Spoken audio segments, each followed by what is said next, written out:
Luyun's 7 Peaks. These 7 precipitous peaks stand tall amidst surging clouds and mist, as if a secret realm leading to the celestial realm. Especially at dawn when sunlight pierces through the gaps in the clouds and falls upon the summits, it adds a touch of holiness to the scene, making one exclaim that it is a fairyland. In fact, this place is indeed no ordinary realm. The Luyun 7 Peaks are the location of the Qingxu Sect. It is said that the founding ancestor of the Qingxu Sect, upon seeing that this place was perpetually shrouded in clouds that never dispersed, named the sect accordingly. However, to the disciples of the Qingxu Sect, the clouds and mist in the mountains were somewhat troublesome. For instance, hey, there's someone, damn it, why didn't you light the lantern? Move my ass. How can I move? We're going to crash. Damn it. Twice. Tisk, which peak's new friend is this? Sword flying without standards brings tears to your loved ones. On the nearest peak where the shouts arose, a young man lying at the edge of a cliff, heard the cries, turned his head to look at the source, then shook his head with the expression of an experienced person. The young man was tall and slender, with a rather handsome face, especially a pair of clear eyes with distinct black and white that instantly garnered goodwill. His name was Xiao Lin, the senior apprentice brother of Qingxu Peak of the Qingxu Sect, and also the senior apprentice brother of all inner and outer disciples of the sect. Some might ask, since Xiao Lin was the senior apprentice brother, how could he lie there leisurely while witnessing 2 disciples falling from their swords? Was he so heartless, so cold, so unreasonable? It was not that Xiao Lin was cold-blooded, or in fact, below the Qingxu 7 Peaks, there was a grand array set up by the sect's experts specifically designed to catch these sword-falling disciples. As for why such an array existed, perhaps the former sect elders grew tired of being on constant alert to fish people out. They even specifically issued a set of Qingxu Sect sword-flying regulations, including but not limited to lottery-drawn sword-flying, batch-by-batch sword-flying, and requiring lighting a magical artifact when turning. That's too much digression. Let's return to Xiao Lin. As mentioned, Xiao Lin was the senior apprentice brother of the Qingxu Sect. But besides this identity, he had another unknown one. He was a transmigrator and possessed a system. Although over the years the system only issued trivial tasks like pick flowers at Lehigh Peak, go fishing at Linshua Peak, or collect 10 pairs of girls' socks, tasks that carried no penalty, even if uncompleted. Xiao Lin still gained some aid from them, allowing his cultivation realm to far surpass most of his peers. Thus Xiao Lin's restarted life offered a wonderful experience cultivating, admiring the scenery, and checking out the legs of junior sisters from various peaks. Simple, unadorned, yet boring. He once thought this life would just be like this, until this moment. Your mission has arrived. Mission description: resign from the position of Qingxu Sect's senior apprentice brother. Reward: directly advance 1 major realm. Punishment: for failure none. Time limit none. Oh wow!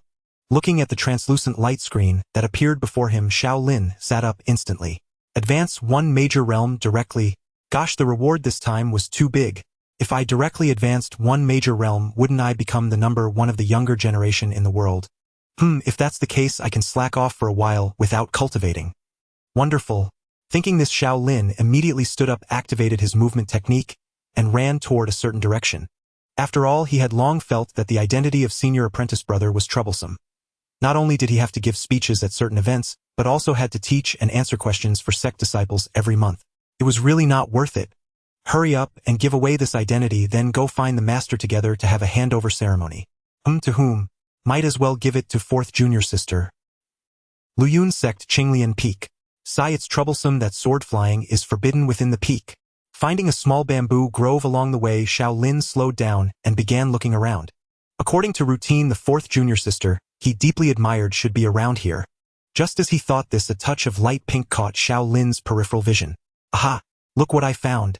Xiao Lin lightly tapped his toes. His figure gracefully rose, and in a few moves he arrived behind a bamboo cluster, where he saw a girl curled up on a large rock sleeping soundly. She was petite with delicate features, a face so fair and tender it seemed it would break at a touch, with a hint of baby fat.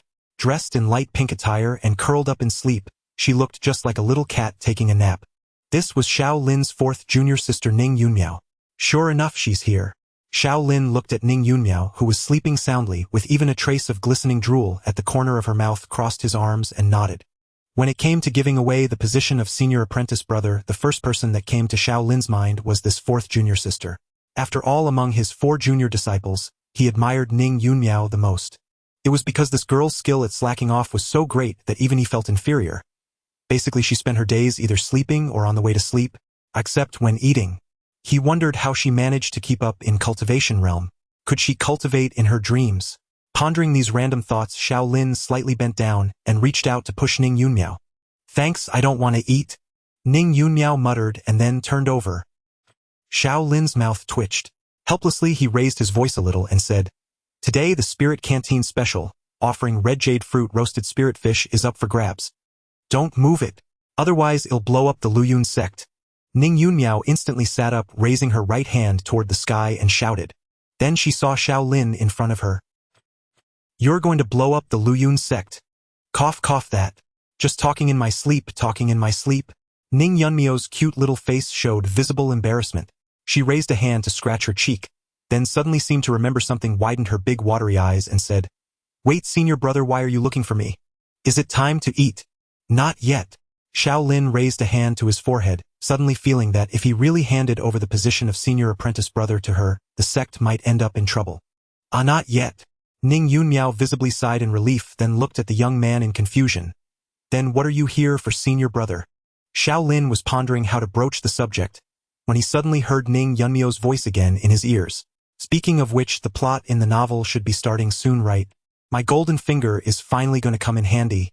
But I have to be cautious, after all, the novel didn't write everything. For instance, the senior brother, who was just a side character in the book, unexpectedly turned out to be quite handsome. By the way, does the senior brother have abs? Xiao Lin looked at his fourth junior sister, who was silent but glancing at his abdomen with feigned nonchalance, slightly dumbfounded. To be honest, Xiao Lin was dumbfounded. He was certain that what he heard was the voice of his fourth junior sister. However, the crux of the matter was that Xiao Lin was also certain that Ning Yunmiao in front of him had not spoken. What's happening? What's happening? What's happening? Could it be that fourth junior sister was transmitting sound to me through the air? That's not right. Her cultivation realm isn't yet capable of such a feat, and why would she bother to do that for no reason? Well, by the way, I do have abs. 8 of them. As his thoughts were swirling, Xiao Lin saw Ning Yunmiao slightly tilt her head and ask with some confusion, Senior brother. What's wrong? Why are you spacing out? Ning Yunmiao asked, puzzled. Except for the time when they had gone together to snatch the daily special at Lingshantang, and failed, she had never seen senior brother so dazed. Come to think of it. Is today's special at Lingshantang really red jade fruit roasted spirit fish? Then I can't keep sleeping later. I have to go stake out at Lingshantang early, or else I'll miss it again. It's just the time when the various peaks are admitting new inner disciples, and those junior brothers and sisters will absolutely crowd the Lingshantang to the brim. That's right, every time the new batch of junior brothers and sisters acts like they've never eaten before. Not to mention the special, it's even hard to get a normal meal. Some brainless junior even asked senior brothers and sisters, why don't you come to Lingshantang to eat? What nonsense. Wait, now is not the time to think about this. Don't let fourth junior sister lead you astray. Gently shaking his head, Xiao Lin looked at Ning Yunmiao's cute little face and had a thought. Could he be hearing his fourth junior sister's inner thoughts? As a transmigrator, even though he had come to this world long ago, he still remembered this kind of web novel trope.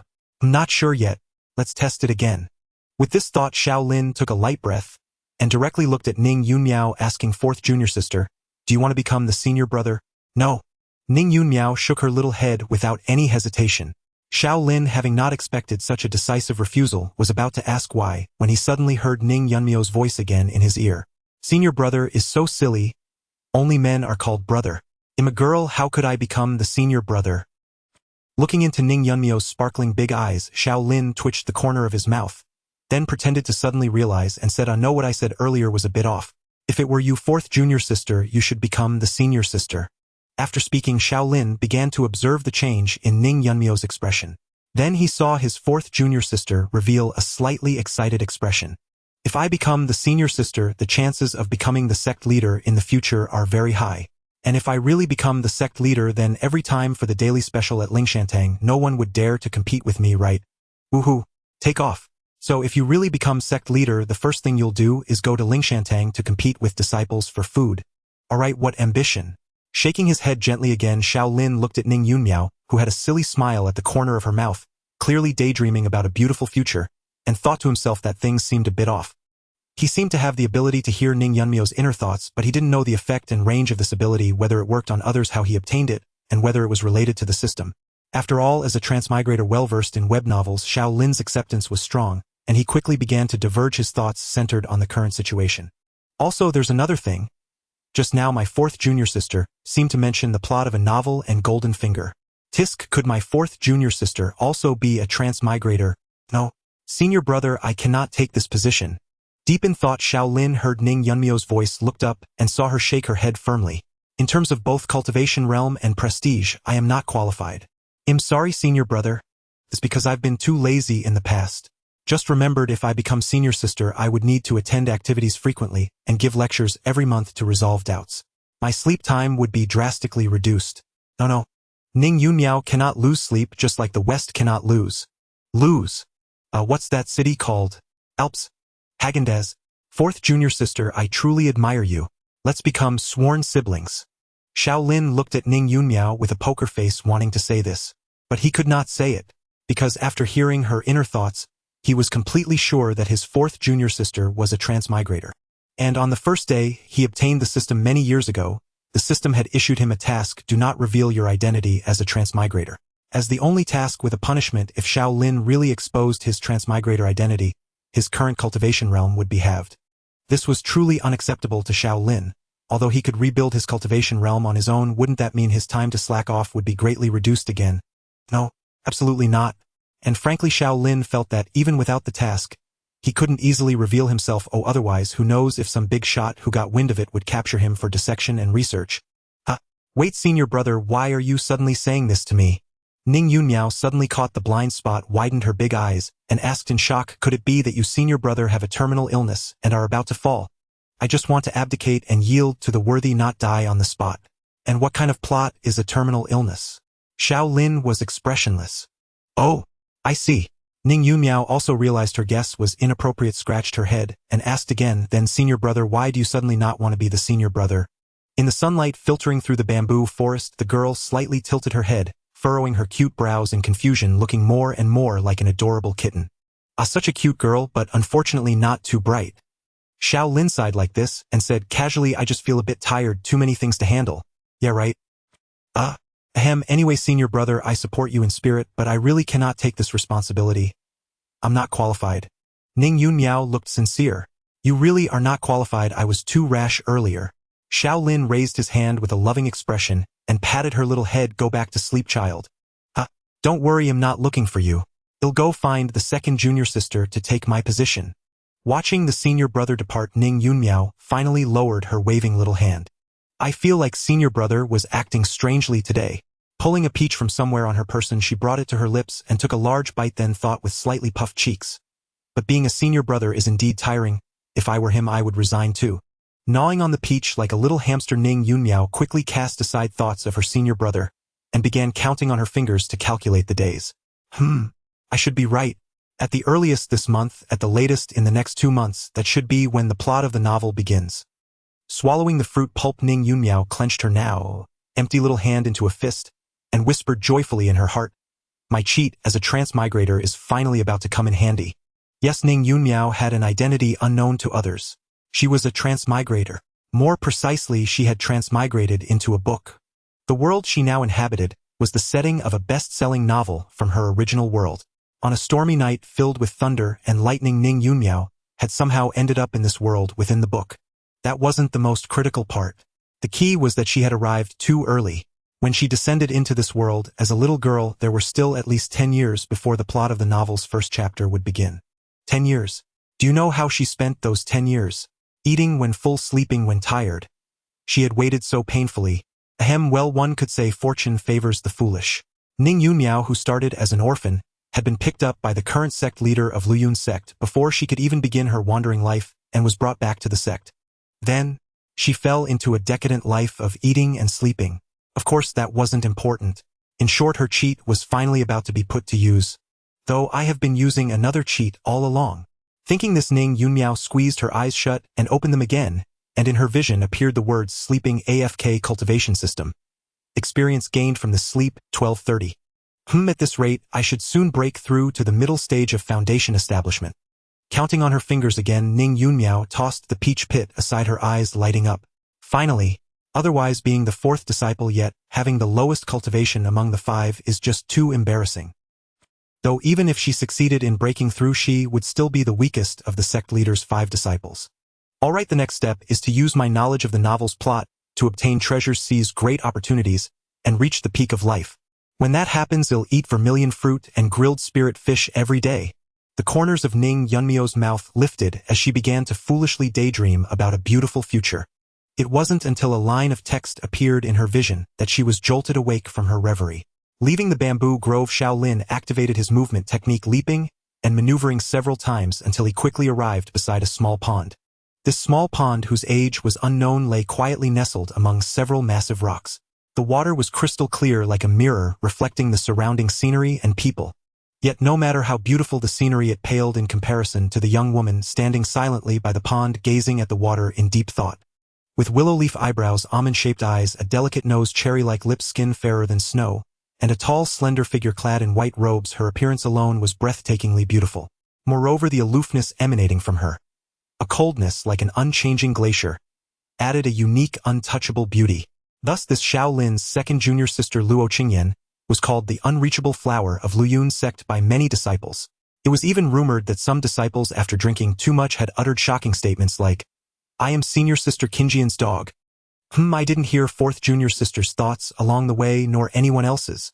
So can I only hear her thoughts at close range? Stopping not far from Luo Qingyan, Xiao Lin looked at his second junior sister, organizing his experimental conclusions in his mind. He had just bombarded the system with questions in his mind, but as always received no response at all. So whether his mind-reading ability was related to the system remained debatable. Senior brother is here. Senior brother. I like him. Worthy of a 5-star character card. Worthy of being my one and only. You can only be mine. Don't look at other girls. Hearing the familiar female voice in his ears, Xiao Lin stared wide-eyed at Luo Qingyan, feeling his mind go blank. Wait, he's staring at me. What's going on? This has never happened before. Could it be? Could it be that senior brother has finally taken a liking to me? Thighs. Marriage and all, I'm not ready yet. Listening to the female voice continuing in his ears, Xiao Lin looked at Luo Qingyan, who remained coldly indifferent while staring at the small pond, and felt that this world was far more interesting than he had imagined. When I type a question mark, it's not that I have a problem, but that I think you have a problem. What do you mean, marriage? I only glanced at you twice. Senior brother is still looking at me. What do I do? What do I do? I can barely control myself. How many children should we have? What should we name the boy? And the girl? Ahem. Xiao Lin, increasingly alarmed by what he was hearing, finally lost his composure and coughed twice. Then he saw Luo Qingyan turn to face him, give a slight nod, and speak indifferently, "Senior brother. Confess now. Confess now. I'm ready." Xiao Lin listened to the voice in his ears, which was utterly unlike her usual coldness, and even carried a hint of fervor, and found it impossible to reconcile with the white-clad woman before him. Was this really her inner voice? And she mentioned something about character cards, didn't she? Absolutely. Struggling to control his expression, Xiao Lin, feeling he needed time to digest what he had just seen, and heard cut straight to the point. "Second junior sister, do you want to be the senior sister?" "No." Luo Qingyan gently shook her head, casting a questioning glance at Xiao Lin. "It's like this. After much consideration, I still feel I'm not suitable, so I want to step down from this position." Xiao Lin looked at the taciturn Luo Qingyan, thinking to himself that this was the usual her. Then he heard her fervent voice continue in his ears. "You're not suitable. How is that possible? Only you can be the senior brother. You are my moonlight. I won't allow you to give up this position. I won't allow it. Ah." Almost losing control of his expression, Xiao Lin was about to pretend to rub his face when he saw Luo Qingyan gently shake her head and coldly utter 3 words. "You are suitable." As cold as 10,000-year-old ice, her outward demeanor couldn't have been more different from the inner thoughts Xiao Lin had just heard. They were utterly unrelated. Xiao Lin had encountered many people who spoke one way but meant another both before and after his transmigration. Yet he had never met someone quite like Luo Qingyan. This went far beyond mere duplicity. Xiao Lin even suspected Luo Qingyan suffered from a split personality. Even if she didn't have one now, it felt like only a matter of time. Sooner or later. "Since second junior sister has no interest in this position, I'll take my leave," Xiao Lin said, casting aside the stray thought of whether he should distance himself from her. He prepared to make a swift exit. "Forgive me, I'm a little frightened. Let me compose myself for a moment." "Why?" Luo Qingxian's cold voice uttered 3 words. From their past interactions, Xiao Lin knew she was asking why he thought himself unsuitable. For Luo Qingyan, who was sparing with words, many found it hard to grasp her meaning. Over the years, only Xiao Lin could accurately decipher her intentions from her brief utterances, a skill he had once taken pride in. But now he felt this ability might be unnecessary after all. Why won't you do it? Have you suffered some grievance? Who bullied you? Tell me. I'll see who dares to be so audacious. What he understood seemed not to be what Luo Qingyan truly meant. Xiao Lin, I'm truly foolish indeed. Well, I feel that, as the senior brother, my cultivation level is not the highest, which weighs on my conscience. Xiao Lin's lies came effortlessly. Of course he wasn't being reckless. He had prepared for this. After all, he was only at the lower stage of condensing core while Luo Qingyan had reached the middle stage. Such a level was rare among the younger generation across the world, rivaled only by the direct disciples of the top sects.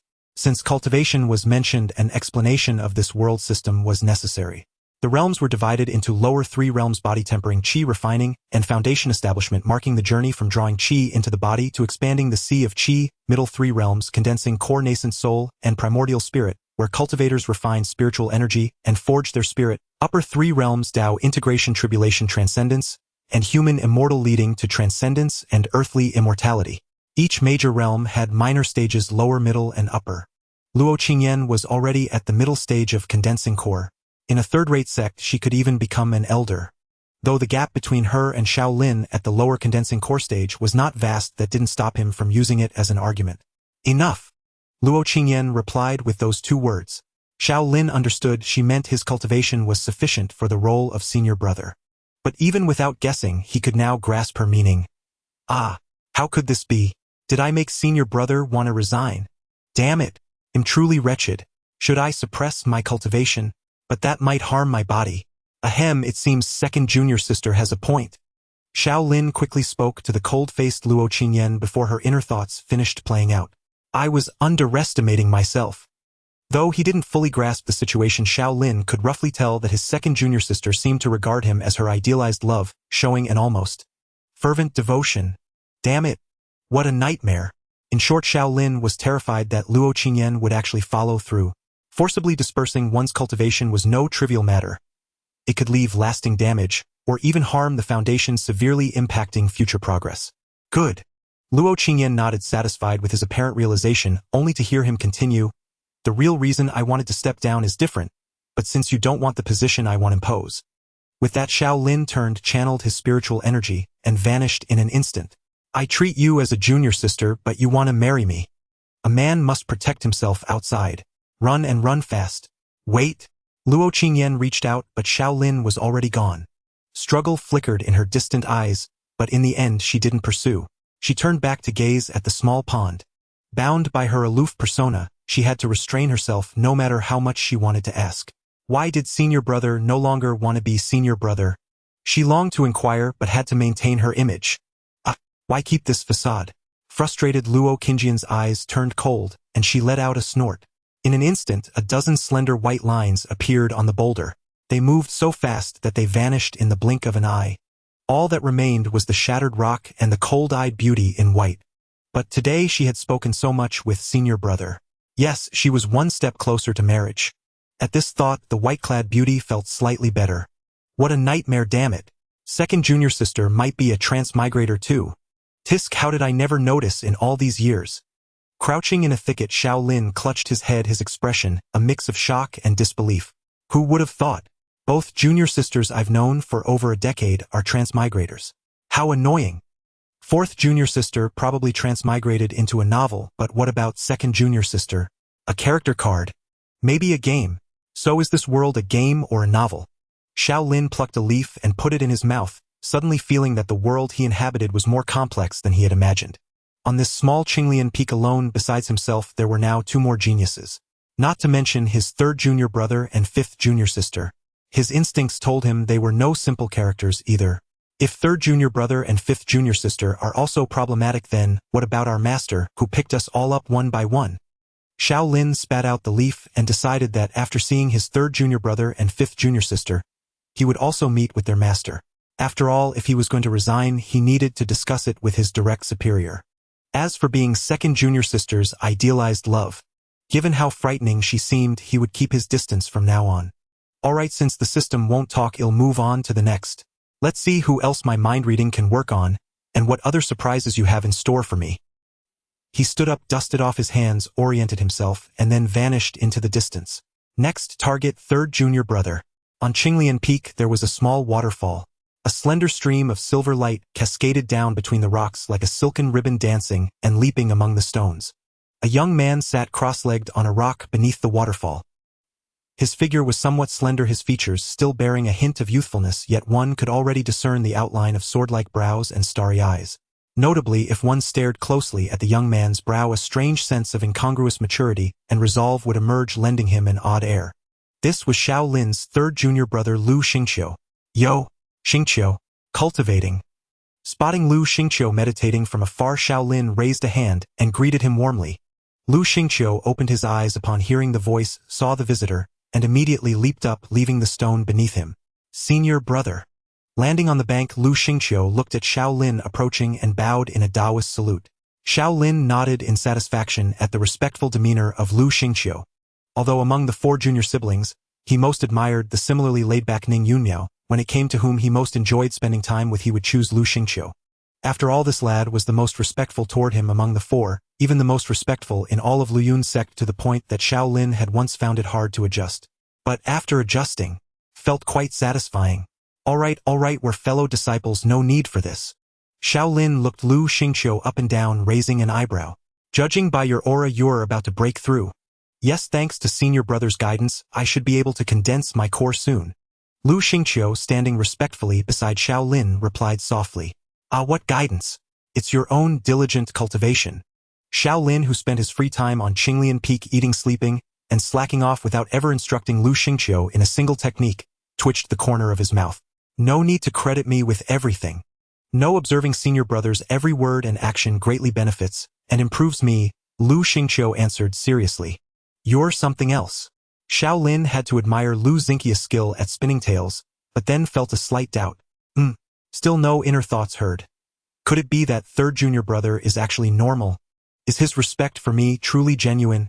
After waiting a moment longer and confirming no inner thoughts arose, Xiao Lin directly asked, Third junior brother, I came today to ask you a question. Please, senior brother, ask away. Would you be willing to take my place and become the senior brother? Please, senior brother, do not jest like this. I'm serious.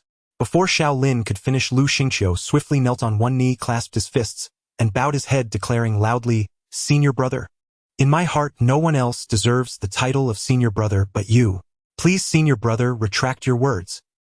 Xiao Lin's mouth twitched violently at Lu Xingqia's refusal to rise. Get up first.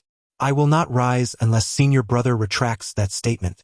Fine, I won't ask you to take the position. Senior brother must also promise to continue being the senior brother of Qinglian Peak. I. Xiao Lin looked at Lu Qingxu, who bowed his head even lower, took a deep breath, and said, Alright, I promise. Now get the hell up. Only then did Lu Qingxu rise, quickly returning to a posture of respectful standing. Senior brother, may I ask why you suddenly wish to give up the position of senior brother? It's a long story, so we'll skip it. Xiao Lin waved his hand. Very well. Lu Qingxu indeed asked no further. This excuse always works with third junior brother. But something's off, 12 parts off out of 10. Xiao Lin looked at the youth beside him, surprised that he still hadn't heard his inner thoughts. After the trials with second junior sister and fourth junior sister, Xiao Lin found Lu Qingxu increasingly suspicious. This lad didn't even show the same respect and trust toward the master as he did toward him. Was that normal? Was it reasonable? Yet despite the conversation so far, Xiao Lin still hadn't heard Lu Xingqia's inner thoughts, which was frankly unacceptable. So he decided to give Lu Qingxu another chance. Qingxu, want to hear a joke? Xiao Lin asked directly. Hearing this, Lu Xingqia's expression tensed slightly, then shifted to a contemplative look before he finally ventured, Does senior brother think I want to hear it or not? What the hell, are you crazy? Xiao Lin stared at the seemingly nervous Lu Qingxu, his face expressionless. Seriously? What I think? I want you to think. Do you want to hear a joke or not? Xiao Lin repeated. Seeing this, Lu Qingxu hesitated for a moment, then nodded. Yes. Alright, listen up. Xiao Lin rubbed his hands together and chuckled. Once upon a time, a fisherman caught a fish. The fish begged to be released, and the fisherman said, "I'll ask you a few questions. If you answer correctly, I'll let you go." The fish exclaimed in surprise, "Is this an exam?" The fisherman replied, "You could say that." The fish perked up and said, "Then test me." So the fisherman grilled the fish. After Xiao Lin finished his joke, a brief silence fell. Then Lu Xingqiu let out a laugh so fake it was unmistakable. You don't have to force a laugh if it's not funny." Xiao Lin, seeing Lu Xingqiu's extremely stiff smile, felt a pang of pity. Hearing this, Lu Xingqiu immediately stopped his fake laugh and adopted a serious expression. "Damn it!" Xiao Lin covered his face with his hand. But since even this didn't elicit any inner thoughts, looking at the unsmiling Lu Xingqiu, Xiao Lin had to accept that his third junior brother seemed different from the second and fourth. Well, that's a good thing too. With that thought, Xiao Lin said, "Alright, I mainly came to see you. Also take the breakthrough seriously. The condensation core realm is the first of the middle three realms, and its foundation, you must treat it with care." Having himself broken through to the condensation core realm, after completing only a few tasks, Xiao Lin finished speaking, patted Lu Xingqiu on the shoulder, and turned to leave. "So it seems fifth junior sister might not be a problem either. Senior brother, rest assured. In my past life I ignored your advice and made grave mistakes. In this life, whatever you say I will do." As if Xiao Lin stopped, turned back to look at Lu Xingqiu. "Xingqiu, what is it, senior brother? I think you'd look good with white hair. Is that so?" Why did Xiao Lin ask Lu Xingqiu to dye his hair? Was it because he had a preference for white-haired characters? Of course not. Well, whether he had such a preference was debatable, but even if he did, it certainly wouldn't be for a male. To get back to the point, the reason Xiao Lin suggested that Lu Xingqiu might look better with white hair was purely to test the content of the inner thoughts he had overheard. According to the last fragment of that inner voice, this third junior brother of his was most likely following some reincarnation trope. It seemed that, in his past life, he had a significant connection with Xiao Lin, which explained his almost blind trust. Since that was the case, why not propose some utterly unreasonable demands, and see if Lu Xingqiu would comply? It shouldn't go that far, should it? Previously, although he always followed my words, the points I made then were mostly logical and reasonable. This time, however, it was complete nonsense. How could that kid actually obey? But what if? With this thought, Xiao Lin, who was heading towards the fifth junior sister's location, halted. He began to regret it. No way could Xingqiu really be that foolish. Impossible, absolutely impossible. Xiao Lin waved his hand, as if trying to convince himself, then continued striding forward. Now only the fifth junior sister was left. "I must see what kind of extraordinary being you are." Thinking this, Xiao Lin found himself in front of a small thatched cottage. The cottage, surrounded by a bamboo fence, was not large, and even appeared somewhat dilapidated. The fallen wooden table inside the fence particularly highlighted the desolation of the whole dwelling. Xiao Lin glanced at the corpse of the table inside the fence, a look of familiarity on his face. He raised his hand to push open the gate of the bamboo fence. But just as his hand lifted, the small gate detached from the fence and fell to the ground. After a brief moment of surprise, Xiao Lin wore an expression of accustomed resignation and stepped inside. After a moment's hesitation, worried that knocking might cause the cottage door to collapse, Xiao Lin decided not to knock. Instead, he crouched down to repair the table while calling out, "Fifth junior sister." As his voice faded, the cottage door opened. A young girl appeared at the entrance. She wore a pale yellow dress, but her hair was not loose and fluffy. Instead, it was a cascade of smooth, dark strands. Her skin was fair, her figure slender yet brimming with youthful allure. But what captivated one most were her beautiful eyes on that delicate face. A gaze that seemed as if thickened with starch, silky and sticky, brimming with seduction. It was precisely these eyes that had led Xiao Lin, upon first seeing his fifth junior sister, to inwardly and impolitely label her a vixen. However, after spending some time with her, Xiao Lin realized he had been somewhat prejudiced. After all, this fifth junior sister of his. "Big senior brother, why are you here?" "Perfect timing. Help me fix the table." "How do you fix a table? Didn't I teach you?" "But this time it's broken differently." She was completely clueless. Having fixed the table in a few moves, Xiao Lin stood up and looked at his fifth junior sister expressionlessly. "I told you the basic method is always the same." Yu Qiaoshi, the fifth disciple of Qinglian Mountain, upon hearing this, shook her head matter-of-factly. "I don't understand." Ignoring Yu Qiaoxi's seemingly entrancing eyes, Xiao Lin looked at her sincere expression. He opened his mouth but ultimately said nothing. Sincerity is an eternal trump card. Since the fifth junior sister said she didn't understand, what more could he say? "Oh, and the door. It's fallen off too." So you know it fell off. I can't fix it. Then you call super detective and a girl comes with a bear and a tiger to help you. Xiao Lin said irritably, but still turned and walked to the bamboo fence, picking up the door to repair it. It had to be said, thanks to this fifth junior sister, his maintenance skills had improved considerably. Who is super detective? Never mind, forget I said anything. Alright, thank you big senior brother. You're welcome. Having quickly fixed the door, Xiao Lin turned around only to see Yu Xiaoxi already sitting at the wooden table, sipping water from a cup. There wasn't a single cup for him on the table. Swallowing the word welcome that was on the tip of his tongue, Xiao Lin looked around, casually fetched a large stone from outside the fence, and sat down opposite Yu Xiaoxi. Fifth junior sister, when you leave the sect for training in the future, you must be extremely careful. You'll definitely get beaten up by others. Why? Yu Xiaoxi looked at him puzzled. Those who understand will understand. Those who don't I can't explain. I can only say those who know, Xiao Lin said, looking at Yu Xiaoxi, holding a cup without even asking if he wanted a drink, finally abandoning any hope of getting a glass of water from her. This junior sister of his was good in every way except that whenever it came to anything involving common sense or social etiquette, she became exceptionally dense. For instance, this table. He remembered teaching her at least 10 times. Yet, if there was the slightest difference in how it was broken, she would be at a loss again. Another example: today he had fixed both the table and the door, yet this fifth junior sister hadn't even fetched him a stool, let alone poured him a glass of water. This Qinglian mountain had gained another heartbroken soul. So, big senior brother, is there anything else? What do you mean? Should I leave? I won't see you out. Don't push it. Yu Xiaoxi blinked in confusion at Xiao Lin, who had slammed the table in anger. Big senior brother, why are you angry? Did I do something to upset you? It had to be said that when Yu Xiaoxi was puzzled, the movement of her captivating eyes was truly enchanting, perfectly embodying the phrase born with a seductive allure. However, Xiao Lin, thoroughly annoyed, had no heart to appreciate the sight. Sigh. Don't be angry, don't be angry. The fifth junior sister has issues with her mind. Don't get angry at someone with mental issues. He pointed at Yu Xiaoxi, ultimately said nothing, and began softly repeating these words to himself. Big senior brother, what did you say? Nothing, just praising your intelligence. Oh, then thank you big senior brother. You're welcome. Xiao Lin rubbed his face and looked at Yu Xiaoxi's delicate features, wondering why the inner voice hadn't come yet. After his experience with the third junior brother, he was certain Yu Xiaoxi had some secret. No matter, he could wait. Taking a deep breath, he was about to speak when he heard Yu Xiaoxi's voice in his ear. Another forbidden technique mastered. The energy flow of this foreign continent is indeed helpful for cultivating my elemental power. It's just a pity that I've become a woman in this world. A man's body was much more convenient.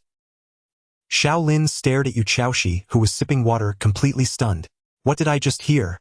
To be honest, when he had previously heard the inner thoughts of his other 3 junior siblings, Xiao Lin, though surprised, was not overly shocked as a time traveler.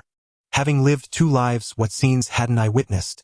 Yet just now, upon hearing the inner thoughts of his 5th junior sister, Xiao Lin admitted he was genuinely stunned. This was a scene I had truly never seen before. Could her inner thoughts really be taken literally?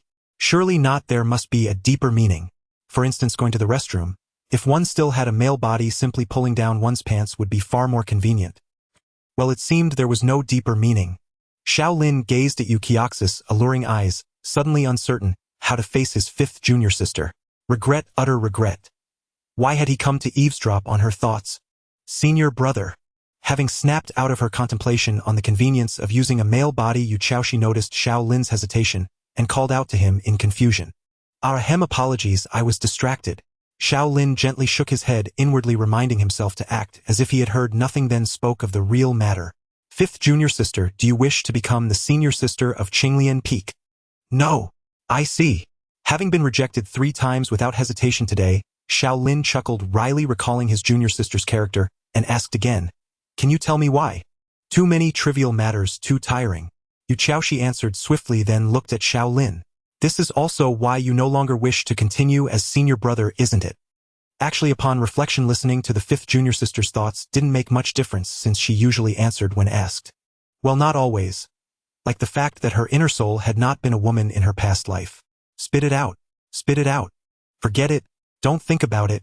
Swiftly cutting off his own train of thought, Xiao Lin did not answer Yu Xiaoxi's question but rose from his seat. In that case, I'll take my leave. All right. Yu Xiaoxi took another sip of water.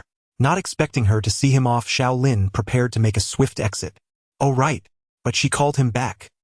Xiao Lin looked at Xiaoxi, who had set down her cup, wondering if his junior sister was finally going to see him off. Or had she remembered to pour him a cup of water? Senior brother, I'd like to place a water-type treasure over there. Do you have one on you? What was I even expecting? Xiao Lin rubbed his forehead and sighed. So what exactly are you doing by placing treasures all over this hut? I can only say those who understand will understand. Xiaoxi replied using Xiao Lin's earlier words. Actually, it's just for refining elemental power and practicing forbidden magic, but even if I told you, senior brother, you truly wouldn't understand. No, I probably can understand. Hearing her thoughts, Xiao Lin suddenly realized. Elemental power, magic. Had his fifth junior sister traveled from a magical world? With this premise, Xiao Lin instantly understood the reason for this hut. He had always been puzzled why, despite a mansion with a top-tier spirit-gathering array on Qinglian Peak, his junior sister insisted on building a thatched cottage here and frequently asked him for various elemental treasures to place inside. He had always thought she was studying formations, but now it seemed she was using it for magic practice. Tisk, so tempting, I want to learn. Having dreamed of flying freely on a broomstick before his time travel, Xiao Lin yearned to ask Xiaoxi to teach him a few tricks, but he naturally didn't voice this. Instead, he took out a water-blue pearl radiating spiritual energy from his storage treasure. This water condensation pearl should meet your needs. Thank you, senior brother. Place it over there at the 15th fence from the left. You're welcome. Twitching his lips, Xiao Lin followed her instructions and set the pearl beneath the 15th fence. Though by the classification of mortal spirit earth heaven and immortal, placing the spirit-grade water condensation pearl here was somewhat wasteful, Xiao Lin had no inferior treasures on hand, so he had to make do. After all, if I need more treasures, I can just ask master. Just as he finished setting the pearl, he heard Xiaoxi's thoughts again. Come to think of it, I've been troubling senior brother a lot. Xiao Lin, you know it, but he never refuses me. He's such a good person. Xiao Lin, no need to give me a good person card. Yet I can't keep accepting his help without giving anything in return. Xiao Lin, good. Well said. How should I repay him? As a girl, I suppose him not bad-looking. In such a situation, shouldn't I offer myself to him? Xiao Lin, the child is teachable. No, wait. With a sudden rise, Xiao Lin looked at Xiaoxi and said quickly, Fifth junior sister, I've placed it. Thank you, senior brother. Xiaoxi glanced at the water condensation pearl beneath the bamboo fence, nodded lightly, hesitated, then looked at Xiao Lin with her alluring eyes shimmering. Senior brother, ever since I joined Liyun's sect, you've always looked after me. I feel that. Fifth junior sister, we're fellow disciples. It's just a small favor. Don't dwell on it. Xiao Lin cut her off before she could finish, then quickly turned to leave. Since you have no interest in taking my position, I'll take my leave. Farewell. With that, he infused spiritual energy into his legs and vanished in a flash. Xiaoxi blinked, not chasing after him to insist on offering herself, but instead turned her gaze to the newly placed water condensation pearl. Murmuring a syllable that seemed not of this world, she raised her small hand and beckoned lightly. The water condensation pearl, which had only emitted a faint spiritual energy ripple, now shimmered with a strange light blue energy. This energy quickly detached from the pearl and flowed into Xiaoxi's hand. Speaking of which, this world also has elemental techniques, but they differ from elemental power. Xiaoxi closed her hand around the light blue energy. When she opened her palm again, a tiny nail-sized light blue orb appeared. There's just one last parameter to confirm. With that, she stood and entered the thatched cottage to continue her calculations. Meanwhile, Xiao Lin, who had just left Xiaoxi's courtyard, was now on his way to find his master. A great philosopher was Jizuo once said, life is like an ocean. Only the strong-willed can reach the other shore. Xiao Lin had always believed himself to be a resilient man, capable of bravely overcoming any obstacle. Yet after today's events, he began to doubt that conviction. On this little hill, counting the master, there are only 6 of us.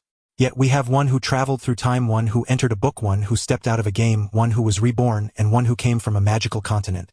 Seated on a large rock, Xiao Lin gazed at the lush greenery and the fragrance of birds and flowers, feeling that life was truly full of surprises. He had thought he would live out his days in mediocrity, but lo and behold, fate had thrown him a massive curveball. I wonder if any of them have a system, or looking further ahead, how many time travelers exist in this world. Watching 2 birds billing and cooing on a nearby branch, Xiao Lin flicked his finger using spiritual energy to snap the branch beneath them. The lovebirds were startled into flight, then began to chirp noisily. Unfortunately, Xiao Lin did not understand bird language, so he could not tell if their squawks were profane. Sigh, I thought I was the protagonist, but now it seems I might just be one of many time travelers. Xiao Lin raised a hand to rub his knee, a slight frown creasing his brow. Or to be bolder, could it be that our group isn't the first? Could this world have harbored time travelers long before us? A flood of conjectures surged through his mind, yet Xiao Lin knew he had no means to verify them, at least not now, and so a wave of irritation washed over him. He waved his hand, sending a burst of spiritual energy to scare off a pair of monkeys that seemed poised to propagate. Damn, what is spring here already? Everyone's pairing up, bullying me for being alone. Xiao Lin rose in fury and turned to leave. He couldn't bear to stay, the sight vexed him. Casually discerning the direction, Xiao Lin headed toward the rear mountain. The courtyard at the peak was their residence, while the master of Qingxu Peak, also the sect leader of Qingxu Sect, lived in the back mountain. At this point, I have reason to suspect that master herself is a time traveler. Plucking a spirit fruit from the mountain, Xiao Lin munched on it while grumbling inwardly. After all, master had taken only 5 disciples, and every single one of them was gifted with extraordinary abilities. How could such a coincidence exist in this world? If there isn't something fishy about master, I'll jump off Qingxu Peak right now. Sigh, if this world holds so many time travelers, then why did we all come here? What does it all mean? Chewing the sweet, spiritually infused pulp, Xiao Lin's face was etched with worry. He feared that his identity as a time traveler would drag him into some kind of trouble. All he truly wanted was to laze around. Lost in these idle thoughts, his brisk steps had already brought him before a bamboo lodge in the rear mountain. The lodge appeared ordinary with no special features. Yet to a cultivator's discerning eye, each bamboo stalk pulsed with rich spiritual energy. For those in the middle 3 realms or upper 3 realms, faint traces of Tao resonance could even be discerned. One must know that Tao resonance, something tied to the great Tao, exists in only 2 forms, the first generated when upper 3 realm cultivators unleash divine abilities, and the second naturally emitted by objects that seize the essence of heaven and earth. Key point: objects that seize the essence of heaven and earth. Surely any item worthy of such a description would be ill-suited for use as building material. In truth, this bamboo, called Yunlai Azure Bamboo, was indeed unfit for construction. Grown only in the Yunlai Holy Land, it emitted Tao resonance, and through mutual resonance produced even more profound Tao rhythms. It was hailed as a blessing for nascent soul cultivators. For a nascent soul cultivator seeking to break through to the first realm of the upper 3 realms, the Unity Realm, the key was to find one's own Tao. Cultivating amidst a grove of Yunlai Azure Bamboo was immensely beneficial for most such cultivators. Why most? Because for true geniuses, observing Tao resonance could hinder their progress, tainting their Tao with impurities. But that's a digression. In short, one need only know that Yunlai Azure Bamboo was a treasure priceless on the market, and the bamboo lodge before Xiao Lin was built entirely from it. Tisk, every time I see it, I can't help but marvel at master's extravagance. Xiao Lin shook his head, stepped forward, and lightly knocked on the door. Master. No sooner had he called out than the door swung open. Unsurprised, Xiao Lin stepped inside. Hearing the door close behind him, Xiao Lin climbed the stairs to the 2nd floor. There he saw a young girl reclining on a soft couch, an apple in one hand and a novel in the other. Judging by appearance alone, this girl seemed about the same age as Yu Chaoxi and Ning Yunmiao. Her features were delicate, her figure petite, and though her bearing and looks marked her as a peerless beauty, her flat, unremarkable physique was rather disappointing. Something on your mind? The girl took a bite of her apple, not bothering to look up from her novel. This was Xiao Lin's master, the master of Qingxu Peak and sect leader of Qingxu Sect, Lung Yoshue. Master, could you please maintain some dignity? Could you at least live up to your name, Lung Yoshue? Xiao Lin twitched his mouth, but long accustomed to this, he quickly composed himself and bowed. Master, your disciple has come to pay his respects. Bullshit. You never come to pay respects unless you want something. Tisk, master, where's the bond between teacher and student? Bond? What joke are you telling? Spit it out. Xiao Lin watched Lung Yoshue, who continued eating her apple and reading her novel, and dropped all pretense. Master, I wish to give up my position as senior disciple. No. Master, actually, no. But at least hear me. I won't listen, I won't listen, I won't listen.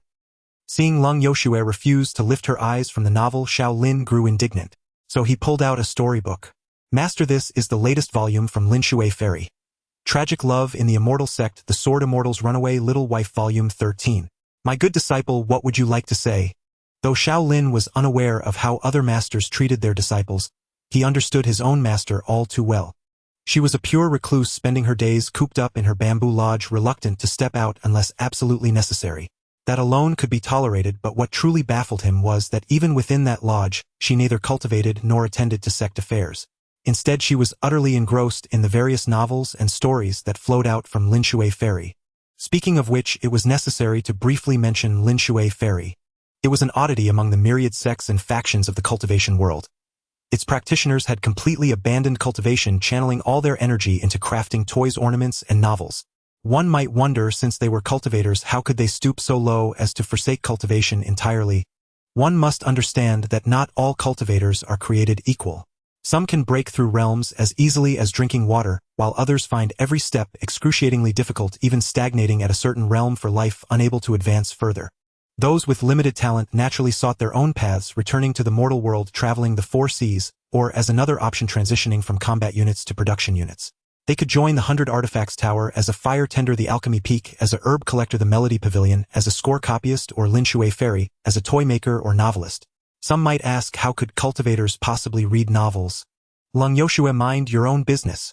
In short, Lung Yoshue was utterly obsessed with Linshui Ferris novels. 100 years ago, when a novel she was following went on hiatus, she, who rarely left her lodge, stormed straight to Linshui Ferry, captured the author, and threatened him severely, even alarming the main sect, the Azure Cloud Sword Sect.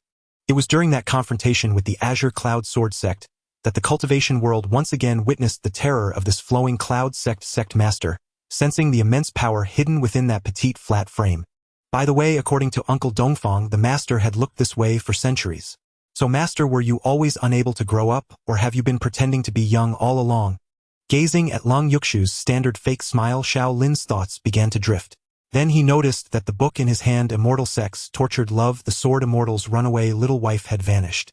Oh, it sold out the moment it was released, yet you managed to get your hands on it.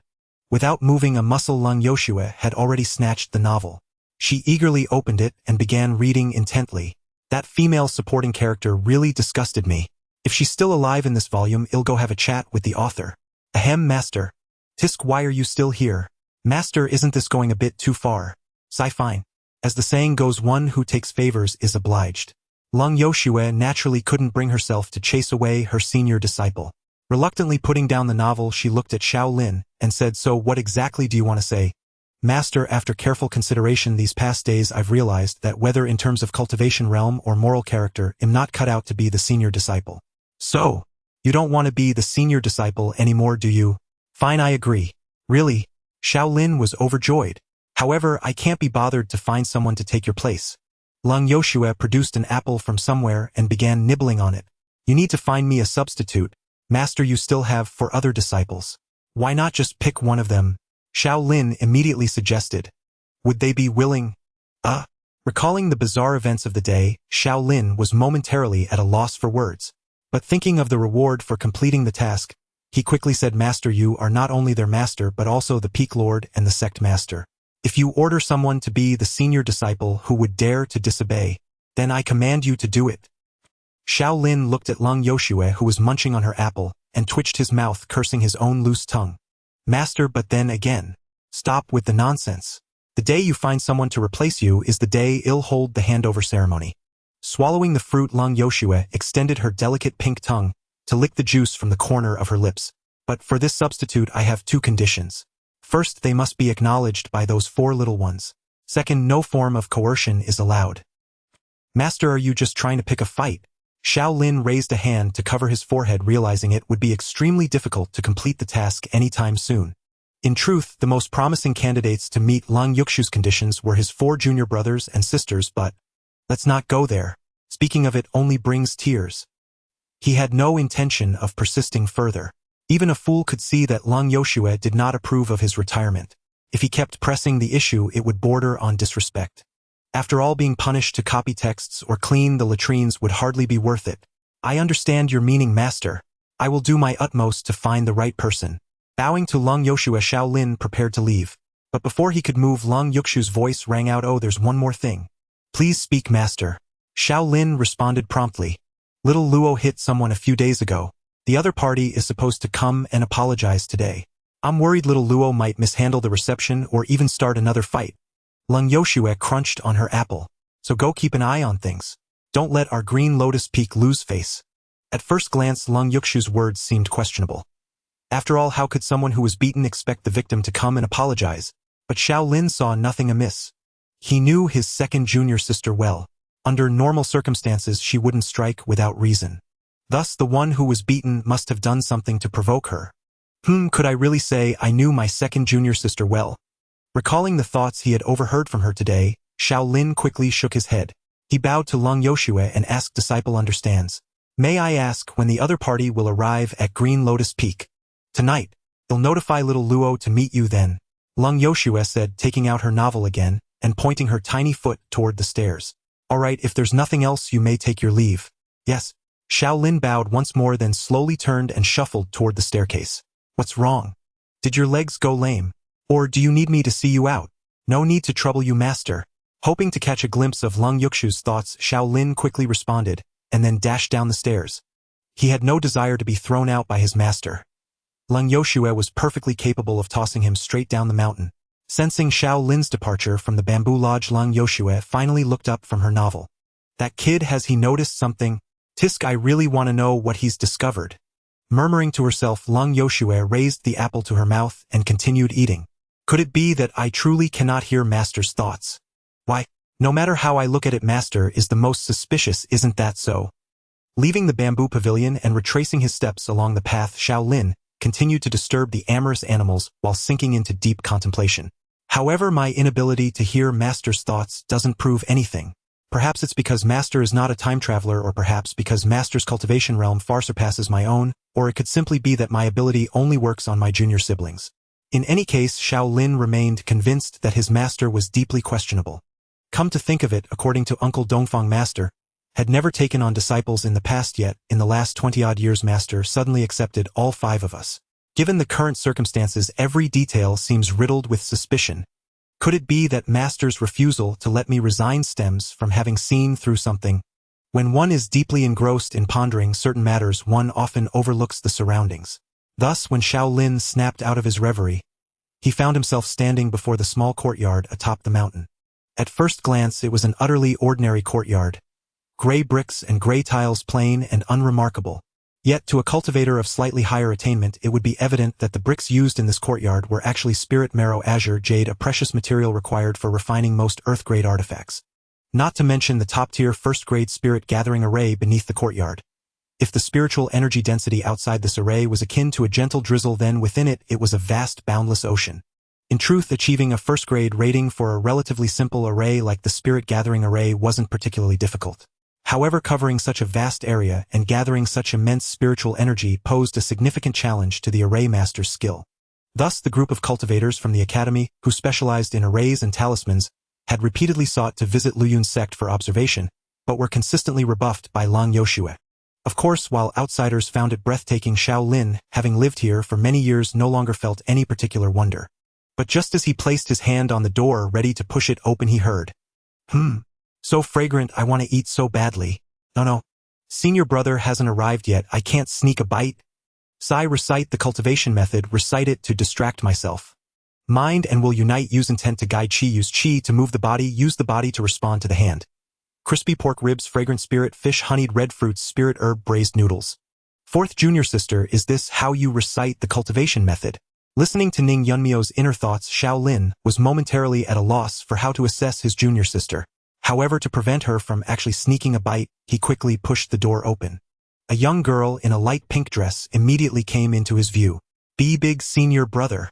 Ning Yunmiao, seated at the stone table in the center of the courtyard, saw Xiao Lin appear at the entrance and promptly stood up from her chair, calling out with a hint of guilt. Did big senior brother notice I wanted to sneak a bite? Sorry, but yes, I did. Actually, if you want to eat, just go ahead. I'm not stopping you. Xiao Lin composed his expression, then nodded gently. Did you bring back the spirit meals? At Qinglian Peak, it was always Ning Yunmio's duty to fetch meals from the spirit meal hall for her fellow disciples. Someone might ask, don't cultivators achieve anidia? Why do they still need to eat? Ning Yunmiao, mind your own business. Well, to be precise, once a cultivator advances from the body tempering stage to the qi refining stage, they can indeed abstain from food and sustain themselves purely on immortal qi. No, I mean spiritual energy. However, in this world, just as there are elixirs made from rare medicinal ingredients, there are also spirit meals made from rare ingredients. When these spirit meals enter a cultivator's body, they transform into spiritual energy. This energy, processed by the spirit chef, produces various miraculous effects, such as broadening meridians, warming the dantian, or nourishing the physical body. Spirit meals are somewhat akin to elixirs, but every medicine has its toxicity. No matter the elixir, one cannot consume too much. Spirit meals, however, are different. They cause no harm to the cultivator's body. Yet one can only eat 2 meals a day. The principle behind this is rather complex. In short, according to research by certain spirit meal experts, under normal dietary arrangements, a cultivator can absorb at most 2 spirit meals a day. Anything more would be wasteful. Although Qingxu Sect was not among the 1 sect, 1 temple, 1 peak, 1 academy, 2 sacred lands, the 6 major sects, it was widely renowned in the cultivation world as the 7th among the 6 great sects. Naturally, it had dedicated spirit chefs to prepare daily meals, so its disciples had developed the good habit of eating on time. This even gave rise to sayings like, if you're not enthusiastic about eating, there's something wrong with your thinking. I brought them back. Hearing Xiao Lin's question, Ning Yunmiao immediately gestured toward the several dishes laid out on the stone table as if seeking praise. I even managed to get 2 servings of red jade fruit roasted spirit fish. Oh, you actually snagged the spirit meal hall's special offering. Xiao Lin was somewhat surprised. After all, he couldn't always secure such special items, even when he went with Ning Yunmiao, let alone now that the intersect recruitment had just concluded, leaving the spirit meal hall overcrowded. When I Ning Yunmiao take action, of course I can get them. Ning Yunmiao placed her hands on her hips, tilted her head slightly, and wore a look of smug satisfaction. Actually, 2 junior brothers helped me snag them, and they even fought to escort me back. So helpful. This batch of junior brothers is surprisingly nice. Helpful. I'd be too embarrassed to call it that. Wait, every inter-sect recruitment there are new disciples unaware of your identity who try to curry favor with you. Haven't you noticed anything odd? Looking at Ning Yunmiao's adorable triumphant pose, Xiao Lin thought for a moment before speaking. 4th junior sister, when you go down the mountain for training in the future, never go alone. Huh? Why? Ning Yunmiao was momentarily taken aback, then seemed to think of something. She lowered her head slightly with a hint of grievance. Even though my cultivation level is the lowest on Qinglian Peak, I really can protect myself. No, that's not what I mean. I'm saying 4th junior sister, you are so extraordinarily beautiful. If you were to train alone, you'd be far too vulnerable to danger, Xiao Lin said expressionlessly. Huh? Is that so? Actually, I'm not that beautiful, really. Hearing Xiao Lin's words, Ning Yunmiao scratched her head as she replied, yet her big sparkling eyes curved into crescent moons. It must be said, a sweet-faced girl's smile was truly captivating.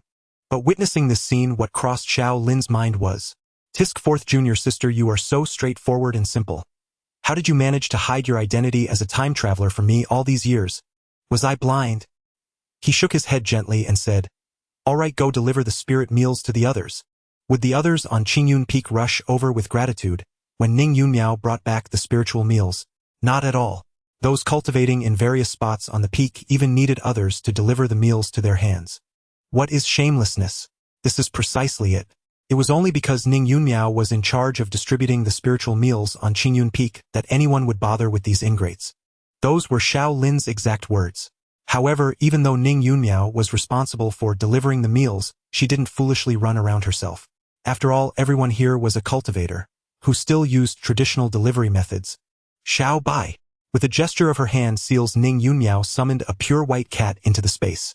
Meow. The white cat let out a soft cry, trotted over to Ning Yunmiao and rubbed affectionately against her pant leg. Xiao Bai is such a good girl. Ning Yunmiao immediately crouched down and scooped the white cat Xiao Bai into her arms. Speaking of which, according to what 4th junior sister had said before, Xiao Bai was a chance encounter she tamed within the sect. But now that he knew her true identity, this cat. Just as Xiao Lin reached this thought, Ning Yunmiao's voice echoed in his ears. Xiao Bai, when will you grow into a true white tiger? You're the only trump card the system gave me. Hurry up and grow big. So 4th junior sister also has a system. Hearing this inner thought, Xiao Lin muttered to himself in realization. Then his gaze involuntarily fell upon Xiao Bai, nestled in Ning Yunmiao's arms. He had never seen this creature make a move, and it turned out to be a white tiger. Xiao Lin stared at the white cat acting spoiled in Ning Yunmiao's embrace, wondering if this was a bit too casual. But if Xiao Bai truly was a white tiger, that would be no small matter. Although in Xiao Lin's world various films and novels had made the white tiger seem commonplace and low status in this world. As one of the 4 divine beasts, the white tiger was the pinnacle among divine beasts. Both its prestige and power stood at the apex of the divine beast hierarchy, second only to some legendary ancient mythical creatures. So if the one in Ning Yunmiao's arms was truly a white tiger cub, once it grew up, Ning Yunmiao could essentially roam the cultivation world unchallenged as long as she didn't provoke those she shouldn't. However, before Xiao Bai matured, carrying such a pet might bring disaster to 4th junior sister for possessing a treasure incites greed. Thinking this, Xiao Lin spoke seriously to Ning Yunmiao again. 4th junior sister, you must never go out for training alone in the future. Alright, big senior brother, stop praising me. I'm not that beautiful. The corners of Ning Yunmiao's mouth curled up in a pleased arc once more. If you're really worried, why not accompany me on my training trips in the future? No. My mom told me not to play with fools. Xiao Lin couldn't help thinking this. Alright Xiao Bai, go deliver the spiritual meals. Ning Yunmiao set Xiao Bai on the ground, produced an unremarkable little pouch, gave it a gentle shake, and the 3 portions of spiritual meals on the table vanished. Wait, leave Qingxian's portion behind and take her a message. Seeing Ning Yunmiao tie the pouch onto Xiao Bai, Xiao Lin spoke up again. Though after today's events, Xiao Lin was temporarily reluctant to have much contact with his 2nd junior sister.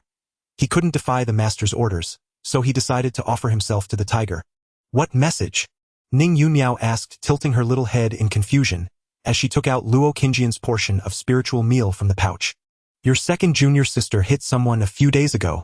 I need to call her over and get the full details. Xiao Lin said, producing a pale blue round stone.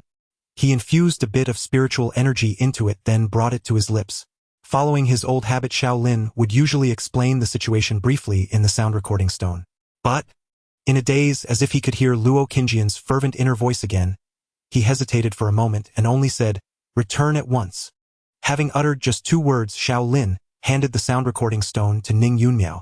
If I say more, 2nd junior sister might misunderstand that I like her. Did big senior brother and 2nd junior sister have a fight? Why so cold? Ning Yunmiao took the sound recording stone, and this thought involuntarily crossed her mind. No, you wouldn't understand, 4th junior sister. You don't know what I've been through. Just as Xiao Lin sighed inwardly, Ning Yunmiao seemed to suddenly realize something and widened her eyes. Wait, big senior brother, you mean 2nd junior sister hit someone? Yes. Why? Could it be that 2nd junior sister had her food snatched? Is food all you think about? Were you a glutton before you transmigrated? Overwhelmed with helplessness, Xiao Lin raised his hand and rubbed his forehead. I don't know. That's why I'm calling her to ask. Let's get her back first. Okay. Ning Yunmiao immediately picked up Xiao Bai, whispered a few words, and then let the white cat go. Xiao Bai let out a meow and quickly leaped over the courtyard wall. It had always been the one handling the meal deliveries, bearing a responsibility far beyond what a little cat should carry. Oh no, I was planning to hog these 2 servings of grilled spirit fish with red jade fruit with big senior brother. Now that 2nd junior sister is coming, there won't be enough to share. Is eating all you ever think about? Just as Xiao Lin withdrew his gaze from Xiao Bai, he caught Ning Yunmiao's inner thought. But since 2nd junior sister actually threw a punch, something must have happened. I'll give my portion to her. Well, she's not just a glutton. Xiao Lin nodded with some relief, seeing the pain on Ning Yunmiao's little face. Then I'll put on a pitiful act, and a good person like big senior brother will surely give me his portion. Are good people supposed to be taken advantage of? Xiao Lin was furious, but he couldn't lash out, so he forced himself to sit on the stone chair as if nothing had happened. Sit down. Let's wait for Qingyan. All right. Unaware of what had transpired, Ning Yunmiao sat across from Xiao Lin and began to muster her emotions, planning to move Xiao Lin according to her scheme. But before Ning Yunmiao could recall, a sad memory like a freshly baked sweet potato falling on the ground, she heard Xiao Lin speak with righteous indignation. Speaking of which, some disciples from other peaks have been indulging in storybooks and neglecting their cultivation. Truly a waste of time. Right? A waste of time. Ning Yunmiao quickly chimed in agreement. They'll have to hide the Sword Immortal's runaway little wife when I get back. I must not let big senior brother find it. You read that too. Can't you pick a different novel? Remembering the one he used to bribe the master today, Xiao Lin felt speechless. However, he didn't say much, as his true aim was to see if Ning Yunmiao might recall some plot. The plot that would unfold in this world, at the mention of novels. Well, big senior brother only mentioned it in passing. That's a relief. Speaking of novels. Xiao Lin, here it comes. When will the Sword Immortal and his little wife finally reunite? I'm so anxious waiting. Xiao Lin, not that novel. Also, the system wants me to advance the story, but the protagonist and Qingxu Sect won't have any intersection. How am I supposed to push it forward? Xiao Lin, who had been pondering whether to continue guiding her, immediately perked up upon hearing this inner thought and began to listen with rapt attention. Advancing the plot.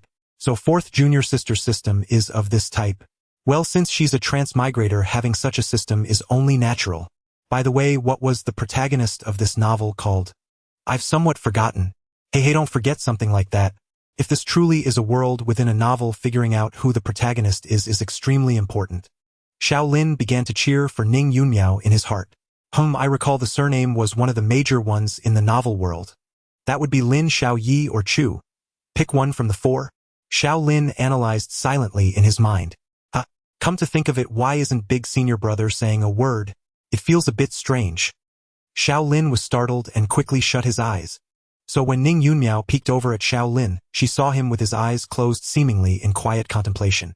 So he was dozing off. That explains it. You could at least say you're meditating or resting your eyes. No. Dozing off. What a novel way to put it. Yet Xiao Lin, with his eyes shut, couldn't suppress his inner urge to complain. I'm hungry. It smells so good. Why isn't second senior sister here yet? I'm going to starve to death. You're already foolish enough, child. You can't get any more foolish. Forget about food. Think about the protagonist's name. Think about it. Xiao Lin clenched his fist, resting on his knee beneath the table. No, I have to wait for second senior sister. Distract myself. Where was I just now? Right, the protagonist's name. It was something like Tian. Ayo. Outyin. Yes, Lin Outyin. A name so easy to remember took you this long to recall. Xiao Lin was speechless. He had always known his fourth junior sister wasn't the sharpest tool in the shed, but now, hearing her inner thoughts, he realized this child's mind might only be filled with food. According to the plot, this Lin Outyin will join the Qingxu Sect. That place is thousands of miles away from Qingxu Sect. How am I supposed to advance the plot? Isn't this system making things deliberately difficult for me? The Qingxu Sect, the number one sect in the open. I suppose that's to be expected of a protagonist. Xiao Lin committed the name Lin Outyin to memory. If I ever meet him in the future, I'll try to befriend him if possible. If not, I'll stay as far away as I can. Otherwise, if I accidentally become a supporting character for him to show off and slap in the face, that would be interesting. After all, if he truly is the protagonist of this world, he can't be judged by common sense. He might just shout things like, "My fate is my own to command. Don't underestimate our bonds." Or, "This is a promise between us." And then his power will skyrocket. So it's best to avoid a fight. Forget it. Since there's no penalty for not completing the task, just take it one step at a time. I just realized Big Senior Brother's surname is also one of the major ones in the novels. I wonder if he has a fiancée or something. Hey, don't be ridiculous. Xiao Lin couldn't help but twitch at the corner of his mouth. He realized his mouth hadn't stopped twitching all day. Damn it, I'm not going to turn into that crooked-mouthed Dragon King, am I? Just as he thought this, he heard the door open and immediately opened his eyes. A woman in white appeared at the courtyard entrance. In the twilight, Luo Qingxian's figure was bathed in a layer of radiance, making her look even more like an ethereal celestial being. Big Senior Brother, what's wrong? Are you okay? That is, if Xiao Lin hadn't heard this cry ringing in his ears. Almost the moment the door opened, Luo Qingxian was already at the stone table, her pair of cool, clear eyes scanning Xiao Lin from head to toe. Phew, you're fine, thank goodness. I thought something had happened to you, Big Senior Brother. If that were the case, I wouldn't want to live either. That's too much. Really too much. Feeling Luo Qingxian's gaze, Xiao Lin silently scooted his buttocks back a little more. Why? Luo Qingxian looked at Xiao Lin and asked coldly. Ning Yunmiao, hearing this, immediately turned to look at Xiao Lin. Since she had this translator by her side, why bother racking her brains to guess second senior sister's meaning? She was waiting for Xiao Lin to translate, but Xiao Lin didn't need a translation right now. Just 2 words. Do you know how terrified those 2 words made me? I thought you had encountered some danger, Big Senior Brother. I was already prepared to die with you. Please don't do this again, okay? Under the gazes of the 2 beauties, Xiao Lin was silent for a moment, before finally snapping out of Luo Qingxian's inner thoughts. He spoke calmly, "Have a seat. Why is it still just 2 words? So cold, Big Senior Brother, you're so cold. But still, this coolness makes you so handsome." Luo Qingxian didn't respond to Xiao Lin, she simply sat down slowly in the seat beside him. "Big Senior Brother, come closer, a little closer. If I get any closer, I'll explode." Xiao Lin silently scooted his buttocks further away from Luo Qingyan. Did big senior brother and second senior sister have a falling out? The atmosphere feels a bit strange. Is it inappropriate for me to stay here now? Maybe I should leave. But can I take my vermilion fruit roasted spirit fish with me? Xiao Lin glanced at Ning Yunmiao, who was sneaking looks at the spirit delicacies on the table. He ignored her and cut straight to the point. Second junior sister, did you hit someone a few days ago? Big senior brother is concerned about me. There's something different about him today. Has he finally developed feelings? Is my love finally about to arrive? Luo Qingyan, get a grip. Xiao Lin clenched his fist on his knee again. Luo Qingyan nodded faintly in response. Why did you hit them? Xiao Lin asked again. Peeping. Bathing. Luo Qingyan was concise. So you were the one peeping on someone else bathing, got caught, and then afraid it would be exposed you hit them. Ning Yunmiao widened her big watery eyes, her face full of shock. Then she saw the expressions on Xiao Lin's and Luo Qingyan's faces freeze. You mean someone was peeping on you while you bathed? Xiao Lin ignored the slow-witted Ning Yunmiao and looked at Luo Qingyan. In that case, they deserved the beating. Yes. Luo Qingyan nodded. Is that so? Only then did Ning Yunmiao realize what she had just said, and she was so embarrassed she wished the ground would swallow her up. Where were you bathing? How did someone manage to peep on you? Although Xiao Lin had already accepted Luo Qingyan's actions in his heart, he still had some doubts. Normally bathing would be done on Qinglian Peak, wouldn't it? How could she have been peeped on? It's because there were rumors that big senior brother had bathed in the pond on Beihai Peak, so I wanted to bathe there. Xiao Lin. Hearing the voice in his ears, Xiao Lin suspected that his ears were malfunctioning. Yet even if his ears were faulty, the voice he heard would not be affected. Thus the conclusion was that the voice Xiao Lin heard was indeed Luo Qingyan's true thoughts. No, I'm a bit flustered. Xiao Lin took a deep breath, barely swallowing back the curse words that had nearly escaped his lips. Leaving aside the fact that I have never bathed at Beihai Peak even if I had you. Perhaps I should move out of Qinglian Peak. For the first time in years, Xiao Lin harbored the thought of wandering the martial world with a sword. Some might wonder here, since Luo Qingyan was so fervent, why didn't Xiao Lin seize the opportunity to win her heart? To put it bluntly, there were two reasons. First, after all these years together, perhaps due to their familiarity, although Luo Qingyan was indeed beautiful, Xiao Lin felt no romantic affection toward her, only the bond of fellow disciples.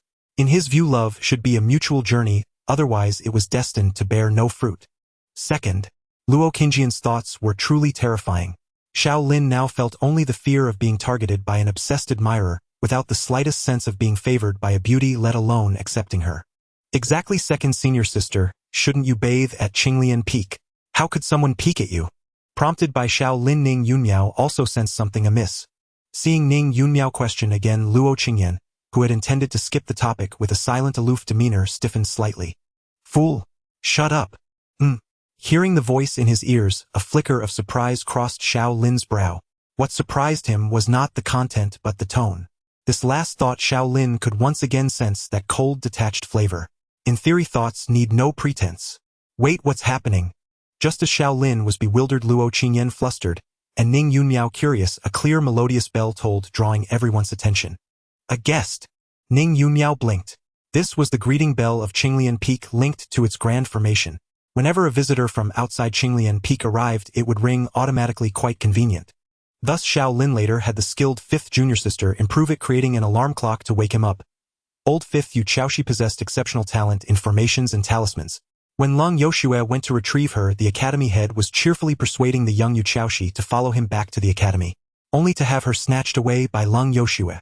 It was said that after that incident, the academy head often muttered, "Lung Yoshue is inhuman," and each time his words carried a gnashing, vengeful tone, as if she were his mortal enemy. Now could it be that the fifth junior sister's exceptional formation mastery stemmed from her past lives' magical abilities? Speaking of which, should I use he here? Or she? Xiao Lin did not dwell long on the pronoun choice. He rose from the stone chair and said, "A guest has arrived. I'll go see. Second junior sister, come with me. Let's see if the person you fought has come to apologize." Alone time. I want it. With a cold, indifferent expression, Luo Qingyan rose alongside Xiao Lin, her brows even showing a hint of impatience. Should I come too? Ning Yunmiao pointed at herself. Though the formation on the table keeps it warm, waiting any longer will ruin the texture. Don't let that fool come and disturb us. Fourth junior sister, stay here for now. Great. Roasted spirit fish. My roasted spirit fish. I the emperor shall favor you. Perfect. Time for two. A world for two. Let's go. Xiao Lin's voice carried a deep weariness. At the summit of Qinglian Peak besides the courtyard for daily life there stood an elegant hall built primarily from premium Hanyu jade. After all, though Qinglian Peak had few residents, it was the main peak where the sect leader resided. Without a hall, when important guests visited, would Lang Yoshue receive them in the small courtyard. Of course, Lang Yoshue wouldn't mind, but the other peak masters and elders of Luyun sect disagreed. At that moment, inside the hall of Qinglian Peak, Uncle Li, Xiao Lin, who had grown fearful listening to Luo Qingjian's thoughts all the way, entered the hall to see a middle-aged man in a blue robe with graying temples seated in the guest seat. Nephew Xiao. The blue-robed man stood and smiled in greeting.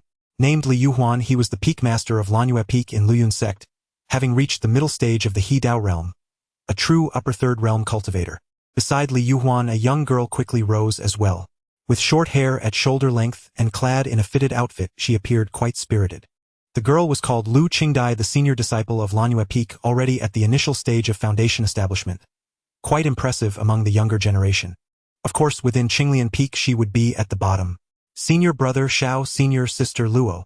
Lu Qingdai bowed to the two. This girl's gaze towards second junior sister seems a bit off. Somewhat puzzled, Xiao Lin nodded slightly to Lu Qingdai, then respectfully bowed to Li Yuhuan, addressing him, Uncle Li. Haha, no need for formalities. Li Yuhuan waved his hand with a smile, then a trace of awkwardness crossed his face, as if unsure how to broach the topic. Seeing this, Lu Qingdai bit her lip and shouted loudly, Senior sister Luo, what I did before was wrong. But I truly like you. Watching Lu Qingdai's flushed face as she declared loudly, Xiao Lin felt his mind buzz. What happened? What happened? What happened? Bitch, get lost. Only upon hearing the cold thought in his ears did Xiao Lin snap back to reality. Qingdai. Li Yuhuan frowned at her. What nonsense are you spouting again? But master, I truly like senior sister Luo. Lu Qingdai raised her head, stubbornly locking eyes with Li Yuhuan. I must express my feelings to her. You? Ah. Li Yuhuan was clearly at a loss with his senior disciple. He cast an apologetic glance at Xiao Lin and Luo Qingyan. Apologies, nephew Xiao, nephew Luo. Before coming I had already made it clear to this rebellious disciple. It's fine. Xiao Lin waved his hand stiffly, then turned to Luo Qingyan with a questioning look. Is this the woman who peeked at you bathing? Luo Qingyan, her face cold as frost, nodded. Bitch, I treated you as a friend and you covet me. I belong only to senior brother. Xiao Lin, his mind buzzing, felt too many absurdities to argue internally. Tired. Let it all end. This is how it all happened. Standing at the front of the Green Lotus Peak's main hall, Lu Qingdai finished recounting the events, then turned to Luo Qingyan and offered a sincere apology. I'm sorry, senior sister Luo. I was wrong. I hope you can forgive me. Dream on. What will senior brother think of me now? Luo Qingyan gazed at Lu Qingdai with an icy expression. Do you really believe that without this incident your image in my heart would be any better? If Luo Qingyan could hear Xiao Lin's silent thoughts, she might wonder whether to feel relieved or utterly despairing. Yet compared to that, Xiao Lin was more concerned about another discovery. Luo Qingjian's inner voice seemed to have two faces. It only lost control when it came to him, while with others, though not as terse as her outward demeanor, it carried a distinct chill. Luo Qingyan, aren't you afraid of developing a split personality? I'm genuinely worried about you. Xiao Lin fretted over the future of his second junior sister. Qingdai has always been reckless, but I never imagined she'd go this far. Li Yuhuan, seeing Luo Qingjian's lack of response, refrained from invoking his status as a master and instead apologized. I'm willing to offer an earth-grade artifact and several bottles of elixirs as reparation. I hope you'll grant me this favor, Junior Luo. To be honest, as the Peak's master, Li Yuhuan's words were exceedingly sincere, especially with the added gesture of apology gifts. Most crucially, Xiao Lin felt that a girl spying on another girl bathing wasn't that big a deal, right? Even bathing together seemed normal enough. Of course, without consent, even if both are girls, peeping is wrong. Wait, I'm baffled. Why would you a girl spy on another girl bathing? Lu Qingdai, are you also a transmigrator? So avant-garde and absurd. Though he had already digested the news, Xiao Lin still found it emotionally hard to accept. But on Green Lotus Peak, where Lang Yoshue rarely interfered in non-major matters, Xiao Lin felt a sense of responsibility as the leader. Seeing Luo Qingyan still silent, he quickly set aside his absurd thoughts and coughed twice. Second junior sister, since junior sister Lu has apologized, I think we shouldn't be too harsh. What do you say? Senior brother, so kind, so loving, so handsome, I adore him. Luo Qingyan cast a cold glance at Lu Qingdai, then turned to Li Yuhuan. Masterly, no gifts needed. Accustomed to his talented junior's aloof nature, Li Yuhuan understood she had forgiven Lu Qingdai and declined his reparation. He immediately smiled. The apology gift is necessary. I'll have it sent later. After all, this girl's actions were truly excessive. Without offering reparation, my conscience would be uneasy. Master, am just pursuing my love. Lu Qingdai, who had pulled up a chair and sat down, murmured softly. Girl, let's not even mention the peeping. How can you as a girl? What's wrong with being a girl? Can't a girl love another girl? Lu Qingdai shot up from her seat, declaring loudly. Why must a girl love a boy? This is oppression of women. This is injustice. Whenever I think of these inequities, I tremble with rage, breaking into cold sweats in the sweltering heat, my hands and feet icy. When will we women ever stand up? What the heck? The first punch of Green Lotus Peak stunned. What is all this nonsense? Junior sister Lu, are you sure you're not a transmigrator? Xiao Lin stared at Lu Qingdai's indignant little face, utterly shocked. Li Yuhuan looked at his senior disciple, clearly at a loss. He truly had no way to handle Lu Qingdai. Then Li Yuhuan saw Luo Qingyan frown at Lu Qingdai, and then the once fiery Lu Qingdai quickly sat back down, obediently silent. Li Yuhuan, so she's actually your master? Bitch, you're disturbing my senior brother's ears. Luo Qingyan withdrew her gaze and closed her eyes in silence. Hearing her inner thoughts, Xiao Lin felt a bizarre sense of the domineering Xiao falling for me. What am I even thinking? Snapping back, Xiao Lin quickly cast the thought out of his mind. Glancing at the upright Lu Qingdai, he mused, it must be true love. Then turned to Li Yuhuan with a smile. Master Li, during the recent intersect recruitment, have there been any prodigies?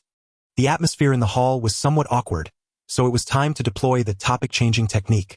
Li Yuhuan, seizing the opportunity, replied, there are a few promising talents, but with the little monsters of Green Lotus Peak setting the bar so high, how could we find any real geniuses?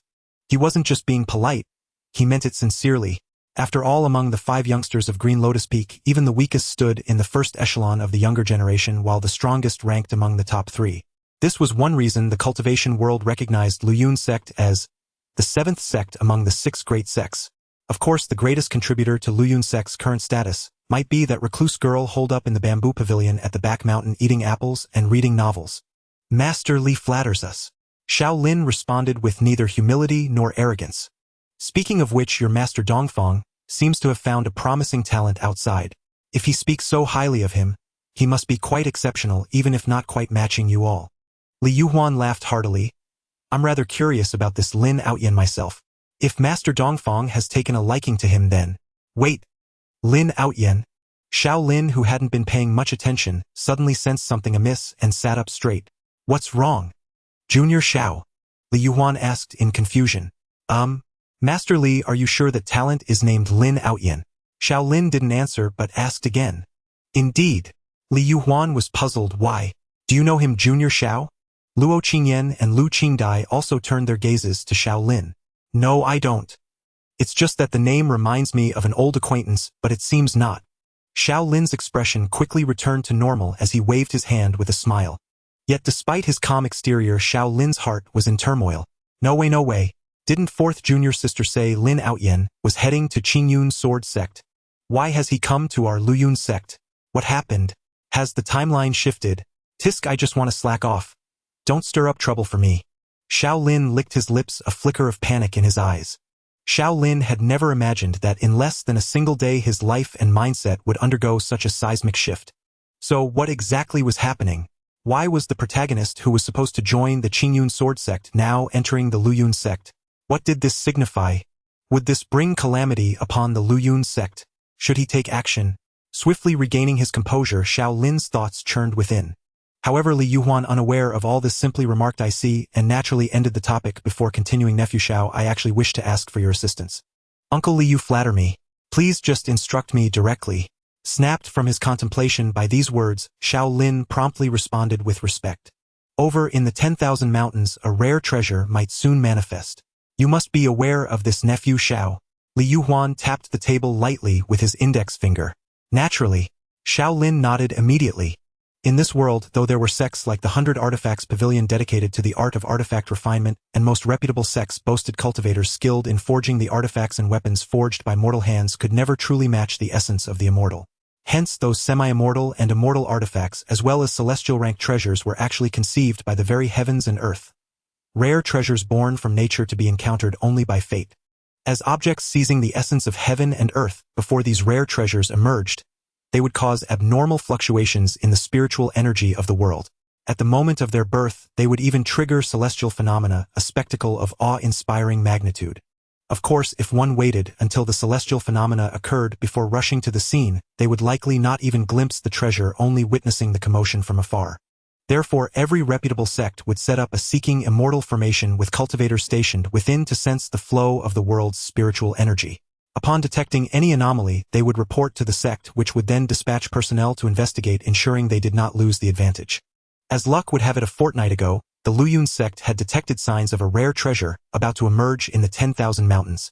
Of course, they were not the only ones to notice. When the Qingxu Sect's cultivators arrived at the scene, they encountered several cultivators from other sects. Yet such occurrences were not uncommon, everyone was accustomed to them. After exchanging pleasantries and feigning hearty laughter, they each reported back to their sects and established outposts. For this manifestation of a rare treasure, our Qingxu Sect naturally wishes to claim it as our own. Liu Huan paused, glancing briefly toward the rear mountain, then lowered his voice slightly and addressed Xiao Lin. Hence, I would like nephew Xiao to inquire with the sect leader regarding any directives she might have for this operation. After all, according to the sect's specialists, this rare treasure was highly likely to be an immortal artifact or a celestial rank treasure. Liu Huan felt it necessary to seek the sect leader's counsel. Some might wonder why Liu Huan, as a peak master, did not directly approach Lang Yoshue in such matters. Lu Qingdai, who had joined the sect less than 20 years prior, had the same doubt and voiced it. Alas, Qingdai, you have not been here long and do not know the sect leader's temperament. Liu Huan wore a pained expression as he sighed. It is no easy feat to gain an audience with her. Why, is not the emergence of a rare treasure a significant matter? Would the sect leader truly refuse to see you, master, for such a reason? Lu Qingdai asked, puzzled. Yes. 3 voices, including even Luo Qingyan, answered in unison. This? Lu Qingdai was dumbfounded. She could not comprehend it, but she was deeply shaken. Ahem, junior sister Lu, you will understand in time. Xiao Lin spoke with a hint of awkwardness. As Lang Yuxu's senior disciple, he knew well that if Liu Huan sought an audience over the treasure, he would not even receive a response, let alone a meeting. In truth, to see the master, one need only shout outside the bamboo lodge, I have a new volume of Immortal Sect's Tortured Love, the Sword Immortal's Runaway Little Wife, and she would surely appear. Though one must also be prepared to be thrown off the mountain for deceiving her. Suppressing a sigh, Xiao Lin looked at Liu Huan and said, I understand, Uncle Li. I will inform you as soon as I have news. Excellent, excellent. Liu Huan wore an expression of the burden has finally been shed. Since the sect leader is unwilling to attend to this matter, master, why did you ask senior brother Xiao for help? Does senior brother Xiao have a way? Lu Qingdai, curious, inquired again. What is wrong with this wretch? Calling him senior brother Xiao so incessantly. What are you plotting? Are you trying to catch the attention of the senior disciple? I knew it. You claim to like me, but you're just using me to get close to him. I tell you, don't even think about it. Xiao Lin barely noticed Luo Qingyan, who sat with closed eyes, and thought to himself, second junior sister, are you unwell? He had heard of overconfidence, but never of vicarious overconfidence for others. Despite the torrent of inner complaints, Xiao Lin quickly adjusted his mindset, looked at Lu Qingdai, and repeated his earlier words with a forced smile. Junior sister, Lu, you will understand in time. After all, over the years, he, as the senior disciple, had seen the master far more times than all the peak masters combined. Senior brother Xiao, can you not speak plainly? It's just... Seeing Luo Qingyan frown at her, Lu Qingdai paused briefly before choosing to remain silent. Rivals in love are truly everywhere, but there is no help for it. After all, the senior disciple is so outstanding. I must be more vigilant in the future. Luo Qingyan withdrew her gaze and continued to rest with her eyes closed. She truly does not like me. Xiao Lin wished he could vindicate Lu Qingdai, but he could not. He could only silently thank the heavens that Luo Qingyan was not some Yandra. Otherwise, both he and junior sister Lu might be in grave danger, he mused. After seeing off Liu Huan and Lu Qingdai, Xiao Lin led Luo Qingyan back to the small courtyard. There they found Ning Yunmiao sleeping soundly on the table. This girl slept all day yet did not fall far behind in cultivation. Could her system have an idle grinding feature? Gazing at Ning Yunmiao, Xiao Lin could not help but entertain such a thought. Then, noticing the 2 remaining plates of red jade fruit roasted spirit fish on the stone table, he shook his head with a faint smile. Truly a fool capable of sleeping like that. Luo Qingyan walked expressionlessly to the table, sat down, and casually took out a blanket, gently draping it over Ning Yunmiao. Calling her a fool while still caring for her. Tisk tsk. Xiao Lin observed this scene, noting that although his second junior sister had acquired a Fujoshi trait, she had not lost her cold exterior and warm heart. However, seeing that Luo Qingyan had no intention of waking Ning Yunmiao, Xiao Lin found himself in a bind. He still wanted to subtly inquire about Lin Aotian's matters. In the end, Xiao Lin still did not wake Ning Yunmiao. After all, on the surface he had no proper reason to wake her. If it were only fourth junior sister present, it would have been fine, as Xiao Lin was confident he could bluff his way through. But with Luo Qingyan nearby, it was harder to deceive. He could hardly say he wanted to wake fourth junior sister just for a casual chat, could he? He would have to visit fourth junior sister's room later. With that thought, Xiao Lin ate the red jade fruit roasted spirit fish with Luo Qingyan, his appetite dulled, and then Luo Qingyan carried the sleeping Ning Yunmiao back to her room. "I'll head back to my room now. What about you, second junior sister?" Xiao Lin asked, immediately watching Luo Qingyan step out of Ning Yunmiao's room and close the door from outside. "Same here." Luo Qingyan cast a faint glance at Xiao Lin, then turned and walked straight to her own room. Xiao Lin watched Luo Qingyan's graceful figure, expressionlessly silently responding to her inner thoughts. That was entirely unnecessary. Then, pretending to be casual, he turned and walked back to his own room, only to circle around inside for a while, before returning to the front of Ning Yunmiao's door. Without any intention of knocking, he pushed the door open directly. Based on years of past experience, Xiao Lin was certain that knocking from outside would likely fail to wake Ning Yunmiao. He had to approach her face-to-face. The girl's room was simply furnished. Basic furniture, a few potted plants, and a large collection of pink plush toys, which were popular goods from Linshui Fairy, said to soothe the meridians and calm the mind when held while sleeping. Although the room seemed a bit messy with clothes and socks scattered here and there, it was actually quite clean overall, and a faint floral scent lingered in the air. Tisk, can't fourth junior sister tidy up her clothes properly? Out of the corner of his eye, he spotted some rather private garments tossed in a corner. Though Xiao Lin's heart remained unruffled, he averted his gaze and walked toward the bed in the room. To Xiao Lin's surprise, just a few steps from the bed, a figure suddenly appeared before it. It was a white cat. "Xiao Bai. Hey, you don't think I'm a bad guy, do you?" Xiao Lin froze for a moment as Xiao Bai stared at him. "I held you when you were a kitten. Don't you remember me? Even if you don't, we see each other every day when I bring meals. Surely you recognize me." Xiao Bai made no sound, only narrowing its golden feline eyes. Almost simultaneously, Xiao Lin narrowed his own eyes. It wasn't to mimic Xiao Bai or confront it, but because in that instant he sensed a powerful and ancient aura emanating from the cat. In terms of cultivation realms, it was roughly at the soul sculpting stage. No, it was already approaching the primordial spirit stage. The oppressive pressure from a higher realm forced Xiao Lin to instinctively summon his sword. Just then, big senior brother, Xiao Bai.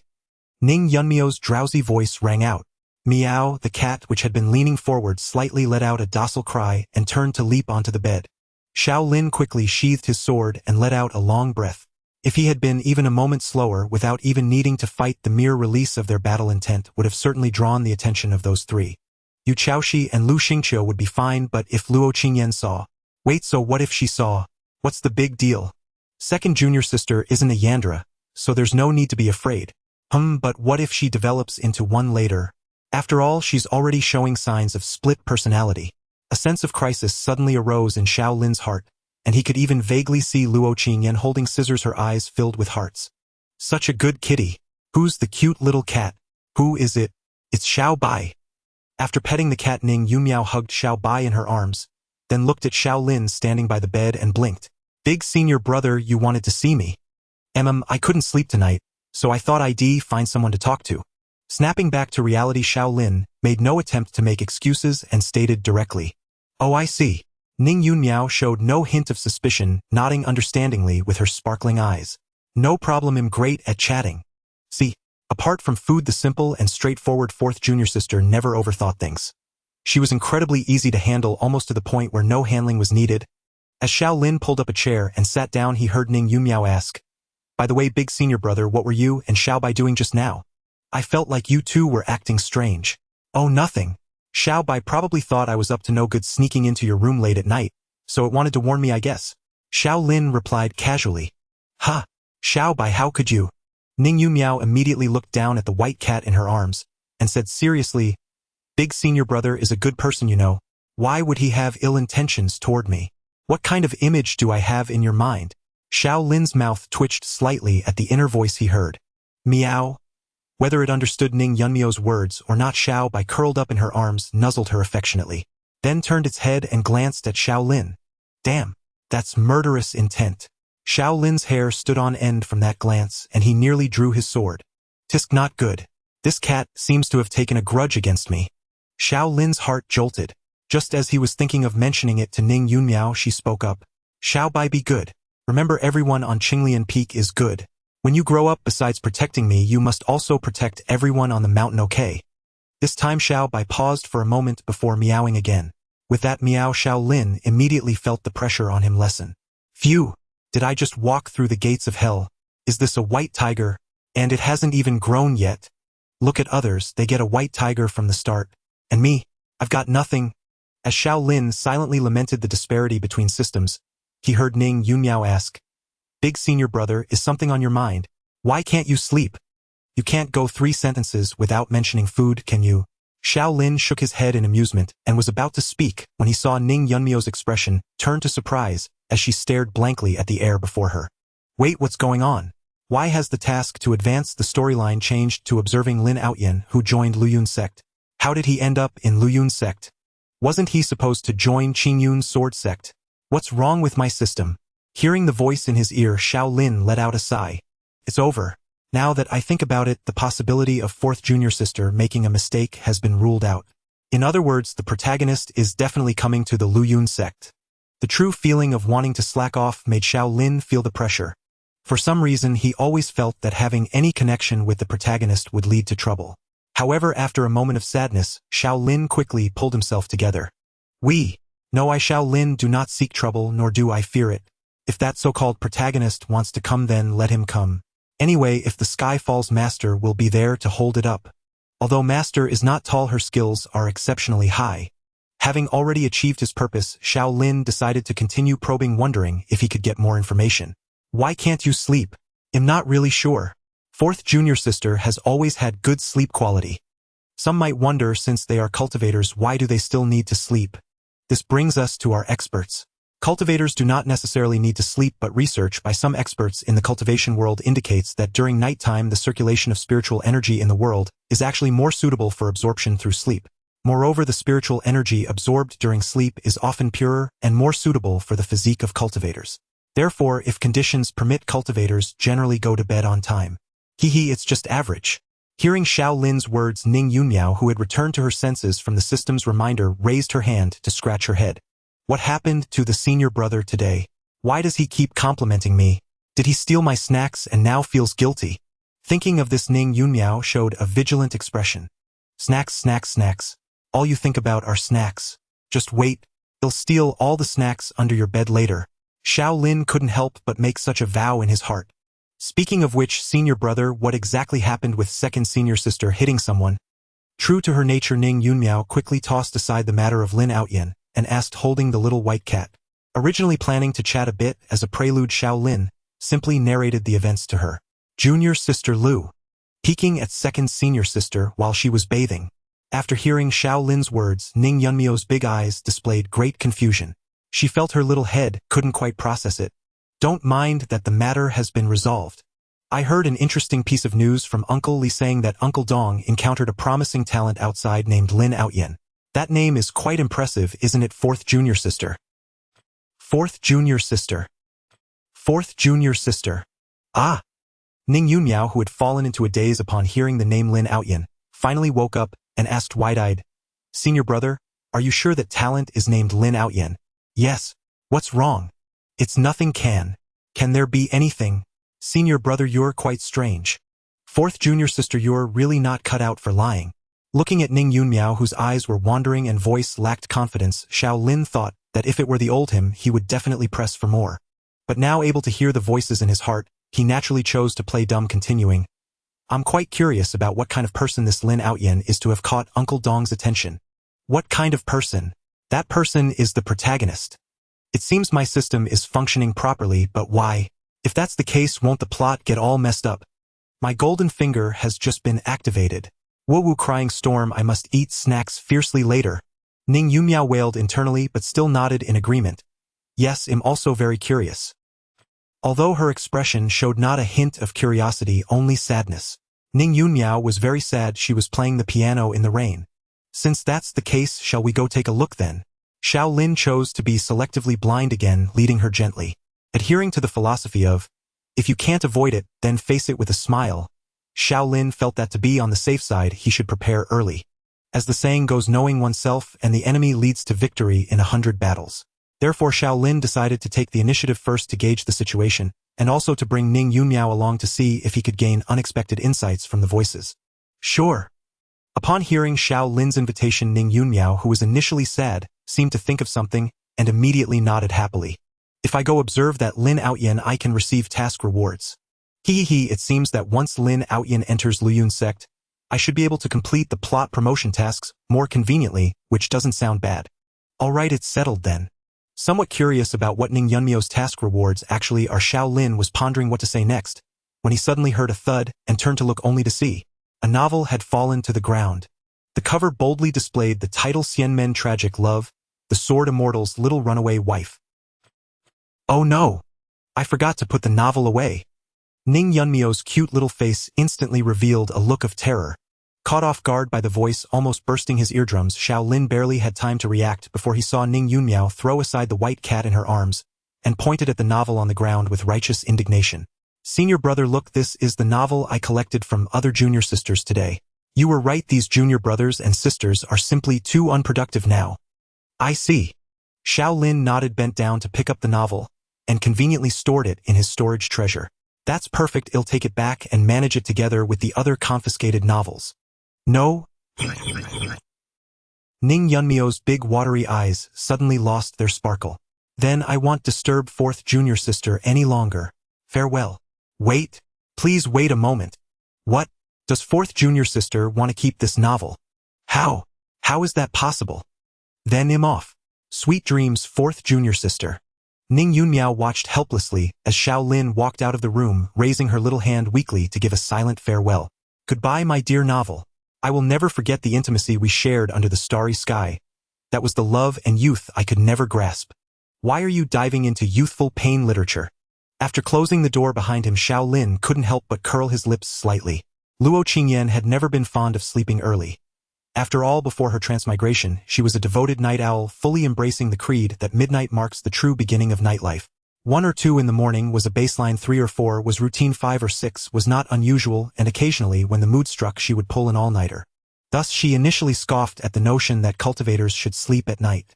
With the system's aid, her cultivation base had always ranked among the younger generation's elite, making the benefits of sleep utterly unnecessary. Staying up late is the path to invincibility. Why bother with sleep? However, a few years ago, she had a sudden whim to sleep and dreamed of doing unspeakable things with Xiao Lin. From that day on she began going to bed punctually every night. Though afterward she dreamed of Xiao Lin fewer than 10 times, and the dreams were all wholesome and innocent. In any case, Luo Qingyan lay in bed on time today as well. Pulling the little blanket over herself, Luo Qingyan habitually let her imagination run wild, envisioning all the things she would do with her senior brother once they were together. What you think by day you dream by night. She believed this practice would help her conjure the perfect dream. Only when her cheeks flushed from the vivid fantasies did she reluctantly stop, close her eyes, and fall asleep quickly. The good news was that she did dream. The bad news was that the dream's content was far from what she had hoped. A quiet, immaculate corridor stretched before her. The ceiling lights cast a soft glow, and the walls were so white they seemed to reflect light. Rows of neat doors lined both sides, marked with signs for wards and consultation rooms. The memories Luo Qingyan had buried deep within her heart were reawakened. She could almost smell the faint scent of disinfectant. A young girl in casual attire appeared in the corridor, walking briskly toward a certain ward. The girl's features bore a striking resemblance to Luo Qingyan's, though she appeared younger. Seeing this, Luo Qingyan immediately followed the girl. They entered a room at the end of the corridor, one after the other. Inside, an elderly woman lay on a hospital bed, engrossed in a game on her phone. At the sight of the old woman, Luo Qingyan, standing behind the girl, felt her eyes well up with tears. "Grandma, you're sneaking in games again," the girl said, a hint of reproach in her voice. "Hey, you sneaky little thing, why didn't you knock before coming in?" Hearing the voice, the old woman finally noticed the girl, and quickly hid her phone under the covers. But the old woman's transparent attempt at deception didn't fool the girl.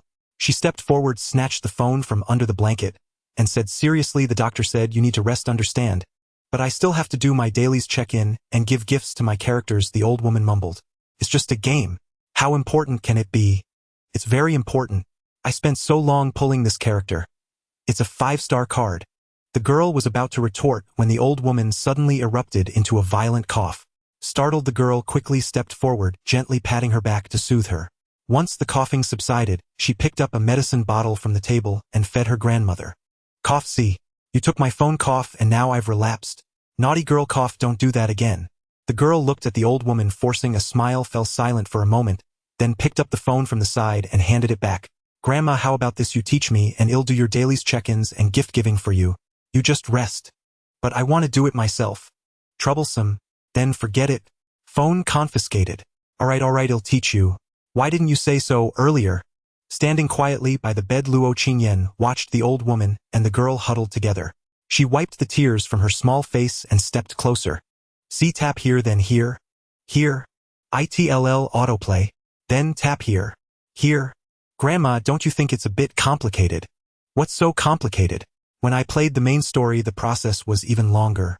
And the gift-giving you mentioned, how do you do that?" "It's this one. See, I finally pulled this 5-star character card, senior brother Xiao Lin. What do you think? Isn't he handsome?" He's okay. You young girls have no taste.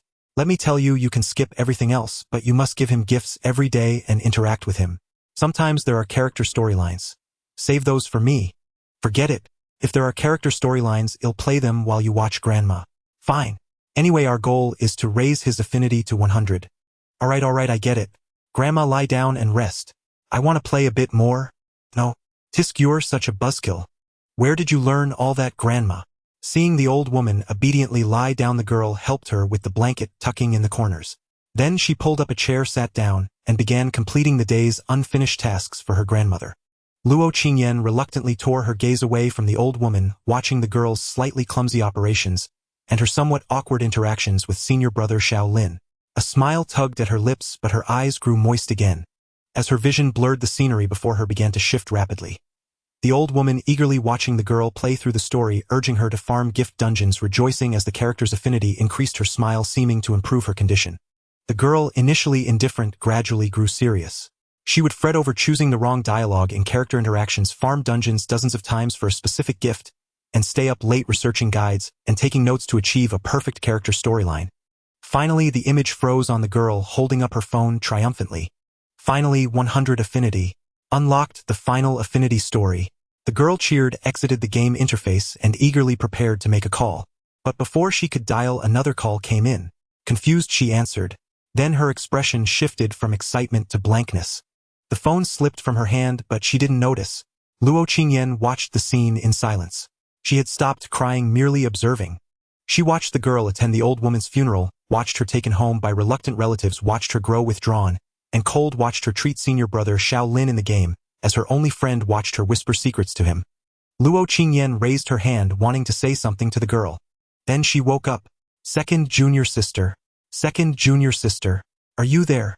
Hearing the voice outside the door, Luo Qingyan leaped out of bed, strode to the door, and flung it open. "A second junior sister, I was just checking on you." "Hey, wait, your clothes. Your collar is open. Fix it." Luo Qingyan seemed not to hear Xiao Lin's words.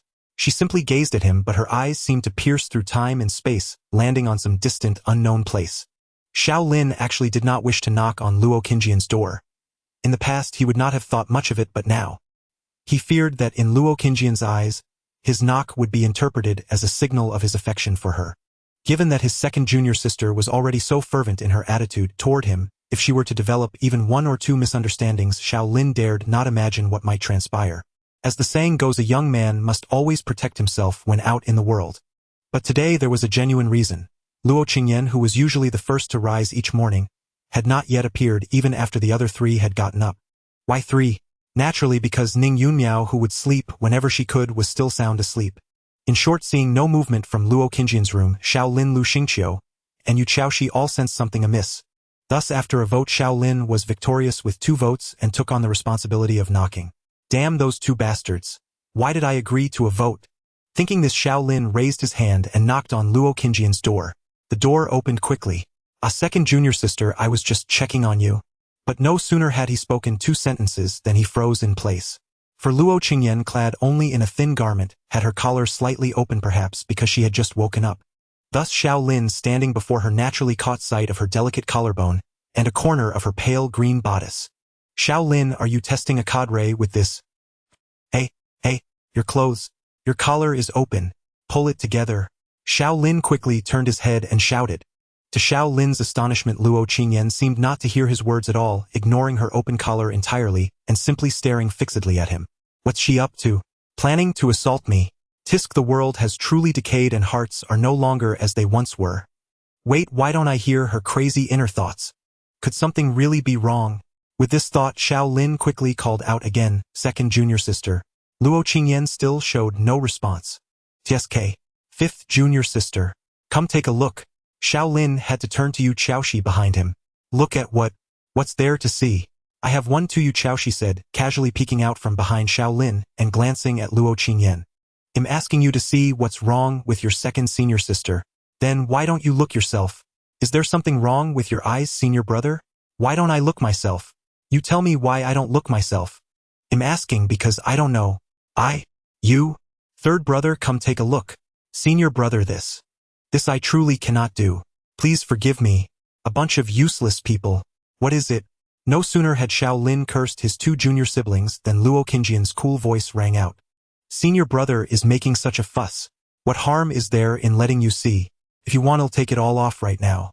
Seeing Luo Qingyan fasten her collar, Xiao Lin did not inwardly retort at her inner thoughts, but instead looked at her, raising an eyebrow slightly. "Is everything all right?" The moment Luo Qingyan opened the door, Xiao Lin could tell at a glance that her mood seemed off. Having essentially watched her grow up, he trusted his instincts. "Nothing." Luo Qingyan shook her head coldly. "Really?" Without hearing her inner thoughts, Xiao Lin was momentarily uncertain. "Senior brother, is something the matter?" Luo Qingyan did not respond but countered aloofly. "Senior brother, I must have you. Not even the heavenly king himself can stop me." Xiao Lin stared at Luo Qingyan, thinking to himself, "Your inner thoughts sound even more fervent now. We just saw that you hadn't come out for a while, so we came to check." Yu Chaoshi interjected. "Did I ask you? Look at your eyes, all sticky like syrup.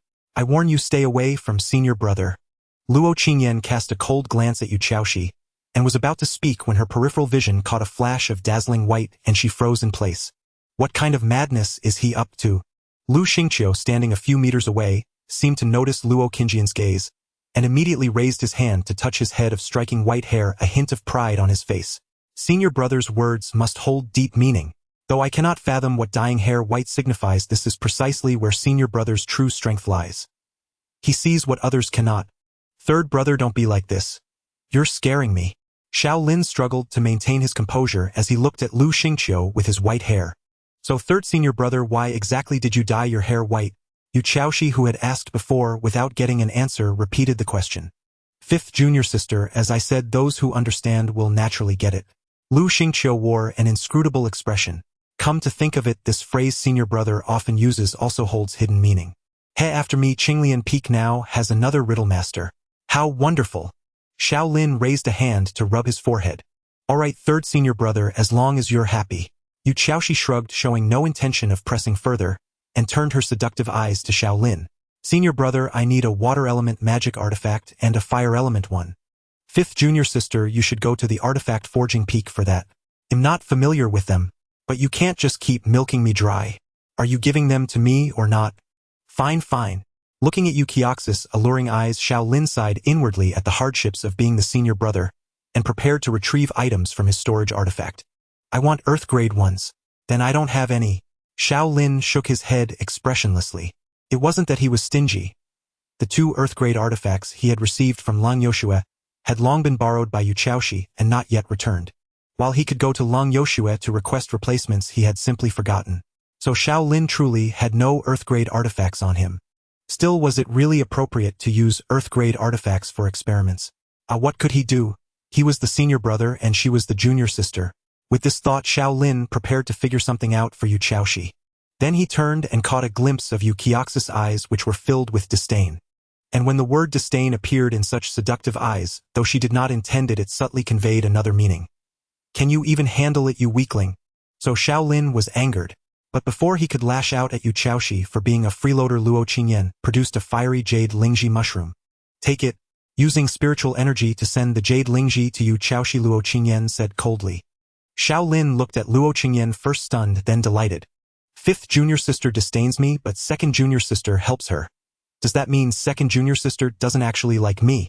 Excellent. Fifth disdains senior brother, stay away from him. Senior brother belongs to me alone. Life has three great illusions, one of which is she likes me. As a transmigrator, Xiao Lin was well aware of this truth, and thus after his crossing over he never once harbored such an arrogantly conceited thought. Yet it turned out that caution and prudence were not always effective. Just like Xiao Lin, who now found himself trapped in an illusion. Only this time it was the illusion that she doesn't like me. I should have known. Xiao Lin raised a hand and rubbed his cheek. Thank you, second senior sister. Yu Qiaoxi extended her small hand to accept the jade spirit mushroom, and without giving it much thought she turned her seductive eyes toward Lu Xingqiu. Third senior brother, do you have any earth-tier artifacts on you? I do have some. Lu Xingqiu nodded first, then cast a questioning glance toward Xiao Lin. Big senior brother, what do you think? What do I think? I think you're a turtle bastard. Xiao Lin's lips twitched slightly, thinking to himself that if you want to give it, if not, don't. Why are you shifting the blame onto me? I always felt that third senior brother's attitude wasn't purely one of respect. Could it be that third senior brother actually likes big senior brother? This is common in my original world, but I didn't expect to find it here too. Is that original world of yours a bit abnormal? Glancing at Yu Qiaoxi, who had once again fixed her gaze on him, Xiao Lin, while still in shock, waved his hand and said, since fifth junior sister needs it, if you have one third junior brother, just give it to her. Only then did Lu Xingqiu take out a glazed cup and hand it to Yu Qiaoxi. All right, we can begin now. Yu Qiaoxi set the two earth-tier artifacts aside, gathered spiritual energy between her slender jade-like fingers, and raised her hand to trace patterns in the air. Fifth junior sister is setting up a formation. Lu Xingqiu watched her movements and leaned in to ask. Yes, the spirit-calling convergence formation. Yu Qiaoxi pointed her finger, and in an instant the spiritual essence within the jade spirit mushroom was stripped away, falling into the still-forming array in midair. That? Luo Qingyan, who had also stepped forward, looked somewhat surprised. Isn't that the formation from the beast-taming sect? Hasn't it been lost? Your second senior sister is asking if this is that spirit-calling formation from the beast-taming sect.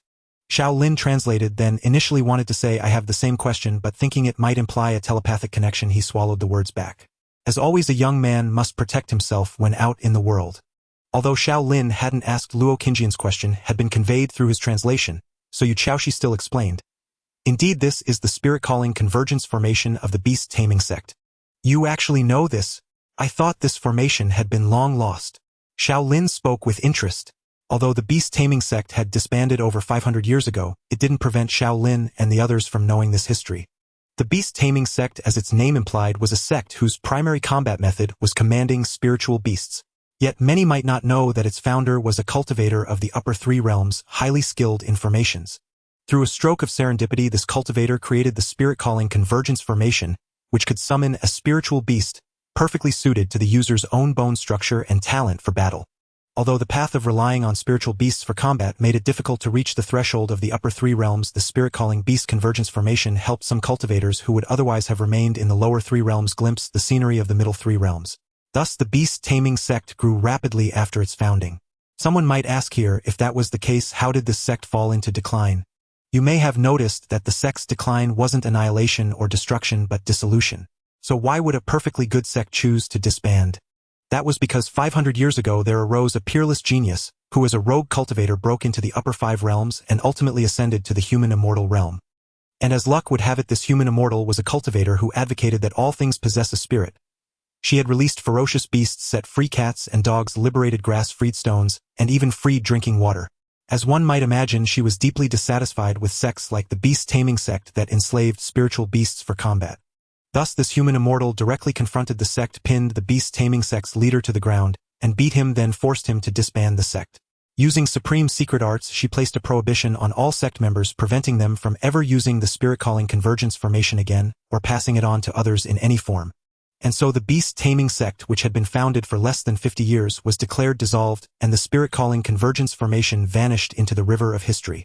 That was why everyone was somewhat astonished to see Yu Xiaoxi using the spirit-calling convergence formation now. It has indeed been lost. Yu Xiaoxi reached out again with her hand, and the spiritual essence of the glazed cup was cast into the soon-to-be-completed array. But after hearing about the formation's spiritual energy flow from Master, I managed to reconstruct it myself. Ha! Ha! Ha! Upon hearing this, both Xiao Lin and Lu Xingqiu voiced their astonishment, while Luo Qingyan expressed hers through her inner thoughts. If I remember correctly, the creator of the spirit-calling convergence formation was a cultivator of the upper three realms. Xiao Lin blinked. Is that so? I think so. Yu Xiaoxi continued her movements without pause, her left hand grasping the air to control the already formed miniature array in her palm, while the two fingers of her right hand came together and gently tapped the miniature array. Suddenly the miniature array burst into brilliant light. Fifth junior sister. You reconstructed this formation on your own. Lu Xingqiu's brows carried a hint of shock. Just from hearing about the formation's spiritual energy flow from Master. I know Master is powerful, but in my past life, fifth junior sister didn't have such talent. Come to think of it, since my rebirth, aside from big senior brother, the other senior and junior sisters have changed quite a bit. I wonder if it's an effect of my rebirth. No, third brother, it's not your problem. It's theirs. Xiao Lin thought silently. Yes, what's wrong? Yu Xiaoxi lifted her left hand, which was grasping the miniature array, upward. The miniature array broke free from its constraints, expanding with the wind, and in an instant it became a grand formation covering half the courtyard. The formations here are much simpler than magical differential calculus and magical structural studies. Reconstructing this formation was less difficult than repairing a table. Magical differential calculus. Magical structural studies. Tisk fifth junior sister, your previous world sounds quite painful. Also, I'll refrain from commenting on that last sentence. Xiao Lin thought silently once more. Making such a big show, isn't it just to attract big senior brother's attention? Vixen, can the love brain just stop? Xiao Lin raised a hand and rubbed his head. Then he saw Yu Xiaoxi raise her hand and point to the sky. The array in the air blazed with light once more, and then a stunning beauty in a strappy top with curves in all the right places emerged from the formation. Of course, that didn't happen. Instead, the formation shimmered with light, and a blob of matter slowly surfaced from within. Why use the word blob? Because the thing's texture looked just like jelly, making blob the perfect description. The fifth junior sister is truly a genius in formations. Lu Xingqiu expressed his heartfelt admiration, then turned his gaze to the peculiar substance emerging from the formation. He raised an eyebrow and asked, "So this is the result of summoning a spirit pet?" "Yes, I hit a bottleneck while researching other attack methods yesterday, and felt a bit restless, so I decided to relax and completed this formation." Yu Xiaoxi replied while channeling her spiritual energy to sustain the formation's operation. "Since it's complete, naturally I had to test its effects. Relax and complete the formation. If the academy folks heard that, they'd probably come knocking." Speaking of which, in my past life, the senior brother was blunt and got confronted by the academy. But he ended up winning over the headmaster's daughter, making the headmaster spit blood in fury. As expected of senior brother. Keep pretending, just keep it up. Are you really that desperate to catch senior brother's attention? Xiao Lin, who had a mountain of complaints about Yu Xiaoxi's words, felt a wave of profound helplessness upon hearing the inner thoughts of the other two, even extinguishing his urge to vent. Seriously, what's this all about? As their minds wandered, the blob extended another large section from the spirit summoning formation. Xiao Lin stared at the half-exposed body of the spirit pet and froze. Wait, this is a slime. Hearing Luo Qingjian's inner voice beside him, Xiao Lin knew his judgment was correct. Though only half the spirit pet was visible, its viscous translucent body and round shape closely resembled the slime's head seen in various films and shows before his transmigration. This spirit pet looks rather odd, Lu Xingqiu remarked, also noticing its strangeness, stroking his chin in contemplation.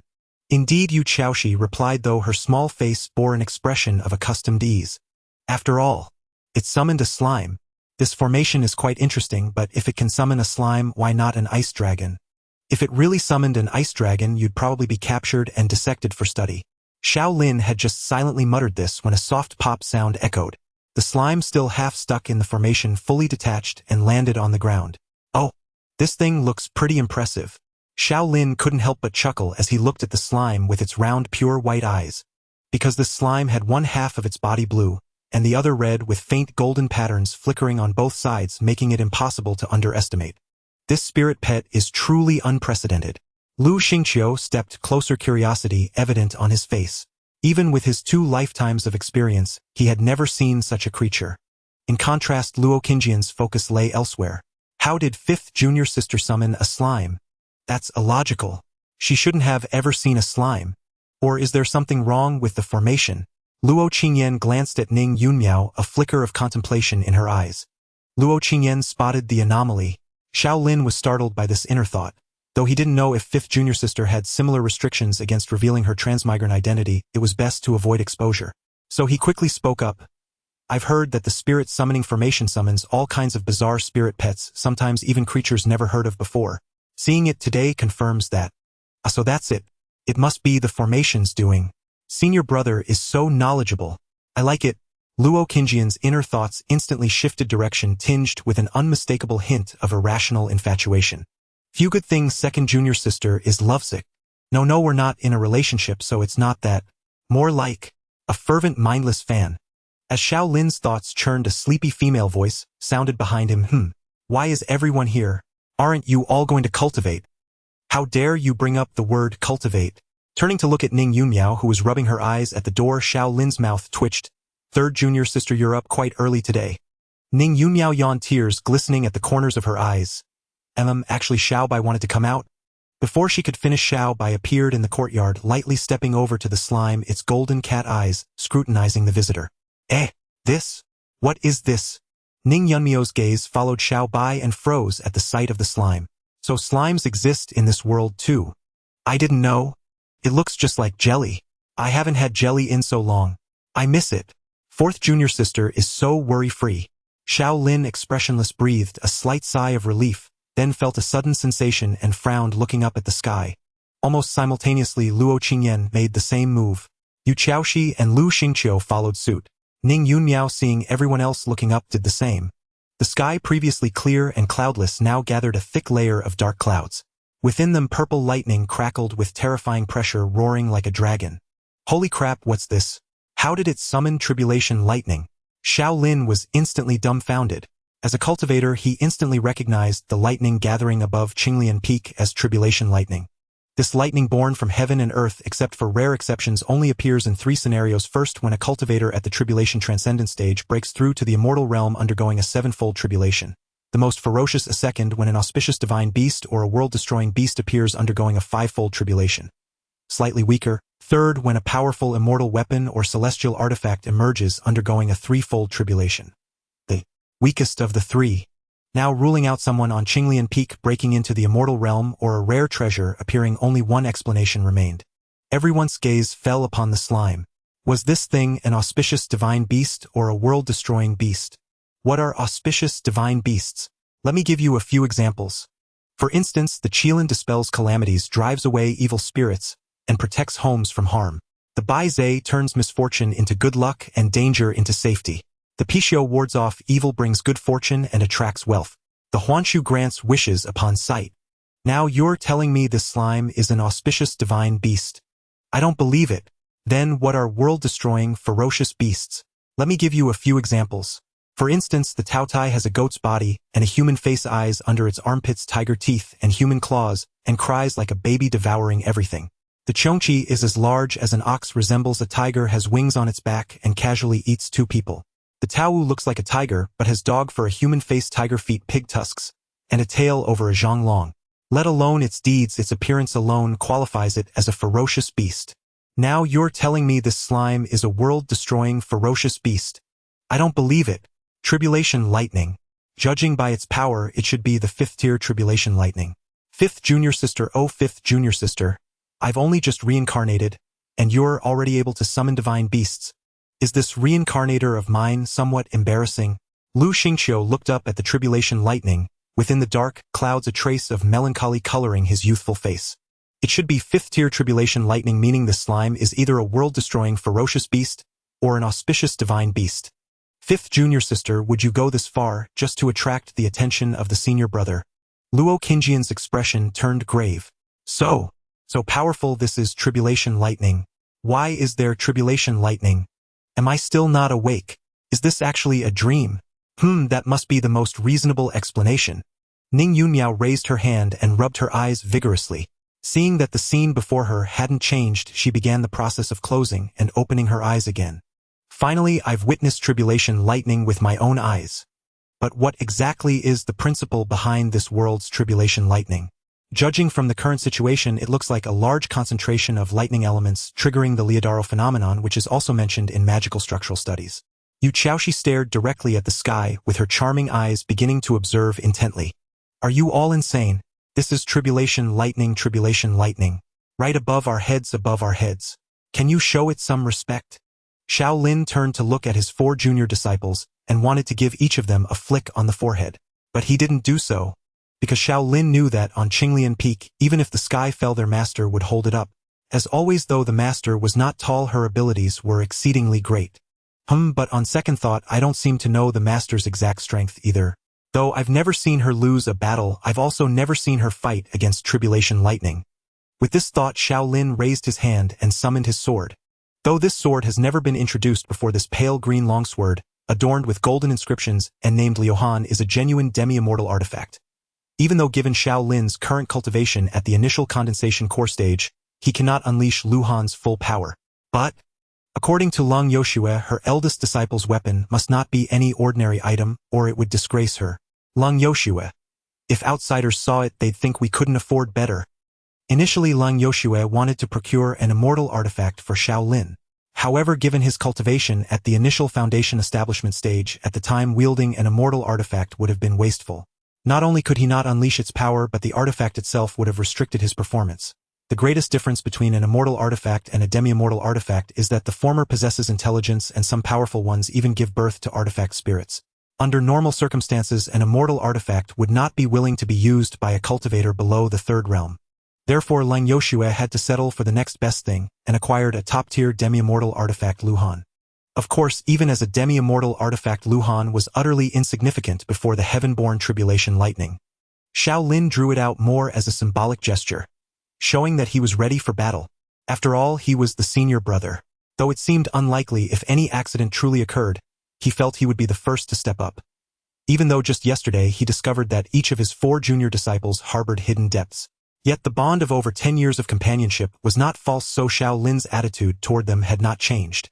Of course, it wasn't entirely unchanged. Faced with such an infatuated second junior sister, a Lu Xingqiu, who had truly dyed his hair white because of a single remark from him, a Yu Chaoshi, who was a mage of the male gender in her past life, and a Ning Yunmiao with nothing but food on her mind. Never mind. In short, though his task was to resign as senior brother, and he truly wished to do so, Xiao Lin still placed himself in that position. As long as he was there, he would not allow anyone or anything to harm the disciples of Luyun Sect. Of course, if escape was possible, he would flee. Only when escape was impossible would he fight.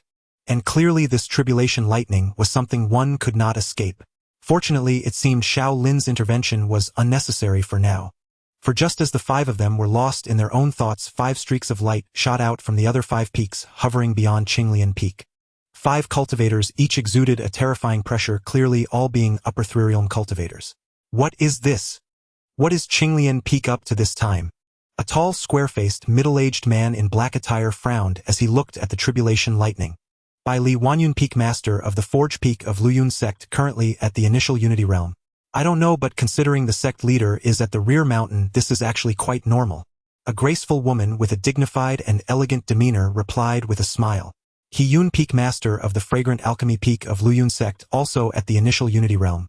No, if this were truly caused by the sect leader, the spectacle should be far greater than this, said a thin old man dressed in a long robe like an ordinary farmer, shaking his head. Zhang Xinzhu Peak, master of the 100 Streams Peak of Luyun Sect, currently at the upper Unity Realm. Indeed, so is this the work of those monsters?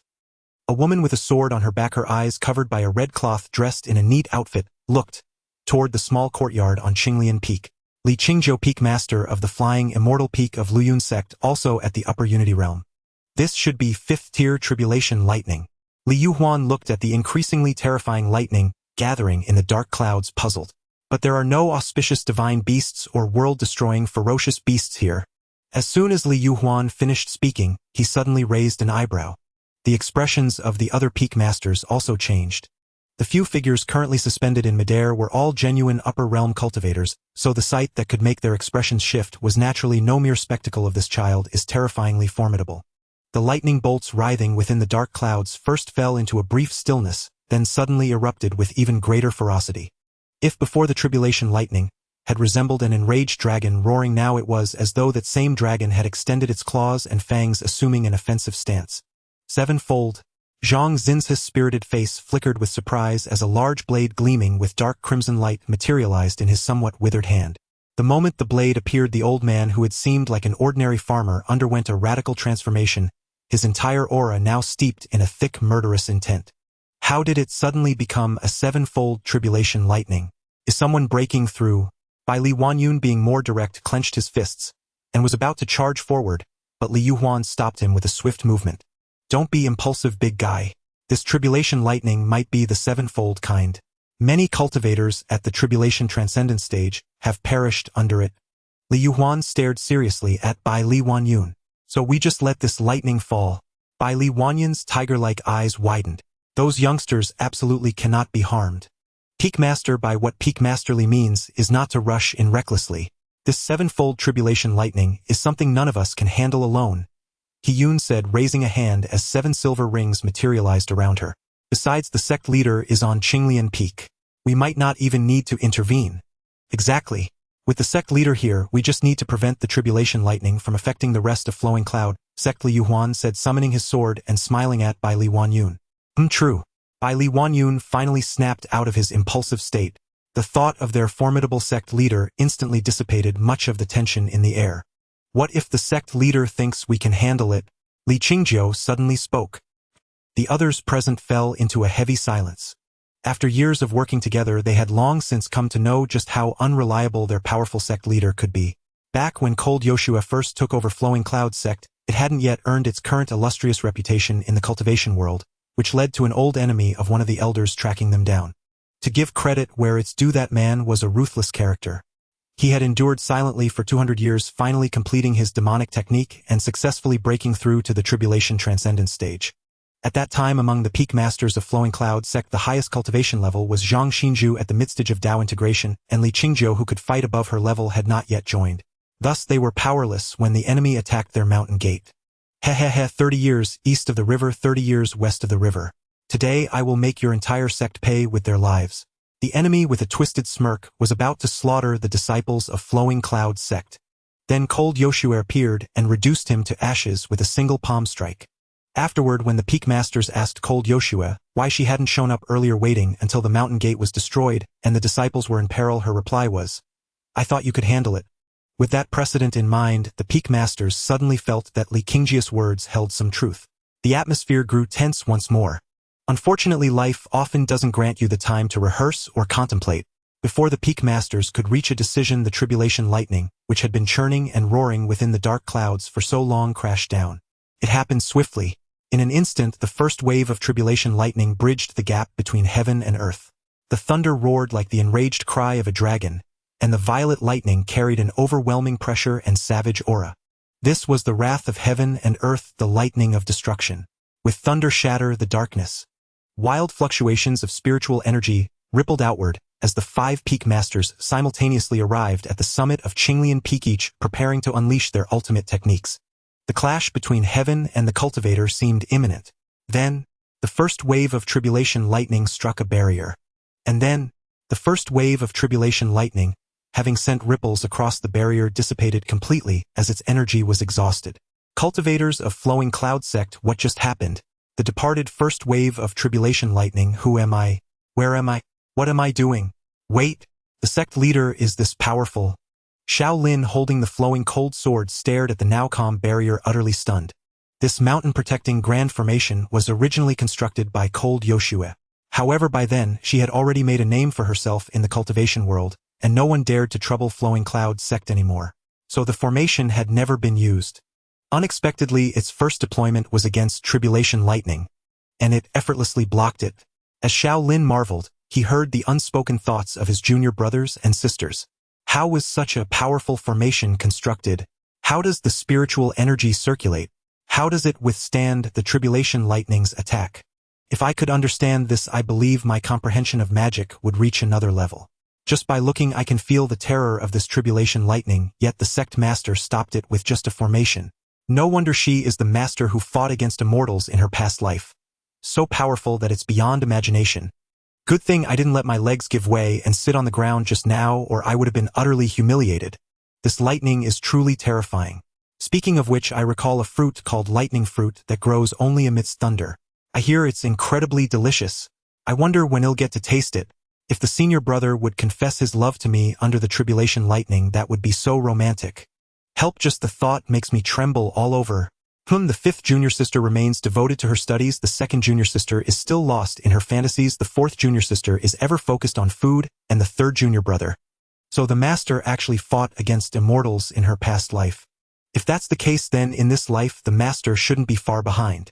Tisk, if so, then they're practically invincible. Xiao Lin was overjoyed. After all, the stronger the master, the more carefree his future life of slacking off would be. Though it takes time to describe, all these thoughts flash through in just a moment. And the second wave of tribulation lightning had already descended. Be careful. Zhang Xinju gripped his long blade horizontally, his battle intent soaring. The other peak masters also readied themselves. In an instant, the second wave of tribulation lightning bridged the gap between heaven and earth. The thunder roared like the enraged cry of a dragon, and the violet lightning carried an overwhelming pressure and savage aura. This was the wrath of heaven and earth, the lightning of destruction. With thunder shatter the darkness. Then, the second wave of tribulation lightning struck the mountain-protecting Grand Formation. And then, the second wave of tribulation lightning, having sent ripples across the barrier, dissipated completely as its energy was exhausted. History always repeats itself in striking ways. The second wave of tribulation lightning, I finally mustered the courage to make a move, yet you made me lose so thoroughly. Damn it. Perhaps provoked by this sight, the third wave of tribulation lightning followed closely behind. The tribulation lightning had never suffered such humiliation. What was it? Tribulation lightning, born from heaven and earth with boundless might capable of annihilating all things, it had struck down countless cultivators at the Transcendence Tribulation stage, reducing even their ashes to dust. Did they not understand the sheer weight of its existence? Yet now it was blocked by a protective sect formation. A monumental disgrace. The tribulation lightning would not permit such an affront to stand. My fate is mine to command, not heaven's. With such resolute determination, the third wave of tribulation lightning descended. Boom! It struck the protective formation, causing ripples to spread across its surface. Compared to the first two waves, the third wave clashed with the formation for a far longer duration, producing a far more dazzling display of light and shadow. Thus this time the formation was torn open, creating a breach. The third wave of tribulation lightning declared, I shall prove my worth. Not good. The peak masters, who had been vigilantly watching the situation, immediately prepared to employ their respective arts to intercept this third wave of lightning. Yet just as they began channeling their spiritual energy, before they could even act, a dog's head materialized from the gap torn in the formation. The dog's head grew as it faced the wind, swelling in an instant to a size larger than a small mountain peak. Then, it opened its massive maw and swallowed the still descending third wave of tribulation lightning whole. Swallowed whole. The pitiful third wave of tribulation lightning was extinguished without even a ripple, vanquished by that dog's head. Silence. The entire Luyun sect fell into silence. The powerful cultivators observing from afar also sank into silence. Was this even possible? Xiao Lin stared at the dog's head as it extended its tongue to lick its lips. Before he could process the scene, the dog's head had already initiated its next move. First it howled at the sky, then charged irresistibly toward the tribulation lightning in the heavens.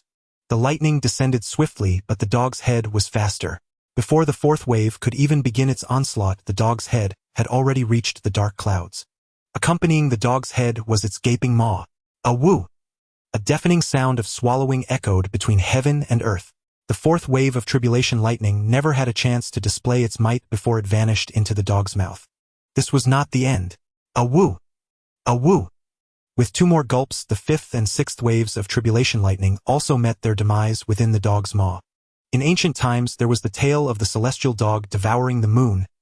Today, a dog's head swallowed tribulation lightning. All cultivators who witnessed this scene could only sigh in, the vast world holds endless wonders. However, just as everyone believed this tribulation lightning would be defeated in such an absurd manner, a new anomaly occurred. The seventh wave of tribulation lightning, already swallowed within the dog's mouth, suddenly erupted with brilliant light. It swelled abruptly, tearing the dog's head into fragments in an instant with a violent and terrifying aura. What was this nonsense? Was the tribulation lightning also a protagonist capable of breaking through on the spot? Shocked Xiao Lin couldn't help but gasp. Then he realized he had gasped too soon, because after shattering the dog's head, the seventh wave did not descend.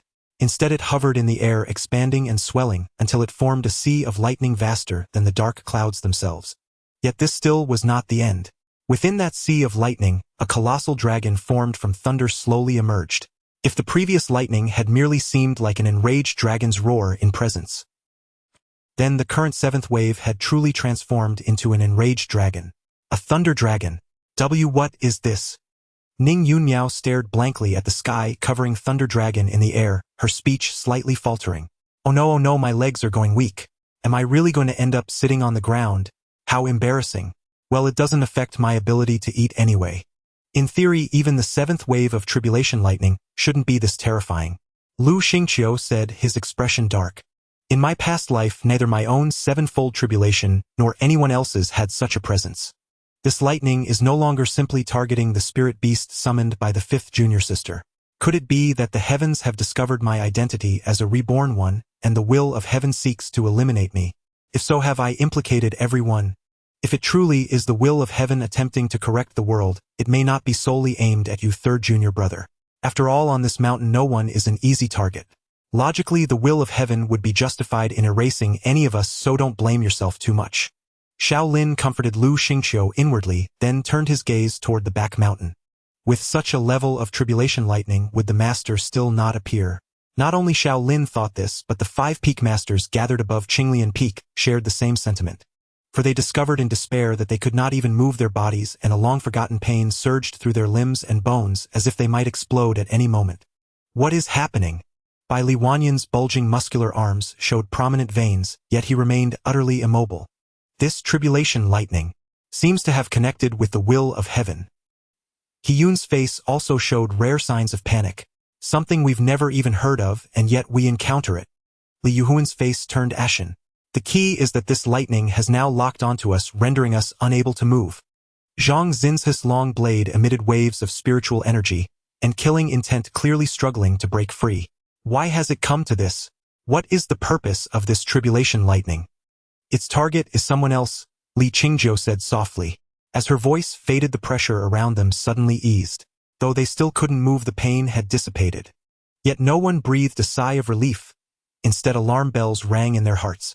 For in their spiritual senses, the Thunder Dragon's gaze had not departed but had instantly shifted to the summit of Qinglian Peak. It had shifted to Xiao Lin. Senior brother. Run. Watch out. Ha! Almost simultaneously, Luo Qingyan Yuchaoshi and Lu Xingqiu erupted with bursts of light and peculiar spiritual fluctuations. Yet these lights and fluctuations vanished in an instant. A figure appeared before Xiao Lin.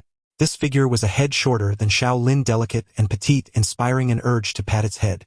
But the moment this petite figure appeared, the terrifying pressure enveloping Qinglian Peak vanished without a trace. I merely wished to observe your actions, but I never permitted you to strike. Lung Yoshue looked up at the colossal being in the sky, her expression calm, her tone icy.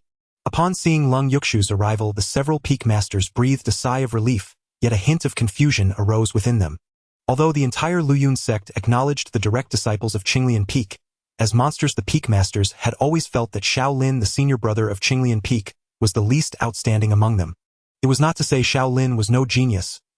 Reaching the lower stage of condensed core at such an age certainly earned him the titles of genius and even monster, yet compared to the others on Qinglian Peak, he appeared somewhat ordinary.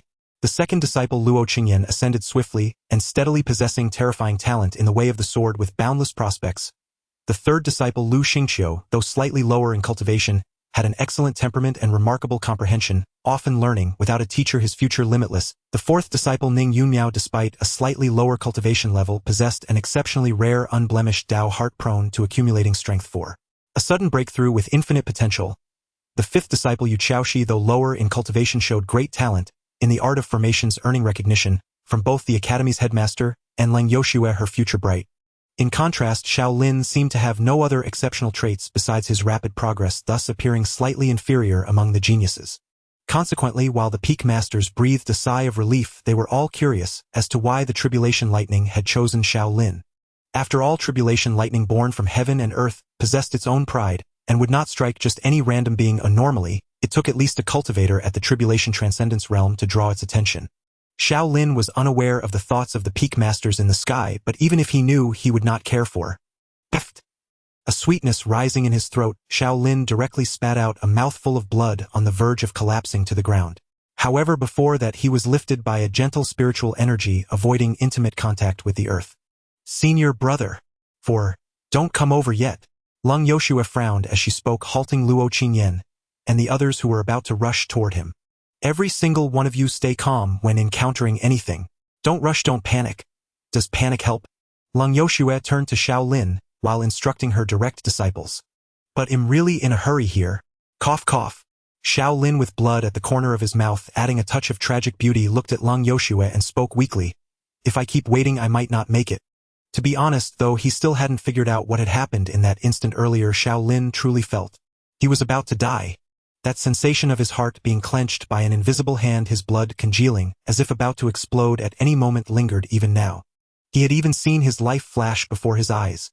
Xiao Lin had no doubt that, if Lung Yoshua had been a step later, he might have exploded into a mist of blood. One more delay and he would have exploded. Yet though he had saved his life, Xiao Lin clearly sensed that all his meridians were severed, and he might perish on the spot. Lung Yoshua looked at Xiao Lin's state, a flicker of guilt passing through her delicate brows. In truth, she should have appeared earlier. But seeing the fivefold tribulation lightning transform into sevenfold, she had wanted to see what mischief the lightning was up to. Who would have known? Thinking this, Lung Yoshua spoke in a tone of disdain. Look at you, reduced to this by a mere tribulation lightning. You disgrace me. Master. Cough cough. Shouldn't you consider your own fault? If you had come out earlier, would I be like this? Immediately displeased, Xiao Lin ignored his dire condition and mustered breath to retort. Could it be that you're incompetent? Could it be, cough cough, that you, master, are incompetent? How dare you? Not at all. Cough cough. Master taught me well. The 5 peak masters on guard against the tribulation lightning above sensed this scene through their divine sense and were somewhat astonished. Though they had always had Xiao Lin relay messages to Lung Yoshua, they had thought it was only due to his position as senior disciple that he could speak more with the sect leader. They never knew their relationship was close enough for such banter. It was not their fault, for they might not see Lung Yoshua even once a year at most, hearing her oral instructions. But still, with tribulation lightning hanging overhead, was it really appropriate for the sect leader to be so leisurely? The 5 peak masters looked at the thunder dragon in the sky, this thought arising in their minds. In contrast, perhaps inheriting the same trait, Luo Qingyan and the others were noticeably calmer. So master has scared the tribulation lightning into not daring to move. Master seems more and more mysterious. Speaking of which, why did the tribulation lightning target senior brother? Could he have some conductor on him that attracts lightning elements? Given this lightning is no ordinary lightning. Well, master is hard to study, but senior brother can be studied. Phew, thankfully master arrived in time. No need to worry about senior brother's safety or the lightning.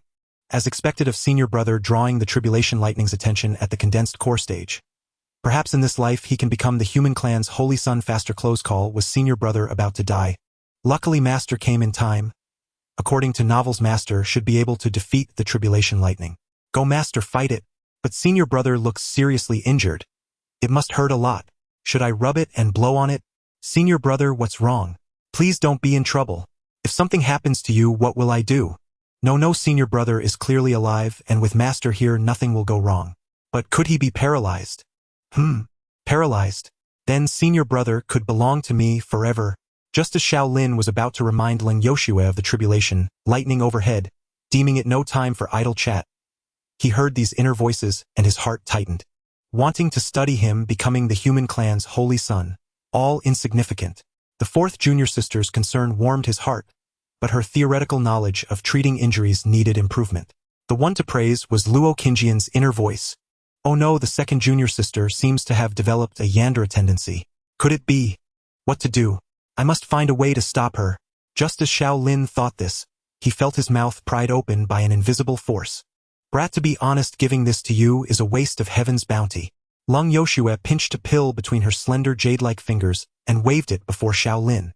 Even without Lung Yuxu's words, Xiao Lin could tell. The dark black pill in her hand bore 3 golden patterns, exuded a rich medicinal fragrance, emitted visible spiritual charm, and most crucially a faint shadow of a black tortoise could be seen on the pill. Pills upon emergence were divided into 9 grades, with the highest being first grade. This pill was clearly a first-grade pill, priceless in the cultivation world, often causing upper 3 realm cultivators to battle fiercely over it. But your master isn't particularly short of this, so you're in luck. Lung Yoshue flicked her finger, and the pill landed in Xiao Lin's mouth. What did a first-grade pill taste like? Xiao Lin had never known before, but now he knew. It was a flavor that made one want to retch. It was hard to describe. If forced to put it into words, one could compare it to the socks of a beautiful maiden worn for a week inside boots, then tossed into a trash bin, and stirred for several days, and finally heated in a microwave along with vomit. What? Why use the example of a maiden's socks? Tisk, because some people have a penchant for it. I won't say who. In any case, Xiao Lin nearly retched. Had Lung Yoshue not used spiritual energy to seal his mouth shut, he might have spat out this pill, which would have caused a bloody storm outside onto the ground. But despite its terrible taste, the effect was truly remarkable. The moment the pill entered his mouth, it transformed into spiritual energy, infused with medicinal power flowing through Xiao Lin's limbs and bones.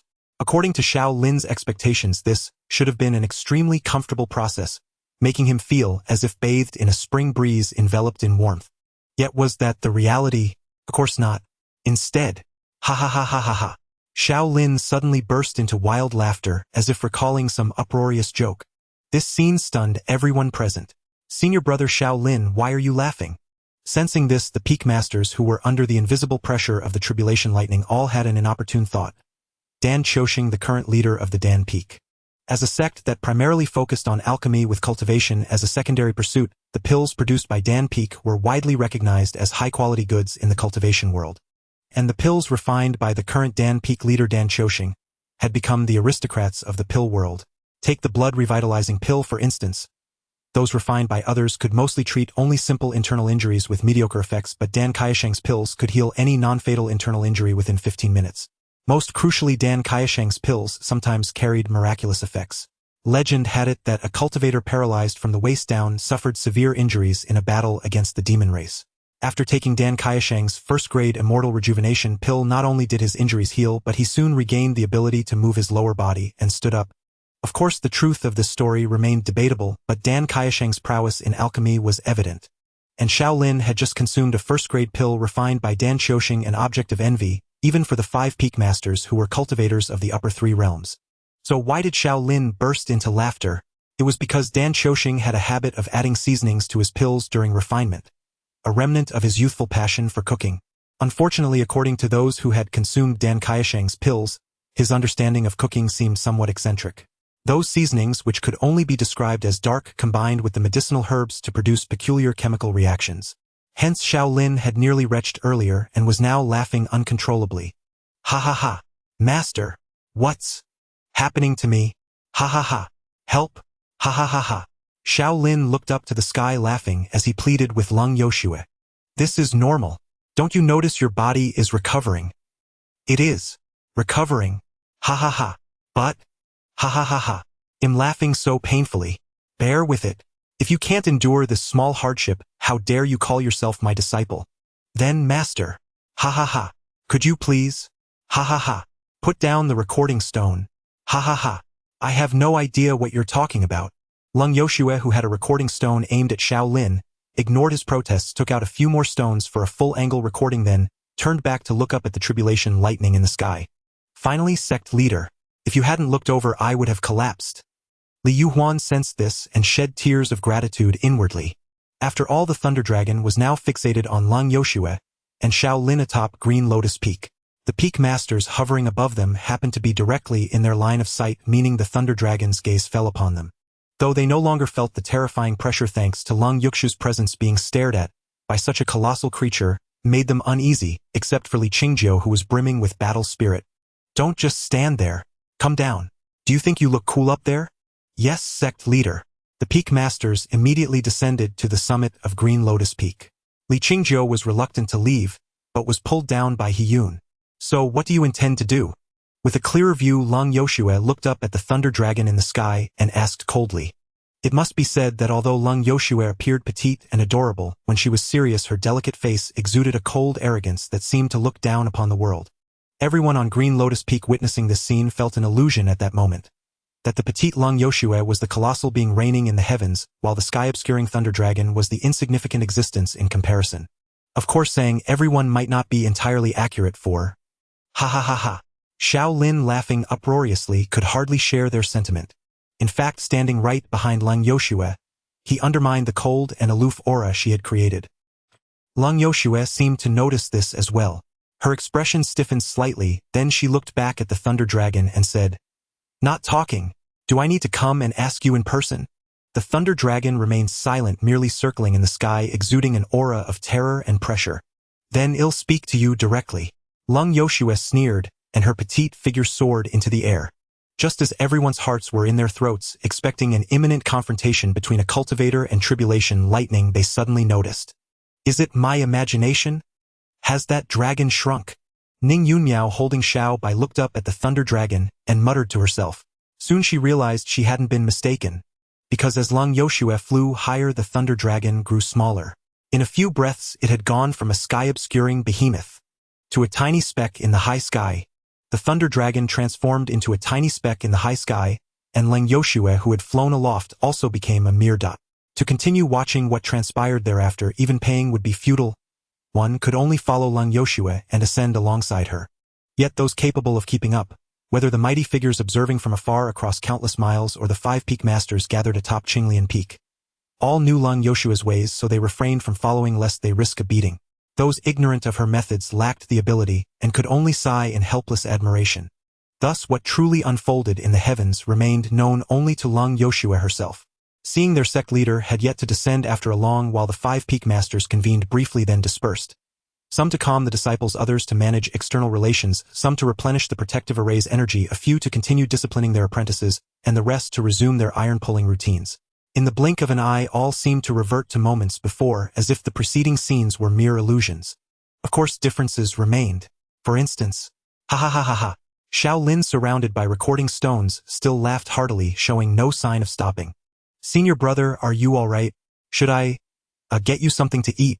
Ning Yunmiao approached Xiao Lin with Xiao Bai in her arms, finally managing to utter those words after a long pause. Ha ha ha. Xiao Lin's laughter seemed to convey something, but Ning Yunmiao could not understand. "It must be the pills effect," she murmured.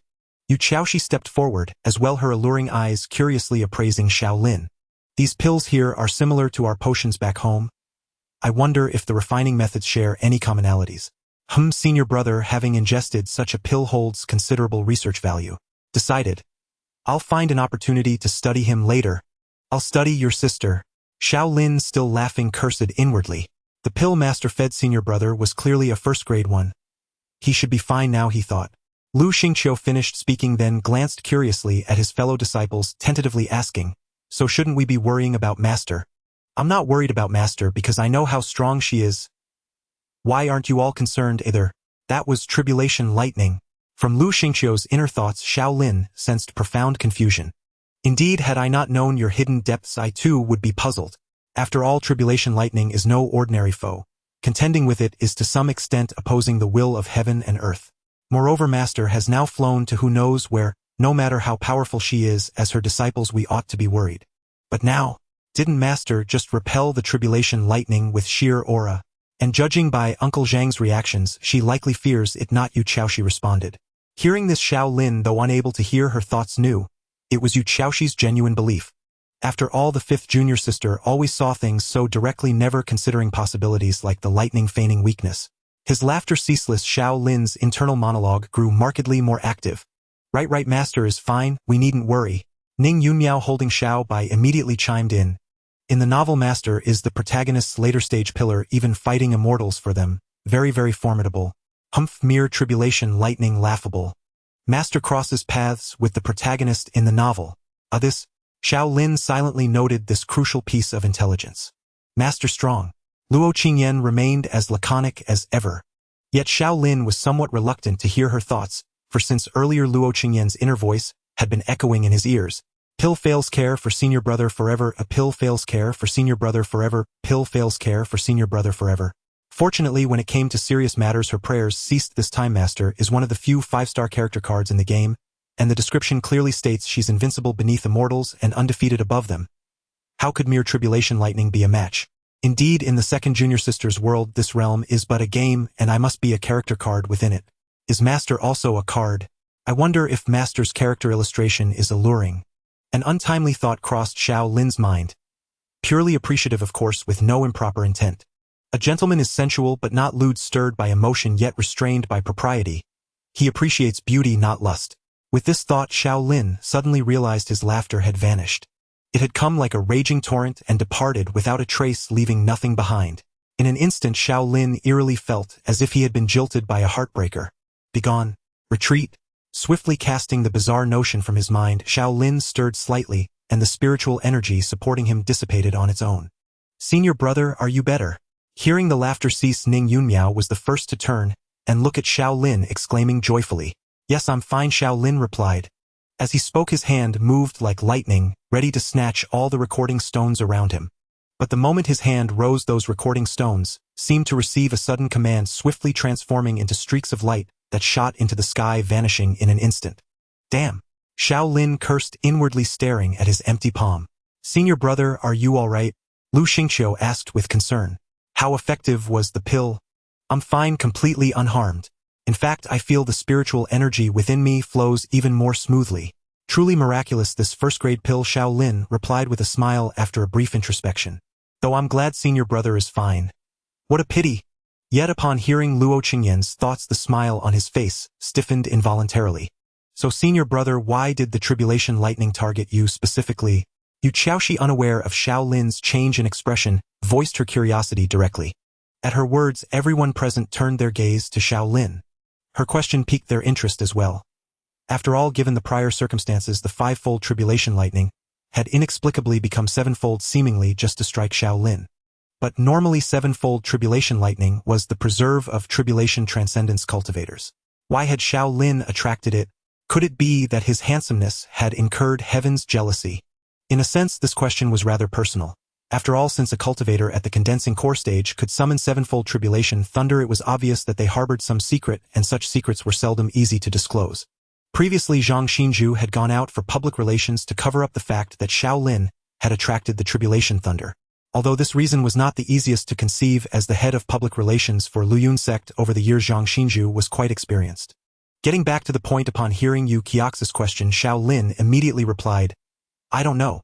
Though he had many conjectures in his mind, he had no evidence to prove them, so he could only answer thus. I see. Yu Qiaoshi nodded with a hint of regret. The others also nodded in turn, and Ning Yunmiao even proposed conjectures such as, could it be that the senior brother once made some oath? Or, did the senior brother commit some heinous deed? Then she received a knock on the head from Xiao Lin. In any case, no one raised any doubts about this answer. Normally, Xiao Lin's reply would be hard to believe. You've summoned 7-fold tribulation thunder, yet you claim to know nothing? But Xiao Lin truly did not know, and the others naturally accepted this reason. Everything seemed so logical. Then came Xiao Lin's turn to counterattack. Speaking of which, I noticed earlier that each of you emitted some strange light.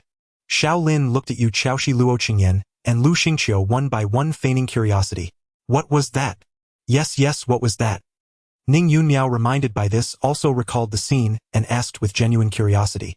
Unlike Xiao Lin, whose curiosity was feigned, Ning Yunmiao's was real. Ning Yunmiao, am very curious. Upon hearing this question, Lu Xingqia's expression stiffened noticeably. Damn, I almost used that immortal-grade artifact earlier. I was too hasty. With my current strength, even if I used it, it wouldn't have much effect. But watching the senior master about to be struck by lightning, how could I stay calm? An immortal-grade artifact. Good heavens, even in top-tier sects such treasures are rare. How did this kid get one? Is this the advantage of a reincarnator? Xiao Lin cast a barely perceptible glance at Lu Xingqiu. Fortunately, the master arrived in time, or I would have had to use that realm experience card. It's a one-time use. Though saving the senior master is priceless, even if I couldn't save him afterward, I wouldn't know how to explain. Well, in that case, the best outcome would have been for the senior master and me to be turned to ash together, so we could be together forever. Stop that right now. Don't ever think like that again. I beg you. Xiao Lin glanced at Luo Qingyan from the corner of his eye, utterly disturbed. I'm not sure about second senior sister and third senior brother, but I was about to use my trump card. Yu Xiaoxi, seeing that Luo Qingyan and Lu Xingqiu remained silent, spoke frankly. But I can't explain too clearly as everyone has their secrets. I wonder, with my current strength, could a forbidden technique withstand the tribulation thunder? A forbidden technique. I'd love to see it. Xiao Lin, hearing Yu Qiaoxi's inner thoughts, nodded and said, I see. Then I won't press further. I assume second senior sister and third senior brother are in the same situation. Lu Xingqiu and Luo Qingyan immediately nodded in succession. While I'm touched that you were willing to use your trump cards to save me, truth be told, in that situation you might not have been able to help. Xiao Lin looked at Luo Qingyan and the others seriously. Since they're trump cards, they should be used when necessary and effective, not easily revealed. If I didn't even try and something happened to the senior master, I would never forgive myself. Lu Xingqiu, who usually obeyed Xiao Lin, without question rarely voiced a dissenting opinion. Luo Qingyan nodded again, clearly agreeing with Lu Xingqiu. Senior brother, your reasoning is sound, but it doesn't apply in practice. Yu Xiaoxi shrugged. If we were in danger, could the senior master calmly judge the situation first before deciding whether to use a trump card? Well, probably not. Xiao Lin scratched his head. Then he suddenly realized that he himself seemed to have no trump cards. Damn, everyone has a background, so why do I feel so inferior? Indeed, the constitutions of transmigrators vary. Then there's nothing more to say. As for why the senior master attracted sevenfold tribulation thunder, well, ask the master when she returns. Yu Xiaoxi finished speaking and turned to look at the slime following behind her. So what do we do with this thing? Everyone present turned their gaze to the slime. Though it might sound irresponsible, the root cause of this incident could be traced back to this creature. So this is an auspicious divine beast? Lu Xingqiu asked skeptically. It should be. It was the one that drew the initial fivefold tribulation thunder. Ning Yunmiao put down Xiao Bai, crouched to look at the slime, her big watery eyes full of curiosity. So this is a slime. First time seeing one alive. It feels so cute. Speaking of which, I used to see online stuff like slime versus so-and-so, meaning slimes must be strong. No wonder they can attract tribulation thunder in this world. No, those slime versus things you saw online are not what you think. Xiao Lin's mouth twitched slightly as he pushed away those long-buried unhealthy memories resurfacing in his mind. He looked at Yu Xiaoxi and asked, since it's your spirit pet fifth junior sister, you must know something about it, right? Yes, I do know a bit. Yu Xiaoxi looked down at the slime with its round wide eyes, raised an eyebrow and said, speaking of which, why did Uncle Master Zhang and the others leave without asking anything? Could the several uncles know something? No, junior sister, you joined later, so you wouldn't know. Xiao Lin waved his hand casually. The master has long instructed the Peak Masters that there's no need for them to know the causes and effects of events on Qinglian Peak. That's why Uncle Master Li and the others didn't ask. After explaining, Xiao Lin couldn't help but let his thoughts wander. In the past, he hadn't thought much of it, simply assuming the master found it troublesome to have the uncles around. But now it seemed the master truly knew something.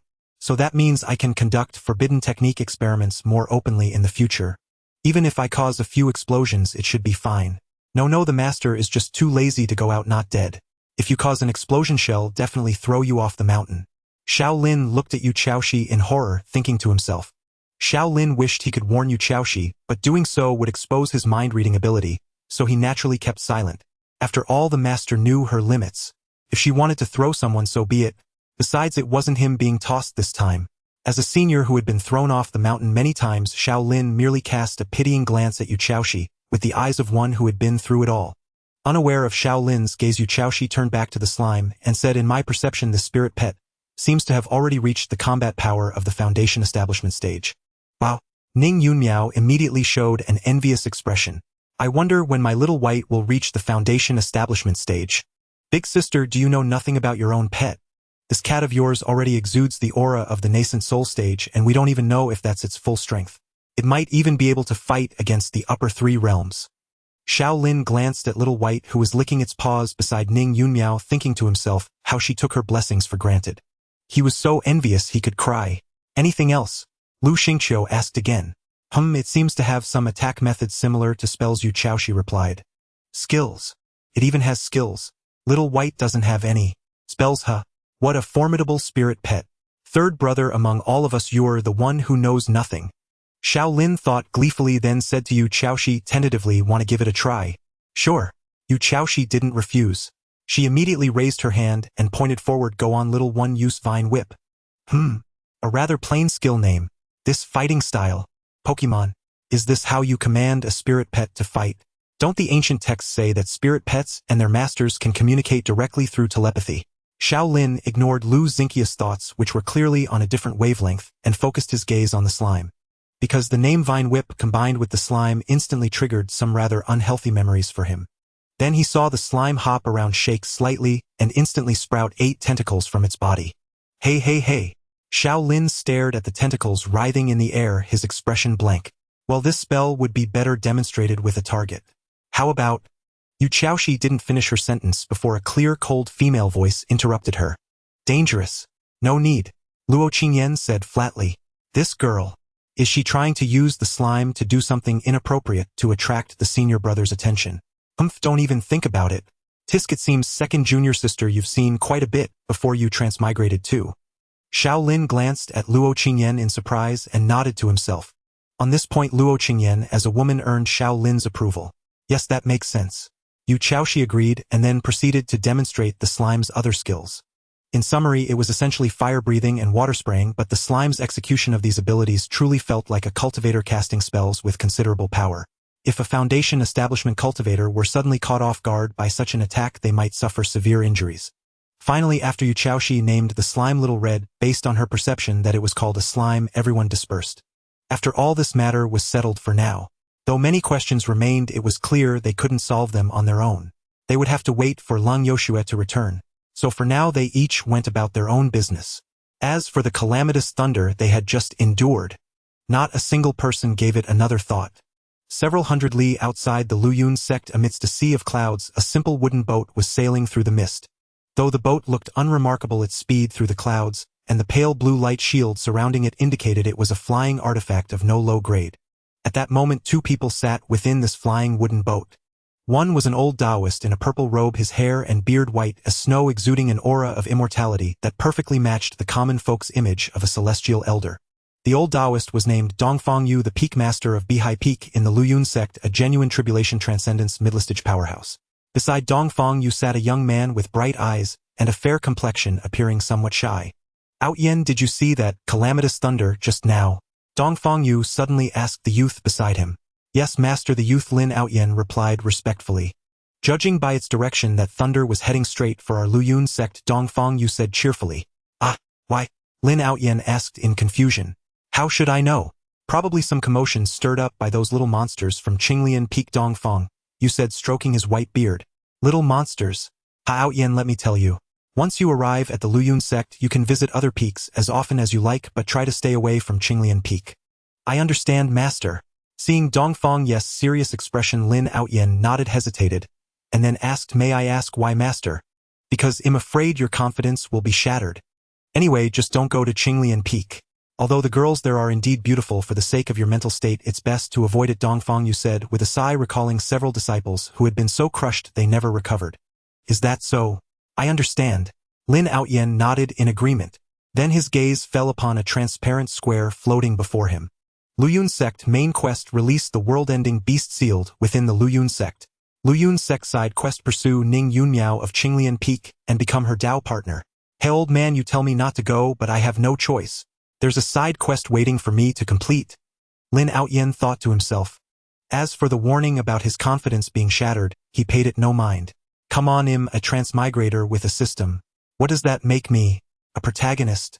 It's always the protagonist who crushes others' confidence, never the other way around. Could it be that they have systems too? Ridiculous. Alas, that poor calamitous thunder. Once the sect leader gets his hands on it, it's in for a rough time. Dongfang Yes' words caught Lin Aoshan's attention. After a moment's thought, he asked cautiously, master, what do you mean by that? Can the sect leader fight against calamitous thunder? Ha, you'll understand once we reach the sect, Dongfang Yu said with a hint of pride. This sect leader is really something. If it's a woman, I've got to win her over. Sect leaders like that are usually easy to fool and seduce. Lin Outyen began to daydream. After Lung Yoshue ascended to the heavens, she did not return until dusk. Yet no one worried for her. Instead, Ning Yunmiao even lamented the pitiful fate of the tribulation lightning, wondering how badly it had been battered. Everyone gathered for dinner and then retired to their own rooms. As soon as Xiao Lin entered his chamber, he drew Luhan and pressed it against his neck, glaring at the empty air before him. System, will you show yourself or not? If you don't, I'll slit my own throat right now. Unfortunately, his threat seemed to have no effect whatsoever. Damn it. We've lived together for all these years, and you just watch me die. Fine, fine. If you won't let me live, don't expect to have it easy either. Xiao Lin, like a love-struck shrew, made as if to slice his neck. In an instant, blood gushed forth. With a tragic flourish, he spun around and collapsed to the ground like a withered rose. Of course, that was not the case. Lu Han had indeed grazed his neck, but as the blade cut through flesh, a layer of golden light emerged, averting the tragedy. This was the effect of his attire. Though it appeared to be an ordinary blue robe, it could actually be considered an Earth-grade artifact. However, when Yu Chaoshi had asked him for an Earth-grade artifact earlier, he had not taken off this robe after all. He had no desire to run around naked. I couldn't fool you after all. Xiao Lin sheathed Liu Han, failing to coax the system out, and sat dejectedly on a chair. He desperately wanted to ask the system about the series of events that had transpired over the past 2 days, but unfortunately the system was unwilling to oblige. Sigh, so why did that tribulation lightning come after me? And it was 7-fold. What did I do to deserve this? Xiao Lin poured himself a cup of spirit tea from the pot on the table and took a tasteless sip. He was deeply worried now.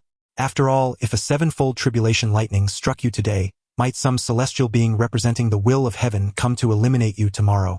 It wasn't impossible. Damn it, we're all transmigrators and reincarnators. Why target me specifically? I don't think I have anything special about me. Could it be because I'm exceptionally handsome? Perplexed young man. What the? Hearing a sudden voice behind him, Xiao Lin instantly drew his sword and spun around. Then he saw Lung Yoshua holding an apple. Master, could you knock before entering? Xiao Lin sheathed Lu Han with a deadpan expression. Knock, knock. What's the point of knocking? Lung Yoshua bit into the apple and mumbled. Why should a master need such trouble to enter a disciple's room? What if I were bathing? So what? I've seen you naked since you were a kid. Peeping at someone bathing stunts your growth. How you think I care about that? Xiao Lin gazed at Lung Yuxu's indifferent expression and couldn't help recalling that winter from his childhood. Back then, perhaps because she had finally thrashed some old woman from the Mystic Maiden Peak, Lung Yoshua was in high spirits. She had gone out of her way to procure drunkenness pills and a jar of fine spirit wine, drinking herself into a stupor. Don't question why drunkenness pills exist. Where there's demand, there's a market, and the Alchemy Peak folks never miss a business opportunity. It was the dead of winter, the world blanketed in white with heavy snowflakes drifting down. Amidst this pure whiteness, a flushed-faced Lung Yoshua cried out to the sky, her voice filled with bitter lament. Ah! Why did I end up like this? Flat as a man and a dwarf to boot. I don't want to be a dwarf. Her wails were mournful and lingering. Fortunately, the Alchemy Peak specialty drunkenness pills were potent enough to make Lung Yoshua black out completely. Otherwise Xiao Lin, who had heard this, might not have survived to this day. Come to think of it, although Master claimed she had once been a stunning beauty, who had changed due to special circumstances, it was hard to imagine her in such a glorious form.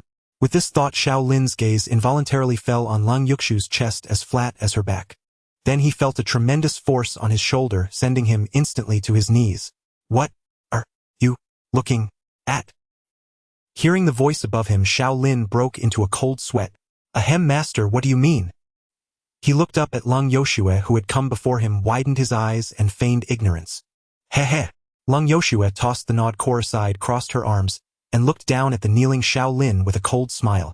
Don't think I don't know what's on your mind, you rebellious disciple. Don't you know a thing about respecting your master? Master, I'm innocent. Are you looking down on my figure?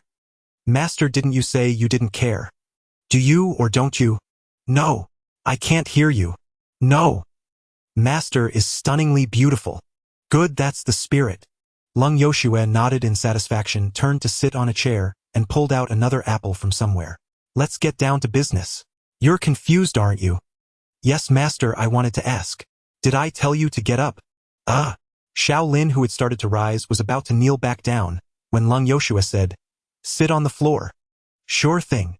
Xiao Lin immediately crossed his legs and sat on the ground. You're wondering why the 5-fold tribulation lightning turned into 7-fold. And why that 7-fold lightning targeted you? Lung Yoshua took a bite of her apple and asked. Yes, please enlighten me, master.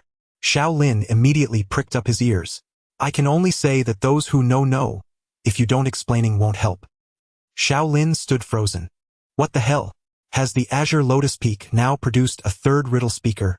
Damn it, I shouldn't have spread that phrase around. At least it didn't include any jargon from our world, so my second and fourth junior sisters didn't get suspicious. But don't worry too much. You won't be in any danger for now. Lung Yoshue swallowed the pulp in her mouth and added, Phew, that's a relief. Xiao Lin let out a long sigh. As always, although Master was short in stature, her skills were formidable. If she said it was fine, it most likely was. But for now. Before Xiao Lin could voice his question, Lung Yoshue suddenly spoke. They'll be going out for a while soon. While I'm away, keep those rebellious disciples in line, got it? Master, is this for me? Mainly because I heard that the author of Little Wife just released a new work and I need to snag a copy. Master, isn't your disciples' safety more important than a novel? Tisk, fine. I'll take care of your problem on the way. Lung Yoshue chewed the fruit pulp, then suddenly seemed to remember something, her expression turning serious. What's wrong, Master? Before Xiao Lin could even feel moved, his heart tightened. Speaking of which, that little brat Lu Xingqiu suddenly dyed his hair white. Any idea why? I have no idea. Lung Yoshue departed.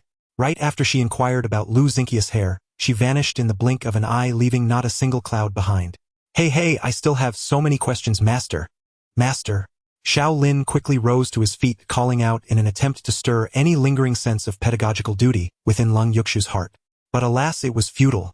Perhaps Lung Yoshue simply had no such thing. Tisk, always coming and going without a trace, at least let me finish my questions.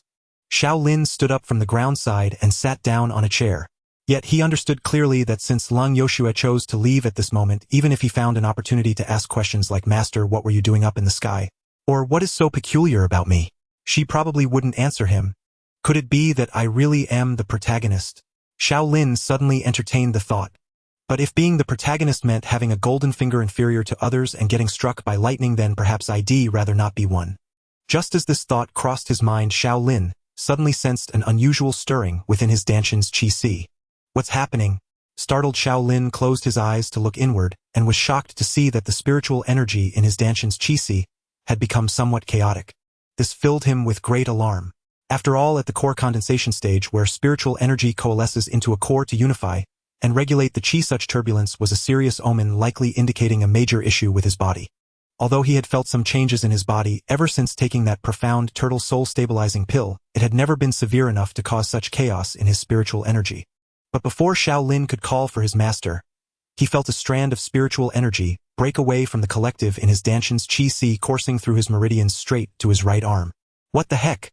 Xiao Lin quickly rolled up his sleeve and saw an eerie glow on his right forearm. The light rapidly formed into lines, etching themselves onto his skin. Well, this.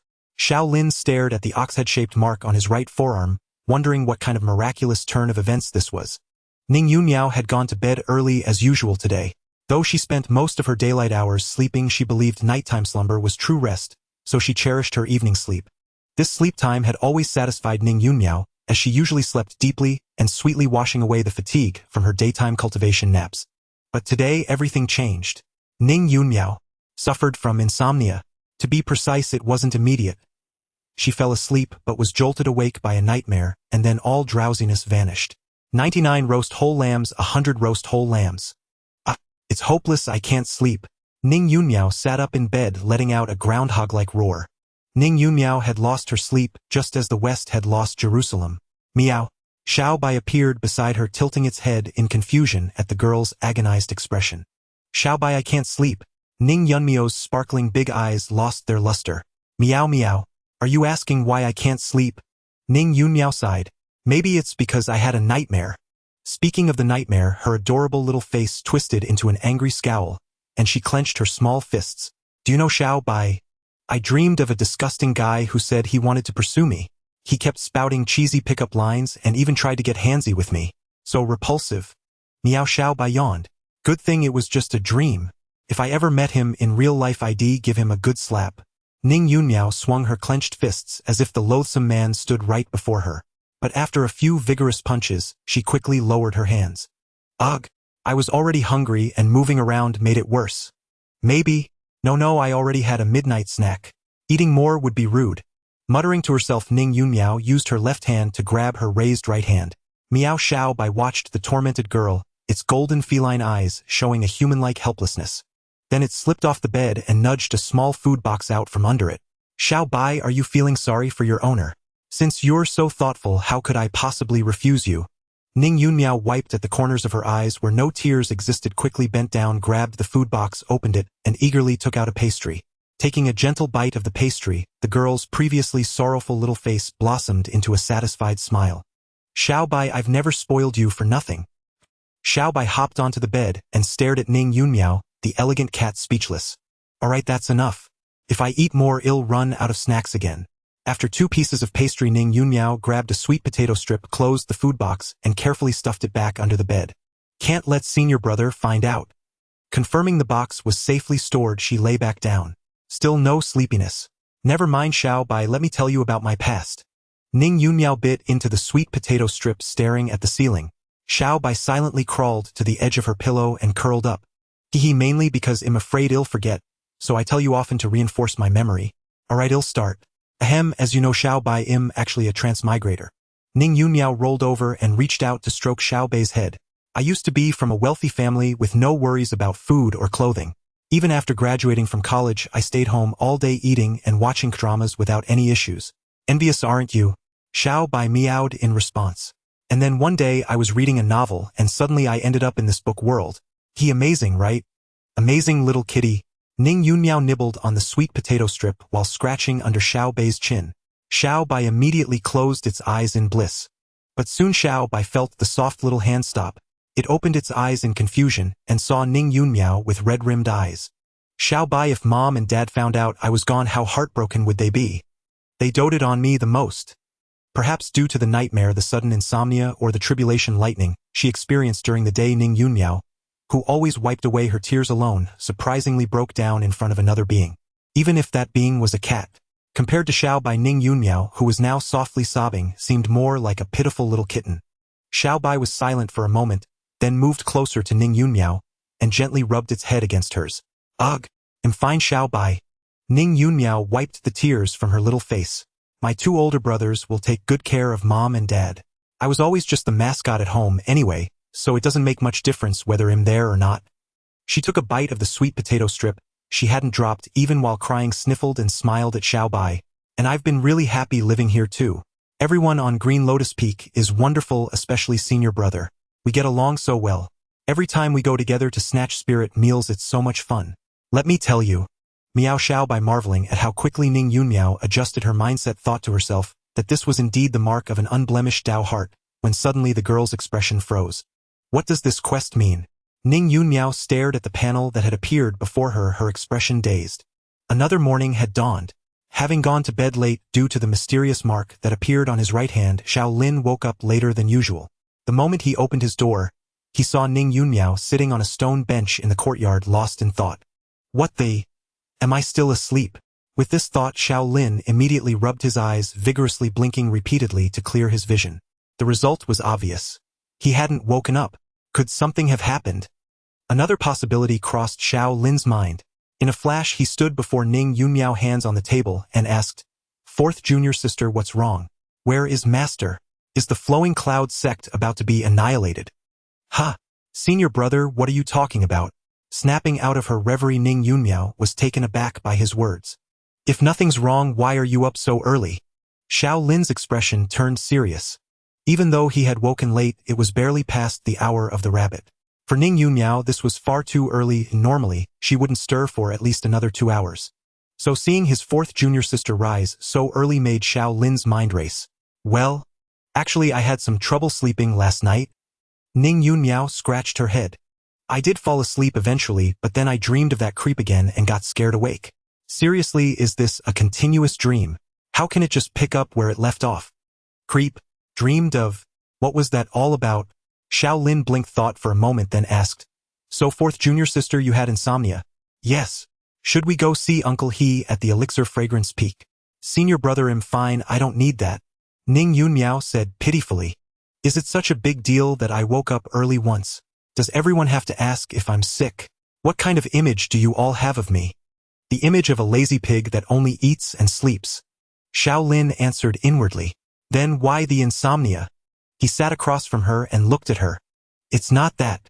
Actually, I had 2 nightmares in a row and got scared awake," Ning Yunmiao confessed. "Maybe it's also because of that new mission." "New mission?" It seemed fourth junior sister had experienced quite a lot last night. Xiao Lin's mouth twitched slightly. What exactly were the nightmares about? After hearing her thoughts, he became very curious about the content of her dreams. If it truly was a continuous dream that could resume after interruption, then this dream might not be ordinary. After all, the constitution of dreams and dreamers cannot be generalized. A cultivator's dream realm can give rise to many things. Legends like, an immortal caresses my head in a dream, a hidden treasure in a dream cave, a master passes down techniques in a dream, or a celestial maiden binds a fate in a dream, are widely circulated in the cultivation world. Though no one can verify the truth of these tales, given their number and prevalence, they are clearly not baseless. Even in the current cultivation world, there is a cultivator who uses dreams as a battle method. The head of one of the 6 great sects, the Immortal Crossing Sacred Land Xiaomingda, is said to possess a powerful divine ability that allows him to kill people in dreams. Well, it's just that someone in the dream said they wanted to pursue me and even got handsy. Ning Yunmiao answered honestly, though she refrained from calling the scoundrel in her dream a creep. Xiao Lin placed his hand on the stone table, tapping his slender index finger lightly.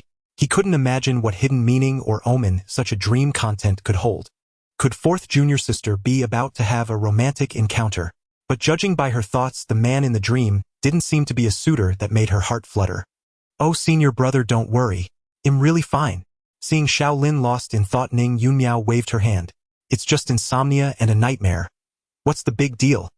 In any case, fourth junior sister, you should still be careful. If anything happens, be sure to tell us. Xiao Lin knew he couldn't figure it out alone, so he simply gave her a warning. Nightmare, insomnia. I'll report it to master later. Did Qingyan and the others go to cultivate? Having made a decision, Xiao Lin changed the subject. Yes, they left at the hour of the rabbit. Ning Yunmiao nodded. I really admire them. Forget about getting up at 6. Even an 8 o'clock start would kill me. What kind of earthly torment is waking up early? So fourth junior sister, what are you planning to do now? Xiao Lin asked again. Well, actually, there's something I wanted to ask you, senior brother. Ning Yunmiao hesitated for a moment before responding, her eyes shifting slightly. Would it be inappropriate to ask directly? But if I don't ask directly, I really don't know how to complete this mission. Failure means losing my sense of taste. Such a cruel punishment. I have to finish this task. Losing taste upon failure. Good heavens, that was indeed a terrifying punishment for fourth junior sister. Xiao Lin suddenly understood why she was waiting for him here so early. But what exactly was the mission? Pricking up his ears, Xiao Lin looked at Ning Yunmiao and smiled. Just ask whatever it is. Well, actually, it's just… Ning Yunmiao lightly scratched her cheek, her eyes darting around as she clearly searched for the right words. Awaken senior brother's right arm's new ability. What does that even mean? What new ability does senior brother have? Can he suddenly shoot spider silk from his right arm? Or snap his fingers to destroy the world? Not that. Why would you think of shooting spider silk and snapping fingers? But a new ability for the right arm. Xiao Lin raised an eyebrow, casually glancing at his right forearm, hidden beneath his sleeve. Just last night, a mark resembling an ox head had appeared there. So it seemed that fourth junior sister's new ability referred to this mark. Was she tasked with helping him master the mark? Tisk fourth junior sister system was no ordinary thing. It's like this senior brother. Ning Yunmiao seemed to have finally settled on her words. Looking at Xiao Lin, she began. I just wanted to ask, have you had any new insights lately? Or developed any new combat techniques? I feel like I've hit a bottleneck in my cultivation, and I thought maybe I could find some inspiration from you. Few this excuse should work, right? Reasonable and logical. They'll have to start with this. Being specific about the right arm is just too hard to phrase. I can't exactly ask if his right hand has evolved, can I? Evolved, huh? And reasonable and logical. You taking the initiative to care about cultivation is already unreasonable enough. Xiao Lin thought expressionlessly. After a moment of contemplation, he nodded. Actually, just yesterday some changes occurred in my right arm. Normally, if a strange mark suddenly appeared on one's right forearm, it would be best not to discuss it with outsiders, for one could never be certain what the mark truly represented. What if it signified that you were some kind of apocalyptic harbinger of doom? Wouldn't that be catastrophic? From a certain perspective, it wasn't even a matter of trust, as you couldn't be sure whether revealing the mark to others might bring them misfortune. For instance, what if they became plagued by bad luck just by looking at it? Thus Xiao Lin originally intended to tell only Lang Yoshue about this matter. As the saying went, although his master was not tall in stature, her abilities were exceedingly formidable. If she could not resolve it, then there was no need to try. One might as well find a favorable burial site and await reincarnation.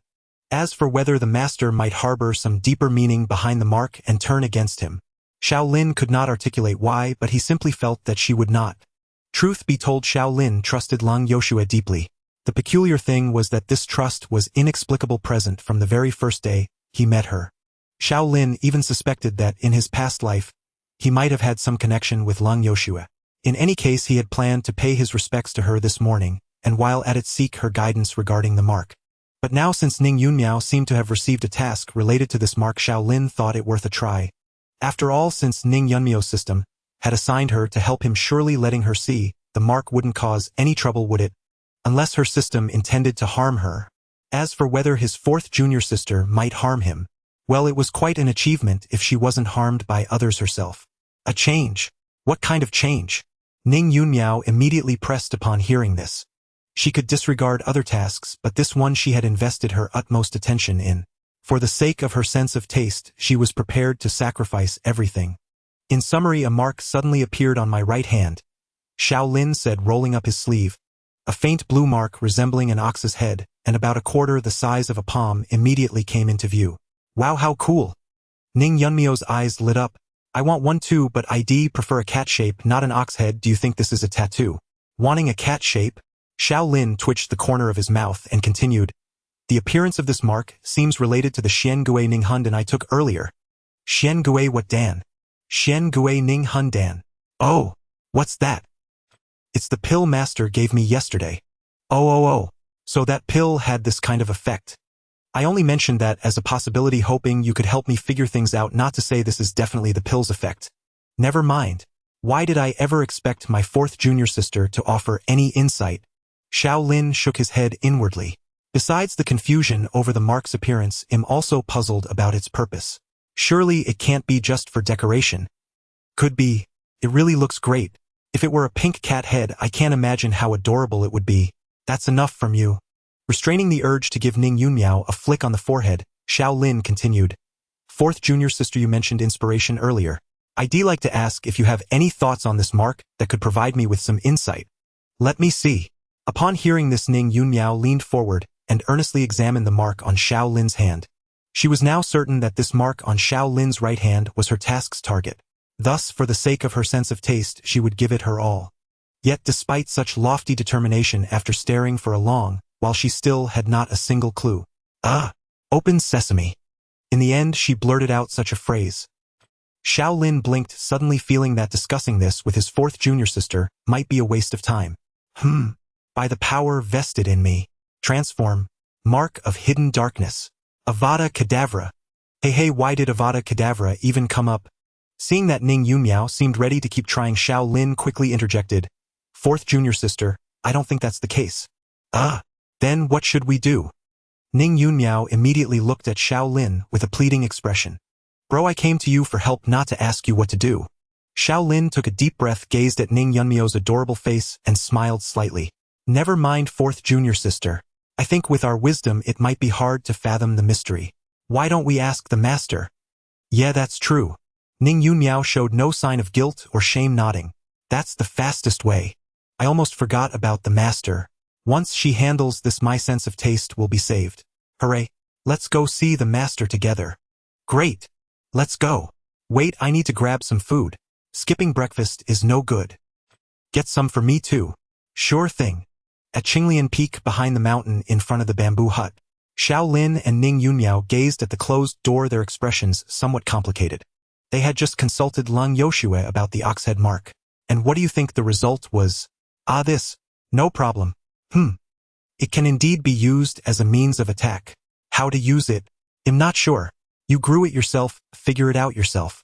Alright, don't bother me. Out. That was Lang Yukshu's answer. Absolutely brilliant. The master didn't solve our problem at all. Ning Yunmiao wore a bitter expression, grieving for her once again imperiled sense of taste. At least we know the mark is harmless. Xiao Lin looked as if this was nothing new. After all, he had anticipated such an outcome before coming. What do we do now? Since it's harmless, we can take it slow. Well, eventually. No. Senior brother. Xiao Lin looked at Ning Yunmio's pitiful face, suddenly recalling that the mark's use was tied to her sense of taste. He awkwardly scratched his head. Then, fourth junior sister, do you have any good ideas? I do have one idea. Ning Yunmiao raised her little fist to her chest, her expression earnest. Then give it a try. Looking at Ning Yunmio's expression, Xiao Lin felt he would surely regret this decision. While Ning Yunmiao took Xiao Lin to test her ideas within the bamboo pavilion at the rear mountain of Qinglian Peak, Leng Yoshua held an apple in one hand and a novel in the other, reading with great relish as she ate. This ending is quite good. No heartbreak, just warmth and happiness. Leng Yoshua nodded in satisfaction, set the novel aside, and finished the remaining apple. Sigh, time to sleep.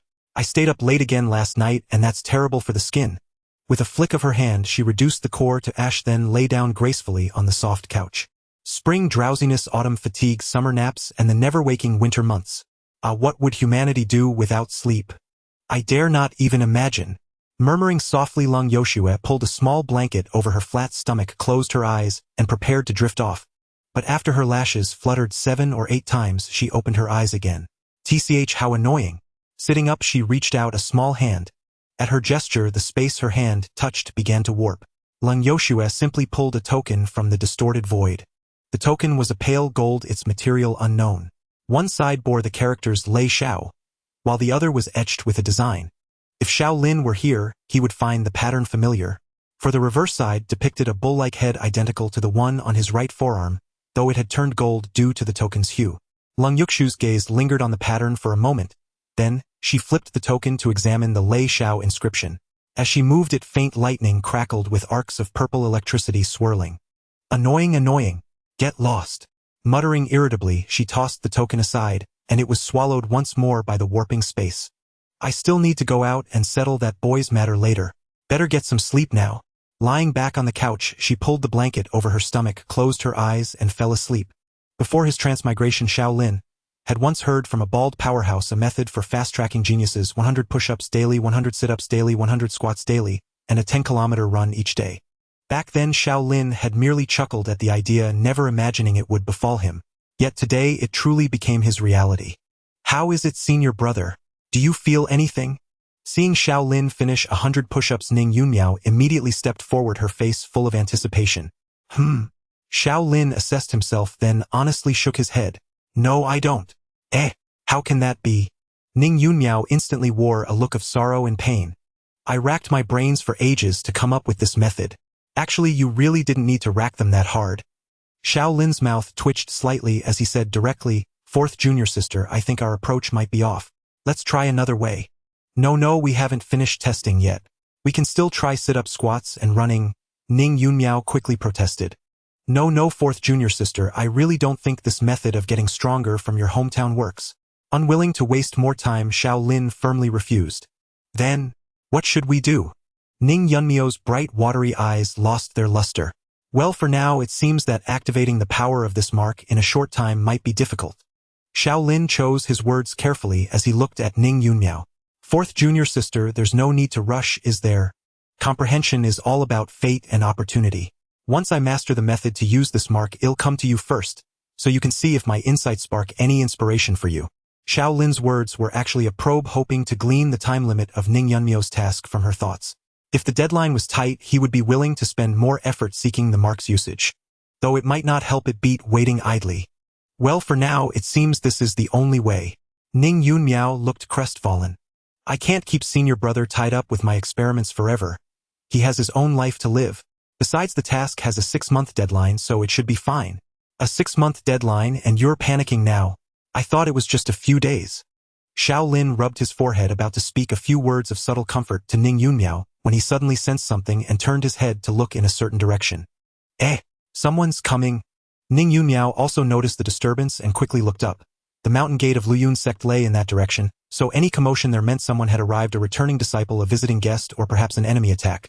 But since no alarm or bell had sounded, it clearly wasn't an assault. Uncle Master Dongfang is back. Xiao Lin raised an eyebrow slightly. Oh, so it's Uncle Master Dongfang. Ning Yunmiao nodded, about to resume pondering ways to help Xiao Lin activate the mark's power, when she belatedly reacted and looked up again, blinking. Wait, Uncle Master Dongfang is back. Does that mean Lin Outyin has returned too? Yes. Xiao Lin adjusted his blue robe. Fourth junior sister, in that case, let's go pay a visit as we discussed. Hey, where are you going? Ning Yunmiao, who was clearly trying to sneak away, paused mid-step. She turned back to face Xiao Lin, her gaze shifting nervously. Well, senior brother, I suddenly remembered I left my laundry out to dry. Fourth junior sister, as cultivators, a single cleansing charm leaves our robes spotless. There's no need for washing. At least think your lies through before speaking. Then I forgot to feed Little White today. I need to go back and feed the cat. Little White doesn't need to eat. Actually, a friend of mine is getting married and I need to give a gift. Do you even hear what you're saying? MMPH. Realizing how flimsy her panicked lies were, Ning Yunmiao's face flushed bright red. Help, I can't think of a decent excuse. And why, when it was fine before, do I now instinctively resist meeting that protagonist? Instinctive resistance. Xiao Lin listened to Ning Yunmiao's thoughts, sensing something was off. Luyun Sect Bihai Peak. This peak was not named Bihai Peak because it truly housed a sea, but rather because a verdant lake called Bihai Lake adorned its summit, thus bestowing the peak with its name. At this moment atop Bihai Peak beside Bihai Lake, Dongfang, Yu, clad in a purple Taoist robe, was introducing Lin Outyen to his future fellow disciples. Alright Outyen, you have now met my 3 direct disciples. From this day forward you shall be my 4th. They are your senior brothers and sisters, do you understand? Dongfang Yu stroked his white beard as he spoke to Lin Outyen beside him. Disciple understands. Lin Outyen respectfully replied, then earnestly bowed to the 2 men and 1 woman before him. Senior brother, he senior brother Qi, senior sister Zhang. Ha, excellent. Junior brother Lin, to have initiated Qi absorption and entered the Qi refining stage at your age, you are quite the little prodigy. The senior brother surnamed, he laughed heartily. Later I will introduce you to the other fellow disciples. They should welcome your arrival. It was merely luck. Thank you, senior brother, he. Lin Outyen bowed again. I look forward to your guidance in the future. Witnessing this, everyone present wore satisfied expressions. Such humility, courtesy, and composure indicated not only exceptional talent, but also an admirable character. Yet, as they harbored such thoughts, none noticed the standard villainous cunning flickering in the depths of Lin Aoshan's eyes as he bowed. These nobodies were merely ahead of me because they had more time to level up, weren't they? Give me some time and I'll surpass you in no time. Once I win over the sect leader, you'll all have to kneel before me. However, this senior sister Zhang is quite attractive. I could consider starting with her. I must say junior brother Lin is truly handsome. Senior sister Zhang, gazing at Lin Aoshan's boyish face, teased with a smile. Does junior brother Lin have a sweetheart? If not, you might consider me. Senior sister Zhang. What? What are you saying? Lin Outyen, who had been secretly plotting how to win over senior sister Zhang, was taken aback. His already shy face flushed with embarrassment as he waved his hands frantically. Enough, don't frighten your junior brother. Dismissed. I will show Outyen around Bihai Peak. With Dongfang Ye's words, his 3 direct disciples prepared to leave. Just then Lin Outyen suddenly spoke. Senior brothers and sisters, you said initiating Qi absorption at my age makes me a minor prodigy. Does that mean there are even greater geniuses in the sect? At this, the expressions of those present stiffened slightly. Even the silent senior brother Qi revealed a look of profound sorrow. The genius in this sect must be that old man's disciple from Qinglian Peak, right? But why does this Qi fellow look like that? Lin Outyen, who had asked deliberately to probe for information about Qinglian Peak, felt a stir of confusion. Junior brother Lin, don't take it to heart. Being called a genius in our sect is no easy feat. In terms of cultivation level alone, you would need to have initiated Qi absorption at 8 to stand on equal footing with those monsters from Qinglian Peak. Senior brother, he said dejectedly. Qi absorption at 8. Lin Outyen was stunned. Though he was a transmigrator during his journey back with Dongfang Yu, he had gleaned some common knowledge about the cultivation world. He understood the significance of initiating Qi at 8. At 8, one probably couldn't even grasp the concept of cultivation, let alone absorb Qi. No, calm down, Lin Outyen. Even if they're monstrous, they're just local natives. With the system's help, I reached Qi refining in a single day. How strong can those without a system be? How ridiculous. As thoughts raced through his mind, Lin Outyen turned back to senior brother Qi. Then why is senior brother Qi reacting this way? At this question, the atmosphere stiffened again. Oh, it's nothing much.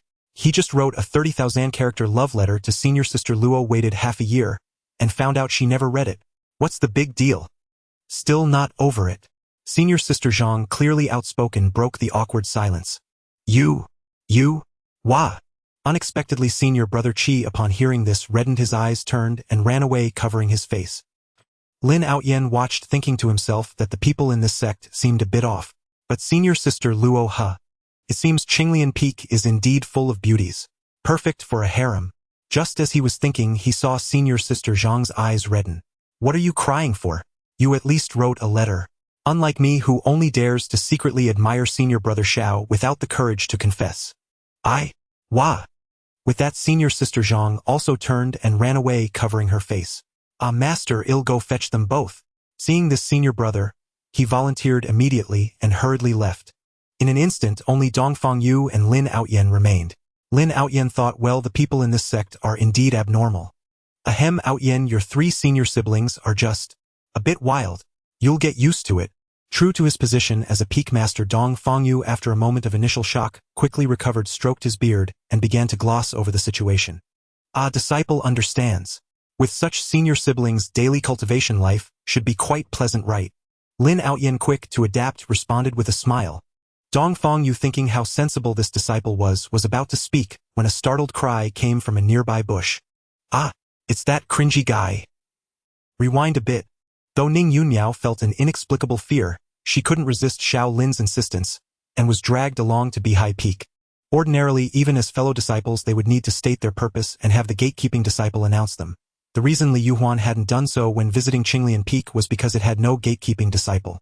However, finding the excuse of wanting to see the new disciple too contrived and unbecoming of a disciple status, and adhering to the principle of not alarming their target, Xiao Lin decided against having the gatekeeper announce them. After discussing with Ning Yunyao, they prepared to sneak in. Though his condensed core strength made it difficult to bypass the mountain's protective formation without detection, as the saying goes, when the cart reaches the mountain there will be a way. The wise man has his tricks. Before his transmigration, Xiao Lin knew a rotund friend, who whenever you encountered trouble would always produce all sorts of miraculous gadgets from its pocket to solve your problems. Although time had long since erased the name of that friend from his memory, it did not stop him from bestowing upon his master the affectionate nickname Duo Lalang Yu Shui. After all, just like that rotund friend, whenever difficulties arose, his master's magical artifacts never failed to help Xiao Lin overcome them. Such as now. Few thank goodness for master's concealment cloak, otherwise this would have been tricky. Supporting a large cloak with both hands, Xiao Lin shrouded himself entirely beneath it as he moved through the forest, murmuring softly, "This artifact is incredible. With this on, no one can sense our presence." Following behind Xiao Lin, Ning Yunyao also held up the rear half of the large cloak with both hands, and could not help but whisper in admiration. Then, as if recalling something, she worriedly asked, "But if we encounter a senior far above our cultivation level, will we be exposed?" Relax. Although this concealment cloak is only an Earth-grade artifact within the bounds of Flowing Cloud Sect thanks to the enhancement of Master's formation, as long as we wear it, practically no one except Master can detect our aura. Still, we must be cautious. It only conceals our aura, preventing powerful experts from sensing us with their divine sense, but it cannot hide our physical forms. Ah, of course I know that. So that's it. I thought wearing this would make us completely invisible. My reminder was spot on. Speaking of which, fourth junior sister, haven't you noticed I've been dodging people the entire way? Just as Xiao Lin was thinking this in exasperation, Ning Yunyao whispered again, "So big senior brother, how did you come to possess such an artifact?" "I begged master to make it a while back," Xiao Lin replied casually. "What did you need it for, big senior brother?" Ning Yunyao was clearly curious. "Well, at that time I had some insights and happened to need this type of artifact, so I asked master to craft one." "Oh, I see." Seeing that Ning Yunyao did not press further, Xiao Lin breathed a sigh of relief.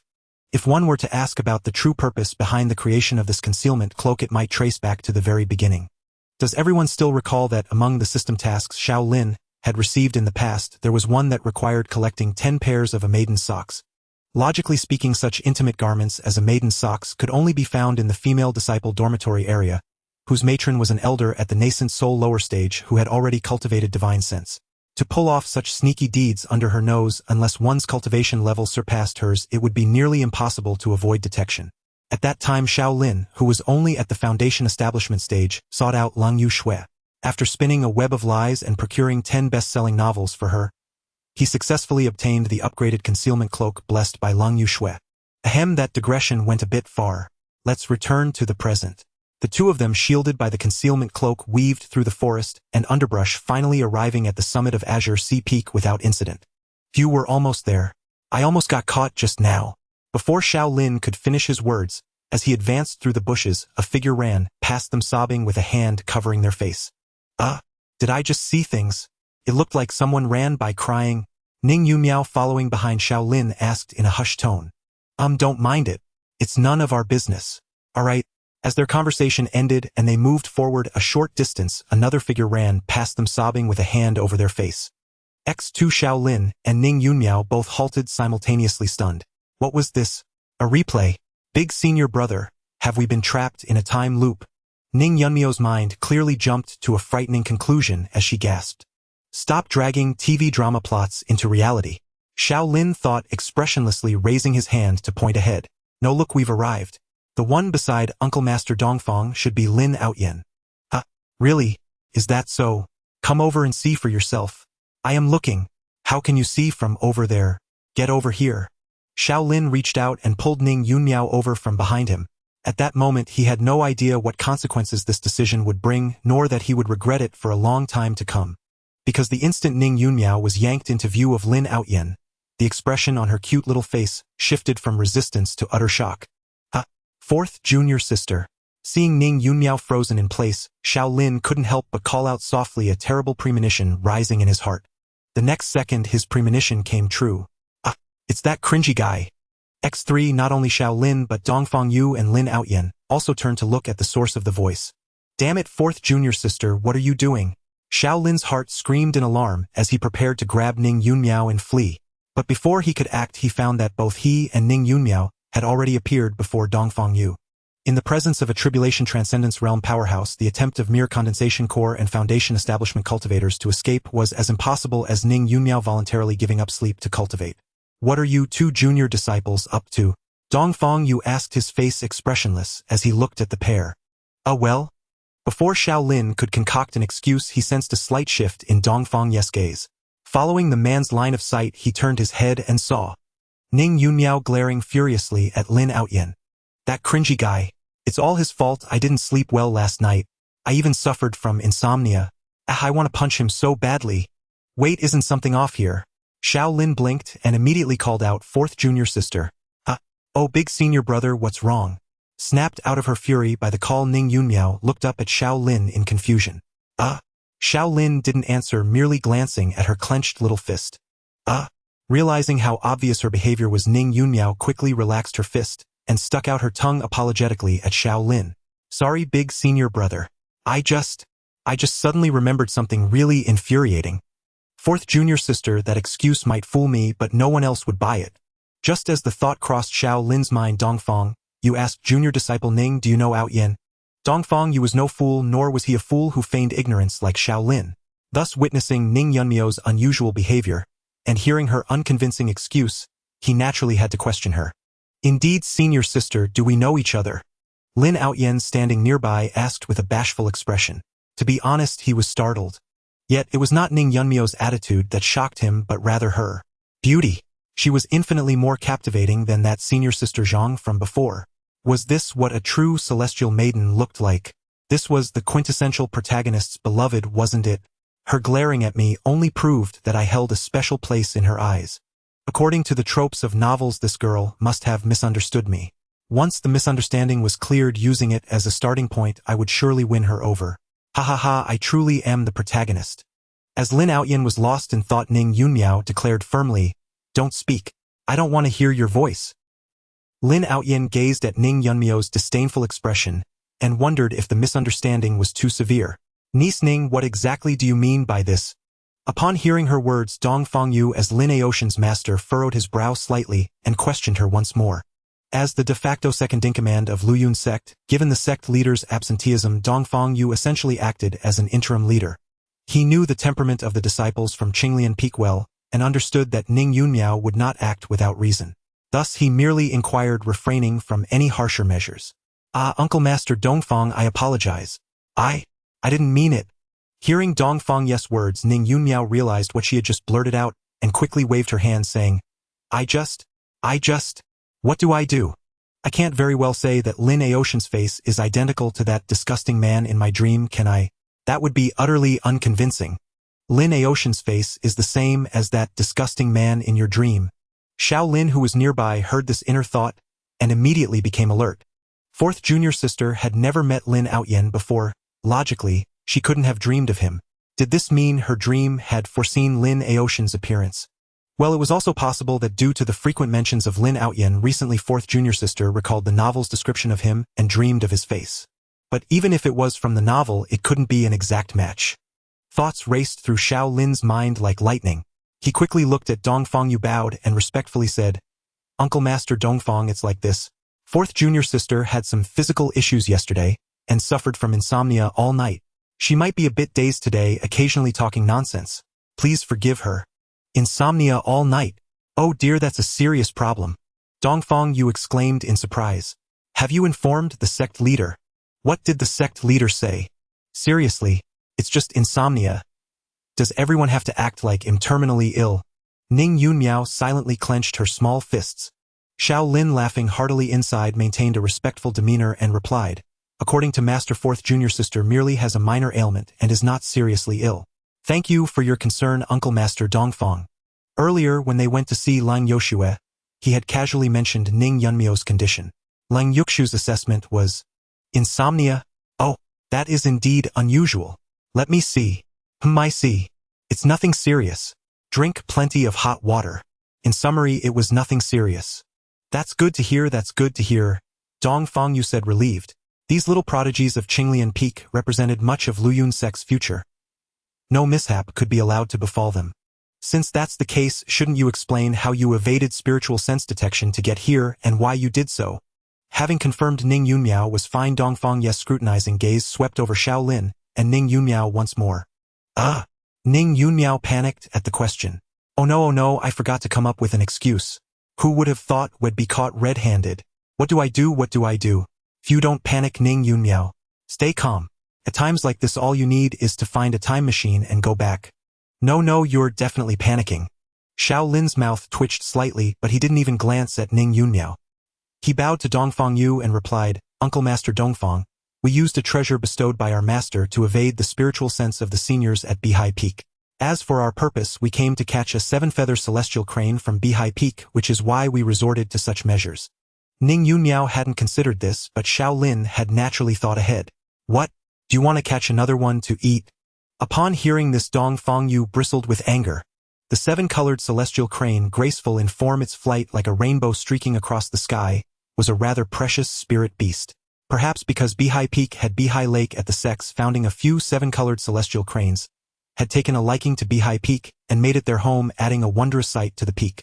Although certain culinary experts in the cultivation world had determined that aside from being beautiful, the 7-colored celestial crane's flesh was also exceptionally tender and fragrant. At that time, all the cultivators of Luyun Sect were refined individuals.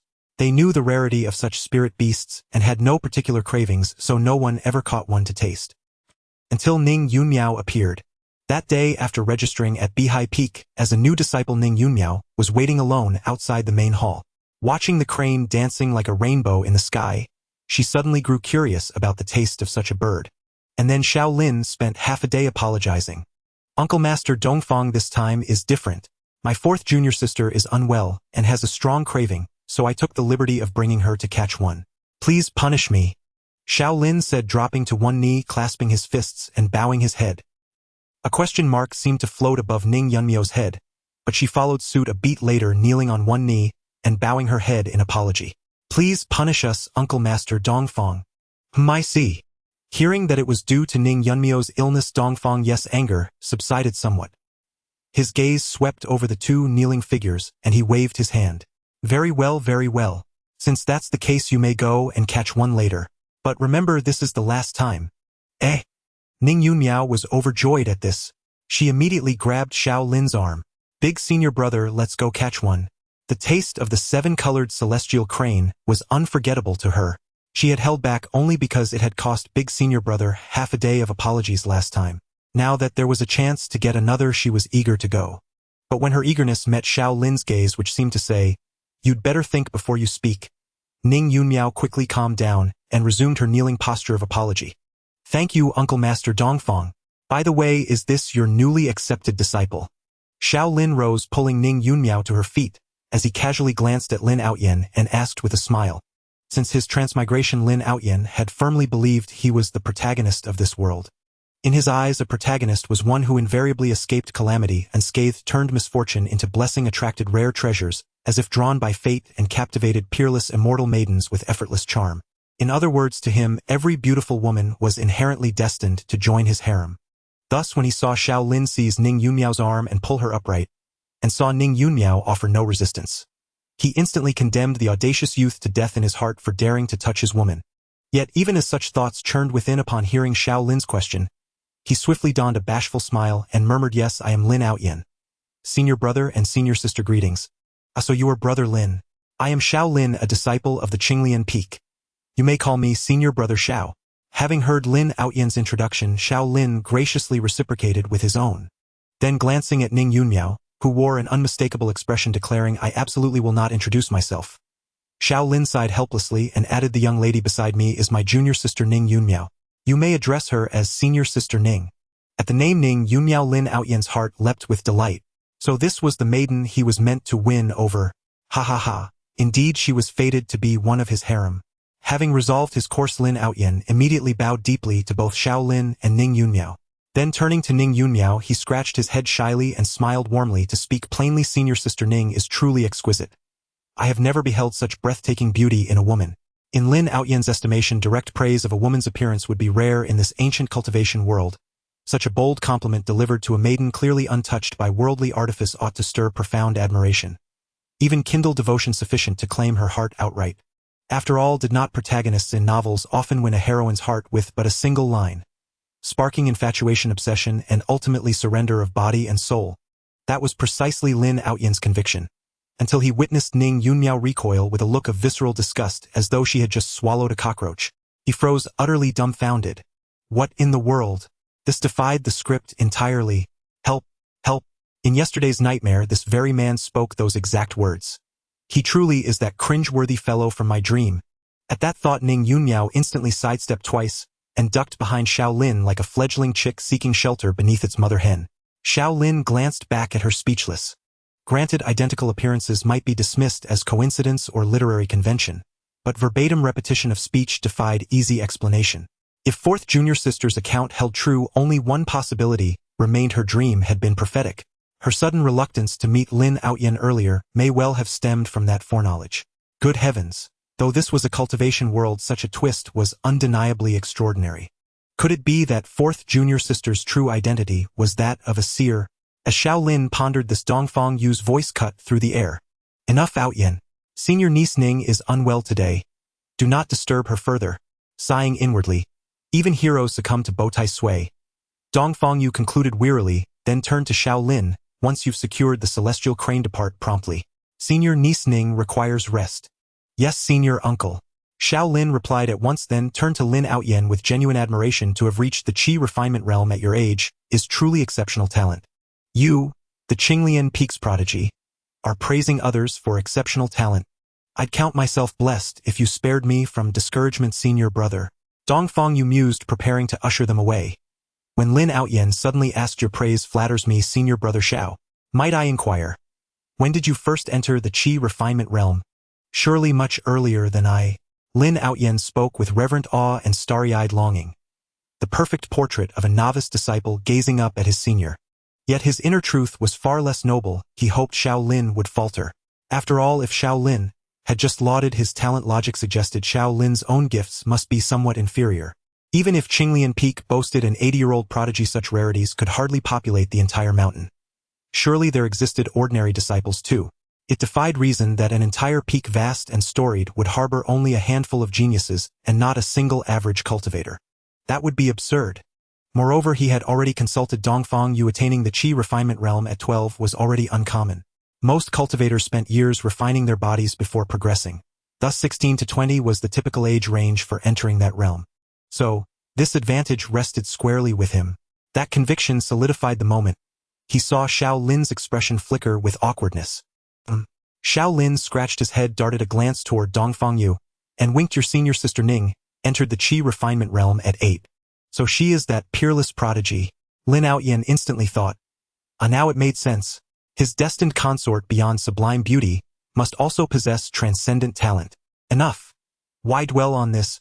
Senior nephew Xiao, you and your companion should depart without delay. Dongfang Yu interjected sharply, flashing Xiao Lin multiple urgent glances. Senior uncle, I sincerely wish to know when senior brother Xiao attained the Qi refinement realm. Lin Outyan insisted, turning earnestly to Dongfang Yu. It would give me a worthy benchmark to strive toward on my cultivation path. This. Dongfang Yu paused, weighing his disciple's fervor, then nodded reluctantly. Very well, since your intent is sincere. Xiao, tell him. All right. I entered the Qi refinement realm at 6. Xiao Lin scratched his head again, wearing a wry, resigned smile. The same feat that had once shattered the Tao heart of another promising disciple under Dongfang Yu's tutelage. What did it mean to humiliate someone and slap their face? Xiao Lin, having thoroughly immersed himself in popular web novels before his transmigration, knew it all too well. Although he had never experienced such a scenario since arriving in this world. Mainly because the atmosphere within the entire flowing cloud sect was harmonious, filled with love and mutual assistance. Ever since Xiao Lin became the senior disciple, no one had ever voiced dissent, let alone challenged him. How could he find an opportunity to slap faces? If anything came close, it might be when new inner disciples, upon learning of his past achievements, would bow in admiration and respect. Yet Xiao Lin could never derive any sense of accomplishment, superiority, or thrill from such moments. Thus, in his over 20 years of cultivation, today might be the closest had ever come to such a scene, though it seemed the other party had willingly offered their cheek for him to strike. The outcome, however, remained the same. Yet as he gazed at Lin Aotian's expression, a mix of shock, bewilderment, and embarrassment, Xiao Lin still felt no surge of pleasure. His heart remained as still as water, tinged with a faint awkwardness akin to praising oneself in public. Outyan, if you truly wish to set a goal, first nephew Xiao is indeed a fine choice. Dongfang Yu lightly stroked his white beard and spoke calmly. In truth, most disciples in the sect regard him as a benchmark to strive toward. You still have hope. You can try to match nephew Xiao's speed in breaking through to foundation establishment. Speaking of which, nephew Xiao, when exactly did you achieve foundation establishment? Having indeed forgotten this detail, Dongfang Yu turned to Xiao Lin. 14. Upon hearing this answer, both Dongfang Yu and Lin Outyan fell into silence. Ahem, Outyan, you don't necessarily have to compare breakthrough speeds. We can. Master, I can do it. Snapping out of his shock and embarrassment, Lin Outyan interrupted Dongfang Yu with a resolute expression. I will definitely enter foundation establishment before I turn 14, breaking through within 2 years, as expected of a protagonist, brimming with confidence. But I feel uncomfortable just looking at this insufferable guy. Why hasn't senior brother left yet? Ning Yunmiao, hiding behind Xiao Lin, silently lamented in her heart. Fourth junior sister, I dragged you along hoping you'd provide some intel on Lin Outyan, not for you to disdain him. Xiao Lin sighed, inwardly realizing this trip would likely yield no significant gains. Unbeknownst to Xiao Lin, while he had gathered no intelligence, he had reaped a bountiful harvest of hatred. Not only did he act intimately with my harem, but he also humiliated me publicly. Fine, very well. This Xiao Lin is as good as dead. Is foundation establishment at 14 so hard? With my system, I can reach Qi refining in a single day and perhaps foundation establishment in a few more. Just wait until I grind you into the dirt. While Lin Outyan declared his goal to Dongfang Yu, his mind was entirely consumed by Xiao Lin. In his eyes, Xiao Lin had already become a mere stepping stone for his future face-slapping and humiliation. Junior brother Lin truly has lofty aspirations. In that case, Uncle Master Dongfang, junior brother Lin, we shall take our leave. Xiao Lin bowed respectfully to Uncle Master Dongfang. Go on, go on. Be careful when catching the immortal cranes and don't cause too much of a ruckus. Dongfang Yu waved his hand, sighing inwardly for the umpteenth time, why Xiao Lin wasn't his disciple. Xiao Lin nodded, cast another glance at Lin Outyan, and was about to leave with Ning Yunmiao when Lin Aotian's voice rang out again. Master, since I've joined the Flowing Cloud Sect, shouldn't I pay my respects to the sect leader? At these words, both Xiao Lin and Dongfang Yu's expressions stiffened. Ning Yunmiao's face remained unabashedly disgusted. This insufferable guy wants to see Master. No way. If he follows the novel's plotline with Master, I'll have to see him all the time. Hiding behind Xiao Lin, Ning Yunmiao clenched her little fists. Xiao Lin, standing before her, shared the same sentiment. According to fourth junior sister's inner thoughts in the original novel's progression, Lin Outyan was supposed to form a connection with Master, and Master would even fight immortals for him. No, I can't let this plot unfold. Ever since learning about the storyline involving Master and Lin Outyan, Xiao Lin had resolved to alter this fate. It wasn't that he wanted to monopolize Master or harbored any special feelings for Lan Yoshua. Purely, he didn't wish to see her battle immortals for Lin Aotian's sake. Are you kidding me? Those are immortals. Even if Master could fight them to a standstill, what if they unleashed some fearsome weapon? What if those shameless immortals ganged up on her? What if Master was in poor condition or injured that day?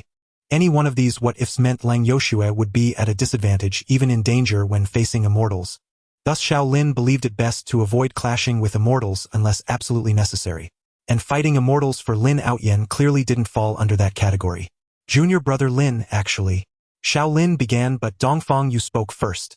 Outyen, I understand your desire to meet the sect leader, but in our Flowing Cloud sect seeing the sect leader is no easy feat. Even I, your master, find it difficult. Lin Outyen was dumbfounded. If I can't even meet her, how am I supposed to woo the sect leader? Panicking, he wanted to press further but found no suitable excuse. His only asset was his talent, yet it seemed unremarkable in this sect. Why would the sect leader grant him an audience? What's going on? Why isn't this going as I imagined? Shouldn't my talent shock the entire sect, attracting the sect leader's attention, taking me as her disciple, and then I'd charm her? Frustrated inside, Lin Outyen maintained a shy and modest expression. Then, will I ever have a chance to meet the sect leader? Master says she's so formidable. I truly wish to see her even from afar. Well? Dongfang, you hesitated, then turned to Xiao Lin. Nephew Xiao, you heard him. If possible, could you pass a message to the sect leader and explain the situation? In the end, Xiao Lin and Ning Yunmiao returned empty-handed. Though for Ning Yunmiao the harvest was actually considerable. She had finally obtained the multicolored immortal crane she had longed for. How could this not be deemed a great gain? It was an absolute steal, wasn't it? Senior brother, are you really going to tell Master that Lin Outyen wishes to see her? Holding a dressed multicolored immortal crane in her left hand, Ning Yunmiao, who was following Xiao Lin while riding her magic artifact, leaned closer and asked cautiously, please don't. I don't want to see that insufferable man every day from now on. It was clear that nightmare had deeply affected you. Xiao Lin turned his head to look at Ning Yunmiao, who was staring at him with eager eyes. A sudden urge to tease her arose and he raised an eyebrow. What's this? Does junior sister Ning mean you don't want me to relay junior brother Lin's request? Why? Well? Hearing this question, Ning Yunmiao, who had never thought to fabricate an excuse, was momentarily stunned. This? Actually, I mean, senior brother, you understand. Stammering for a while, Ning Yunmiao finally came up with a good reason and quickly spoke up. Ahem, I think that Master is overwhelmed with countless affairs every day. It's truly not right to disturb her with such trivial matters. How could you possibly say that Master is overwhelmed with countless affairs? Is she overwhelmed with reading novels? Xiao Lin silently mocked, but he did not expose his fourth junior sister. Instead he nodded. Now that you mention it, there is some truth. Indeed, we shouldn't trouble Master with such things. Right? That's what I think. Hearing Xiao Lin's agreement, Ning Yunmiao nodded joyfully. I didn't expect senior brother to accept my reason so easily. It seems I came up with a pretty good excuse. I'm getting smarter, Ning Yunmiao. Well, as long as you're happy. Xiao Lin chuckled inwardly but refrained from dampening Ning Yunmiao's confidence. Instead he asked, speaking of which, fourth junior sister, you seem to have quite a grudge against that junior brother Lin. Can you tell me why? It's just that I'm not feeling well. You can fool others, but don't fool yourself. Well, actually it's because... Ning Yunmiao then recounted how the insufferable man in her dream was identical to Lin Outyen. Indeed, fourth junior sister answers whatever she is asked. Xiao Lin sighed inwardly and continued. So what bad impression did that person in the dream leave on you, causing such aversion? This was the true purpose of Xiao Lin bringing up the topic. He wanted to learn more details about Ning Yunmiao's dream. This would greatly help him understand Lin Outyen and study Ning Yunmiao's seemingly prophetic dream ability. Well, he just loved spouting cheesy pickup lines in the dream. Oh, cheesy pickup lines is a term from my hometown, roughly meaning. Ning Yunmiao enthusiastically explained the concept of cheesy pickup lines to Xiao Lin, then proceeded to accuse the man in her dream of his despicable behavior of touching her inappropriately. Most importantly, in the dream, he was so sleazy and greasy that just one look was terrifying. That's why I couldn't sleep all night. Sleazy and greasy. Xiao Lin raised an eyebrow slightly. Greasy is also a term from my hometown, roughly. I understand. We have that term in my hometown too. Really? Ning Yunmiao was delighted to hear this, but Xiao Lin furrowed his brow slightly. The Lin Outyen in the dream was sleazy and greasy, but the Lin Outyen he had just seen didn't seem that way. He appeared rather shy and bashful. If this point alone was considered, the conclusion of a prophetic dream seemed inaccurate again.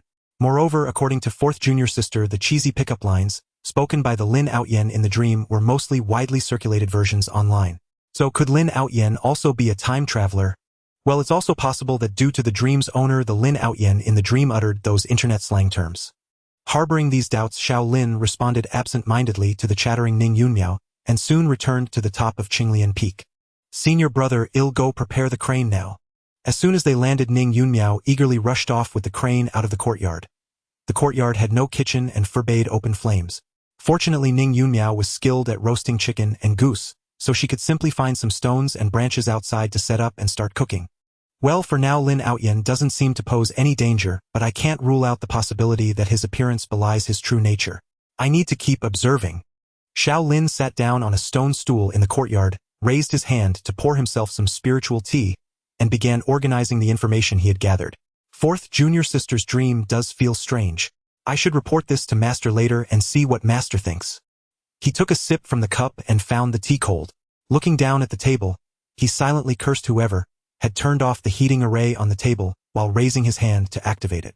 As for relaying Lin Aotian's wish to see Master, sorry Uncle Master Dongfang, although I promised you I simply can't do it. Not only that, but I might also have to prevent any opportunity for Lin Outyen to meet with Master. Picking up the now heated teapot, he poured himself another cup of steaming spiritual tea and couldn't help but sigh deeply. Damn, it's only been a few days and unsolved mysteries keep piling up. Master is being cryptic, leaving me no choice but to take things one step at a time. Well, the top priority is to figure out how to use this oxhead mark and closely monitor Lin Aotian's movements. After all, fourth junior sister's dream cannot be baseless. Whether Lin Outyen is a time traveler is also questionable, and his deviation from the plot to come to Qingxu Sect is quite strange. Suddenly I feel so tired being the senior brother. I want to resign. Wait, I was already planning to resign. Ugh, so annoying. As the spiritual tea soothed his aching heart, Xiao Lin was about to get up and cultivate when the courtyard door pushed open. Yu Chaoshi walked straight in. Ha! Senior brother, why are you here? Seeing Xiao Lin sitting on the stone stool, Yu Chaoshi was visibly startled. She looked up at the sky and asked in confusion. It's not mealtime yet. Senior brother, you're not here waiting for food already, are you? Do I have a disorder to come here waiting for a meal now? Xiao Lin suppressed the urge to curse and waved his hand. It's a long story. Fifth junior sister, why are you back? Normally, as before, even when mealtime arrived, those shameless fellows wouldn't return to eat. Instead, they would have Xiao Bai deliver the spiritual meals to them. Moreover, Yu Chaoshi was one of those who owned a thatched hut outside, making her the least likely to come back among them. In fact, she was the one who stayed out most often. Xiao Lin had no doubt that if not for the first-grade spirit gathering array in the courtyard, Yu Chaoshi would have moved entirely into her hut. Thus Xiao Lin was puzzled as to why Yu Chaoshi had returned now. Oh, I've been studying a formation recently and came back to fetch some materials, Yu Chaoshi said as she walked straight toward her room. In the past, I might have believed you were genuinely studying formations, but now. Just as Xiao Lin thought this, he heard Yu Qiaoxi's inner voice echo in his ears. A magic formation is still a formation. No mistake there. Indeed, no mistake. Xiao Lin affirmed inwardly. By the way, senior brother, why are you here? Yu Chaoshi quickly emerged from her room, passing by the stone table, her enchanting eyes landing on Xiao Lin with curiosity. Aren't you cultivating? I've encountered something that requires deep thought, Xiao Lin said with a shrug. I see. Yu Chaoshi nodded without pressing further, her gaze still fixed on him. A rare chance to be alone with senior brother. This is a perfect research opportunity, isn't it? Hearing her thoughts, a question mark seemed to float above Xiao Lin's head as Yu Chaoshi approached the stone table, bracing her hands on it to look at him. Senior brother, since it's a rare opportunity, let me study you. Are you out of your mind? Xiao Lin finally couldn't hold back. Senior brother, insulting fellow disciples is improper. And studying a fellow disciple is proper. What's the harm? It's not like I'm going to dissect you for research. If you actually dissect me, that's not research. That's harming a fellow disciple. Tisk, senior brother, will you let me study you or not? What if I say no? Then I'll be very disappointed in you. Xiao Lin looked at Yu Chaoshi, who wore an expression of utter entitlement, and thought to himself, why does it feel like I'm the unreasonable one here? Fine, if you want to study me, go ahead, but it must be within acceptable limits. Otherwise, I won't cooperate. In the end, Xiao Lin spoke thus. It wasn't that he doted excessively on Yu Chaoshi, his fifth junior sister. Rather, he was genuinely curious about why he had attracted the attention of the sevenfold tribulation lightning. though he doubted Xiaoshi could really uncover anything. Finding even a clue would be worthwhile. After all, what could he do when their master was such an enigma? That's more like it. Xiaoshi nodded in satisfaction, then sat opposite Xiao Lin, and began pulling items from her storage artifact. At first, when Xiao Lin saw Xiaoshi produce some bottles and jars, he paid little attention, merely thinking the girl was making a ritual of it. But when he saw her bring out an artifact strikingly similar to a microscope, he began to sense something amiss. Fifth junior sister, this artifact has a rather peculiar shape. Xiao Lin blinked. Oh, this. I got the inspiration from an ancient classic and crafted it myself. Xiaoshi said as she donned a pair of gloves. One by one they either learned things from their homeland or found them in ancient texts, and the excuses were always quite plausible. Xiao Lin grumbled inwardly, then saw Xiaoshi produce a needle. Come on, senior brother, let me take a sample of your blood first. I can do that myself, and drawing blood doesn't require such trouble. Are you doing the research or am I? You. Then follow orders. Give me your hand. At Qinglian Peak by the waterfall, Lu Qingxu sat cross-legged on a stone beneath the cascading water. If any cultivator were nearby, they would notice that the surrounding spiritual energy was converging wildly toward Lu Qingxu, likely signaling one thing. He was on the verge of breaking through to the next realm. Soon, however, the influx of spiritual energy slowed and eventually ceased entirely. Lu Qingxu opened his eyes. Huff, after 3 attempts without any issues, I should have a 90% chance of breaking into the condensing core realm now. Lu Qingxu assessed himself carefully, then murmured. But since senior brother advised me to take this breakthrough seriously, there might be some difficulty ahead. So just relying on this feeling isn't safe enough. You'll need to seek some pills from Uncle He later. Having deciphered the hidden message from Xiao Lin's earlier reminder, Lu Qingxu never considered seeking help, such as asking someone to guard him. In his view, since senior brother hadn't mentioned it, the challenge was best faced alone. Perhaps the difficulty I face during my breakthrough will bring me great benefits. In any case, I'll just follow senior brother's instructions. With that resolve, Lu Qingxu recalled another matter. Based on the timeline, the beast suppressed in Qingxu Sect should soon break free from the formation. In my past life with our master present, it was a close call but safe. This life shouldn't see much turmoil, but... Lu Qingxu gazed at the waterfall plunging before him, frowning slightly. After my rebirth, many things have changed. Like my senior and junior sisters, who are noticeably different. So could the beast's emergence also bring about changes? At this thought, Lu Xingqia's first instinct was to consult senior brother. But he quickly dismissed the idea. No, if I actually go to senior brother for advice, wouldn't that expose my identity as a reborn person? Still, I must take precautions to prevent that beast from causing disaster. After a brief deliberation, Lu Qingxu decided to seek advice in a more subtle manner. He would start with their master. Come to think of it, in my past life, it was from the beast's emergence that I embarked on the irreversible path of a demonic cultivator. Recalling those distant events, a bitter smile crept onto Lu Xingqia's still youthful face. Senior brother must have seen it then, and subtly warned me, but I paid no heed. How foolish I was back then. Cupping a handful of water to splash his face, Lu Qingxu took a deep breath. Before his eyes, the vision of being besieged by the world seemed to reappear, and he could almost smell the thick, cloying scent of blood. But soon those images dissipated, replaced by the silhouette of a young man. Third brother, there are too many of them. I can't hold them off for long.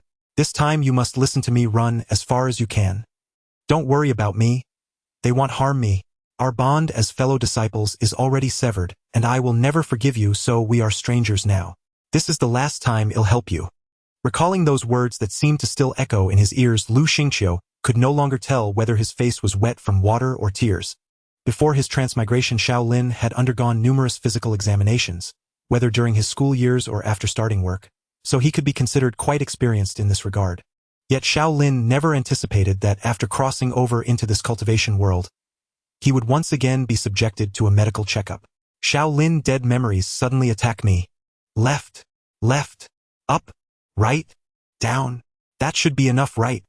Xiao Lin lowered his hand that had been covering his left eye and called out to Xiaoshi, who stood not far away in front of a sign.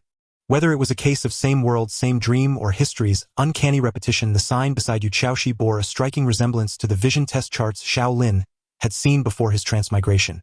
The few differences were that the icons were no longer the classic E but arrows with symbols. Perhaps in Xiaoshi's original world, this was how vision tests were conducted. That should be about it. We've tested most of the essentials. Xiaoshi took out a small notebook and a clearly modified brush, nodding as she wrote. I've been meaning to ask. Is it really necessary for cultivators like us to test our eyesight? Xiao Lin raised a hand to rub his temples. This eyesight test chart was crafted based on secret methods from ancient texts, embedded with a special formation design specifically for cultivators. As Yu Chaoshi spoke, she swiftly packed away all the medical examination tools. But does eyesight have any connection to my attracting the tribulation lightning? Senior brother. Hearing this question, Yu Chaoshi immediately turned to Xiao Lin with a serious expression and spoke methodically. When we seek to understand certain phenomena, we must adopt a rigorous attitude and consider all possibilities. You believe attracting tribulation lightning has nothing to do with eyesight, but do you have evidence to prove it? I suppose not. Therefore this test is essential. Only by proving through concrete evidence that the two are unrelated can we completely rule out this possibility. So, after testing, is there any connection between attracting tribulation lightning and my eyesight? As of now, none. Xiao Lin watched Yu Chaoshi scribbling in her notebook, musing that the magical world his fifth junior sister came from seemed to be a place steeped in academic rigor. Still, could this world's mysticism truly be deduced and explained through a set of theoretical knowledge?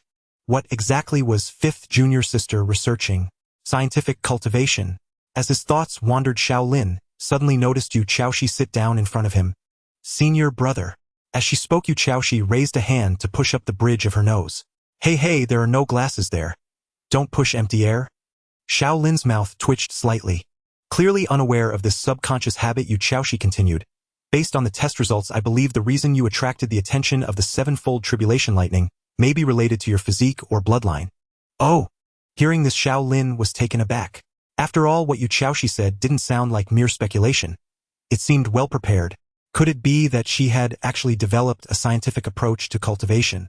What do you mean? Xiao Lin quickly focused and asked. A definitive conclusion cannot be drawn from the current test results alone. Yu Chaoshi opened her notebook again and glanced at it. By the way, senior brother, do you have any clues or leads? I do have something, but I'm not sure if it's related to the tribulation lightning. As he spoke, Xiao Lin rolled up his right sleeve, revealing the bullhead-like mark. Since Lung Yoshua had already seen this mark and hadn't warned him about it, showing it to others should be fine. And given that fifth junior sister Yu Chaoshi had demonstrated some research prowess, Xiao Lin felt it was worth consulting her. What is this? Yu Chaoshi's enchanting eyes fell on the bullhead-like mark, her brows slightly raised. A transformation mark. Can it turn you into a bull-headed person? You mean bull-headed person in the literal sense, right? Xiao Lin grumbled inwardly, then briefly recounted how the mark had appeared. Although the two seem unrelated since the mark appeared after that event, I think it could be a clue. Xiao Lin had long suspected this, but lacking a way to verify it, he had let it go. Has the master seen it? What did she say? The master said I should handle it myself. That does sound like something the master would say. Yu Chaoshi nodded, then pulled out some oddly shaped magical artifacts that were clearly self-modified, her eyes brightening slightly. But since the master told you to handle it yourself, it means the mark isn't too dangerous, so we can study it with peace of mind. Watching Yu Chaoshi produce a scalpel-like magical artifact, Xiao Lin suddenly regretted bringing up the matter. As it turned out, a rigorous scientific attitude does not always yield conclusions. No connection found. No connection at all. Yu Chaoshi stared at her notebook, her naturally enchanting face filled with frustration. If you can't find it, just let it go. After taking a healing pill, Xiao Lin earnestly urged Yu Chaoshi as he waited for the wounds on his right arm to heal. He had only heard of bloodletting therapy in the West, not bloodletting research methods. He was genuinely afraid that if the research continued, Yu Chaoshi might dismember his arm. Given her focused attitude earlier, it wasn't impossible. I can't think of a better method for now. Yu Chaoshi made a few more notes in her notebook with her special brush. But I do have an idea about how to activate this mark. Is that so? Glancing at the healing wound on his right arm, Xiao Lin was no longer particularly eager to try Yu Chaoshi's idea. Yes, and we can experiment right now. As she spoke, Yu Chaoshi set down her notebook, her gaze falling on the scalpel-like magical artifact on the table. Hey, what are you doing? My wounds haven't even healed yet. Xiao Lin panicked and quickly grabbed the artifact with his left hand. I was just planning to put it away. Really? I don't believe you. As Yu Chaoshi stood there speechless, Ning Yunmiao's voice suddenly rang out from outside the courtyard. Roasted crane is here. Ha! Ning Yunmiao, carrying a food box, had just opened the courtyard gate when she saw Xiao Lin holding a small knife with several wounds on his right forearm. Her big watery eyes instantly lost their light. Stop! Stop. Please stop. Senior brother, don't do anything rash. I'll give you all the snacks under my bed if I have to. Don't harm yourself. At the summit of Qinglian Peak in the courtyard around a stone table, Xiao Lin Xiaoxi and Ning Yunmiao sat in a circle. Oh, I thought the senior brother was going to end his life. Scared me for a moment. Ning Yunmiao said, nibbling on a crane leg as she spoke. Even if a cultivator wanted to die, they wouldn't do it that way. Xiao Lin shook his head while gnawing on half a crane wing. Good. But I revealed my snack stash earlier. Did senior brother notice? Even if he did, he wouldn't sneak into my room to steal snacks, right? Are you always thinking about those snacks of yours? Xiao Lin ignored her, focusing intently on Yu Xiaoxi, who was carving a formation on the stone table. So fifth junior sister, you mean this mark requires energy to be replenished before it can be used? Yes. Yu Xiaoxi continued carving the formation with spiritual energy as she replied. For instance, our sect's grand protective formation needs to be regularly replenished with premium spirit stones to maintain its operation. I think this mark might work on the same principle. Anyway, that's how magical marks worked in our world. The principles of mana and spiritual energy overlap somewhat. Since this mark is so similar to those magical marks, the usage should be more or less the same. The principles of mana and spiritual energy overlap somewhat. Truly master the sciences and you can conquer the world, huh? Xiao Lin, once an academic underachiever, felt that if he had transmigrated to his fifth junior sister's magical world, he'd probably struggle even to learn basic magic. But the principles of spiritual energy. He felt that if his fifth junior sister delved deeper into this research, something extraordinary might unfold. While Xiao Lin was burdened with worry, Ning Yunmiao was brimming with excitement and curiosity. Fifth junior sister, did you draw 3 formations? What are they? Can they help senior brother master the mark's usage? Ning Yunmiao licked the chili powder from her tender lips and blinked as she asked. This one is the spirit gathering formation, this is the borrowing technique formation, and this is the dispersion formation. Strictly speaking, I'm not using these 3 formations to assist senior brother. I'm dismantling them and combining them into a new one. Yu Xiaoxi replied softly, her gaze fixed on the 3 miniature formations on the stone table. Dismantle. Combine. Ning Yunmiao paused, her crane leg chewing, her big watery eyes blinking. Fifth junior sister, do you mean you're creating a new formation? My heavens, if this isn't genius, what is? Amazing, fifth junior sister. But come to think of it, why does such a formidable character seem to have little presence in the novel? Was I not reading carefully back then? Probably not. This fifth junior sister might not be the one from your novel. Xiao Lin mused inwardly, then looked at Yu Xiaoxi, who was frowning slightly. Didn't fifth junior sister say it herself? She's dismantling and combining, extracting useful parts from the 3 formations. Strictly speaking, it's not creation yet. Even so, it was already astonishing. She wasn't a formation master with centuries of experience, but a child at the foundation establishment stage. While thinking about it, he didn't know how long she had lived before transmigrating. Xiao Lin felt a bit more at ease. Senior brother is right. Creating an independent formation is still too difficult for me now. Yu Xiaoxi said, her gaze darting between the 3 formations on the table, her small hands tapping lightly on the stone surface. This alone is impressive, Ning Yunmiao praised sincerely, then, as if remembering something, asked with confusion. Since it's about charging, can't senior brother just inject spiritual energy into the mark, like using a magical artifact? If I could inject spiritual energy, would I still be clueless about using this mark? Xiao Lin retorted irritably. He had already tried channeling his spiritual energy toward the mark, but it was useless. He had no idea how to infuse it. This mark is similar to a formation but far more intricate, Yu Xiaoxi explained, pulling out a notebook and a special brush to scribble. Based on my deductions, to use it by directly injecting spiritual energy, you'd need to fully understand its internal spiritual energy circulation. Otherwise, you wouldn't even know where to direct the energy. Hearing this, Xiao Lin nodded vigorously, then realized with shock. So you've grasped the internal spiritual energy circulation of this mark. No, its internal circulation is too complex. I can't quite decipher it. Yu Xiaoxi shook her head gently, her eyes locked on her notebook. But after running tests on the mark, I think I've figured out how to infuse it with energy. Then why not just tell senior brother the method directly? Why go through all this trouble? Ning Yunmiao, eager to safeguard her taste buds, said impatiently. Yu Xiaoxi paused her writing, looked up at Xiao Lin and asked, Are you sure you want to hear it, senior brother? I can't guarantee I can teach you. Xiao Lin blinked, not angered by her words, but leaned over to glance at her notebook. One look and he sat back down. Never mind, let's go with fifth junior sister's plan. Why? Confused Ning Yunmiao also peeked over. One look and her bright eyes lost their sparkle. She fell silent without another word. Xiaoshi shrugged and resumed her work. Help, what did I just see? I'd believe it if you said it was an abstract painting. Is this what they call principles? I can't understand it at all. It's bringing back my fear of higher math. No, even higher math is less terrifying than this. This is horrifying. Ning Yunmiao set aside the gnawed bone, picked up her teacup, and took a sip of steaming spiritual tea, finally snapping out of her earlier shock. I was too hasty before. If I really transmigrated to 5th Junior Sister's world, I'd probably only be fit to be a commoner. Xiao Lin thought silently. Before they could digest this, Xiaoshi looked up from her notebook again. Done. So fast. Cough, cough, cough. Ning Yunmiao was startled and choked on her spiritual tea, coughing violently. Should we start the experiment now? Xiao Lin asked, gently patting Ning Yunmiao's back while looking at Xiaoshi. Yes, it should be fine. Let's begin, Xiaoshi said, putting away her notebook and dispersing the 3 formations. She stood up and looked at Xiao Lin. Take off your clothes, senior brother. What? Cough, cough, cough, cough. Ning Yunmiao, who had been recovering, choked on her saliva again at these words. Within his newly assigned dwelling on Bihai Peak, Lin Aotong let out a roar of frustration. Ah! He hurled the teacup from the table, the pitiful vessel shattering into fragments. Where are my missions? System, why don't you assign me a mission? I need to break through to the foundation establishment stage, do you understand? I want to break through now. Despite his furious outburst, the system remained utterly unresponsive. In his mounting rage, he smashed the teapot onto the floor as well. Only after this act did his anger somewhat subside.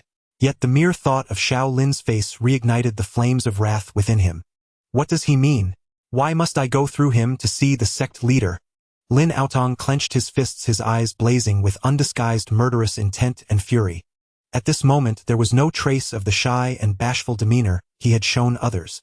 In truth, by nature, he found it difficult to conceal his emotions or perfectly mask his inner thoughts to feign a different persona. However, luck was on his side. The very day his system activated, he acquired a skill called face-changing.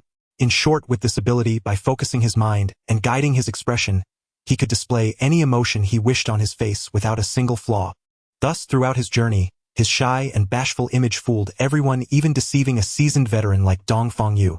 Calm down, calm down. He's just a disposable pawn not worth getting angry over. I am the protagonist. After consoling himself with these thoughts, Lin Aotong's anger subsided once more. He began to pick up the shattered pieces from the floor while contemplating his next move.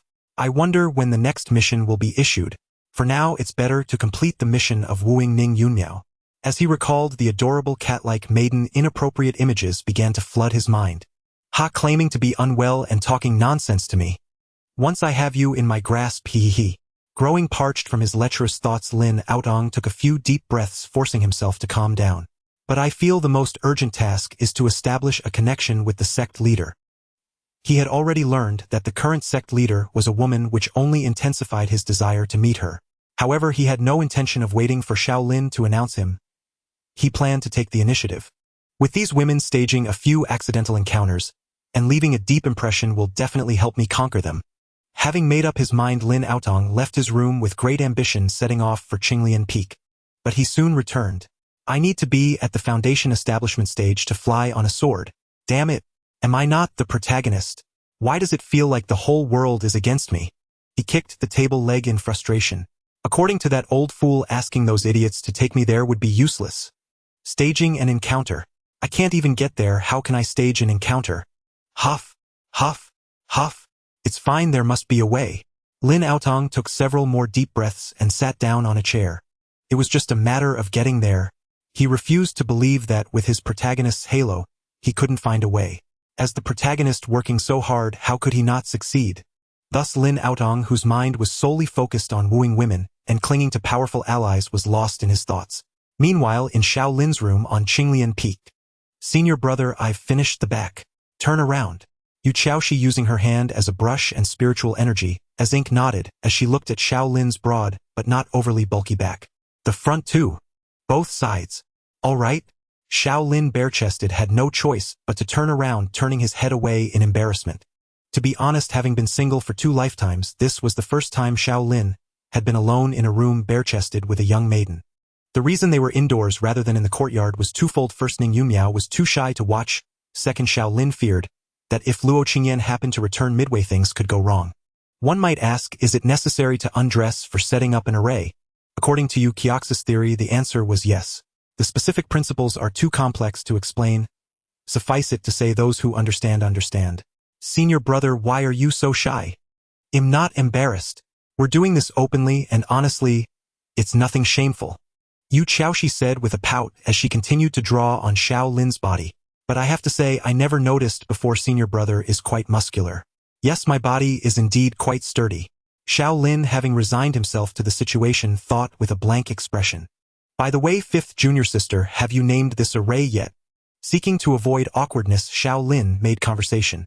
Not yet. Yu Qiaoshi replied casually. Senior brother, why don't you come up with a name? What exactly does this array do? Simply put, it can channel various forms of energy, including spiritual energy, into the mark on your arm in the correct manner. Various forms of energy. Besides spiritual energy, what else? Theoretically, it can also convert external attacks like spells into usable energy. Doesn't that make it an extra piece of armor? To absorb an attack, it has to hit your body. If you can withstand it, you can then utilize that energy. And if I can't withstand it, alright, it's done. Yu Qiaoshi pressed a finger to Xiao Lin's chest, nodded, and her charming eyes flickered. Come on, let's test it outside. I'd rather not destroy your room. Sure. Xiao Lin quickly put his shirt back on, no longer concerned with naming the array, and followed Yu Qiaoshi out of the room. Senior brother. Fifth junior sister. Seeing them emerge, Ning Yunmiao, who had been munching on meat like a little hamster, immediately stood up from the stone bench. Wow, fifth junior sister is amazing. She didn't even blush. So this is how a mature woman acts. Mature. By this world's age, you're actually a year older than her. But I think the reason she didn't blush isn't because she's impressive, but because she was a man in her past life. Xiao Lin grumbled inwardly as he walked to the center of the courtyard, planting his feet shoulder-width apart and assuming a stance. Yu Qiaoshi led Ning Yunmiao to the side. Ooh, is it about to start? Fifth junior sister, want some? No, thank you. Fourth senior sister, be careful. If the mark is successfully activated, we don't know how powerful the outburst will be. Don't worry, it'll definitely protect you, fifth junior sister. My cultivation level is higher than yours. I should be the one protecting you. Humph, you're so cold, fifth junior sister. Are you sure you don't want any? It's delicious. No, thank you. Listening to the chatter of his two junior sisters nearby, Xiao Lin felt a bit speechless. However, noticing Xiao Bai appear beside Ning Yunmiao, he felt relieved and began to channel spiritual energy from his dantian. To be honest, this was the first time Xiao Lin had activated a formation on his own body. Yet if pressed to describe it, there was nothing particularly extraordinary. It felt much like wielding a magical artifact, channeling spiritual energy into it, and establishing a mysterious, profound connection. But when the formation fully activated channeling spiritual energy into the mark, the sensation shifted. Xiao Lin no longer felt that mysterious connection. Instead, the mark grew warm. Could it be? Xiao Lin's heart leaped with joy, and he immediately raised his right hand toward the sky.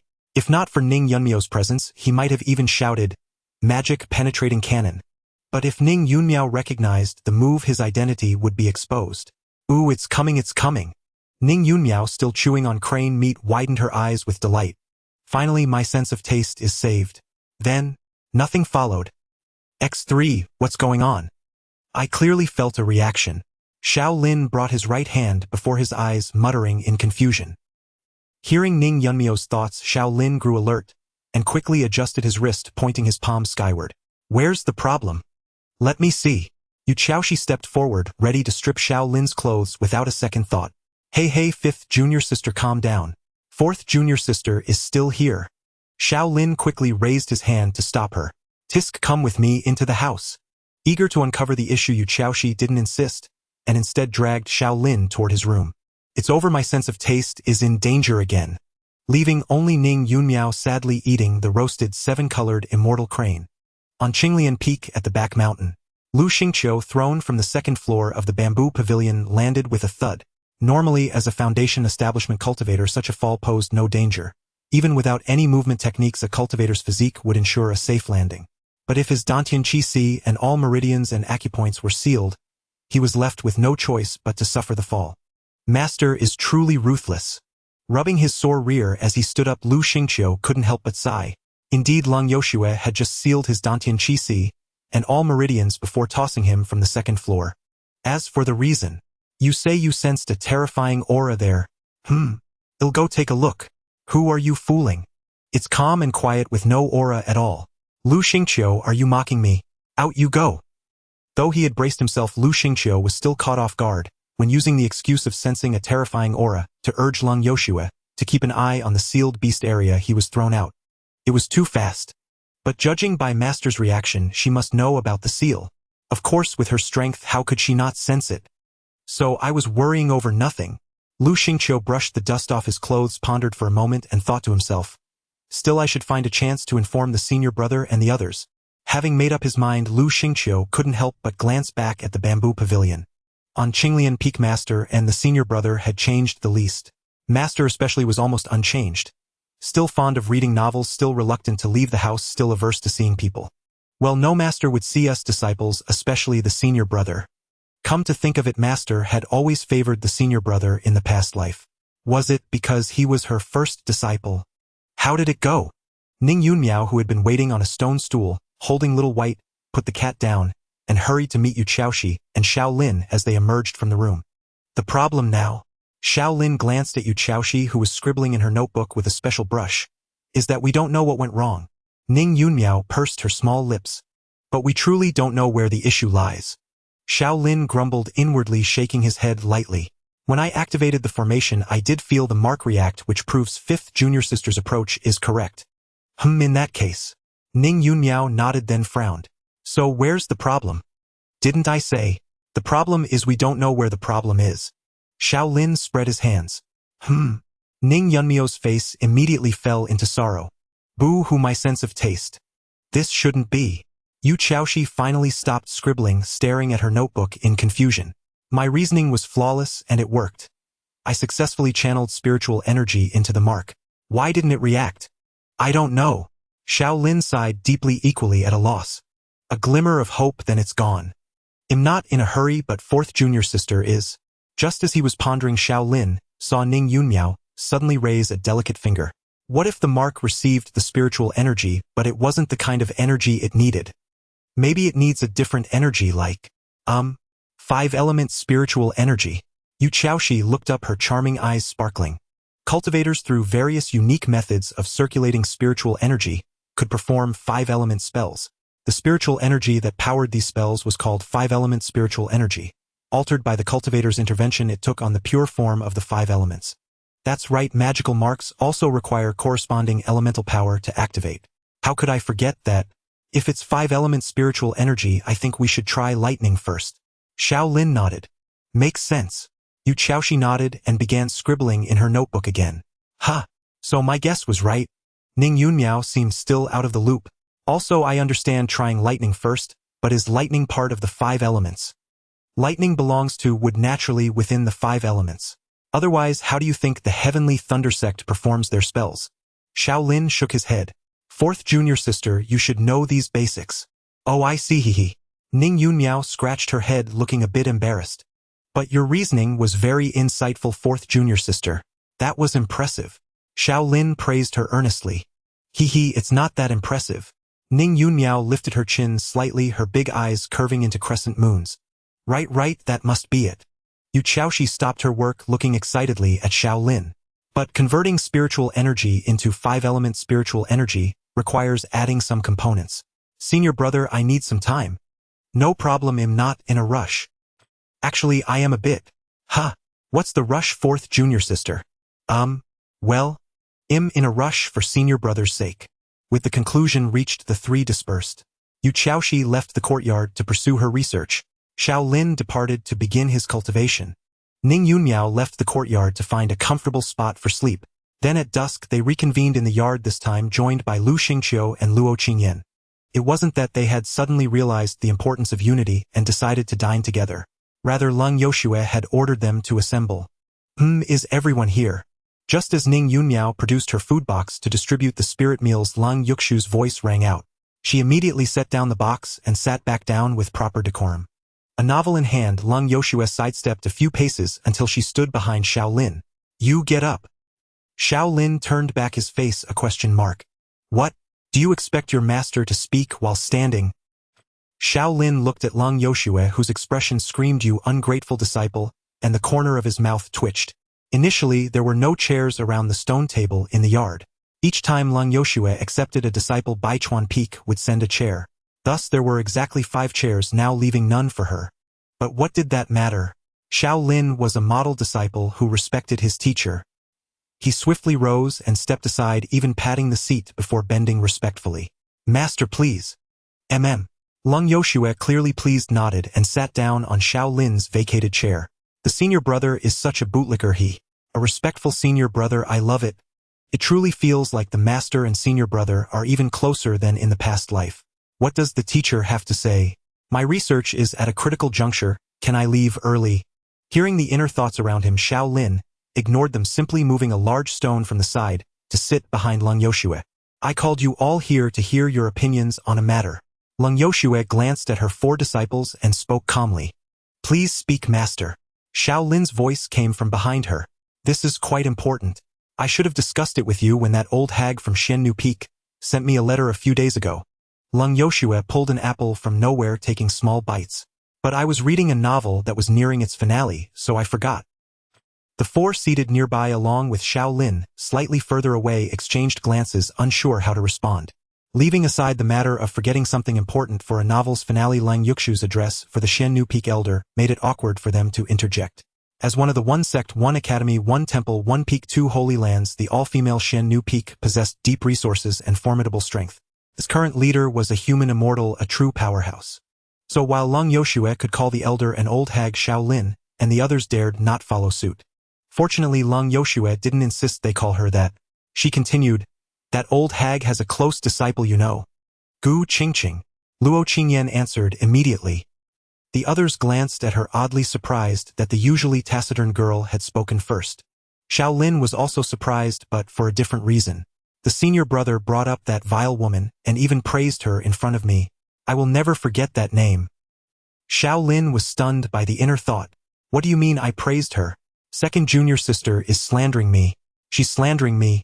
Just as he silently protested, he paused, because he suddenly recalled fragments of memory related to the name Gu Qingxing. Second junior sister, your breakthrough speed is truly remarkable. I thought I was finally catching up. Just luck.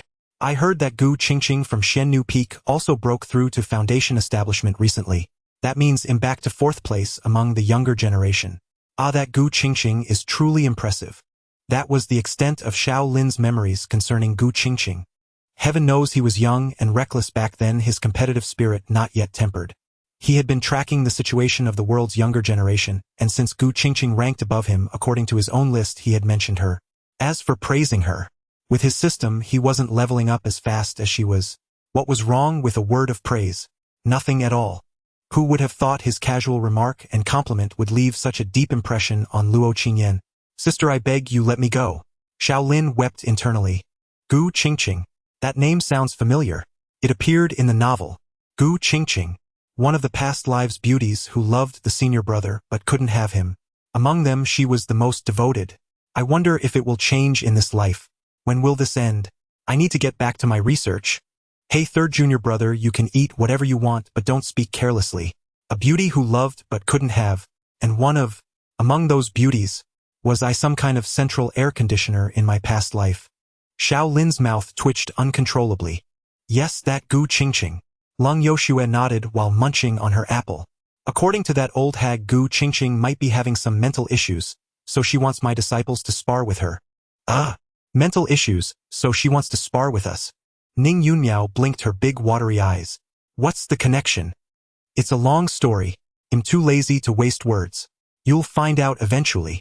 Lung Yoshue waved her free hand. Why? Luo Qingjian's tone carried clear displeasure. Second junior sister means why should we help Xiannu Peak? Compared to before, Xiao Lin, now a second junior sister translator, was quicker, more confident, and unhurried in his translations. After all, he was simply reciting the inner thoughts he heard. Oh, that old hag and I have a decent relationship. Since her disciple is in need, I naturally can't refuse. Lung Yoshue declared with righteous indignation. Just that. Xiao Lin's skeptical voice came from behind her. What else? Are you doubting me? No, no. Xiao Lin quickly shook his head in denial. Unfortunately, he couldn't read Lang Yuxu's mind otherwise. He would have heard her add the old hag relented and called me sister, and even sent me a few rare novels. Of course I have to give her some face. Fully leveraging her master's venerable prestige, Lang Yoshue nodded with satisfaction, having rendered Xiao Lin speechless, and continued her address. In summary, adhering to the principle of mutual assistance and shared development, my disciples, that is all of you, are to engage in a battle with that Gu Qingxing. Lang Yuxu's gaze swept over the 4 disciples before her. Do you have confidence? Yes. Ning Yunmiao immediately raised her small fist, responding with fighting spirit. Yet upon realizing she was the only one to respond, she awkwardly lowered her fist. Tisk, what's the meaning of this, every one of you? Can't you understand what your master says? Lang Yoshue frowned upon seeing this. Little Yunmiao set a good example. Learn from her, do it again. Do you have confidence? Yes. 5. I can't hear you. Louder. Yes. 5. Good, very spirited. Lang Yoshue finally relaxed her brow, taking a bite of the apple in her hand. Now the issue is Gu Qingxing is alone, so we should also send only one person. Any volunteers? Me. Almost before Lang Yoshue finished speaking, Luo Qingyan stood up, taking the lead. No. She was directly rejected by Lang Yoshue. Why? Luo Qingyan frowned. Master, let me go. I want to teach that wretched woman a lesson, so the senior brother knows she's utterly inferior to me. You? This? Xiao Lin looked at Luo Qingyan, whose gaze was resolute, completely unsure how to comment. What a calamity. Everyone knows you are my most formidable disciple. Pitting my strongest against her strongest would place me, and that old hag, on equal footing. Lang Yoshue swallowed the fruit pulp, sneering. Ha, that old hag doesn't deserve it. Hearing her explanation, everyone present fell into speechless bewilderment. Someone might ask here, isn't it embarrassing that Xiao Lin, as the senior disciple, isn't the strongest among the disciples? Yes, it is indeed that embarrassing. Although Xiao Lin was only a minor realm behind Luo Qingyan in cultivation, and both were sword cultivators, the most lethal and combat-oriented among practitioners, Luo Qingyan possessed a distinct advantage. She had already begun to form her own understanding of the sword path. In other words, she was pursuing her own Tao of the sword. One must know that merely finding one's own sword path is not something every sword cultivator can achieve. Many fail to comprehend their own path and instead turn to cultivating the swordsmanship of predecessors. Such cultivators often grasp only the form, not the spirit, and thus likely stall at the unity realm, unable to ascend further. Truly powerful sword cultivators always possess a unique sword path of their own. Even if derived from the ways of predecessors, they can integrate their own insights, thereby breaking the shackles of the unity realm and charging toward the tribulation transcendence realm, or even the human immortal realm. It is worth noting that sword cultivators who explore their own path typically begin to make progress only at the primordial spirit realm, as cultivators at that stage develop divine sense, greatly aiding their perception of heaven and earth and the pursuit of their own great Tao. But, attention ladies and gentlemen, pay attention. Luo Qingyan is only at the mid-stage of the condensed core realm, a full 2 major realms below the primordial spirit realm, yet she has already begun to grope for her own sword path. Who can withstand this? Thus 5 years ago, when Luo Qingyan, having just broken through to the condensed core realm, represented Flowing Cloud Sect at the Azure Cloud Sword Sect's Inquiry Assembly, she astonished everyone. The assembled grandmasters gasped, exclaiming, "This child is terrifyingly formidable." Another noteworthy point: originally none of the 5 wanted to attend that Inquiry Assembly at Azure Cloud Sword Sect, to the extent that Lang Yoshue was even prepared to coerce Xiao Lin into going. But then Luo Qingyan volunteered and went to Azure Cloud Sword Sect, putting on a spectacular show. A fact that had long puzzled the people of Green Lotus Peak. They couldn't understand why Luo Qingyan, who seemed the least likely to participate in such events, would act this way. Don't misunderstand. Luo Qingyan didn't step up because she saw Xiao Lin being pressured by Lang Yoshue. In fact, she had wanted Xiao Lin to go to let the entire cultivation world witness the brilliance of their senior brother. As for why it ended up with the entire cultivation world witnessing her brilliance instead, it was merely a matter of the system's tasks. We've digressed. Let's rein it in. In summary, that Luo Qingyan, with the highest cultivation and terrifying talent in the sword path, was Lang Yuxu's strongest disciple, had been a consensus in the cultivation world for 5 years. Lang Yuxu's reason for not sending her was actually baseless, but since she was the authority on Flowing Cloud Sect, that was that. Seeing no intention from Lang Yoshue to rescind her decision, Luo Qingyan reluctantly sat back down. Anyone else volunteer besides little Luo? Lang Yoshue asked again. Unfortunately, this time no one stood up. No one? Then I'll pick one at random. Tossing the core aside, Lang Yoshue curled her lips slightly. Hearing this, everyone's gaze fell upon Xiao Lin, who stood behind Lang Yoshue. His heart skipped a beat and he was about to speak. Unfortunately, it was too late. Oh, since everyone is looking at Xiao Lin, it seems you all want him to go. Xiao Lin, by popular acclaim, it's you. Lang Yuxue's voice rang out swiftly, leaving no chance for Xiao Lin to interject. Popular acclaim, my foot.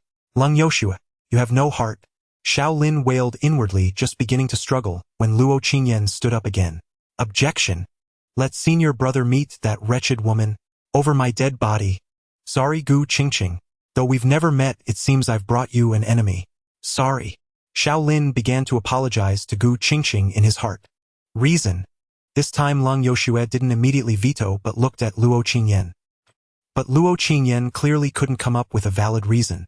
So she turned her gaze to Xiao Lin. You can't find a reason yourself and you expect me to come up with one. Xiao Lin's mouth twitched slightly. After a moment's thought, he stood up and said helplessly, Since the master has spoken, I shall obey. I will take on the challenge against fellow Taoist Gu. Second junior sister, don't insist. As expected. Senior brother, you do want to see that woman. Is that wretched woman so good? You've thought of her for so many years, you scoundrel. Xiao Lin looked at Luo Qingyan, who appeared somewhat aggrieved, wondering what all this was about. It must be said that the efficiency of Qinglian Peak was remarkably swift. After just a few exchanges, they had already determined the candidate with utmost fairness and impartiality. With the candidate settled, Lang Yoshue turned and left without any intention of inquiring about her disciples' cultivation progress, answering their questions, or caring about their daily lives. The only thing she left for Xiao Lin and the other four was perhaps the gnawed fruit core. If there's nothing else, I'll take my leave. The moment Lang Yoshue vanished from her seat, Yu Chaoshi, eager to return to her research, was the first to rise. Wait, fifth junior sister, there's something I'd like to discuss, Lu Xingqiu interjected. What is it? Can you make it brief? Yu Chaoshi was direct. It might not be appropriate. I apologize for taking up more of your time, fifth junior sister. You really should apologize.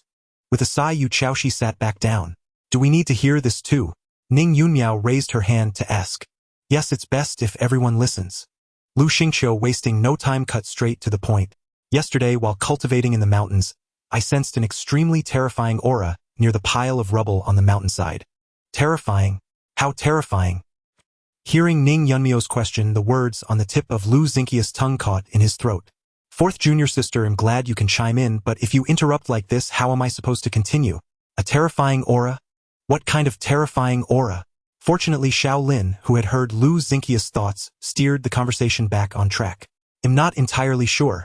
Lu Xingqiu let out an almost imperceptible sigh of relief, his expression grave, as he continued reciting his premeditated script. Powerful, brutal, ancient. The aura appeared for only an instant, but it left me with this impression. Is this description correct? After all, in my past life, that ferocious beast gave me that very feeling.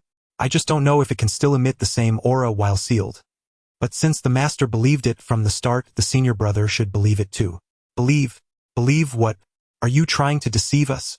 But what is this ferocious beast? Why has one suddenly appeared? Xiao Lin, listening to Lu Xingqiu's inner thoughts, was instantly dumbfounded. After a moment of contemplation, he asked again, third junior brother, what exactly do you mean? I mean, that pile of rubble on the mountainside might be hiding something. Lu Xingqiu continued his script. But before he could introduce the concept of a ferocious beast, Ning Yunmiao's surprised voice rang out. Wait, third junior brother, are you talking about a ferocious beast? Lu Xingqiu turned to look at Ning Yunmiao in surprise. Is fourth junior sister really this knowledgeable? To think of a ferocious beast just from that? No, she's not knowledgeable. Xiao Lin looked at Ning Yunmiao expressionlessly. I remember now. The novel mentioned that a ferocious beast once appeared at Qingxu Sect, and according to the timeline, it should be around now. But in the story, it was just a passing mention saying the master easily killed it, so it should be fine, right? With that thought, Ning Yunmiao breathed a sigh of relief. Speaking of which, wasn't there an event in the game where you fought a ferocious beast and the location was Qingxu Sect? Tisk, back then I was just focused on the rewards and didn't pay attention to the details. Luo Qingyan clearly recalled something as well. No way is this for real. Xiao Lin felt that ever since he awakened his mind-reading ability, his life had become increasingly eventful. With a pile of unresolved troubles, now a ferocious beast appears. Why not just send an immortal down to strike me dead? Since the sevenfold tribulation lightning found me, it's not impossible for an immortal to come after me. Ahem, am still a child, no offense meant, no offense meant. Spare me, immortal. Fourth junior sister's suggestion is a possibility. With someone to back him up, Lu Xingqiu saved himself a lot of trouble and went straight to the point. I went back to consult the ancient texts and found that this aura is highly consistent with that of a ferocious beast. Although I can't be certain that pile of rubble might indeed hide something extremely dangerous. What does the master say? Yu Chaoshi asked. Well, the master said it might be a problem, but for now it's not a problem. At this, Lu Xingqiu's voice dropped slightly. Then that's settled. Since the master says it's fine, third senior brother, you don't need to worry. Yu Chaoshi stood up again. If there's nothing else, it'll be going. What do you mean? Luo Qingyan turned to look at Lu Xingqiu, uttering just 4 words. Second junior sister means, since the master says it's fine, what do you intend to achieve by telling us this now? Xiao Lin quickly translated based on the inner thoughts. Actually, I just wanted everyone to keep an eye on that pile of rubble on the mountainside to see if any problems arise, Lu Xingqiu said earnestly. After all, the master is busy with countless matters and might occasionally overlook something. Actually, the main goal was to let senior brother know about this in advance. Not to mention the master being busy with countless matters, what use is it for me to know about the ferocious beast? I can't do anything about it, brother. Xiao Lin felt helpless. But didn't the master say it's fine? Yu Chaoshi was puzzled. Well, since third senior brother has brought it up, we can just pay a bit more attention to it, right? It's not too much trouble. Ning Yunmiao half raised her hand and suggested softly. That's definitely a ferocious beast. It's good to be cautious. Maybe we can spot the problem early and lighten the master's burden. Indeed, Luo Qingyan nodded gently. What if that thing gets out and accidentally hurts senior brother? Such a threat should be nipped in the bud. Thank you for your concern, second junior sister. Xiao Lin thought without any real gratitude, then finally expressed his opinion. Third junior brother has a point. Better to detect and eliminate it early, and it's not much trouble anyway. Alright. Seeing that everyone supported the decision, Yu Chaoshi had no reason to object. She nodded and asked, is there anything else? If not, I'll be leaving. Hey wait, eat the spirit meal first. I managed to grab 5 special portions today. Fourth senior sister, just bring it to me later. Ha? Time flew by, and in the blink of an eye 2 days had passed. According to Yu Chaoshi, converting spiritual energy into the 5 elements spiritual energy without cultivator intervention was somewhat difficult, and she needed more time. So Xiao Lin didn't rush her. Moreover, he now had to worry about the upcoming sparring match with Gu Qingqing. Life seemed to return to its peaceful rhythm. Then an uninvited guest arrived. It took Lin Outyen a full 2 days to finally procure a sky-soaring talisman from that senior brother surnamed He. Talismans ranked from high to low into 4 grades: gold, black, purple, and blue.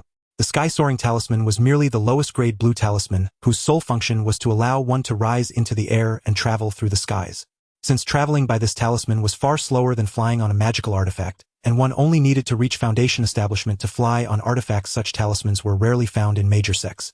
They were too low tier and useless, hardly worth keeping in stock. As for the Drifting Cloud Sect, the 7th sect among the 6 great sects, though its scale was smaller than the major ones, it still maintained its prestige and dignity. Thus, finding a sky-soaring talisman within its inner sect was also exceedingly difficult. Fortunately, that senior brother, he was somewhat versed in the art of talismans. Lin Outyen managed to build a good relationship with him and successfully obtained a sky-soaring talisman. Success hinges on today. If I latch onto the sect leader's coattails, the road ahead will be much smoother. Having found a secluded corner of the Azure Sea Peak, Lin Outyen gazed toward the direction of the Green Lotus Peak. A smirk curled at the corner of his mouth as he envisioned a future of holding his head high and dominating the cultivation world. Ha, my little beauty, here I come. Infusing the meager spiritual energy within his body into the blue talisman in his hand, Lin Outyen felt his feet grow light and immediately soared into the air. Whoosh! Taking off. After confirming his direction, the ecstatic Lin Outyen passed through the protective grand formation of Azure Sea Peak and flew toward Green Lotus Peak. Fortunately, disciples carrying their peak's identity tokens could pass through the formation without alerting anyone. Otherwise, Lin Aotian's rise to power plan might have been cut short right there. However, after flying for some distance, Lin Outyen lamentably discovered that he was lost. All he could see was mist and clouds. How was he supposed to navigate? Damn it! That day, many disciples flying through the mist in accordance with the Drifting Cloud Sect artifact flight regulations heard a cry filled with fury and anguish. At Green Lotus Peak, Luo Qingyan, seated cross-legged on a stone, opened her eyes.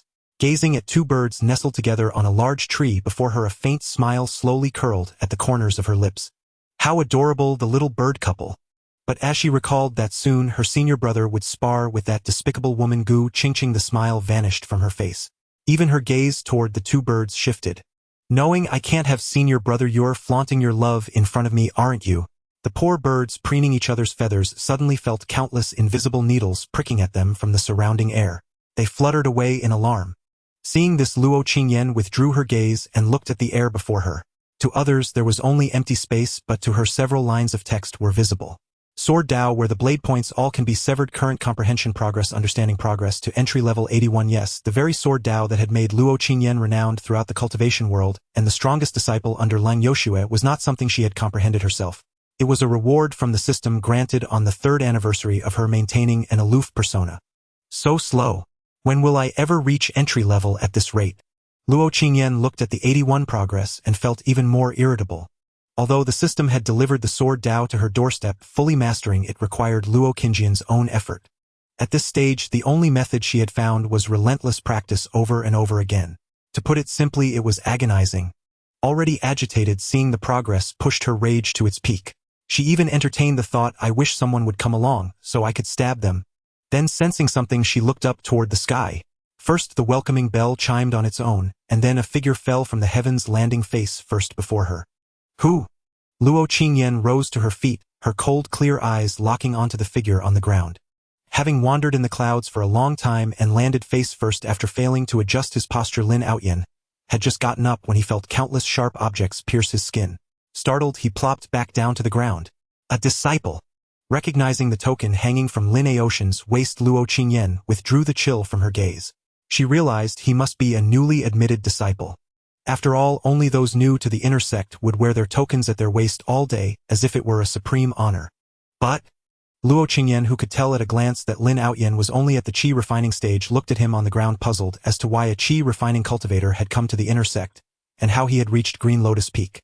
With that in mind, Luo Qingyan immediately questioned him again. Which peak? Snapping out of that stinging sensation, and still stunned by Luo Qingyan's ethereal beauty and lofty demeanor, Lin Outyan quickly raised his token. Azure Sea Peak, senior sister. My name is Lin Outyan.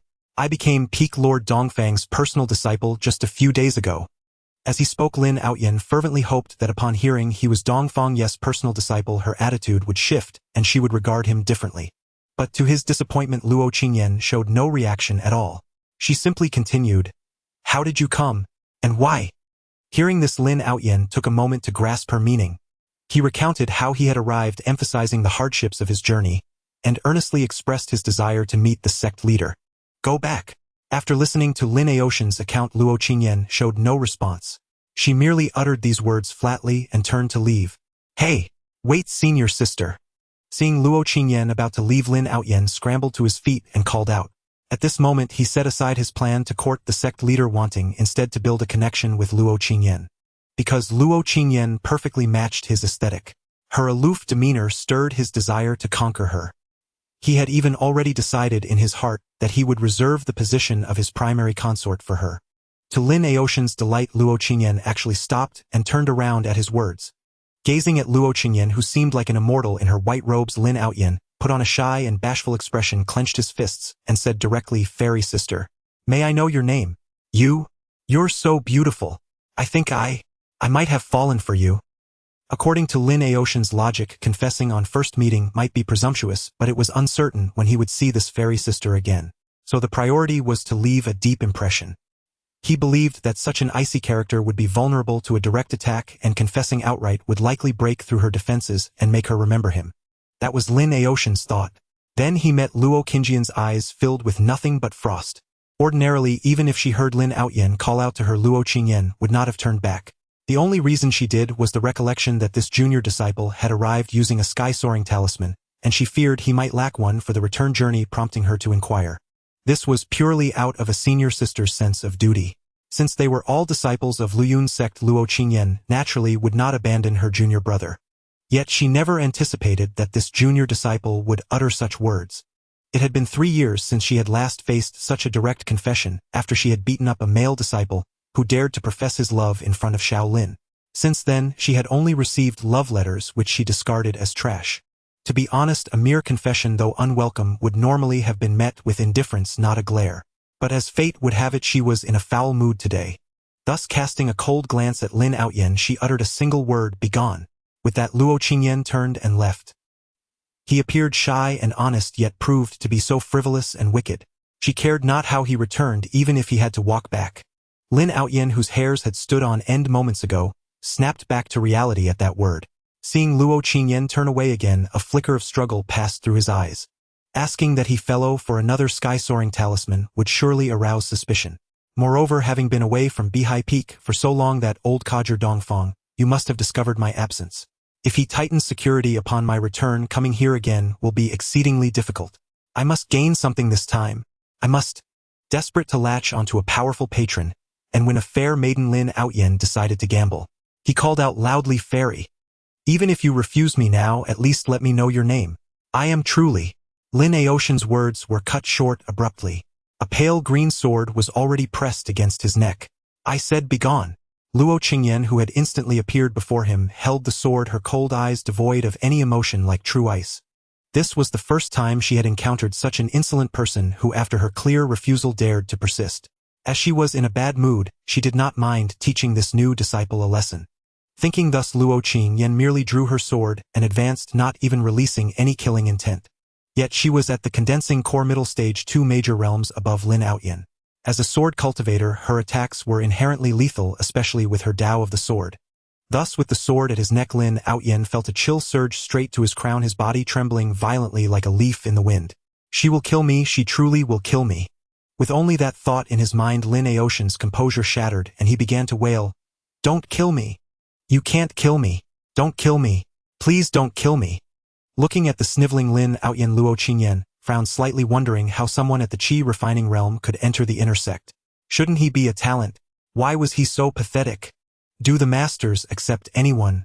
Second junior sister. Second junior sister. Spare him. Put down the sword. Hearing Xiao Lin's voice from behind, Luo Qingyan immediately sheathed her sword without hesitation.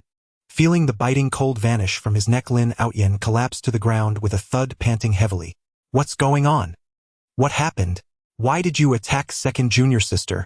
Xiao Lin appeared in a few flashes, first confirming Lin Outyen was alive, then turned to Luo Qingyan. His concern for Lin Aoshan's life was not out of care, but because if Lin Outyen died by her hand, Luo Qingyan would be branded with the crime of harming a fellow disciple. Such a crime was severe in any sect. Even if Lung Yoshue protected her, Luo Qingyan would face considerable trouble. "He pestered." Luo Qingyan succinctly explained the situation. "He pestered you." Having gleaned the gist from Luo Qingyan's heart, Xiao Lin turned to look at Lin Outyen, who was trembling on the ground in surprise. This guy directly confessing to second junior sister. He was just praising fourth junior sister's beauty, and now he set his sights on second junior sister. With his honest-looking face and shy demeanor, he truly cannot be judged by appearances. Just then Ning Yunmiao and Lu Xingqiu arrived, summoned by the bell. Thanks to fifth junior sister Euchioxis modifications, Qinglian Peak's protective formation now had a locate the visitor function in addition to the alarm addressing the severe shortage of personnel. Why is this cringy guy here again? How did he get here? Seeing Lin Outyen on the ground, Ning Yunmiao's cute face flashed with undisguised disgust. Lu Xingqiu had no particular thoughts, merely unclear about the situation. "So junior brother Lin, why are you on Qinglian Peak? Did you come alone?" Xiao Lin asked, frowning slightly as he looked at Lin Outyen, whose face was a mess of snot and tears. Finally recovering from the earlier fright, Lin Outyen quickly adopted a shy, aggrieved expression with his face-changing skill. Wiping away the tears and snot, he recounted how he used a sky-soaring talisman to reach Qinglian Peak, concluding, "I just wanted to pay respects to the sect leader. Didn't I say I would inform the master?" Junior brother Lin Outyen. As Xiao Lin spoke, he listened for thoughts, but heard none from Lu Xingqiu regarding Lin Outyen. Could it be that this Lin Outyen didn't exist in my past life?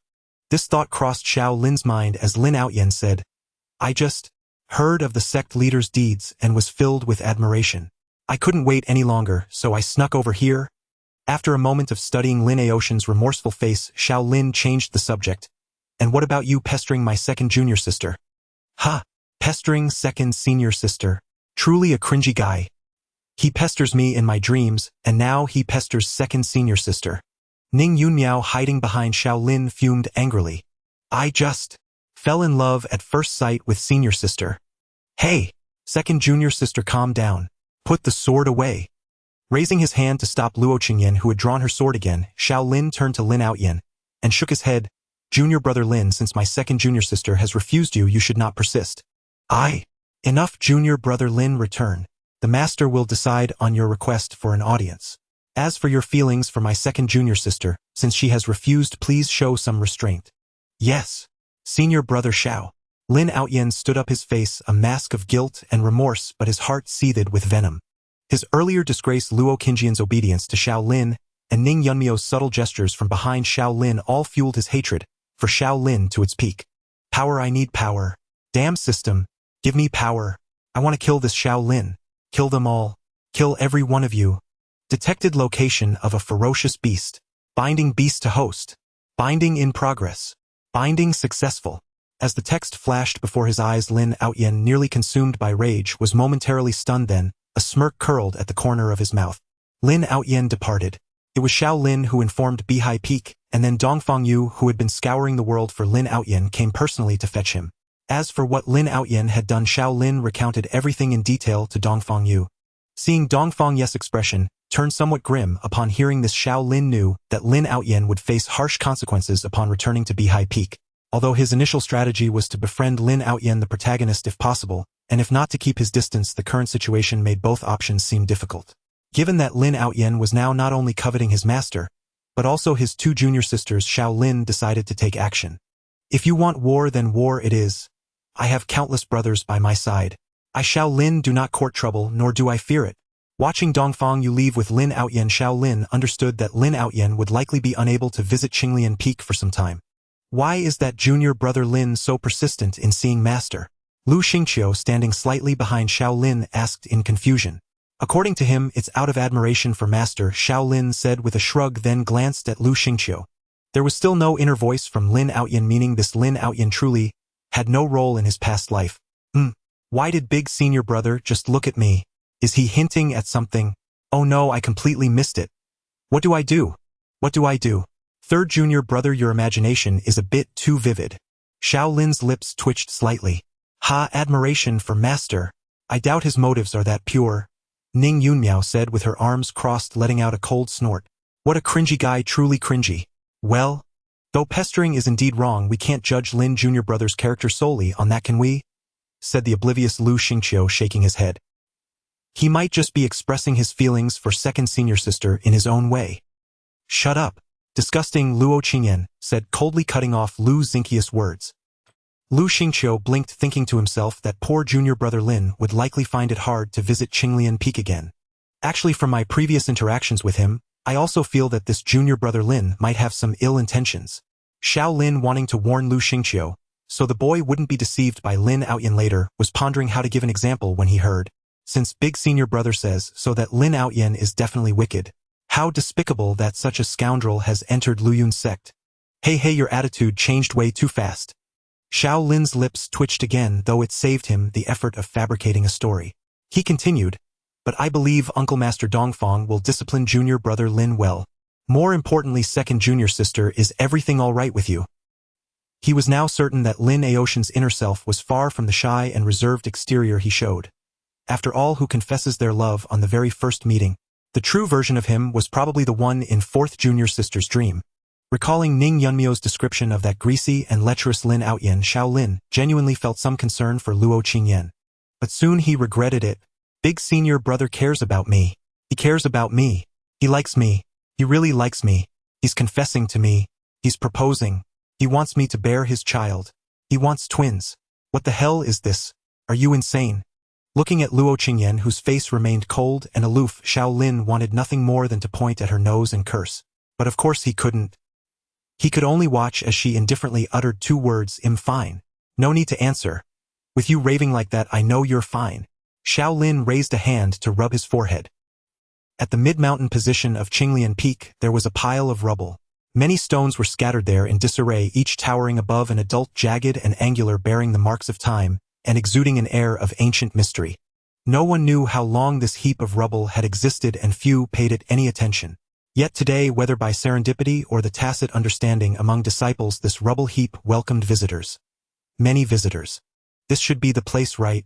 Luo Qingyan looked at the rubble before her, thinking to herself. Now that she thought about it, the arrangement of these stones did hold a hint of profoundness. With that in mind, Luo Qingyan quickly closed her eyes and began to sense carefully. Unfortunately, she could not detect the terrifying aura Lu Xingqiu had mentioned. However, since third junior brother had said so, and in the game a beast hunting event had indeed been triggered at Luyun Sect, Luo Qingyan raised her hand and tapped a few times in the air before her. A round plate immediately appeared in her small hand. The plate was slightly larger than her palm, engraved with a yin-yang fish pattern appearing utterly ordinary. Her cool eyes casually swept over the spot before her, and she channeled a bit of spiritual energy into the plate in her hand. The plate trembled slightly, then transformed into a beam of light that swiftly burrowed into the ground before her. After placing this system-rewarded treasure there, Luo Qingyan turned and left the place. The rubble heap returned to silence. Then it welcomed the next visitor. "Sai, though I don't know if it'll be of any use, doing nothing would leave me uneasy," Lu Xingqiu said as he arrived before the rubble heap. He raised his hand and summoned several flags, planting the first one into the ground before him. Starting from that point, he planted flags at intervals until he had circled the entire heap with all the flags in his hand. "Sai, I hope this ancient formation can work its magic through me," he murmured softly. Then, with both hands forming seals, he began to chant obscure syllables. As he chanted, the flags planted around the rubble heap emitted a faint glow. Gradually, all the flags faded away as if they had never existed. Phew! Phew! It's done. Pale-faced and sweating Lu Xingqiu took out a prepared spirit-nourishing pill and swallowed it, replenishing the depleted spiritual energy in his dantian. Truth be told, in terms of power and safety, a curse-killing method would be most suitable. But a flicker of determination passed through his eyes as he gently shook his head. "Since my rebirth, I swore never to use those dark arts again. Big senior brother, I won't let you down." Having silently vowed this to himself, Lu Xingqiu turned and left. The rubble heap returned to silence. Then it welcomed the next visitor. Should be around here." Ning Yunmiao yawned, holding Xiao Bai in her arms as she stopped before those stones. She glanced around cautiously. "That ferocious beast won't wake up early, will it? Not even enough to fill its teeth." Meow. Xiao Bai let out a cry, whether to encourage its owner or mock her. "But even though I came to take a look, it seems I can't do anything," Ning Yunmiao muttered to herself, lifting Xiao Bai up. "Xiao Bai, do you have any way to help stop that beast from coming out?" She had asked with the attitude that trying wouldn't cost her anything, never expecting that Xiao Bai, after a moment's thought, would break free from her hands and land on the ground. "Huh! Xiao Bai, you really have a way." Ning Yunmiao was startled. Xiao Bai ignored her, walking forward a few steps before lifting its paw to start digging a hole. "Xiao Bai, what are you doing? Do you need to poop?" Ning Yunmiao crouched down, watching Xiao Bai with curiosity. Xiao Bai paused slightly in its digging before continuing to paw at the dirt. "Xiao Bai, you've never pooped before. Have you awakened?" "Well, even so, isn't it bad to poop here? How about we find another spot?" "Xiao Bai, why aren't you answering me? Say something, Xiao Bai." "Meow." "Tisk, Xiao Bai, that was really nasty. I'm your owner, how can you be like this?" Xiao Bai finally stopped digging, staring at the small pit before it. Its golden feline eyes revealed an expression of utter despair, startlingly human-like. Then a golden light flashed across its forehead. As the light faded, a few strands of fur fell from Xiao Bai's brow. Watching the fur drop into the pit, Xiao Bai used its paw to push the displaced dirt back in. "Xiao Bai, what are you really doing? Wait, so you're actually contributing to stopping the beast?" Hearing this, Xiao Bai's paw movements became noticeably more cheerful. But Xiao Bai, will this even work? You're just going through the motions, right?" "Meow." Xiao Bai finally couldn't help turning its head to meow at Ning Yunmiao. "Tisk, Xiao Bai, that was really foul. Not a good kitty." Xiao Bai pressed down the dirt it had just replaced with its paw, then turned and walked away, ignoring its owner. "Hey, Xiao Bai, wait for me." The pile of rubble fell silent once more. Then the next visitor arrived. "Is there really a ferocious beast hidden here?" Xiao Lin circled the rubble pile, still unable to believe it. "The mountain I live on every day is suppressing a ferocious beast. How could anyone easily accept that?" But having heard the inner thoughts of his two junior sisters, Xiao Lin understood that this had become reality. Even if he couldn't accept it, it was useless. "Sai, since I've gotten this news in advance, I can't leave it all to Master to handle. I have to do something." Xiao Lin squatted in a thuggish posture, his face full of worry. But it seems I can't do much.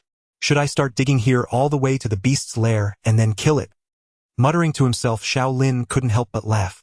Forget it, I'll just go through the motions. The rest is for master. Shaking his head, Xiao Lin took out a black sphere, the size of a basketball, from his storage artifact. This was a new Earth-grade artifact he had received from Lang Yoshue a few days ago, under the pretext that all his Earth-grade artifacts had been taken by Xiaoxi, the Thunderclap Pearl. Yes, he knew the name was lowly, utterly lacking in style, but there was no helping it. That was the artifact's name, and it couldn't be changed. And not to make everyone laugh, but this Thunderclap Pearl wasn't just lowly in name. Its function was equally lowly. In short, it exploded. As an Earth-grade artifact, it rejected all flashiness, all extravagance. Art is an explosion, art is Patrick's star. And it was disposable, the kind that was ruined after one blast. So Xiao Lin had always felt that when Lang Yoshue handed him this bomb, she laughed, not because she remembered something happy. Oh well, at least this bomb can have its detonation conditions set. Pretty smart. Xiao Lin infused a wisp of spiritual energy into the Thunderclaw Pearl in his hand, set it, then summoned Lu Han to dig a large pit on the spot. Give the beast a blast of shock and all little treasure. Saying this to the Thunderclap Pearl in his hand, Xiao Lin placed the Earth-grade artifact into the pit and began refilling the dirt. Alright, that's done. The rest is up to master. Putting away Lu Han, Xiao Lin clapped his hands and turned to leave. The rubble pile fell silent once more. Then the next visitor arrived. I don't sense any danger. Xiaoxi looked at the rubble pile and shook her head. Besides, didn't the teacher say it was fine? But the third senior brother had no reason to lie, and since the senior brother and the others had said so, Xiaoxi took out the special brush and rolled up both sleeves. Then I'll take it seriously. With that, Xiaoxi began setting up formations around the rubble pile, brush in hand. As she placed one formation here and another there, time slowly passed. 2 hours later, Xiaoxi left the rubble pile. The rubble pile fell silent once more. This time there were no more visitors. Another day passed. Early this morning, just as Xiao Lin opened his door, he saw Xiaoxi walking toward him, excitedly followed by Luo Qingyan and the others. These past few days they had all learned about the mark on Xiao Lin's hand, and that Xiaoxi was developing a method to activate it. So when he saw them gathering around, Xiao Lin knew she had succeeded. The fourth junior sister really values her sense of taste, getting up so early again. Glancing at the excited Ning Yunmiao, Xiao Lin looked at Xiaoxi and smiled. Finished fifth junior. But before he could finish, Xiaoxi pushed him into the room. Ha! No more talk, senior brother. Quick, take off your clothes. Xiaoxi, who had followed into the room, said bluntly and prepared to close the door. Then she felt something was off. Why does it seem like a killing intent has locked onto me? Blinking in confusion, Xiaoxi turned to look outside. Her seductive eyes swept over the excited Ning Yunmiao, the curious Lu Xingqiu, and Luo Qingyan, whose face was as cold as frost. Suddenly the killing intent vanished. Must be my imagination. No, it's not imagination. Xiao Lin, who had been staring at Luo Qingyan since being pushed in, was certain that just moments ago Luo Qingyan had genuinely released killing intent toward Xiaoxi. It wasn't a joke. It was real killing intent. But it flashed by so quickly that Xiaoxi hadn't noticed. It seems the second junior sister still values our bond as fellow disciples and pulled back from the brink in time. Xiao Lin looked at Luo Qingyan, feeling greatly relieved. Then he heard Luo Qingyan's inner thoughts. Senior brother wants me to bear him twins. How can that cheap woman compare to me? When did I ever say I wanted you to bear me twins? Don't treat your fantasies as reality. Xiaoxi, convinced that the murderous intent she felt was merely an illusion, prepared to close the door, once more creating a world for two. Yet just as her delicate hand touched the door panel, Luo Qingyan stepped forward, halting her action. Reputation. Luo Qingyan gazed at Xiaoxi, speaking with utmost seriousness. What do you mean? Xiaoxi, naturally perplexed by these two words, immediately turned her gaze to Xiao Lin. This time, however, Xiao Lin fell into an uncharacteristic silence. In the past he had no choice, but now he refused to aid in the wrongdoing any longer. His knack for deciphering Luo Qingyan's meaning had likely given her the illusion that he harbored feelings for her. From this day forth, he was no longer Luo Qingyan's translator. He was free. Such were Xiao Lin's thoughts. Then he saw Lu Xingqiu and Ning Yunmiao both turn to look at him. Why has the senior brother fallen silent? Why isn't he translating? Then he saw Luo Qingyan also turn her head toward him. Senior brother, why won't you speak? Speak, TSK. So they all see me as nothing but a translator, do they? He swore he would not translate this time. Even if he had to leap from Green Lotus Peak, he would not utter a single word. Xiao Lin thought this and he acted upon it. Yet those present seemed unwilling to let him off the hook. Luo Qingyan Ning Yun Miao Yu Chaoshi Lu Xingqiu staring. Damn it. Fine, ill translate. Ill translate. Xiao Lin ran a hand through his hair in frustration and said directly, second junior sister means that if I and fifth junior sister were alone in a room, it might compromise her reputation. Here Xiao Lin translated Luo Qingyan's intent truthfully. Since he decided to translate, he would not lie. Mainly out of fear that lying would cause second junior sister to continue her relentless staring. Oh, is that all? Ning Yunmiao waved a hand, dismissively laughing. There's no one else on this mountain, and we won't go spreading rumors, right, third senior brother? Glancing at Xiao Lin, who gave no instruction, Lu Xingqiu hesitated for a moment before nodding. Yes. And even if it were said, so what? Second senior sister, you worry too much. I don't mind such things. Yu Chaoshi, who had been a man in her past life, waved her hand casually and prepared to close the door again. You should mind. Luo Qingyan raised her hand again, her tone brooking no argument. Second junior sister means that you fifth junior sister should mind. Xiao Lin translated reluctantly once more. Yu Chaoshi was clearly taken aback and asked directly. Then what do you suggest, second senior sister? Hearing this question, Luo Qingyan was visibly startled for a moment before speaking softly. Together I witness. This time, without needing Xiao Lin's translation, Yu Chaoshi understood Luo Qingyan's meaning and nodded immediately. Is that all? I was mainly trying to avoid fourth senior sister. If you want to witness second senior sister, then come in. Poor Xiao Lin was about to say, 2 women and 1 man would only invite more speculation, when he saw Luo Qingyan had already entered the room and firmly closed the door. Begin. Turning to face Xiao Lin, Luo Qingyan spoke in a tone that left no room for refusal. I've improved this formation. It can now convert ordinary spiritual energy into lightning-attributed qi. But senior brother, you need to be careful when you... Senior brother. Why is your face so red? Yu Chaoshi, who was tracing patterns on Xiao Lin's chest with her small hand, looked up at him and blinked. Are you blushing? Of course not. Should I fetch a mirror for you, senior brother? No need, thank you. Xiao Lin, his face flushed crimson, shook his head and firmly declined his fifth junior sister's kind offer. Oh, senior brother, flesh and skin are but illusions. A cultivator shouldn't dwell on such things. Yu Chaoshi, still tracing patterns, first lectured Xiao Lin, then asked in confusion. And senior brother, you weren't shy last time. What's wrong today? What's wrong? You ask what's wrong? Xiao Lin glanced at Luo Qingyan, whose face was a mask of cold indifference, while his ears were filled with the ceaseless torrent of her thoughts since she entered the room. At first her thoughts were a furious tirade against Yu Chaoshi, calling her a thieving cat, taking advantage of the situation, declaring her the primary obstacle on her path to romance, and vowing to draw her sword if not for the formation's benefit to senior brother's cultivation. But once Xiao Lin removed his shirt, the content of her thoughts, how should one put it? To describe it in 4 words, utterly scandalous. With another 4, lewd and indecent. Xiao Lin couldn't fathom how a young lady could conjure such thoughts in her mind. Content that if written down would surely cause a major uproar. This left him a lifelong bachelor across 2 lifetimes, blushing furiously. A disgrace to decency, a sheer disgrace. And why, while harboring such outrageous thoughts, did she maintain that icy expression on her face? Playing the contrast game, are we? Oh, I see. Yu Chaoshi, having moved to Xiao Lin's side and continuing to trace on his arm, seemed to have an epiphany. It must be because second senior sister is here that you're shy, senior brother. Yes. Chase her out, fifth junior sister. But senior brother, look at second senior sister. She's a girl and she shows no reaction at all. She's clearly not thinking anything of it. Why are you, a grown man, embarrassed? Don't be fooled by her. Not thinking anything. Do you have any idea what she's thinking? I'm too embarrassed to even say it. Just as Xiao Lin was roaring internally, he saw Yu Chaoshi straighten up and clap her hands. All right, it's done. So soon. Draw a bit more. Since Xiao Lin had taken off his shirt, this was the only coherent thought Luo Qingyan could muster. Done. Thank you, fifth junior sister.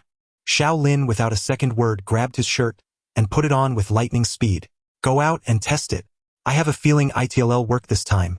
Yu Chaoshi said, taking a few quick steps to push open the door and leave first. Xiao Lin followed closely. Luo Qingyan was the last to exit the room. It is worth noting that before turning to close the door, Luo Qingyan first cast a lingering, sweeping gaze over Xiao Lin's room, then took a deep, almost intoxicated breath before finally shutting the door. Of course, this was a trivial matter of no consequence. Whether Xiao Lin could successfully activate the mark was the paramount concern. After all, he was counting on it as his trump card against Gu Qingxing. Within the small courtyard, the 5 disciples of Qinglian Peak gathered together. They stood in 2 opposing groups, Xiao Lin alone on one side and the remaining 4 on the other. Are you ready? Junior brothers and sisters. Yes, senior brother. I can't hear you. Yes, senior brother. Ha! Ning Yunmiao, who had shouted along with Xiao Lin twice, suddenly frowned as a yellow cube began to form in her mind. Beside her, Luo Qingyan clearly had also realized something. Xiao Lin, who had instinctively shouted twice, now sensed something amiss and quickly corrected himself. Ahem, all of you be careful. I'm about to activate the mark. All right, senior brother, said Lu Xingqiu, the oblivious one, nodding earnestly with growing curiosity. In his past life, senior brother never awakened this mark. So he's changing too. Is it all because of my reincarnation? No, third junior brother, don't be so self-absorbed. The so-called changes have little to do with you. In my past life, I didn't awaken this mark probably because I wasn't targeted by the 7th layer tribulation lightning at the condensing core stage. Xiao Lin, assuming a stance, couldn't help but grumble inwardly. Go for it, senior brother. Ning Yunmiao, now free from the memory of the yellow cube, waved at Xiao Lin. My sense of taste is in your hands. Luo Qingyan remained expressionless. Speaking of which, if senior brother accidentally gets paralyzed while activating the mark, I could take care of him for life. Senior brother, my senior brother, what a great physique, my heart races even more. But her inner thoughts seemed utterly corrupted. Did you all remember the points I mentioned earlier? Yu Chaoshi, comparatively normal, asked seriously. Got it. Then let's begin. All right. Xiao Lin nodded, then began to channel the spiritual energy within him, directing it toward the array on his body. It's coming. Sensing that mysterious resonance, feeling the spiritual energy from the array carrying threads of lightning, Xiao Lin rejoiced inwardly. This meant the array was effective. Then he saw his own body begin to glow, multicolored flickering lights. Hey, what's this? Xiao Lin's expression stiffened. This array incorporates parts from many others. I might not have handled the transitions perfectly, but it's no big deal. Yu Chaoshi said calmly, shaking her head. Didn't I tell you earlier, senior brother? This array might have some minor harmless issues. These are really minor issues. Xiao Lin, hearing wow, senior brother looks just like a disco ball, floating past his ears, was about to retort when he suddenly felt the mark on his right forearm grow warm. The mark was reacting. Startled, Xiao Lin quickly raised his hand toward the sky to avoid injuring anyone or damaging the yard. Compared to before, the mark's temperature was significantly higher this time. But after waiting a moment, Xiao Lin found he still felt no urge to fire a blast. Just as he was puzzled, he sensed a strange aura emanating from within him. Powerful, savage, ancient. Wait, why did these words sound so familiar? The 4 onlookers also felt the aura radiating from Xiao Lin and froze, with Lu Xingqiu's face changing drastically. Because this aura was exactly what he had felt when facing ferocious beasts in his past life. Luo Qingyan watched, frowning slightly, then glanced at Yu Chaoshi. It shouldn't be the array's fault. Everyone, don't panic. Yu Chaoshi said softly, her enchanting eyes flickering. Moreover, this aura seems to come from that mark. As her words fell, the 4 saw a phantom image materialize behind Xiao Lin. The phantom, formed from purple lightning, resembled a massive ox, but unlike an ordinary ox, it had only 1 hoof and no horns on its head. Admittedly, it was quite peculiar. But the 4's attention was elsewhere. From the moment the phantom appeared, a powerful pressure weighed on their hearts like a mountain. This was not the usual suppression of a higher realm cultivator over a lower one, but rather a pressure stemming from bloodline from a higher existence. Thus the pressure only weighed on their hearts, not their bodies. Miao Xiaobai suddenly appeared on Ning Yunmiao's shoulder, its golden cat eyes fixed on the phantom pupils narrowing into slits. Huff! Huff! Huff! Xiaobai, why are you out? Ning Yunmiao, as if waking from a dream, gasped for breath and muttered. I think I stopped breathing just now. What monster is that? No one answered her. At that moment, a bolt of purple lightning was gathering in Xiao Lin's raised right hand. Powerful, violent, brimming with destructive energy, as if to annihilate all things. The phantom beast also let out a long howl like the trumpet of the apocalypse. The next moment, the lightning in his palm shot skyward.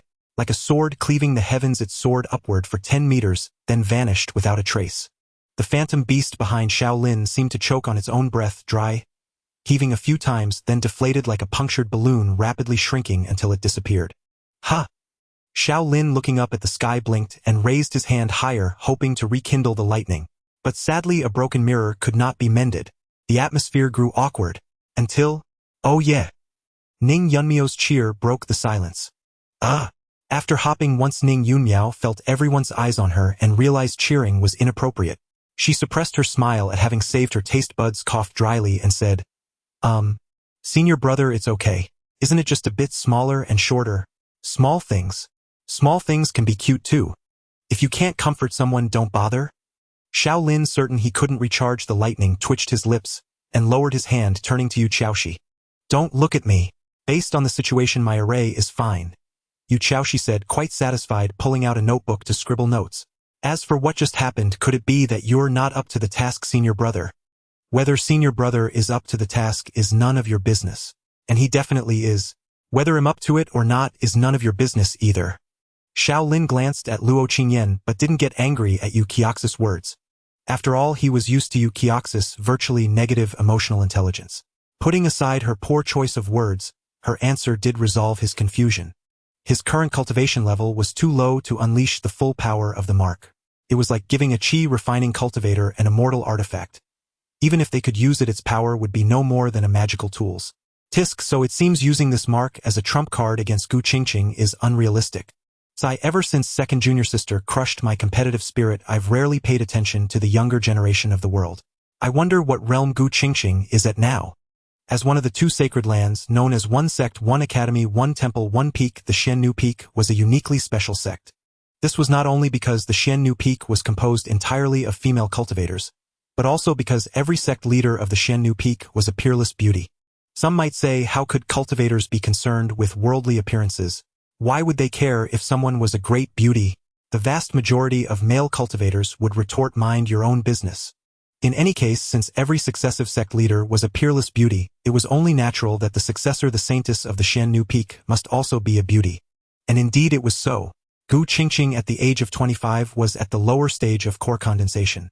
Her figure was graceful, her skin fairer than snow, and her delicate face, even without makeup, was enough to captivate hearts. It was said that after the great poet of the academy first saw Gu Qingxing, he composed the lines, her beauty eclipses past and present, even the lotus blushes in shame before her jade-like countenance, and presented them to her. Gu Qingxing's stunning beauty was thus evident.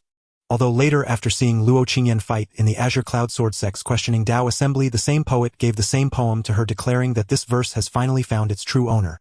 However, this was of little consequence. Upon learning of this, Gu Qingxing did not dwell on it. She merely cursed the poet to be torn apart by 1,000 swords multiple times without any further drastic action. What truly mattered to Gu Qingxing was only one thing: the opinion of her master, the current sect leader of the Xiannu Peak, the human immortal Gu Ziying. Perhaps it was because Gu Ziying had arrived in time to save her from a beast's maw, preventing her from perishing in childhood. Perhaps it was because Gu Ziying took in the homeless girl and taught her the mental cultivation techniques, guiding her onto the path of cultivation. Perhaps it was because Gu Ziying had always cared for her with meticulous attention, treating her almost as her own. Perhaps it was simply because Gu Ziying was truly beautiful. Regardless, Gu Qingxing could disregard anyone else's opinion, but she valued Gu Ziying's thoughts deeply. She had even made it her life's motivation to become Gu Ziying's pride. And objectively speaking, she had done exceptionally well, achieving qi refining at 10, foundation establishment at 16, and core condensation at 25. In the history of the Qingxu Sect, this speed of realm breakthrough could rank among the top 3, and even among the current younger generation she was at the forefront of the first tier. Not to mention that at the age of 18 she had already cultivated the sect's ultimate technique, the 9 Heavens Mystic Maiden Art, to the 3rd layer. It was worth noting that her master had only comprehended the 3rd layer of the 9 Heavens Mystic Maiden Art at the age of 21. In summary, Gu Qingxing was indeed a proud daughter of heaven, the treasure of the Xiannu Peak, and Gu Ziying's pride. Yet from some point onward, Gu Qingxing felt that everything had changed. Gu Ziying, who had always praised her, now directed her compliments toward others. That dwarf Leng's 3rd disciple is said to have recently comprehended the 5th layer of the Wandering Cloud Immortal Step Art. Such terrifying comprehension. Qingxing, you need to work harder. That dwarf's 4th disciple turned out to have an innocent Tao heart. The Wandering Cloud sect kept it tightly under wraps. This 4th disciple's future achievements will likely be quite remarkable. Qingxing, you must strive even more. Today old Zhu complained to me again, saying he regretted not being faster in bringing Yu Qiaoxi back to the academy before that dwarf snatched her away. Tisk, although Yu Qiaoxi is still unknown now, she will definitely become a top-tier formation master in the future. Qingxing, even if you don't practice formations, you must not lose face for our Xiannu Peak. When you eventually face her, you have to work hard. Alas, that dwarf's eldest disciple has condensed his core. Qingxu, your realm advancement used to be faster than his, but now you've fallen behind. You must continue to work hard. That dwarf's second disciple Luo Qingyan has already begun to comprehend her own sword path. And she's only at the core condensation realm. Is there no justice in this world?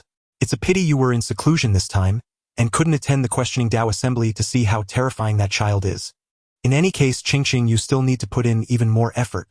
That dwarf's disciples, that dwarf's disciples, that dwarf's disciples.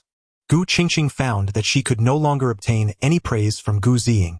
All of her master's commendations were given to that dwarf's disciples, while for her Gu Ziying only ever had one thing to say. You must continue to work hard. This was unbearable for Gu Qingxu, especially when she realized that no matter how hard she tried, she seemed unable to catch up to those disciples of that dwarf. She was sad, she was devastated, she secretly wiped away her tears. There was even a period when she dreamed of nothing but that dwarf's disciples. Gu Qingxu felt that if this continued, she might very well develop an inner demon. And once a cultivator develops an inner demon, it would have a severely detrimental effect on their future breakthrough into the upper three realms. Coincidentally, she had recently succeeded in condensing her core and entered the core condensation realm. Thus Gu Qingxu decided to make a clean break. After spending half a year stabilizing her realm, she confronted Gu Ziying and asked her master to deliver a challenge on her behalf to Sect Leader Lang, requesting to challenge the strongest disciple under Sect Leader Lang's command, Luo Qingyan. Gu Ziying was silent for a moment before agreeing to Gu Qingxu's request. However, she also made it clear that while she could issue the challenge, that dwarf might not be willing to send Luo Qingyan to fight. Gu Qingxu did not mind. If Luo Qingyan would not fight, she could first defeat the others. Once she had vanquished the other disciples of Sect Leader Lang, the sect leader would naturally dispatch Luo Qingyan. No matter how powerful, monstrous, or unbelievable Sect Leader Lang's disciples were rumored to be, she was not afraid. She had to prove that she was stronger than that dwarf's disciples. Having activated the imprint and successfully restored Ning Yunmio's sense of taste, resolving an urgent matter, Xiao Lin finally felt a measure of relief. Although the manifestation of the imprint did not match his expectations, it was ultimately insignificant. What truly concerned him was the phantom that had appeared after he activated the imprint. However, after questioning Lang Yoshue with no results, he more or less gave up and adopted a laissez-faire attitude. Since his master hadn't said it was dangerous, there was probably no major problem for now. He would focus on the sparring match first.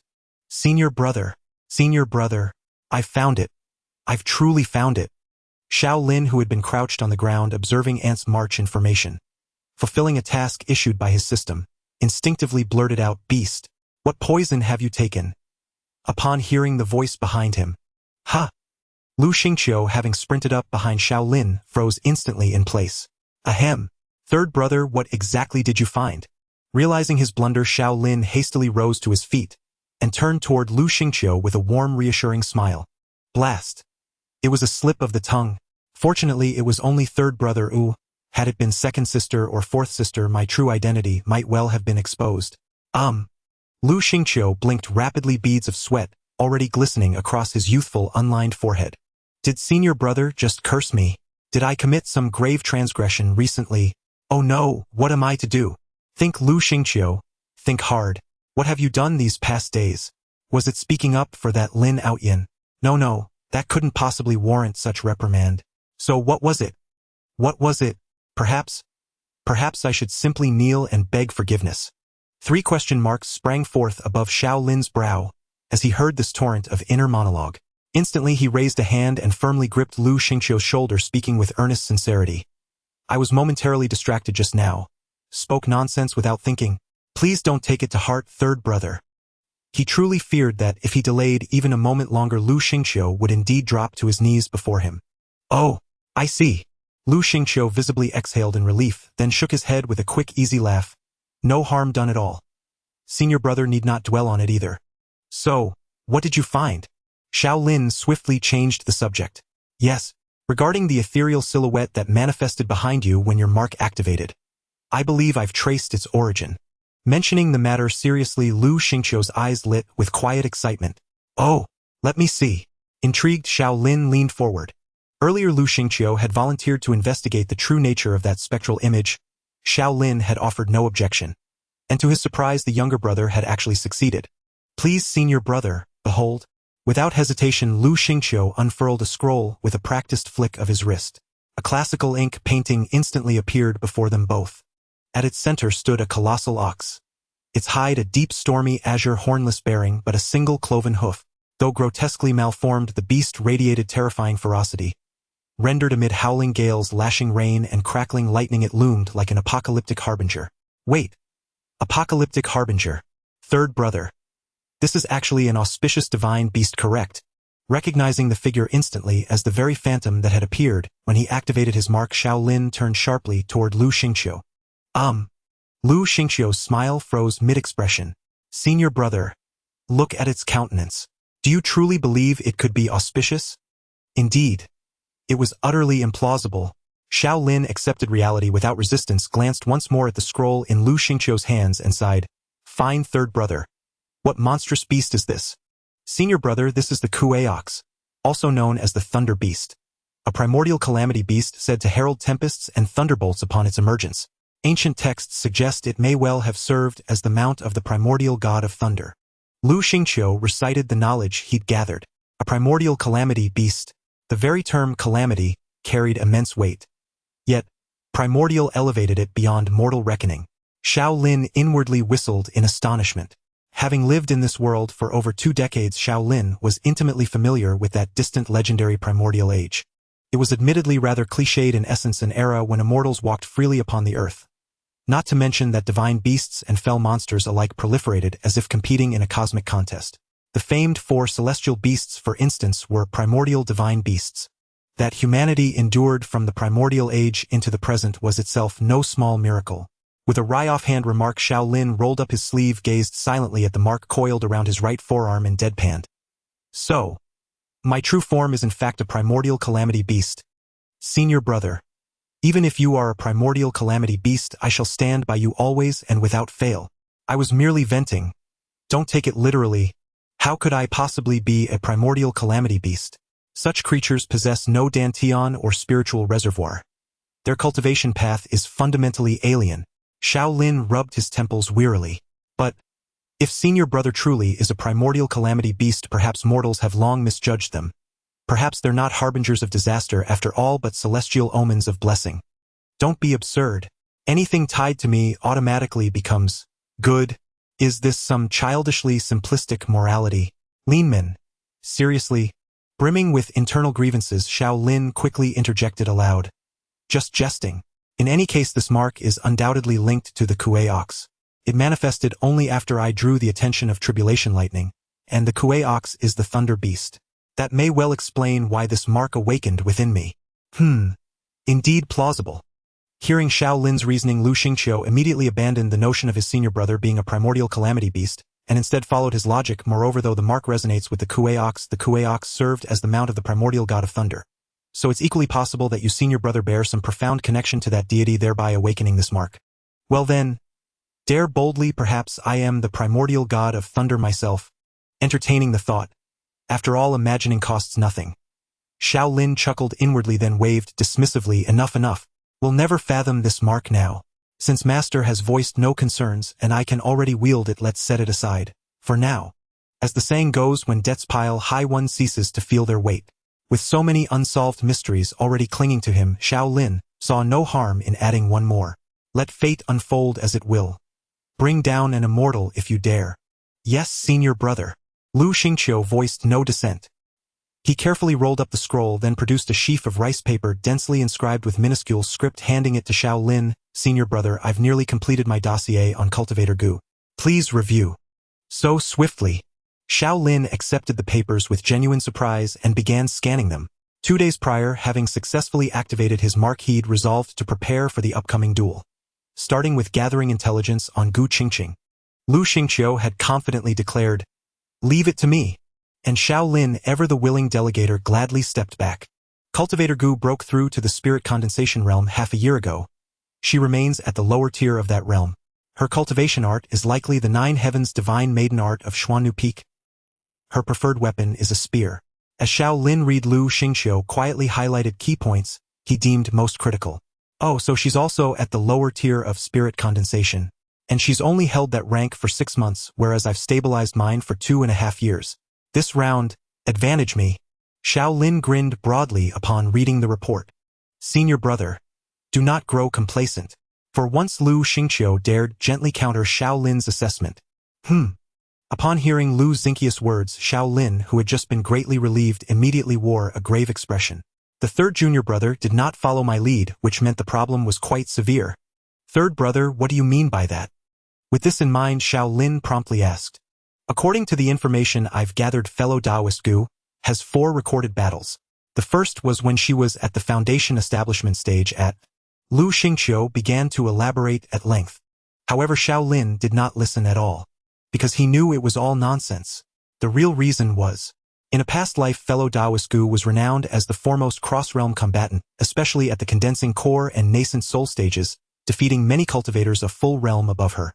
At the divine sense stage, she even overcame 2 unity realm cultivators. Though those 2 were not particularly strong, her victory was astonishing enough. Is that so? That is indeed. Xiao Lin's expression grew increasingly somber. As Lu Xingqiu's thoughts indicated, even the most mediocre unity realm cultivator was not someone a divine sense stage practitioner could contend with. This was not merely a single major realm gap, but the chasm between the middle 3 realms and the upper 3 realms, a qualitative leap. Only by comprehending the Tao could one break into the unity realm, and even if the Tao grasped was a predecessor's path, a unity realm cultivator who had mastered the Tao could effortlessly overwhelm a divine sense stage cultivator. A unity realm cultivator.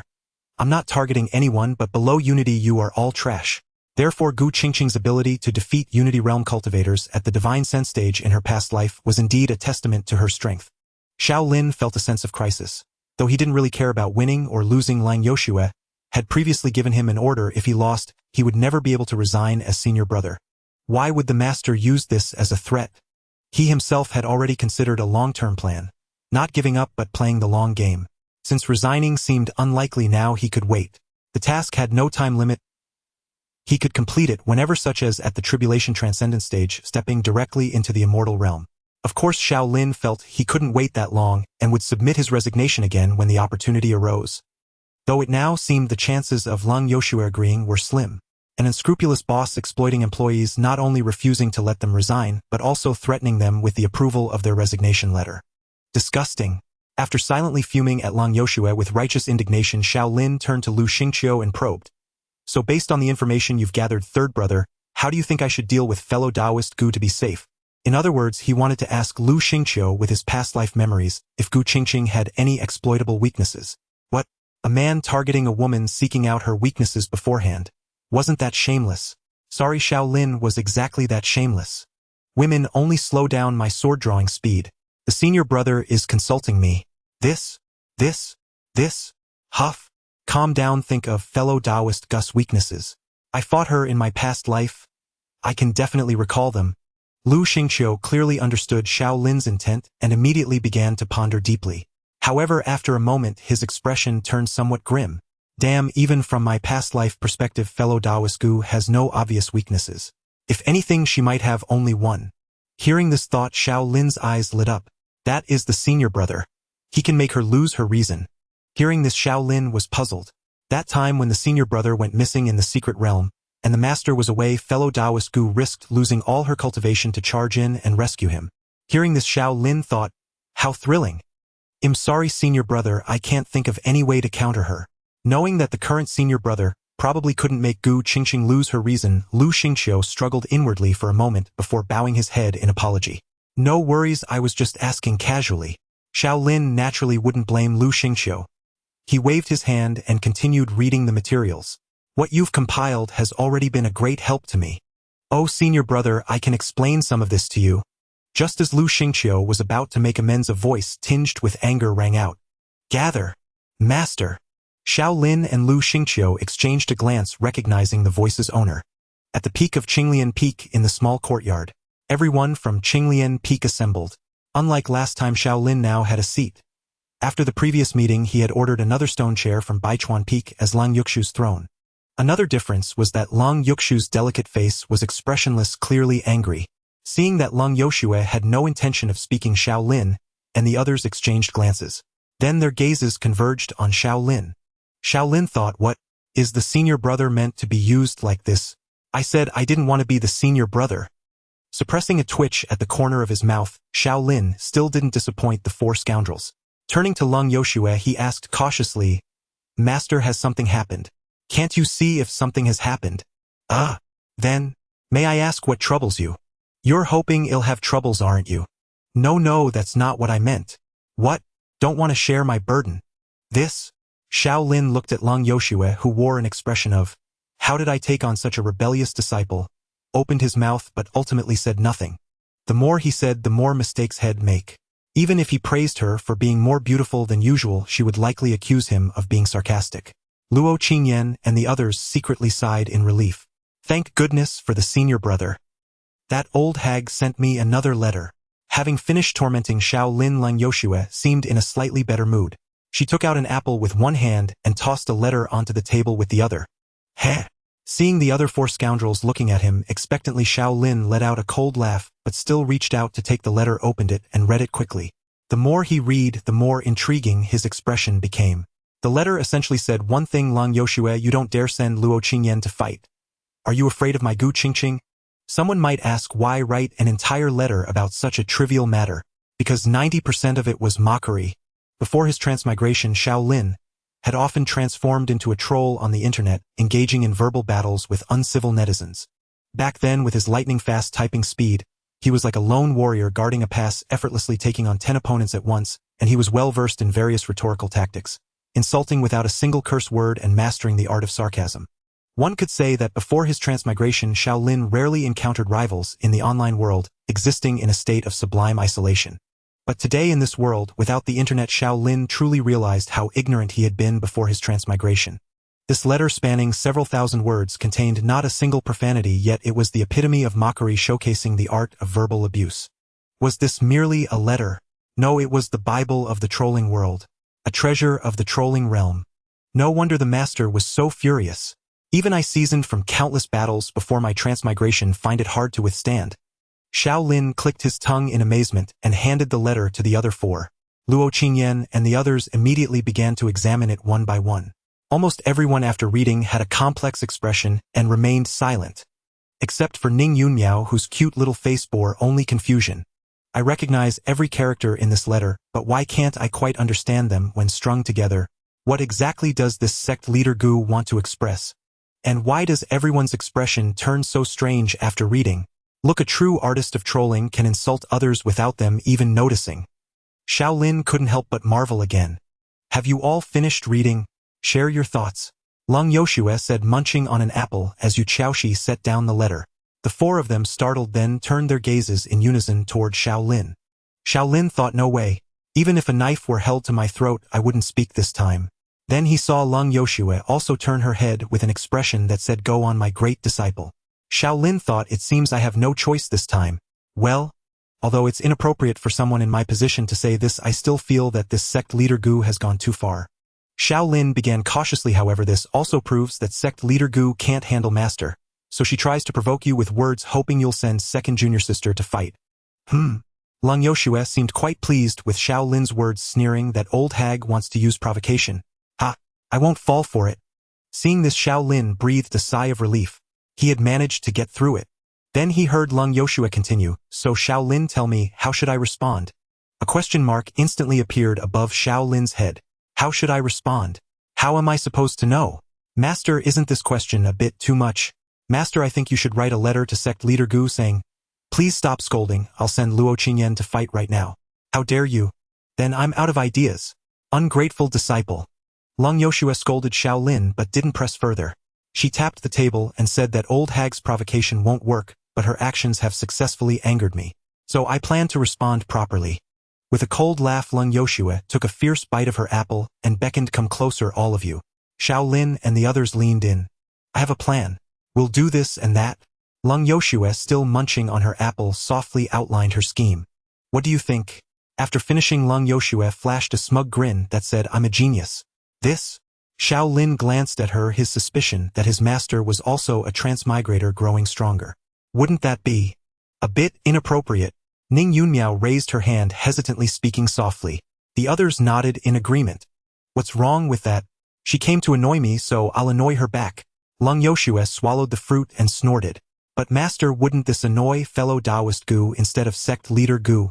After all, according to your plan, you'll lure sect leader Gu away. Lu Xingqiu said cautiously.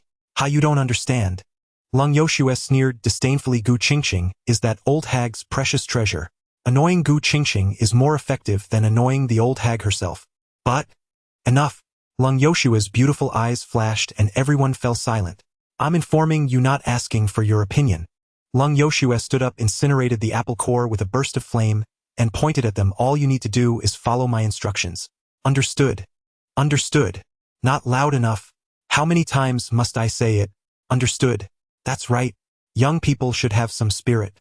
Lung Yoshue nodded in satisfaction, then turned to Xiao Lin. Copy my plan a few times, and deliver a copy to Zhang Xinju and the others tomorrow. Tell them to cooperate well. With those words, she vanished, leaving Xiao Lin with a face full of question marks.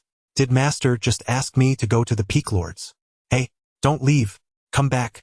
Help me think of something. Cultivation in the mountains makes one lose track of time. For most cultivators, time is the one thing they never lack. After all, reaching Qi refining extends life by 200 years and forming a core grants 500 years, not to mention the millennia-long spans after entering the upper three realms. To some cultivators, this long span may not be enough to climb higher on the path of the Tao, while to others it simply leads to boredom. Those who find it boring can be divided into two groups. One group lacks talent, sees their limits, and chooses to slack off, while the other group is too talented, and for them relentless bitter cultivation pales in comparison to traveling and comprehending the world during normal practice. This isn't nonsense.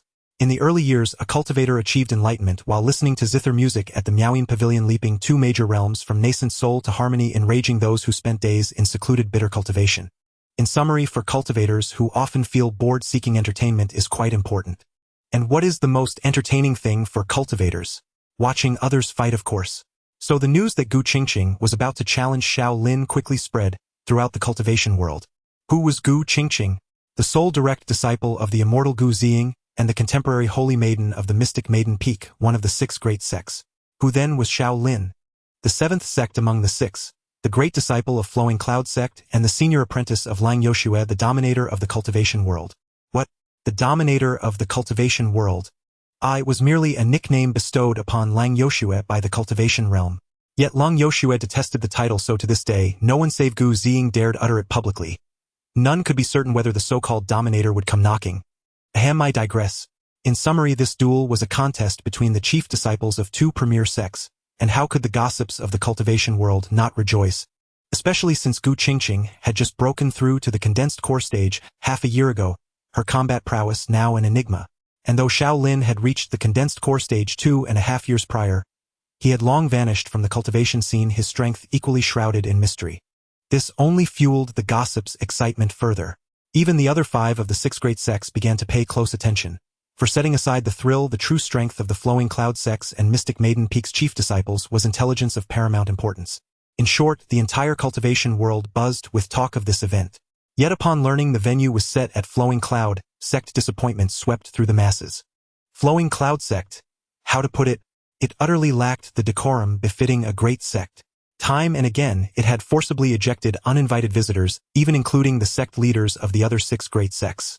Indeed, Lung Yoshue had personally thrown them out. As Lung Yoshue publicly stated, if Flowing Cloud Sect extended an invitation, you were welcome.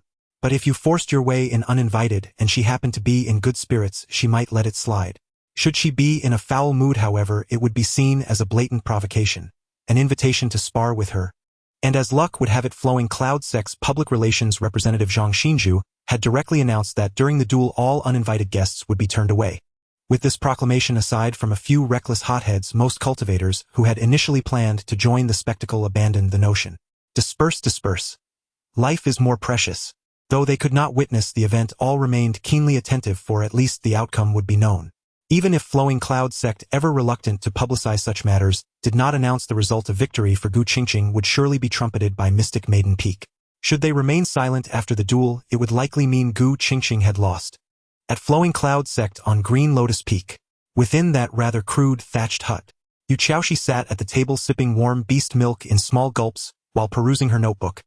Yu Chaoshi resided near Green Lotus Peak of Flowing Cloud Sect single, and each day aside from cultivation devoted herself to various studies with great enthusiasm. She did not read novels and only lightly tasted spirit wine. She retired at the hour of the rat, ensuring a full 6 hours of sleep. Before bed, she always drank a cup of warm beast milk, then studied her research notes for the time it took half an incense stick to burn. Once in bed, she fell asleep, instantly sleeping through until dawn, never carrying fatigue or stress into the next day. The senior disciple of Green Lotus Peak had declared her perfectly normal. Well, that last statement was now in doubt. In any case, due to the progress of a new study, Yu Xiaoxi decided to spend the night in the small hut. Something still feels off, but I can't calculate it. Yu Xiaoxi set down her empty cup, frowned at the notebook in her hands, and appeared deeply troubled. She was naturally enchanting, and her slight frown only stirred the heart, radiating boundless allure. Yet no one was there to appreciate the sight. I'll wait until tomorrow's experiment results are out. Yu Xiaoxi glanced at a cauldron beside her, shimmering with multicolored light, lost in thought. Poor Hiyun, the peak master of Elixir Fragrance Peak. If she ever learned that this earth-grade cauldron she had gifted Yu Xiaoxi had never once been used for alchemy, she would surely be heartbroken. Chirp, chirp. A blob of viscous matter suddenly leaped onto the table. 2 tentacles extended from its round body, wrapping around Yu Xiaoxi. No, that was impossible. They coiled around the cup and pulled it into its own body. With a slight undulation, when the cup emerged anew, it was spotless. The slime born from the spirit-gathering manifestation array, Little Red, made its grand reappearance. Many might have forgotten this little divine beast that had summoned 5-fold tribulation lightning. The author himself had only just remembered. Yet that was of no consequence. Little Red, where did you go playing today? Yu Xiaoxi reached out to pat Little Red, asking casually. Chirp, chirp. Little Red's round large eyes flickered, emitting an indistinct sound. Oh, I see. Having understood nothing, Yu Xiaoxi nodded. Chirp, chirp. Delighted by the response, Little Red bounced and nestled into Yu Xiaoxi's arms. It feels like you've grown a bit stronger. Yu Xiaoxi looked down at Little Red, raising an eyebrow slightly. Had it been a while ago, she might have been eager to study Little Red immediately. But now that urge had faded. For on the day she brought Little Red home, she had conducted a thorough and comprehensive examination, only to reach no conclusions. The only thing she could confirm was that Little Red was not the same species as the slimes from her world. At least their bodily compositions differed. But beyond that, she could not discern more.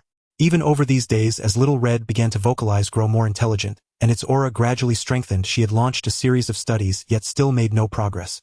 It seemed her understanding of this world's knowledge was still incomplete. As Little Red began to doze in her arms, Yu Xiaoxi's thoughts drifted inevitably, recalling her companions from her original world. The frost giant dragon Gran. As the image of that dragon surfaced in her mind, a palpable sadness seeped into Yu Xiaoxi's enchanting eyes. In those days, the two of them, one human, one dragon, laughed together, fought together, and journeyed across the entire continent. If not for saving her, Gran would not have fallen. The pain, the agony. Thus she had willingly crossed through the dark realm gate, gambling on the chance to become a great archmage, so she could use forbidden arts to resurrect Gran. Yet now it seemed returning to her original world might still take a very long time. Yu Xiaoxi turned to gaze at the moonlight streaming through the window, letting out a soft sigh. Cultivation could not be neglected, forbidden arts research could not be set aside, and the study of the knowledge systems of both worlds had to continue. Alas, merely thinking about it gave her a headache. Studying the senior disciple was much simpler. Early in the morning, Xiao Lin left Qingxu Peak, carrying 5 copies of the meticulously written plan while flying on his sword. A master's command must not be defied. Since Lang Yoshue ordered him to notify the several peak lords, even though he was reluctant, he had to brace himself and deliver this somewhat absurd plan. Come to think of it, it's been a while since I last visited the peak lords. As light appeared in the mist ahead, Xiao Lin halted his sword. Waiting for the glow to fade, he was about to proceed when a voice emerged from the mist. Disciples turning left, hurry along. Those going straight, wait a moment longer. A question mark seemed to float above Xiao Lin's head. He wondered how long it had been since he left Qingxu Peak. Had the Luyun sect already deployed cultivators specialized in directing traffic like traffic lights?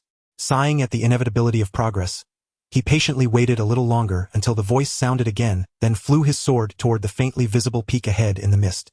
Baichuan Peak was where the Luyun sect handled all sorts of miscellaneous affairs.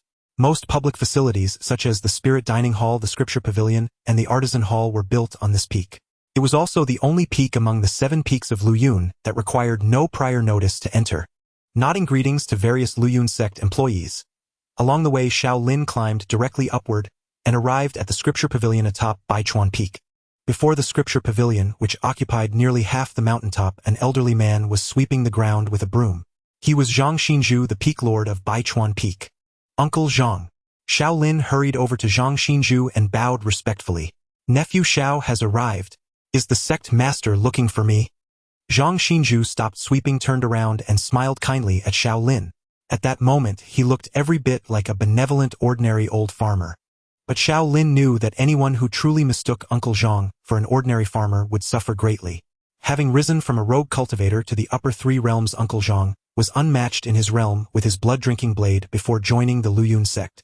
A late bloomer, he broke through 2 realms within a century and successfully advanced to the Unity realm, hailed by countless cultivators as the next generation's foremost blade cultivator. Unfortunately, years ago, while slaying a ferocious beast, he succeeded but suffered injuries to his foundation, dashing any hope of ever breaking into the Tribulation Transcendence realm. Yet even so, in the Unity realm, Zhang Xinju remained the undisputed number 1. Uncle Zhang, my master, entrusted me with a message. After briefly recalling Zhang Xin's past, Xiao Lin handed him a copy of the plan, while succinctly relaying the strategy Ling Yoshue had outlined the previous day. This does seem like something the sect master would do. Zhang Xinju listened, then looked up from the plan and smiled. Though it's a bit improper to ask this of a junior, since it's the sect master's command, I shall obey. Thank you for your trouble, nephew Xiao. You flatter me, Uncle Zhang. Thinking to himself that Uncle Zhang was easy to deal with, Xiao Lin was about to take his leave, when Zhang Xinju pulled a painting from his sleeve and unrolled it. Nephew Xiao, this is my distant niece. I mentioned her to you 5 years ago. By a stroke of fate, she entered the path of cultivation early on, and is now training at Qingxu Sect. Look at her. Broad chest and wide hips, clearly thrifty and capable of managing a household. How about... Ahem, Uncle Zhang, am not considering a Dao partner for now. That's what you said 5 years ago, nephew Xiao. Indeed, Uncle Zhang. I still need to notify the other uncles, so I won't disturb you further. Farewell. Nephew Xiao, I have more portraits of her. Why not take another look? Seeing Xiao Lin flee on his sword, as if escaping, Zhang Xinju silently rolled up the painting and let out a long sigh. Alas, niece Tsuehua, I did my best. After escaping Baichuan Peak and flying his sword in accordance with the traffic rules. For a while, Xiao Lin arrived at Danxiang Peak. The purpose of this peak was simple. It was where the Luyun sect cultivated spiritual herbs and refined pills. After reporting to the gatekeeping disciple, Xiao Lin quickly reached the summit of Danxiang Peak. Huff! Uncle Zhang is still fixated on that matter. Xiao Lin recalled the portrait of a woman, conservatively estimated at over 200 jin, his face twitching violently. He decided it was best to avoid meeting Uncle Zhang again anytime soon. Senior brother Xiao, the Peak Lord, is inside. A female disciple who had led him to a room within the main hall turned to Xiao Lin and said, "Thank you, junior sister." Xiao Lin smiled gently. The female disciple's face flushed noticeably at his smile. She replied softly, "You're welcome, senior brother Xiao," and then turned and ran away as if fleeing. Xiao Lin didn't entertain any vain thoughts like, being too handsome is a sin. He straightened his robes and raised his hand to knock on the door. "Enter." Receiving the response, Xiao Lin pushed open the door and entered the room. Normally one would expect the room of such a dignified beauty as Peak Lord He-Yun to be elegant and grand. But the truth was the opposite. Peak Lord He's room was dark and cramped. It was dark because she kept the windows closed and lit no lamps, and cramped because the room was cluttered with all sorts of odds and ends. Things like basins filled with water, ropes, cloth, and various indescribable objects. The room, originally large enough for a basketball game, now required Xiao Lin to carefully navigate around obstacles. And Shu! He-Yun, who was staring at a medicinal cauldron floating in midair, made a silencing gesture. Xiao Lin immediately fell silent, watching He-Yun, whose attire and demeanor exuded dignity, while taking in the dim, chaotic room, and the cauldron emitting black smoke. He found the scene utterly disjointed. But then again, the daughter of the Danfeng sect leader becoming a peak lord in the Luyun sect was itself already quite fragmented. Yes, this He-Yun, originally named Dan Yun, was the daughter of Dan Qiuxing, the leader of the Danfeng sect. As for why the Danfeng sect leader's daughter would become a peak lord in the Luyun sect, "Nephew Xiao, hand me that basin of water." And is this also an ingredient? Of course. Foot washing water. This is the most crucial material in my pill formula. Now pass me that rope. And this rope is a hog-tying rope used for binding pigs. And also the white spirit incense, the one with granules. This white spirit incense. It's spiritual sparrow droppings. That cloth, yes, that one. Why is this cloth so dirty?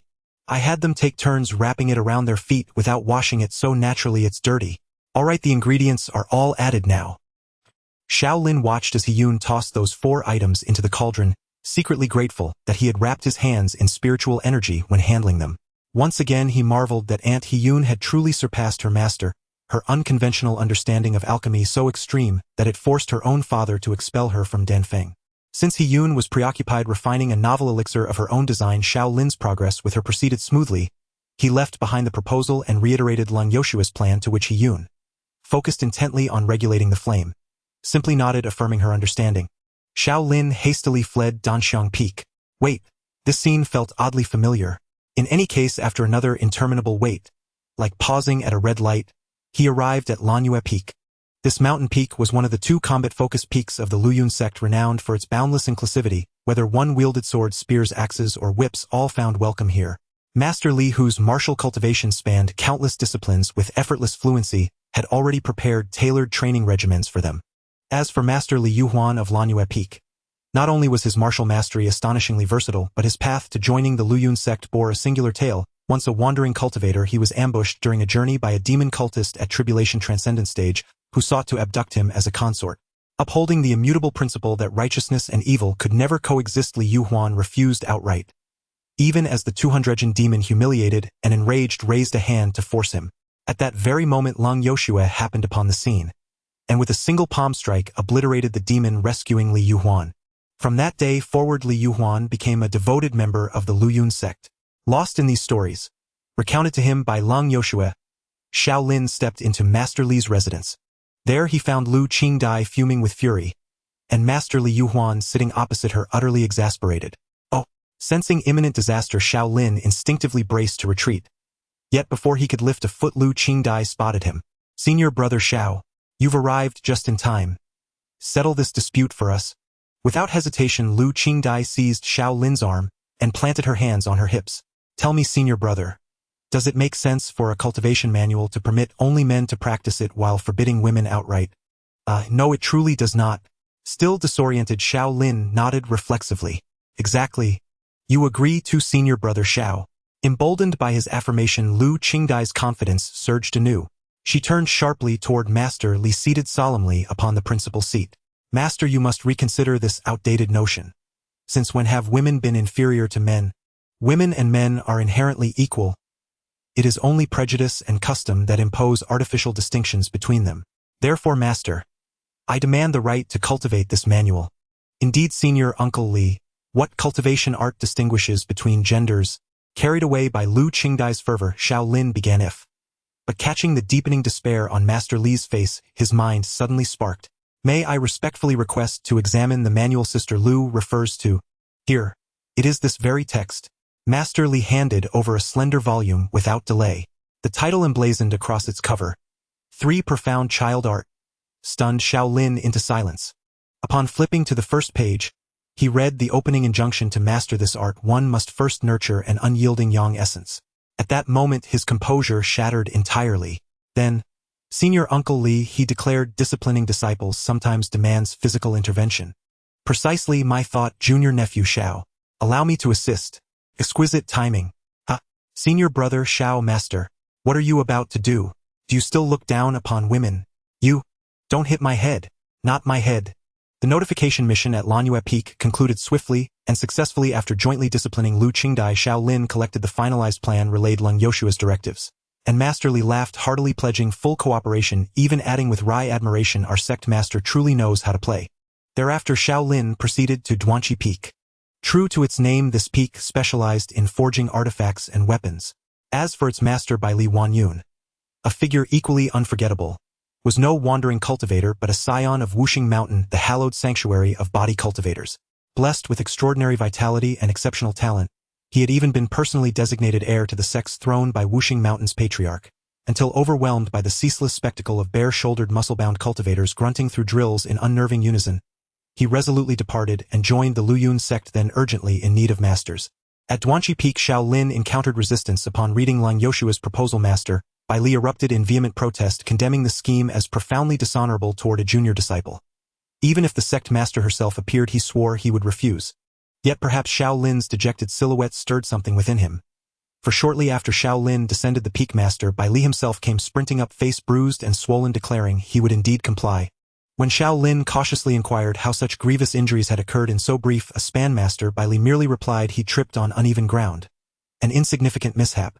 Xiao Lin could only reflect that even cultivators at the harmony attainment realm ought to tread carefully. Otherwise would he dare remark how swift the sect master's hand truly was. After bidding farewell to Master Bai Li, Xiao Lin next descended Beihai Peak.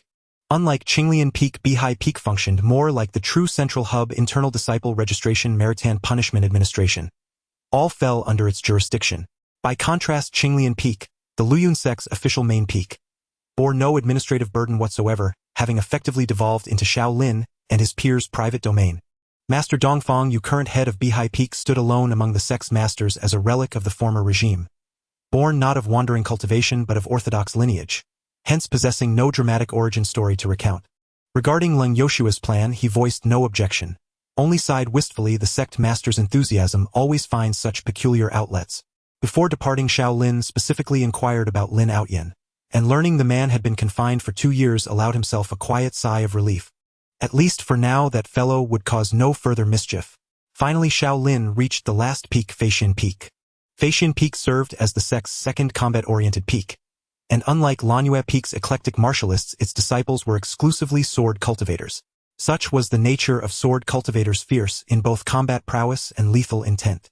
Thus most sizable sects reserved an entire peak for them. Even entire sects like Qingxu Sword Sect existed solely for sword cultivators. Xiao Lin had deliberately saved Feixian Peak for last. Not arbitrarily, but for good reason. He harbored genuine trepidation toward its master, that blindfolded female sword cultivator, Li Qingzhou. Strangely enough, Xiao Lin himself could not articulate why he feared Li Qingzhou. If pressed, he could only attribute it to a gut feeling. He always felt that whenever Li Qingzhou looked at him, it was as if she wanted to devour him. Do not misunderstand. There was absolutely no romantic implication involved. It was purely literal, and to describe it more vividly, it was like a starving wolf eyeing a massive chunk of meat. A simple primal craving. As for how Li Qingzhou could see through the red cloth binding her eyes, one could only say that matters of cultivators were beyond mortal understanding. In any case, every time Xiao Lin spent time with Li Qingzhou, he was overwhelmed by the sensation of being that mass of meat, which troubled him greatly. Yet he had no idea how to broach the subject with her, for he could hardly ask outright, "Senior Li, why do you crave me?" Xiao Lin had once consulted Leng Yoshua about this matter, but her response was merely, "Don't be so conceited. Why not claim every woman in the world desires you?" Such was the evaluation he received. Thus over time Xiao Lin began to reduce his encounters with Li Qingzhou. After all, being targeted by a top-tier powerhouse of the upper 3 realms was no pleasant affair, especially when he remained ignorant of the reason behind her gaze. However, now that his master had issued a command, he had no choice but to comply.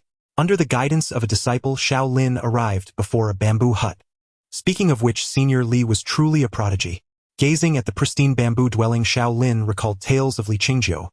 The woman with red cloth over her eyes was an unparalleled battle maniac. Even when she was only at the nascent soul stage, she dared to draw her sword against a tribulation transcendence demonic cultivator, for the mere reason that this demon seems formidable.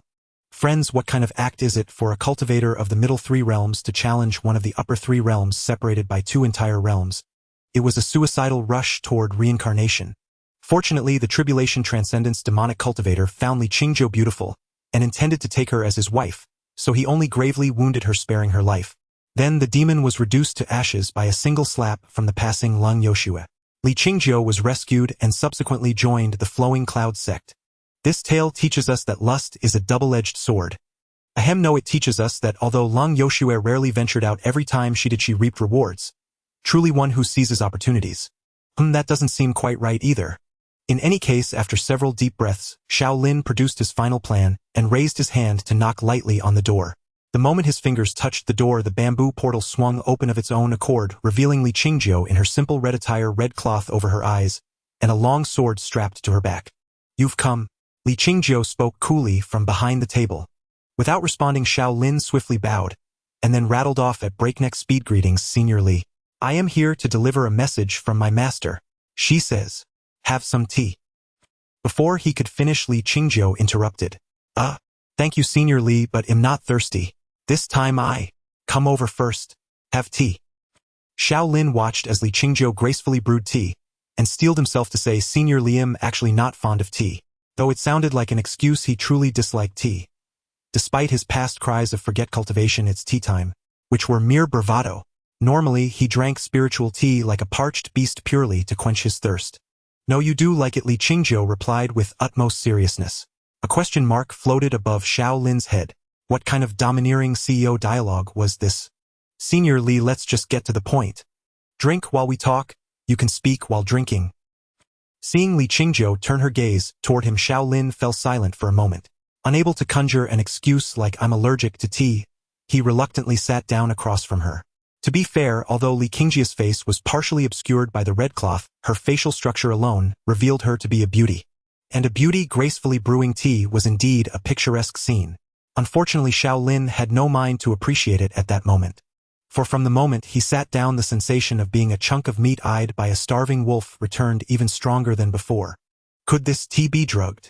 Staring at the cup Li Qingzhou pushed toward him, Xiao Lin couldn't help but entertain such a thought. Drink, Li Qingzhou said, taking a sip from her own cup before looking at Xiao Lin and speaking calmly. Thinking that losing his virtue wouldn't be such a bad deal, Xiao Lin downed the tea in one gulp. How is the tea? Li Qingzhou asked softly without chiding him for his boorishness. Xiao Lin smacked his lips and after a long pause managed this tea. It's a bit hot. Hearing this, Li Qingzhou was silent for a moment before nodding. True vulgarity is true elegance. It seems nephew Xiao is well versed in this principle. See, this is the difference between the cultured and the uncultured. Xiao Lin's mouth twitched. Finally resolved to get to the point, he handed the final plan to Li Qingzhou with both hands. Senior Li, thank you for the tea, but I am here specifically to deliver my master's message. Please take a look. To his relief, Li Qingzhou accepted the plan readily and examined it carefully. He seized the opportunity to recount Lang Yuxu's plan. Since it is the sect leader's request, I will comply, Li Qingzhou said, succinctly placing the plan on the table. Then I shall return to report to my master. Senior Li, farewell. Xiao Lin rose ready to flee, but Li Qingzhia's weight made him sink back into his seat. Senior Li, do you have further instructions? Xiao Lin forced an awkward yet polite smile. Nephew Xiao, you haven't visited the Flying Immortal Peak in a long time, Li Qingzhou said, gently rotating her cup.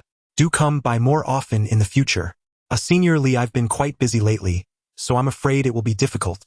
Xiao Lin immediately prepared to decline. Then I shall visit you instead. But now that you mention it, no matter how busy I am, I will certainly make time.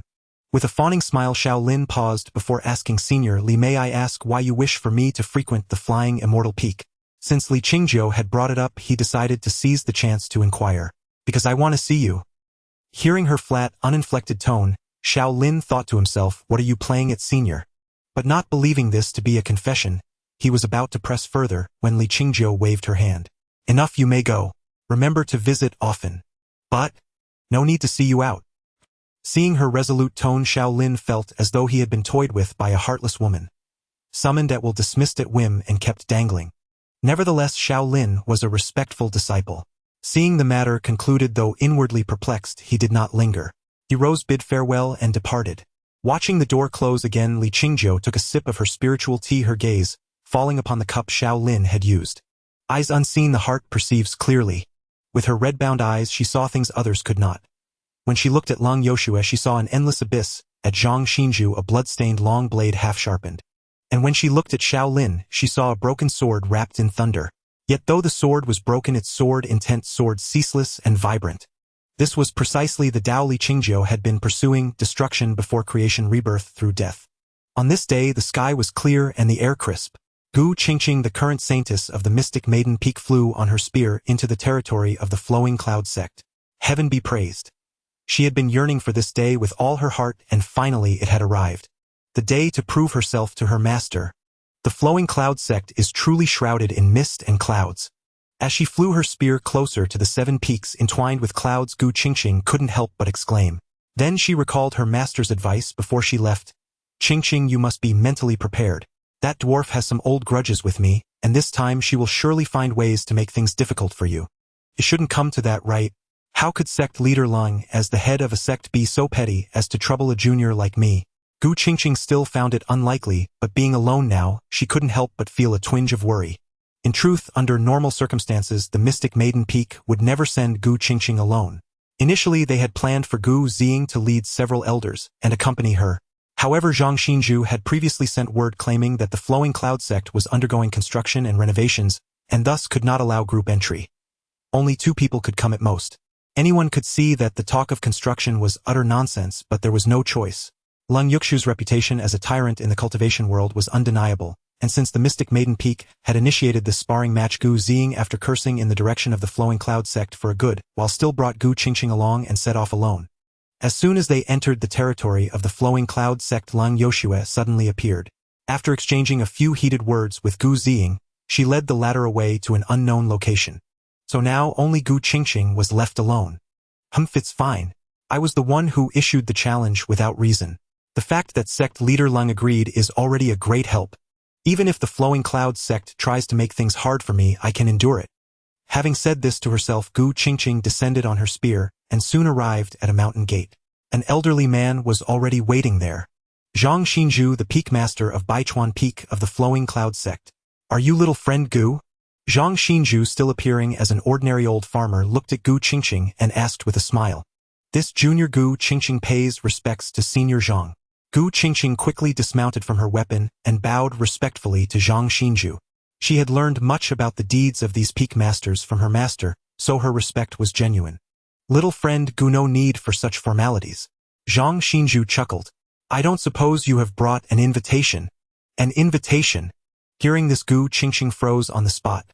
I have not received any invitation. But we sent out the invitations a few days ago. Zhang Xinzhu's expression turned grave. I wonder where the problem lies. Senior Zhang, is it a big deal to not have the invitation? Gu Qingxing, seeing Zhang Xinzhu's expression, couldn't help but ask nervously. Our sect leader recently issued a new sect decree. Due to some special reasons, outsiders now need to hold an invitation to enter our Flowing Cloud Sect. But hasn't the Mystic Maiden Peak already arranged this with the Flowing Cloud Sect? It is a sect decree, little friend Gu. Please understand. Then, what should I do? Seeing Zhang Xinzhu's stance, Gu Qingxing, with no elder nearby, panicked. Then a flash of inspiration struck. How about giving me an invitation right now? That is a good idea. Zhang Xinzhu nodded, then quickly produced a brush ink paper and an inkstone, saying with a kind smile, but our invitations are not handed out casually. Please cooperate with our procedure and fill out this form first. All right. Knowing that major sects often valued such procedures, Gu Qingxing did not suspect anything and took the paper to fill it out. Name, age, gender. Gu Qingxing paused in her writing and looked up at Zhang Xinzhu. Please cooperate with our procedure. Zhang Xinzhu maintained his kind smile. Gu Qingxing's mouth twitched slightly, but she lowered her head and continued filling. Half an hour later, Gu Qingxing finally finished filling out the paper, which included questions such as hobbies outside of cultivation, 3 admired cultivators, and criteria for choosing a Dao companion. She handed it to Zhang Xinzhu. Good. Now, little friend Gu, you just need to go to our Bihai Peak and have senior brother Dongfang stamp it. Zhang Xinzhu returned the paper to Gu Qingxing and stepped aside to let her pass. Thank you, senior Zhang. Gu Qingxing thanked Zhang Xinzhu and immediately flew on her spear into the Flowing Cloud Sect. At that moment, she merely thought the sect's rules and procedures were rather complicated without overthinking. But after asking around in the misty clouds for a long time, finally finding Bihai Peak, and then finally locating Dongfang Yu, the reply she got was, little friend Gu, today is the Dingqiu Day. According to the sect decree, Bihai Peak does not handle stamping matters on this day. If you need a stamp, you must first submit an application at Feishan Peak. Already sensing something amiss, Gu Qingxing immediately rushed to Feishan Peak without a moment's rest. Their Peak Master Li Qingjiu gave her the following reply, little friend Gu, I have received your application. The result will be out in about 2 days. However, you may pay 2,000 high-grade spirit stones to expedite the result. At this point, Gu Qingxing had completely snapped out of her naivety. Fuming with anger, she left Feishan Peak intending to find Qinglian Peak on her own and directly fight the senior disciple of that Leng Peak Master. But after wandering in the clouds for a long time, still unable to find Qinglian Peak, and even noticing that the cultivators who had previously guided her had vanished, and that she could not contact her master, Gu Qingxing finally recalled her master's words. Qingxing, you must be mentally prepared. That dwarf has some old grudges with me, and this time she will surely find ways to make things difficult for you. She also recalled her own inner thoughts about her master's words. It shouldn't come to that, right? How could sect leader Leng, as the head of a sect, be so petty as to trouble a junior like me? No sect leader Leng would, and she would even mobilize the entire sect to do it. Huff! The fact that sect leader Leng accepted the challenge is already a great help, sparing me from inner demons. This is nothing. Endure it, Qingxing, endure it. Muttering endure to herself, Gu Qingxing performed some mental self-consolation before returning to Feishan Peak and paying the 2,000 high-grade spirit stones.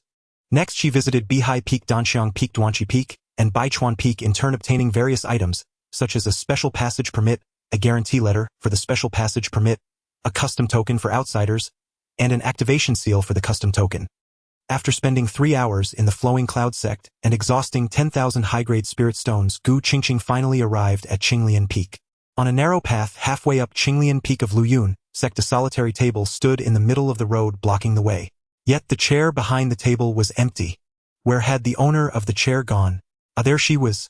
He little by curious about what this is. In the woods beside the table, Ning Yunmiao retrieved a large lump of mud from the extinguished fire pit, glancing at the cat licking its fur beside her, and asked. Meow. Little by responded obligingly, though its attention was entirely on its own fur. This is a delicacy from my homeland called beggar's chicken. Ning Yunmiao gazed at the mud in her hands, enraptured. Don't be fooled by its appearance. It's just the surface. Peel it layer by layer, and you'll find a succulent beggar's chicken inside. As she spoke, she swallowed hard, then quickly placed the chicken in her hands together with 4 others she had prepared. No, I must save these to share with senior brother and the others. Then, after second senior sister, third senior brother, and fifth junior sister refuse, I'll claim the remaining 3 for myself. Murmuring to herself, she took out over a dozen high-grade spirit stones and a diagram. Following the instructions on the diagram, she arranged the stones around the 5 chickens. With the formation I learned from the master chef at the Spirit Kitchen Hall, this beggar's chicken will reach the peak of flavor, evolving into the ultimate invincible beggar's chicken. After positioning the spirit stones, she infused a stream of spiritual energy into the central stone that served as the formation's eye. The other stones immediately glowed, enveloping the 5 chickens. Phew, now I just need to wait half an hour. Ning Yunmiao looked at the 5 chickens within the formation with adoration, then wiped the corner of her eyes and sniffled. Finally, I succeeded this time. It was so hard. Too little paper and it breaks too thick mud, and it won't cook, plus I had to mind the heat. Sob, I finally did it. Little Bai. She pulled the cat into her arms, weeping tears of joy. Poor Little Bai, choked by her embrace, wore a look of utter despair. One might wonder why Ning Yunmiao was making beggar's chicken in the afternoon instead of sleeping. The truth was, according to Lung Yuxu's plan, she was to serve as the first checkpoint on Qinglian Peak, sitting here waiting for Gu Qingxing. Fearing Gu Qingxing's arrival at any moment, she dared not sleep. Coincidentally, she had caught a few wild pheasants on her way to bed a few days earlier, so she decided to use the time to whip up some beggar's chicken. Alright, time to go back and wait for that Gu Qingxing. After her excitement, Ning Yunmiao carried Little Bai out of the woods and sat back down behind the table. Stroking the cat in her arms, she sighed. Gu Qingxing still hasn't arrived. She must be held up by the uncle's right. Master's plan is indeed effective. But poor Gu Qingxing. Just as she finished murmuring to herself, she saw a figure descending from the sky, landing not far ahead. It was none other than the current saintess of Shen Nu Peak, Gu Qingxing. However, compared to when she first entered Luyun Sect, the saintess' face now clearly bore 2 words: irritated. For even with a mindset of endurance, running back and forth between several peaks to perform repetitive and overlapping tasks was enough to test anyone's patience. Especially in Luyun Sect's misty clouds, where flying on artifacts was troublesome. She had nearly caused several accidents during her trips. Fortunately, she finally reached Qinglian Peak. Phew, it's almost over. Calm down, Qingxing. After telling herself this, she looked ahead and spotted Ning Yunmiao behind the table. She was first struck by the girl's beauty, then frowned. Upon entering Qinglian Peak, Gu Qingxing clearly felt the pull of a formation. In other words, no matter where she entered, she would end up here after landing. I've long heard that sect leader Lung's formation skills are unparalleled in the cultivation world. Truly impressive. Little did she know that the effect was actually modified by Yu Chaoshi. One wonders what she would have thought. But if they ask me to fill in any more forms or get more stamps, I won't hold back. Taking a deep breath, Gu Qingxing strode toward Ning Yunmiao. Oh no, that's Gu Qingxing, isn't it? She looks furious. I knew it. I shouldn't have been put first. Ning Yunmiao watched her approach, instantly nervous. This led to poor Little Bai's neck being squeezed again. May I ask your name, fellow cultivator? Gu Qingxing stopped before the table and looked at Ning Yunmiao. Greetings, fellow Taoist Ning. My surname is Gu. You may call me fellow Taoist Gu. Ning Yunmiao replied, flustered, rising to her feet. Then she realized what she had said and nearly slapped herself. Fellow Taoist Ning, is it? Gu Qingxing guessed her identity, scrutinizing the girl her master had called the flawless Tao heart. Then continued. Do I need to write anything else or find someone to stamp something? No, Ning Yunmiao shook her head. Hearing this, Gu Qingxu sighed in relief, her expression softening. Following the instructions of the last Peak Master Bailey, she took out a pile of tokens and papers from her storage artifact and placed them on the table. Then please give me an invitation, fellow Taoist Ning. Seeing the irritation fade from Gu Qingxu's face, Ning Yunmiao relaxed. After a moment's hesitation, she whispered the script from the plan. Fellow Taoist Gu, the activation mark on your special visitor token doesn't seem complete. You might need to go to. Eek. She couldn't finish her sentence. The moment Gu Qingxu heard, you might need to go to. A spear materialized in her hand and she swept it outward. Don't misunderstand. Gu Qingxu wasn't about to attack Ning Yunmiao. She merely swept down a patch of trees to vent her anger. If this can be endured, what cannot? Don't push me too far. Gripping her spear, Gu Qingxu burned with battle intent. Then she saw Ning Yunmiao behind the table lose the light in her eyes, and then her eyes reddened and she burst into tears. Ha! Gu Qingxu, her fury mostly extinguished, stared at Ning Yunmiao dumbfounded. What's going on? I only knocked down a few trees. She's crying over that. Come on. But Gu Qingxu was mistaken. Because? Wah! My beggar's chicken. I worked on it for 2 hours. You owe me my beggar's chicken. It was still the Green Lotus Peak, still the mountainside, still the same path. The difference was that now, besides Ning Yunmiao and Gu Qingxu, there were also Xiao Lin, Lu Xingqiu, and Yu Chaoxi. Because of the anger stirred up by that provocative letter, Lang Yoshue had even forbidden Luo Qingyan from meeting Gu Qingxu, so Luo Qingyan did not show herself. Fourth junior sister, stop crying. They're just a few chickens, aren't they? Can't we have the chefs from the spirit kitchen hall make some? Lu Xingqiu looked at the sobbing Ning Yunmiao and tried to console her. It's not the same. This is a dish from my hometown and you can't find it here. Besides, I spent 2 hours making them. Having already confirmed that the beggar's chickens were utterly gone without a trace, Ning Yunmiao hugged Xiao Bai, sniffled, and then turned her gaze to Xiao Lin beside her. Big senior brother, as a fellow foodie, you should understand me, right? I'm glad you have a clear sense of your own identity, but I'm not happy that you call me a foodie too. Still, it's truly heartbreaking when something you've poured your heart into is ruined. Xiao Lin helplessly raised his hand and patted Ning Yunmiao's little head, then smiled. It's really a pity, but since the things have been destroyed, there's no helping it. Fellow Taoist Gu didn't mean it, right, fellow Taoist Gu? Yes, I truly didn't mean it. Gu Qingxu, who had put away her long spear and stood like a scolded schoolchild, immediately spoke sincerely to Ning Yunmiao. I'm sorry, fellow Taoist Ning. Please forgive me. Though honestly, she didn't quite understand why a few roasted chickens were so precious. Seeing Ning Yunmiao cry louder and louder, even drawing Xiao Lin and the others over with the sound of her sobs, she began to grasp the gravity of the situation. She didn't understand, but she respected it. I'm just heartbroken. I don't blame you, fellow Taoist Gu. You don't need to apologize. Ning Yunmiao quickly shook her head. Seeing this, Xiao Lin breathed a sigh of relief and also felt grateful that Gu Qingxu had only thrust her spear into the woods earlier, not at Ning Yunmiao, or else Xiao Bai's claws might have landed on Gu Qingxu. Alright, fellow Taoist Gu, here is your invitation. Take it. By now Xiao Lin had abandoned his original plan and directly handed the invitation, which was supposed to be given at the very end, to Gu Qingxu. Few as expected of big senior brother, he easily did what we couldn't. Now we won't offend anyone. Already given away. I spent all last night memorizing lines and the procedure. Boo-hoo, my beggar's chicken, my beggar's chicken. I can't be bothered to mock you all. Xiao Lin couldn't help but complain inwardly. Thank you. Gu Qingxu quickly reached out to take the invitation, then couldn't help but study the people before her again. From both their cultivation levels and their authority in conversation, she could clearly identify that the one handing out the invitation was the person she was supposed to challenge, Xiao Lin. The other three were all at the foundation establishment stage, so naturally none of them were Luo Qingyan. Having made her judgment, Gu Qingxu asked directly, may I ask, fellow Taoist Xiao, is fellow Taoist Luo Qingyan on the Green Lotus Peak? Her goal remained unchanged. She still wanted to fight the strongest. She is not only here but not far away. Hearing the drifting thoughts in his ears, Xiao Lin kept his expression calm and smiled. Fellow Taoist Gu, junior sister Luo is currently in seclusion cultivating, so I'm afraid she cannot come to receive you.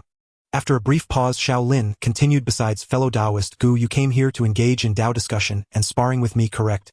As he spoke, a smile lingered on his face, but his aura subtly shifted, instantly making Gu Qingxu, who had been thinking who would believe that excuse, focus her mind.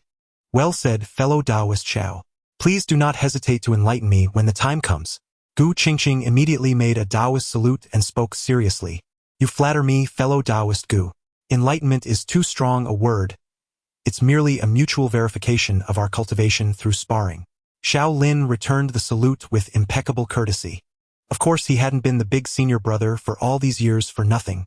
Though he often joked around in the sect and was utterly informal with his junior brothers and sisters when facing outsiders in his capacity as the sect's big senior brother, he excelled in every aspect, from social graces to his gaze and tone. After all, due to his master's incompetence, he had to represent the sect on many occasions over the years, giving him ample practice. Of course, it would be even better if Lung Yoshua would take up her own responsibilities. Wow, big senior brother is so handsome. Is this the same big senior brother who fights me for food in the cafeteria? Only big senior brother can truly be the big senior brother. Being the big senior brother is really troublesome. Thank goodness we have big senior brother to bear it, so I can focus on my research. This life's big senior brother is still so reliable. Then why did he want to give up this title a while ago? Who else could bear this heavy responsibility besides big senior brother? A bunch of slackers. If any of you would just step up, I would have completed the task and reached the nascent soul stage by now. Sighing inwardly at the long road to fulfilling the Resign as big senior brother task, Xiao Lin hesitated for a moment, then turned to Gu Qingxing apologetically. Fellow Taoist Gu, what happened to you was not intentional on the part of my flowing cloud sect. It's just that my master and your master have some misunderstandings. Please take a look at this. Curious, Gu Qingxing took the letter he offered and unfolded it. She immediately recognized her master's handwriting. After reading a few lines, her expression became very interesting. No wonder master's gaze was a bit shifty today, when he warned me to be careful of trouble from the flowing cloud sect. He had already set a trap for me. With such insults to sect leader Lung, how could anyone not be angry? I understand, senior brother Xiao. Good that you understand. Xiao Lin and Gu Qingxing, both victims of their master's petty squabbles, exchanged a smile, and a sense of mutual sympathy arose between them. Both have unreliable masters. Just as Xiao Lin was about to exchange more pleasantries, he heard a drifting thought from afar, and immediately grew alert. He said directly to Gu Qingxing, fellow Taoist Gu, let's leave it at that for now. We'll meet again at the Tao discussion and sparring. Junior brother Lu, please take fellow Taoist Gu to rest. Gu Qingxing, Lu Xingqiu, and the others all looked at Xiao Lin, who had suddenly fallen silent, puzzled about what had happened. Did fellow Taoist Xiao, big senior brother, suddenly hear something terrifying? Despite their confusion, Lu Xingqiu quickly stepped forward and led Gu Qingxing toward her lodging. The Green Lotus Peak had no guest rooms, but a few days earlier the brothers of the 100 Streams Peak Artisan Hall had hastily built a house halfway up the mountain. Watching Gu Qingxing's retreating figure, Xiao Lin silently praised his own quick thinking. After all, if he hadn't shut up in time, Gu Qingxing might have been marked as a mortal enemy by Luo Qingyan, who was hiding somewhere. But upon hearing Luo Qingyan's drifting thoughts again, Xiao Lin's expression changed. No, I must talk to second junior sister tonight. That night, within the Luyun sect on Qinglian Peak in a small courtyard, inside the room belonging to Luo Qingyan. Normally the room's owner would have been asleep by now, so no lamp was lit and the room lay in darkness. Yet in the gloom a maiden sat upright at the table. She was none other than the room's owner, Luo Qingyan. Tonight, she did not indulge in her usual fantasies of improper scenes with Xiao Lin before retiring. Luo Qingyan was waiting for everyone else in the courtyard to fall asleep. Then she would go find that Gu Qingxing. Having observed the entire affair from the shadows during the day, Luo Qingyan had already made her decision. Since Gu Qingxing had come for her, she would go and fight her, and the other would naturally leave. Then Gu Qingxing would have no further dealings with senior brother, and she could prove to him that that wretched woman was no match for her. It was perfect. Initially Luo Qingyan had not planned to do this, but seeing Xiao Lin and Gu Qingxing exchange a smile today had truly stung her deeply. Senior brother has never even shared a smile with me. A certain Xiao Lin, you always wear a stern face and never smile. How can I share a smile with you? In any case, after witnessing that scene, Luo Qingyan could no longer stand by. She was deeply afraid that Gu Qingxing would take Xiao Lin away. Though in status and position she and Gu Qingxing were comparable, and in looks, figure, cultivation realm, and combat prowess, that Gu Qingxing was slightly inferior to her. But what if senior brother simply preferred that type? Senior brother has always remembered that vile woman and even praised her. Moreover, in such sparring, it was easy for admiration to grow between blows, leading to lingering thoughts, mutual affection, union, and children. Bang! Just thinking of this, the teacup in Luo Qingyan's hand was crushed to pieces. Her fists clenched tight. Huff! Calm down, Luo Qingyan, there's still a chance. Taking a deep breath to steady her turbulent emotions, Luo Qingyan glanced at her sword resting on the table and steeled her resolve. Since master and sect leader Gu had yet to return. This was the perfect opportunity. As long as she fought that wretched woman first, she could prevent senior brother from falling for another. With this thought, Luo Qingyan turned to look at the moonlight outside the window, confirmed that senior brother and the others should be asleep by now, then picked up her sword and rose, heading for the door. Wretched woman, prepare to die. Crying out inwardly, Luo Qingyan raised her hand and opened the door, and then saw Xiao Lin standing before it. Second junior sister, good even, huh? Quickly shutting the door, Luo Qingyan fell silent for a moment, took a few deep breaths, and told herself she must have opened the door the wrong way. Then she opened the door again. Xiao Lin was still standing there. Second junior sister, good even. Hey. At least let me finish. Seeing Luo Qingyan about to shut the door again, Xiao Lin quickly raised his hand to stop her and spoke hastily. Senior brother, I'm going to sleep. Luo Qingyan said coldly. Oh, so many words for once. She must be truly flustered. Xiao Lin listened to the looping inner voice in his ears. Why is senior brother here? Why is senior brother here? And twitched his mouth, then pointed inside the room. Let's talk inside. I'm sleeping. Luo Qingyan remained cold. Senior brother, I'd be happy for you to enter my room, but not now. Come another time. Then I'll show you anything you want to see. You can do whatever you like. I never said I wanted to see or do anything. Don't get any ideas. Xiao Lin's mouth twitched again, and he decided to come clean. Then what is second junior sister planning to do so late? Cultivate at this hour. Is that not allowed? Tisk this girl. Xiao Lin looked at the indifferent Luo Qingyan, hesitated for a moment, and finally said, Second junior sister, you wouldn't be planning to seek out fellow Taoist Gu, would you? 8. Startled by the shrill scream in his ears, Xiao Lin was still dazed when Luo Qingyan quickly asked, Why do you say that? Could senior brother read minds? No, a more reasonable explanation is that we are connected in spirit. Congratulations on completely missing the correct answer. Thinking this, Xiao Lin voiced the excuse he had prepared. I noticed second junior sister seemed unsettled today. The more I thought about it, the more uneasy I felt, so I came to talk to you. As for why, I think you might be going to see fellow Taoist Gu. Call it intuition. After all, you volunteered to face her earlier, so I imagine you're quite eager for a sparring match. Naturally, you wouldn't miss this chance. I wonder if my intuition is correct. 8. Then he heard another wave of shrill inner screams. Senior brother guessed what I was going to do. Connected in spirit. One mind. Senior brother truly likes me. What do I do? What do I do? Senior brother, let's have a child right now. No, let's have twins. It worked. Forcing himself to ignore Luo Qingyan's inner voice, Xiao Lin took a light breath, realizing that the love-struck Luo Qingyan had indeed not scrutinized his prediction and had instead gone into a frenzy.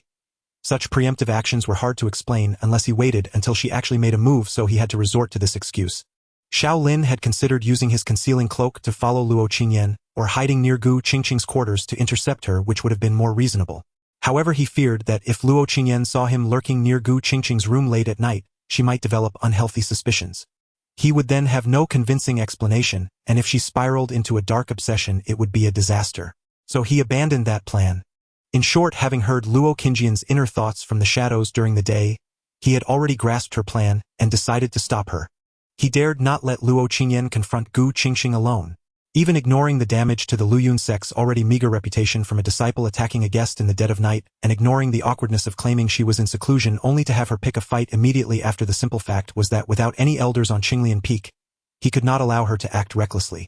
Sparring was in essence fighting, and fighting easily led to heated tempers. There were countless cases where sparring escalated into real combat with participants losing control. Formal sparring sessions were fine as elders supervised and would intervene if things went awry. But without supervision, if both parties lost their cool, a spar could devolve into a duel with severe consequences. Especially given Luo Qingyan's current animosity toward Gu Qingxing, Xiao Lin was deeply worried that her first move might be a killing blow. Thus Xiao Lin resolved to stop Luo Qingyan in the courtyard. The lamp in Luo Qingyan's room glowed once more. At the round table, Xiao Lin and Luo Qingyan sat opposite one another. The overall arrangement of the room mirrored Ning Yunmiu's almost exactly. Only a few pieces of furniture had been shifted, and the pink dolls were gone, replaced instead by stacks of books. Whether any particular titles were among them, Xiao Lin could not say. Senior brother is in my room.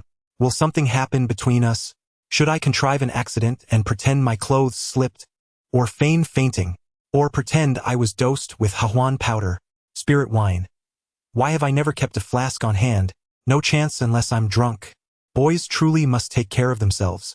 With his gaze withdrawn from the doorway, Xiao Lin silently nudged his chair a little farther from Luo Qingyan before speaking. Second junior sister, so you really intend to seek out Gu the fellow cultivator? Yes. Luo Qingyan snapped out of her scheming and nodded lightly. She could have denied it to Xiao Lin, but... Yes, your guess is right. You and I are perfectly in tune. Understand, we are on the same wavelength. No, I do not understand.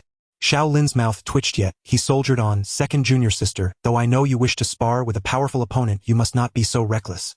A powerful opponent? Senior brother, do you really think she is stronger than me? Rest assured I will prove it to you. Only I am fit to be senior brother's wife. Get to the point. Xiao Lin watched the silent frosty Luo Qingyan and fought the urge to give her a hard shake. He went on to outline the possible repercussions if she truly sought out Gu Qingxing, listing the dangers and consequences that might follow. So second junior sister, you must not be so impulsive next time, especially when the master is absent. You can spar at any time. There is no need to rush this moment. He concluded his admonition with those words and looked at Luo Qingyan with hopeful anticipation. He wondered whether his earnest counsel had made any impression.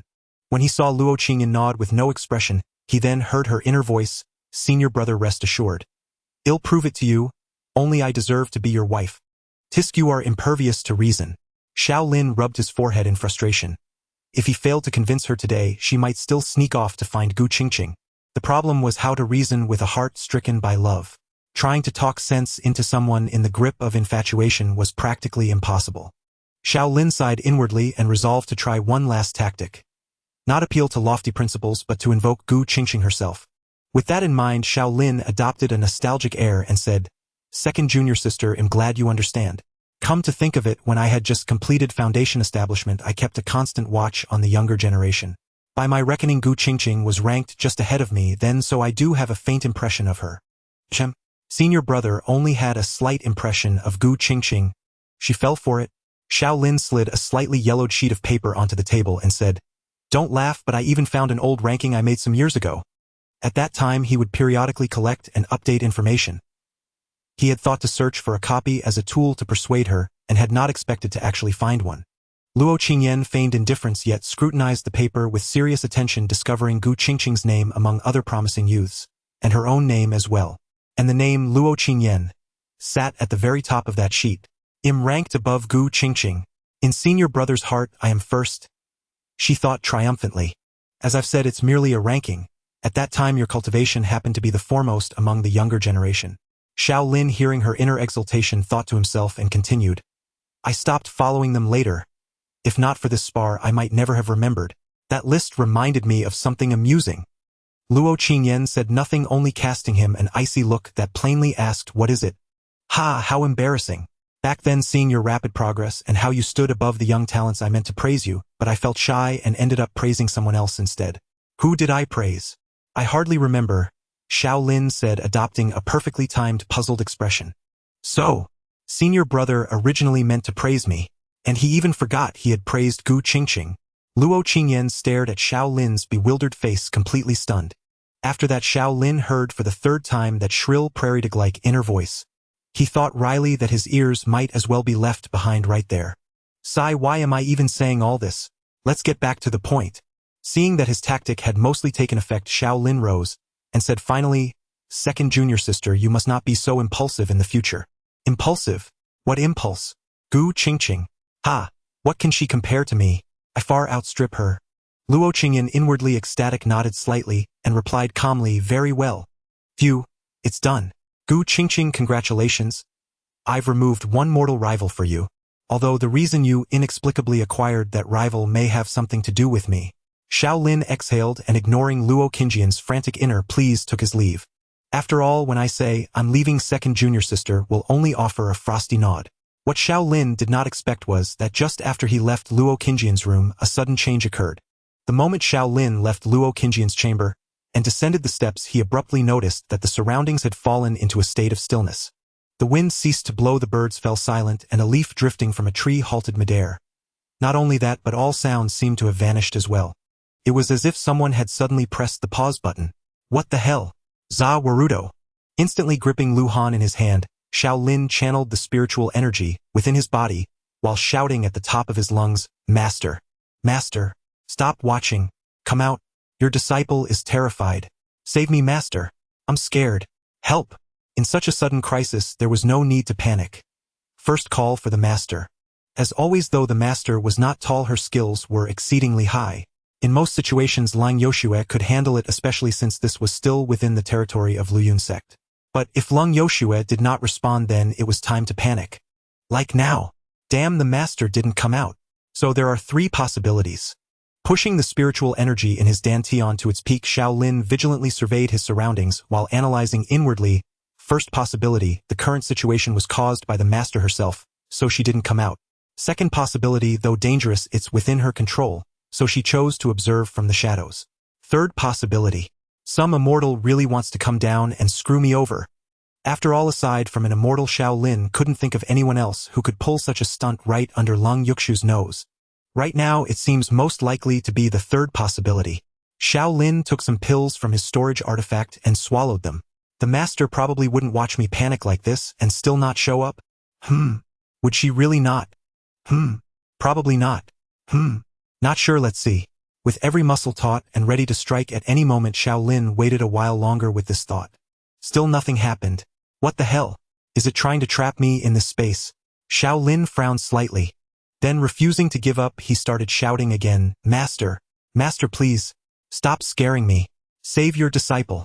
They'll definitely offer you some novels as tribute. Master! I'm scared!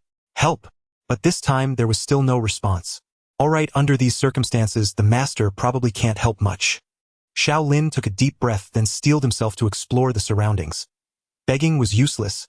He had to rely on himself. Since nothing had happened after waiting so long, even if danger awaited, he had no choice but to take the risk.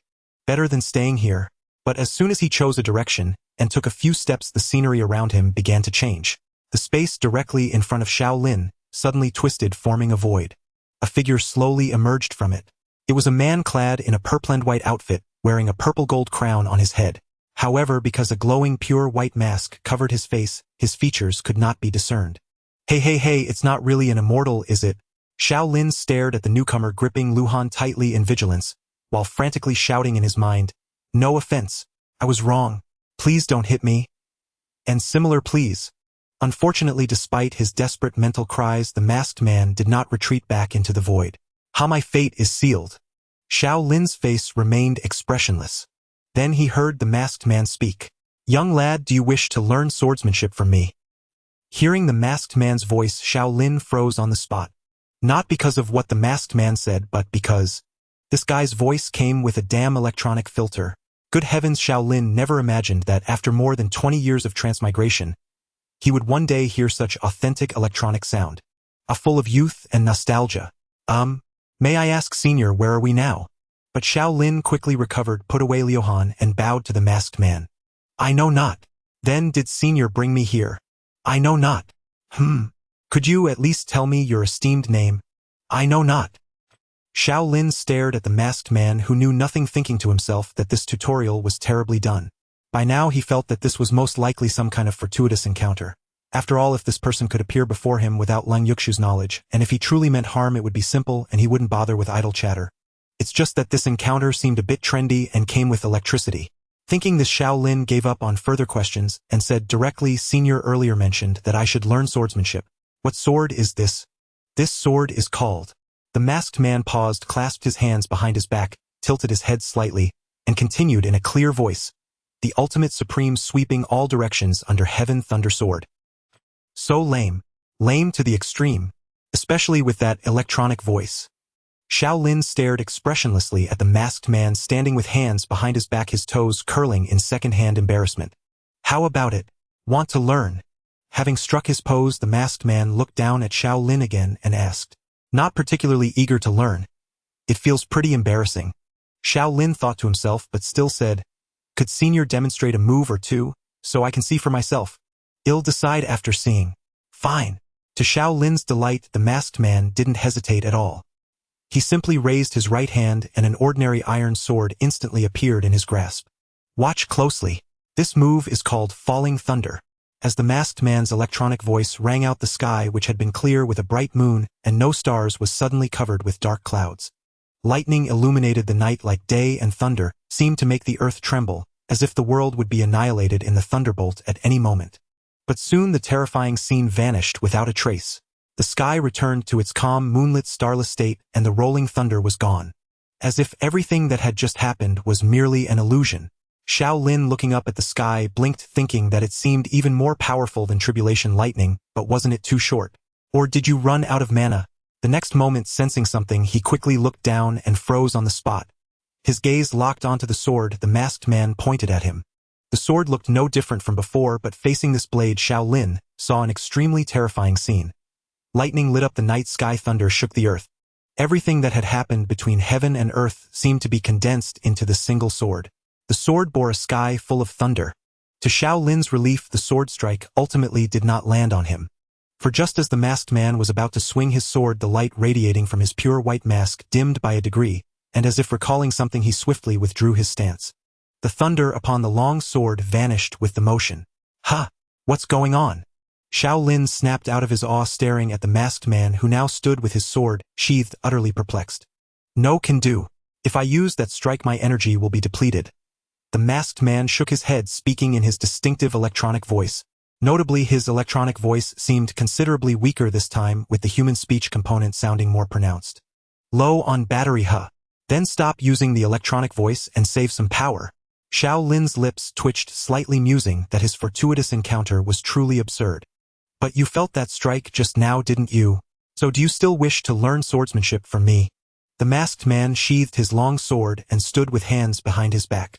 "My ultimate invincible heaven-sweeping thunder sword consists of 3 forms. The falling thunder is just one of them, the other 2 are. Thank you, senior, for teaching me the sword art.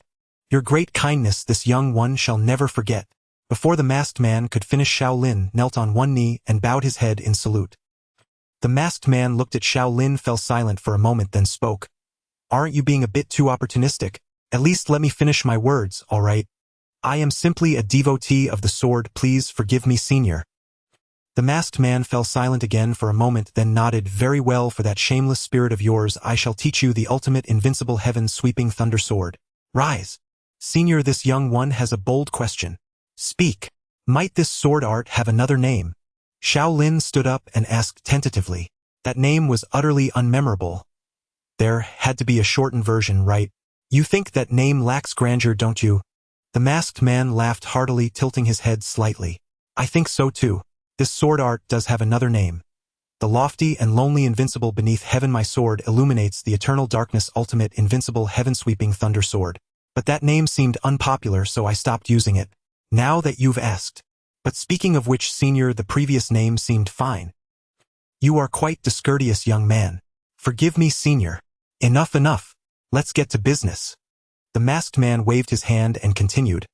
Let me ask you, young man, what do you think is the most important thing in learning my ultimate invincible heaven-sweeping thunder sword? To have a sword. Correct. Anything else? Comprehension. Spare me the abstractions. Speak of something practical. Then, to have a mask on one's face. The masked man looked at Xiao Lin, saying nothing yet conveying everything. Very well, I'll tell you.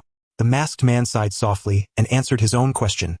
The most important thing about my ultimate invincible heaven-sweeping thunder sword besides the sword is the thunder. Thunder. Xiao Lin discreetly glanced at his right arm.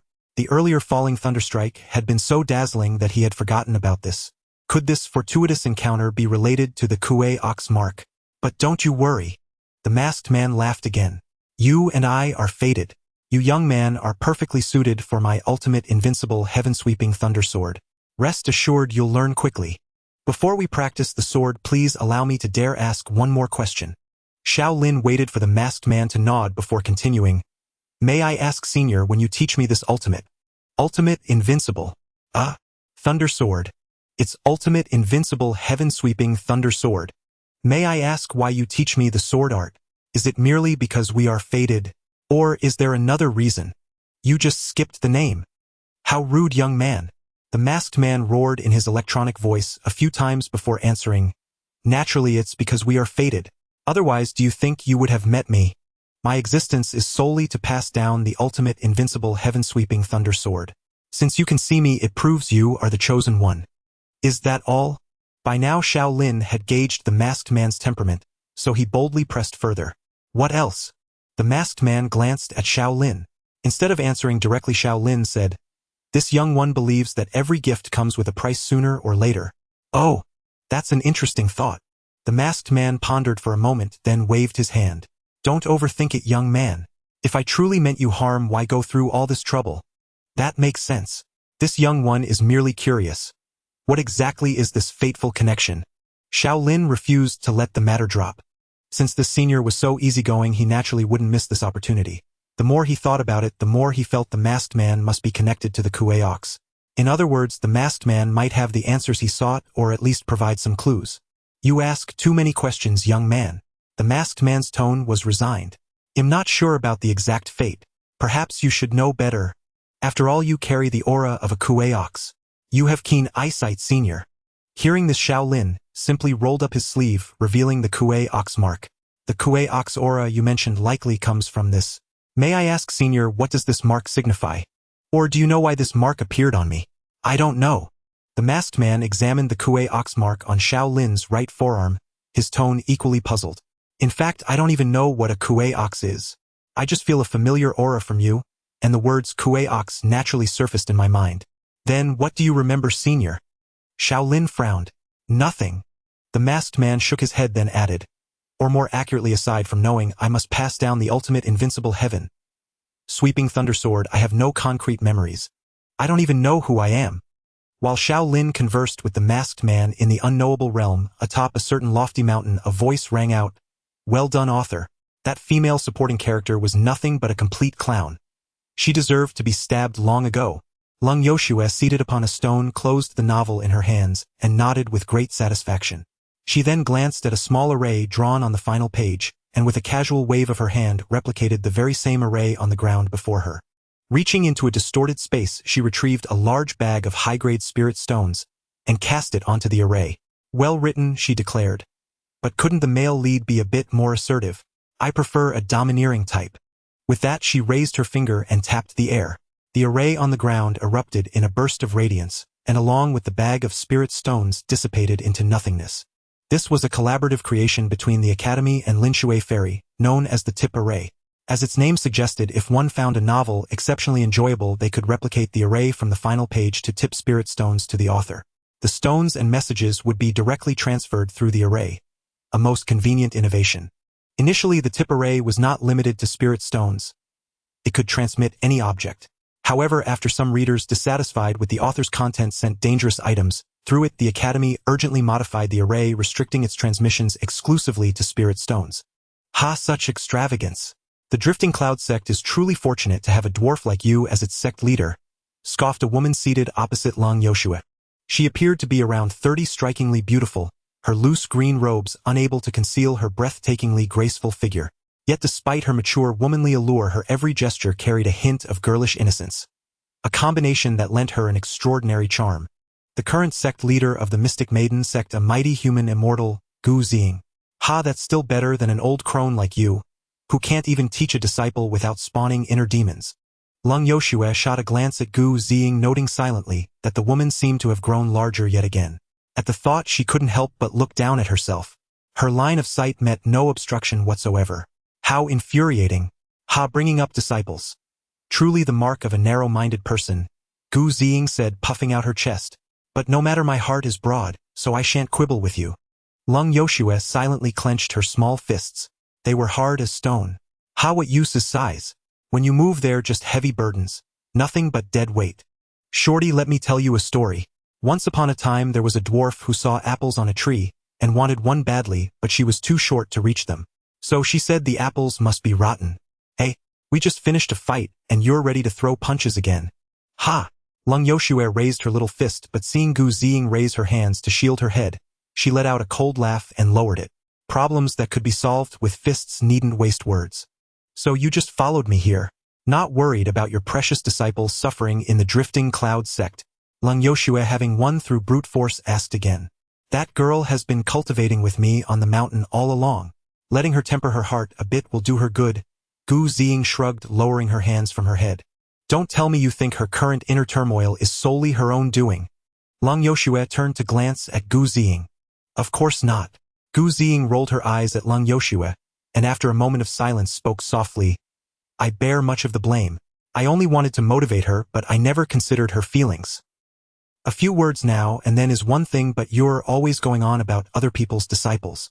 Who could stand that? Lung Yoshue produced an apple ready to take a bite, but suddenly recalled Gu Ziying's earlier story. The fruit lost its appeal and she put it away. Even if my disciples are outstanding, you shouldn't behave this way. Ha, your disciples' excellence. What does that have to do with you? I am their master. Put your hand on your heart and ask yourself, are you truly a competent master? Of course. It seems you have no heart. My apologies, I misspoke. You old crone. Lung Yoshue was about to retort, but suddenly stopped, swiftly turning her gaze toward the direction of the drifting cloud sect. What's wrong? Seeing her grave expression, Gu Ziying immediately became serious. Why had that boy's aura suddenly vanished? Had he left the sect? Impossible. His departure wouldn't escape my notice. Something's amiss. Ignoring Gu Ziying, Lung Yoshue furrowed her brow in thought, then instinctively raised her small hand and began to calculate with her fingers. But she could discern nothing. Clicking her tongue in frustration, she waved her hand again, layering several arrays upon her body. This dwarf. Not only had her power increased, but her mastery of arrays had also improved. Isn't it supposed to get harder the further one progresses? Where's the justice in this world? Gu Ziying couldn't help but grumble inwardly. Lung Yoshue paid no heed to Gu Ziying's gaze. Once the arrays were complete, she attempted to calculate once more. Yet again she found nothing. What a temper! Lung Yoshue rose from the stone, reaching into the distorted space to retrieve a pink tortoise shell. Oh my, at your age still playing with pink tortoise shells. Gu Ziying began her usual mockery, but then froze, her eyes locking onto the shell in surprise. Wait. Isn't that the Celestial Secrets Pavilion's lost treasure from 800 years ago? How did you get it? And why is it pink? Lung Yoshue ignored her, chanting a few obscure incantations before tossing the pink shell into the air and catching it. As an ancient profound aura rippled outward, cryptic symbols appeared on the shell's surface. Seeing them, Lung Yukshu's furrowed brow finally relaxed. It's come so soon this time. You'll need to set out earlier. She tossed the shell back into the distorted space, lost in thought. Shorty, let me guess. Your divination just now was about your disciple. Gu Ziying ventured cautiously, seeing Lung Yukshu's expression soften. What makes you say that? Lung Yoshue turned to look at her. What else could make you wear that expression if not your disciples? Gu Ziying shrugged, then grew serious. Lung Yoshue, I may not know the true origins of your disciples, especially that eldest one, nor what you intend to do, but I must advise you think carefully before acting. Defying the heavens is not a path to tread. Who said I'm defying the heavens? Using the black tortoise heaven-devouring stone for divination is itself an act of prying into heaven's will, a rebellion against it. The Celestial Secrets Pavilion used to prepare for ages before each use. And something requiring such a celestial-grade artifact for divination is no trivial matter. That still doesn't mean I'm going to defy the heavens. True, but my intuition tells me you're plotting something vast. Gu Ziying sighed. Don't be fooled just because you scared off that tribulation lightning like a dog. You know full well that lightning doesn't represent the true will of heaven. It's but a fraction of it. Don't leap into the fire. Lung Yoshue fell silent at her words. After a long pause, she spoke softly. This time is different. What do you mean? I mean, stay out of my business, you old crone. Turning back to Xiao Lin, he asked, so senior, you are suffering from amnesia? He looked at the masked figure, the corner of his mouth twitching. Yes, the masked figure nodded, lost in melancholy, only to turn and see Xiao Lin's blatant expression of disdain. What is that look supposed to mean? Explain yourself. Nothing, just suddenly recalled something vexing. Do you take me for a fool? Listening to the masked figure's electronic voice, Xiao Lin chose silence, having wiped the disdain from his face. After all, his earlier disdain was genuine. He had finally encountered someone who seemed to know something, and this fellow had finally stopped speaking in riddles. Only to turn out to be an amnesiac. Could this be any more cliché? So senior, you truly remember nothing? Xiao Lin wanted to salvage the situation. Besides the ultimate invincible sweeping the 8 wastelands supreme thundersword and the need to pass it to a worthy inheritor, I really remember nothing. The masked figure's anger subsided quickly, and he shrugged with open hands. Then, could senior take off the mask? Xiao Lin's gaze fell upon the glowing pure white mask. What is it that you cannot show me? I already tried myself, the masked man said, tapping his mask. This thing won't come off. It feels stuck to my face. How about I pry it off for you? What are you doing? Put that sword away. I warn you. Don't force my hand. TSK. Putting away the drawn Luhan into his storage artifact, Xiao Lin sighed. It seemed he could not extract any information from this fellow for now. So do you still want to learn the ultimate invincible sweeping the 8 wastelands supreme thunder sword? Yes. Xiao Lin responded immediately. Such a powerful sword technique was not to be refused. Moreover, based on the current situation, Xiao Lin felt that learning this thunder sword might help uncover clues about the mysteries surrounding him. As for the cost of the gift, to hell with it. As long as he became strong enough, no one would dare come to collect debts from him. The one who owes money is the real boss. You disagree? Then fight me. If I can't win, I'll drag my master over. Alright, my energy is running low, so we'll make this brief. The masked man clasped his hands behind his back, took a deep breath, and said, as I mentioned earlier, my ultimate invincible sweeping the 8 wastelands supreme thunder sword emphasizes 2 aspects: thunder techniques and sword techniques. Xiao Lin, since it is a thunder sword, one must first master the power of thunder, then learn the sword techniques. Xiao Lin makes sense. However, learning thunder technique step by step from scratch would be too slow and ineffective. So I have decided to teach you using another method. Xiao Lin well said. This is an ancient cultivation method called the thunder bathing art. It involves facing thunder, directly sensing it, and mastering it through the process. Xiao Lin, I see. Wait, what did you say? So young man, before Xiao Lin could react, the masked man pointed to the sky. Let us begin with this step. Thunder descend. As the masked man's electronic voice echoed, a bolt of thunder, as thick as a tree trunk, fell directly from the sky, targeting Xiao Lin. What the? Before he could finish, the thunder struck him squarely. Eh! A piercing scream echoed through the deserted mountains like a pig being slaughtered. Yet this was only the beginning. For the next half hour, Xiao Lin's pig-like screams continued without pause. Xiao Lin had initially thought that encountering a fortuitous opportunity would at least significantly boost his strength, if not make him invincible. What did he gain instead? The experience of being struck hidden by thunder, and the experience of letting out non-stop pig-like screams for several hours. Truly a novel experience indeed. Fortunately, the frozen Green Lotus Peak, where he was struck by lightning, though appearing identical to the Green Lotus Peak, was an independent minor world separate from reality. So even if he was charred and hoarse in that frozen realm, he would return to reality fully restored. What truly chilled Xiao Lin was that after being struck for 2 consecutive days, he had gained no insights whatsoever. Wasn't this supposed to be part of learning the sword technique? Why was he only being struck without earning any experience? He had voiced such doubts to the masked man, who merely replied, if you don't want to learn, you can stop. To this, Xiao Lin could only endure. Having once considered himself the protagonist, he had also practiced the essential quality a protagonist should possess. Notably, although Xiao Lin had not told anyone about the masked man, upon his advice to his surprise, Lang Yoshua did not even bother to inquire about it. Could it be that his master truly could not detect it, or had she discovered it, but continued to speak in riddles? Xiao Lin was curious. Unfortunately, curiosity was useless, for now he was destined to find no answers. As for other matters, they were rather uneventful. His junior brothers and sisters behaved themselves without causing trouble. The Flowing Cloud Sect remained peaceful, with mutual respect between master and disciples, and Gu Qingxing, who lived halfway up the mountain, stayed quiet, rarely leaving her room. However, sect leader Gu visited the courtyard and mocked its ugly design extensively before being chased out of the Flowing Cloud Sect's territory by its designer Lang Yoshua, disappearing to an unknown location. Thus, 3 days later, the day for the sparring match between Gu Qingxing and Xiao Lin finally arrived. Upon Beihai Peak of the Flowing Cloud Sect lay an ultimate luxurious martial arts arena, its foundation built with top-grade spirit stones, paved with spirit-rank mystic jade artifacts, and inlaid with 1 heaven-rank and 2 earth-rank treasures. Usually contests like inter-sect tournaments were held on Beihai Peak. Naturally, the sparring match between Gu Qingxing and Xiao Lin was definitely not held there. Instead, it took place on Qinglian Peak. Frankly, even Xiao Lin himself hadn't anticipated this. Just a day earlier, Qinglian Peak had no martial arts arena at all. Yet overnight, a training ground crafted from spirit essence green jade had materialized upon the peak. Those artisans from the Craftsman Hall are truly remarkable. Standing at one side of the arena, Xiao Lin looked down at the exquisitely crafted ground adorned with numerous patterns and offered a heartfelt compliment. The cultivators from the Craftsman Hall had arrived yesterday at the hour of Wei. They claimed to be building on the sect leader's orders, so Xiao Lin left them to their work. He never imagined they could accomplish such a feat in just half a day and a night. Despite the luxurious venue, Xiao Lin felt this sparring session carried a hint of hastiness. He turned to survey his surroundings again. The lush verdant forest held no other spectators besides Lang Yoshue and Gu Ziying at the arena's edge, and Lu Xingqiuning Yunmiao, and Yu Chaoxi standing further away.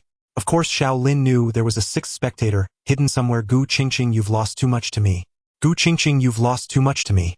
Do you have to keep repeating that? Xiao Lin couldn't help but inwardly complain at the voice reaching his ears. As for why Luo Qingyan was hiding in the shadows, it was naturally because she was ostensibly in seclusion. Though everyone knew it was a pretense, appearances had to be maintained. Returning to the matter at hand, even counting Luo Qingyan, there were only 6 spectators. For a sparring match between the chief disciples of a top-tier sect, this was rather meager. If any of the 6 great sects were hosting this, preparations would have begun at least a month in advance with invitations, grand announcements, and rehearsed procedures, all emphasizing grandeur and showcasing the sect's power and heritage. A sect as straightforward as the Flowing Cloud sect was a rarity. However, Gu Qingxing, who had traveled a great distance, was merely surprised by the Craftsman Hall's speed, but paid little heed to the rest. For one, she only cared about the match itself. Having Gu Ziying as an audience was enough. Secondly, she had long known the Flowing Cloud sect style, referred to as the 7th sect among the 6 great sects, not because they would become the 7th, but because they seemed indifferent to sect development, acting entirely on a whim. For instance, the inner sect with only 7 peaks was comparable to a second-rate sect scale, utterly dwarfed by the dozens of peaks owned by the 6 great sects. Yet was this due to a lack of strength or resources? Not at all. According to Lang Yoshue, having too many peaks was troublesome to manage and displeasing to the eye, so there were no plans for expansion. In fact, Lang Yoshue had once considered moving 2 peaks away, leaving only 5. However, Li Yuhuan, and by Li Wanyun leading a host of elders, had pleaded daily outside Qinglian Peak, eventually persuading her to rescind the order, finding their wailing even more vexing. Why were Li Yuhuan and by Li Wanyun the ones leading the pleas? Naturally, because the 2 chosen peaks were Lanyue Peak and Duanqi Peak. In any case, such was the Flowing Cloud sect's modus operandi. That this sect had built a martial arts arena specially for this sparring match moved Gu Qingxing somewhat. None of that matters now. There's only one thing I must do: defeat him. Gu Qingxing fixed her gaze on Xiao Lin in the distance, gripping her spear with a solemn expression. She had secluded herself for days, honing her state to perfection. She had to win. Tisk, using nothing but spirit essence green jade for materials. You're so wealthy, shorty, why not share some with me? At the arena's edge, Gu Ziying turned to Lang Yoshue with a grin. Do you deserve it? Lang Yoshue retorted curtly while biting into an apple. Why not? Is my heart not generous enough? Catching a glimpse of Gu Ziying puffing out her chest, Lang Yoshue bit into her apple with extra force. As the 2 sect leaders discussed generosity, Lu Xingqiu and his 2 companions focused on the arena. Senior brother, go. Avenge my beggar's chicken. Why hasn't it started? Hurry up and finish. Oh, my forbidden art research is at a critical point. Could this match be the chance for Senior Brother and Taoist Gu to rekindle their past life bond? I heard that in her past life Taoist Gu couldn't win Senior Brother's heart, so she sought the Witch Poison tribe to forge a connection in the next life. I wonder if it's true. Senior Brother looks especially handsome today. Gu Qingxing, how can you bear to fight such a dashing Senior Brother? If it were me, I'd stand still and let him stab me twice. Senior Brother, I miss you, I love you. Well, forget those 2, but Third Junior, what did you mean by that? Gu Qingxing arranged a past life reunion with me, and that Witch Poison tribe sounds like no proper organization. Gu Qingxing, you didn't actually do it, did you? Xiao Lin's heart skipped a beat.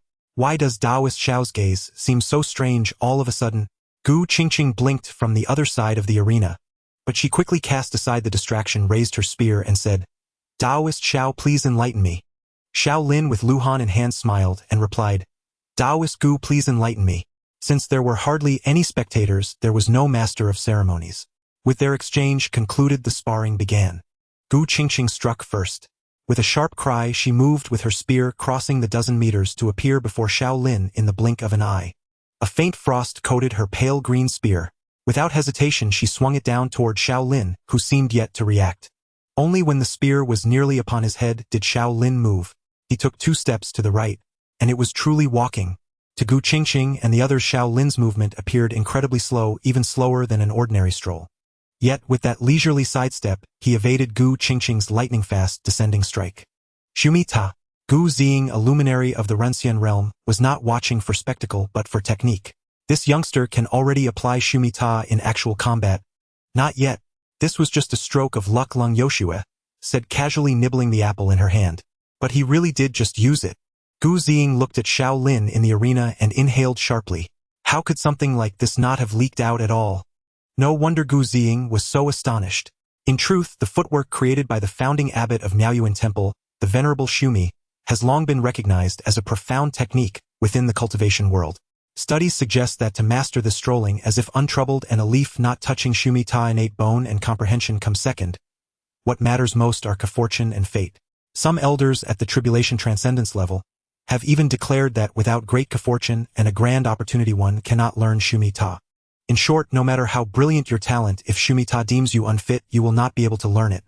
Thus, in the millennium since the passing of the Venerable Xumi, only 3 practitioners had mastered Xumi Ta: Chao Mengde, the current sect master of Duxian Sacred Land, Du Gulan, the current sect master of Qingyun Sword Sect, and the person beside Gu Ziying who was nibbling an apple.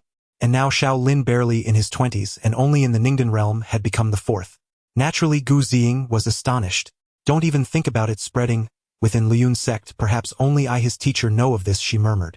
Lung Yoshue flicked out her tender pink tongue to lick her lips.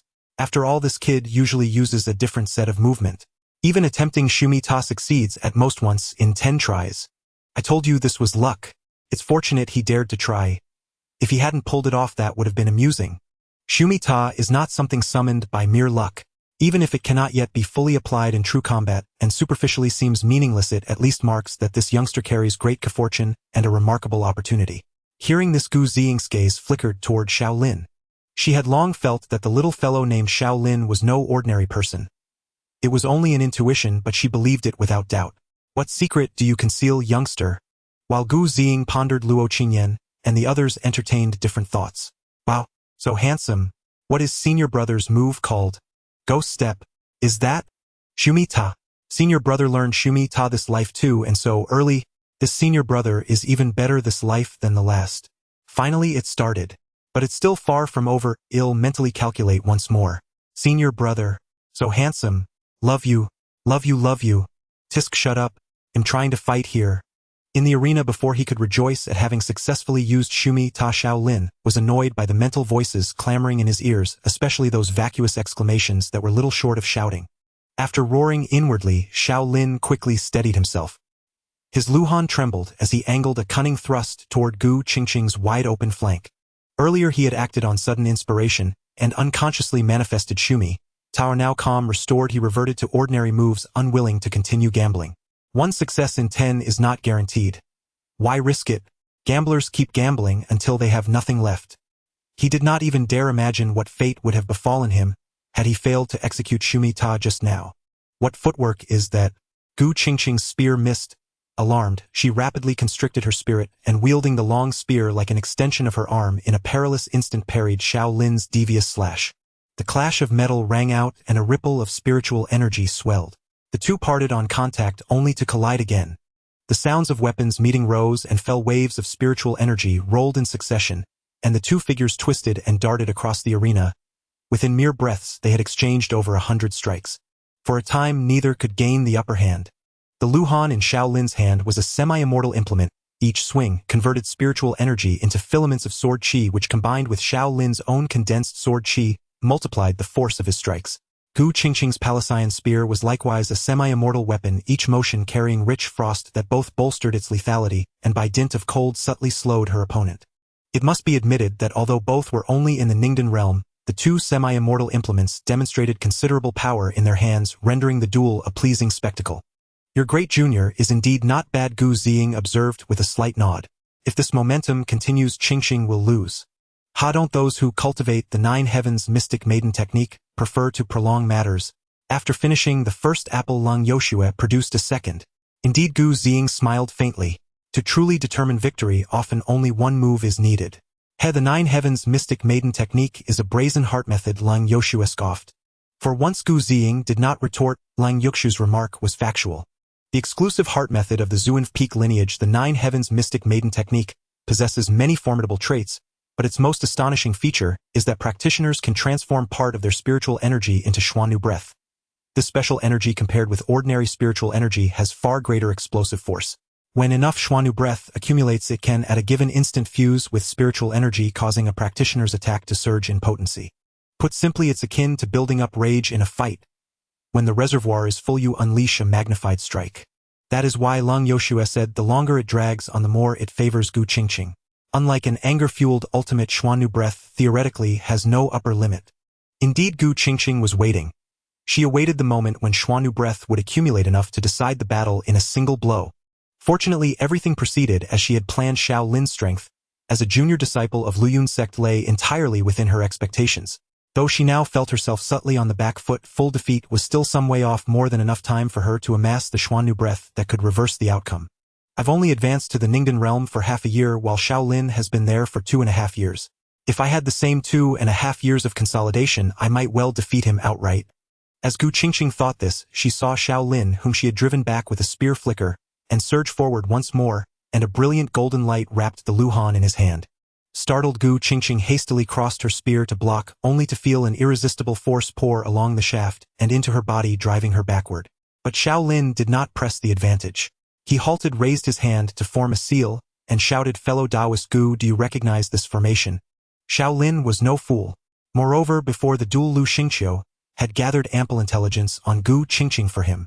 Thus Xiao Lin was well aware of the effects of the Nine Heavens mystic maiden art, and understood that the longer the battle dragged on, the more disadvantageous it would be for him. Truth be told, if he possessed a formidable mental cultivation method himself, Xiao Lin would not have minded clashing head-on with a fully enraged Gu Qingxing. However, the crux of the matter was that the mental cultivation method he practiced was rather unimpressive. This technique, named Beat Whoever Disobeys, was personally crafted by Lang Yoshue. Yet up to this point, Xiao Lin felt it was utterly devoid of any distinctive features. Merely a cultivation method that yielded slightly better results than others.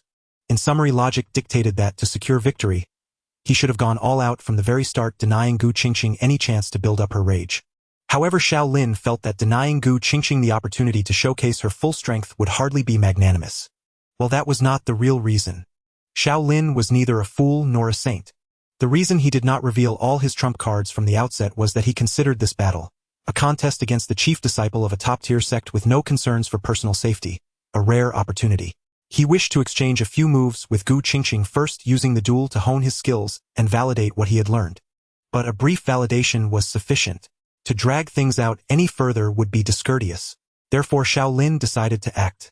As for what hidden cards he possessed, given that he had not mastered the ultimate unrivaled world-sweeping Thunder Sword, and the Kuei-Ok seal was too high-level to employ, one must consider Xiao Lin's system. Although this system spent most of its time in stealth, rarely making an appearance, its existence could not be ignored. And with a system came missions, and with missions came rewards. From the numerous trivial missions of the past, Xiao Lin had obtained a variety of rewards. His most satisfying reward, however, was a skill, Gale Sword Strike.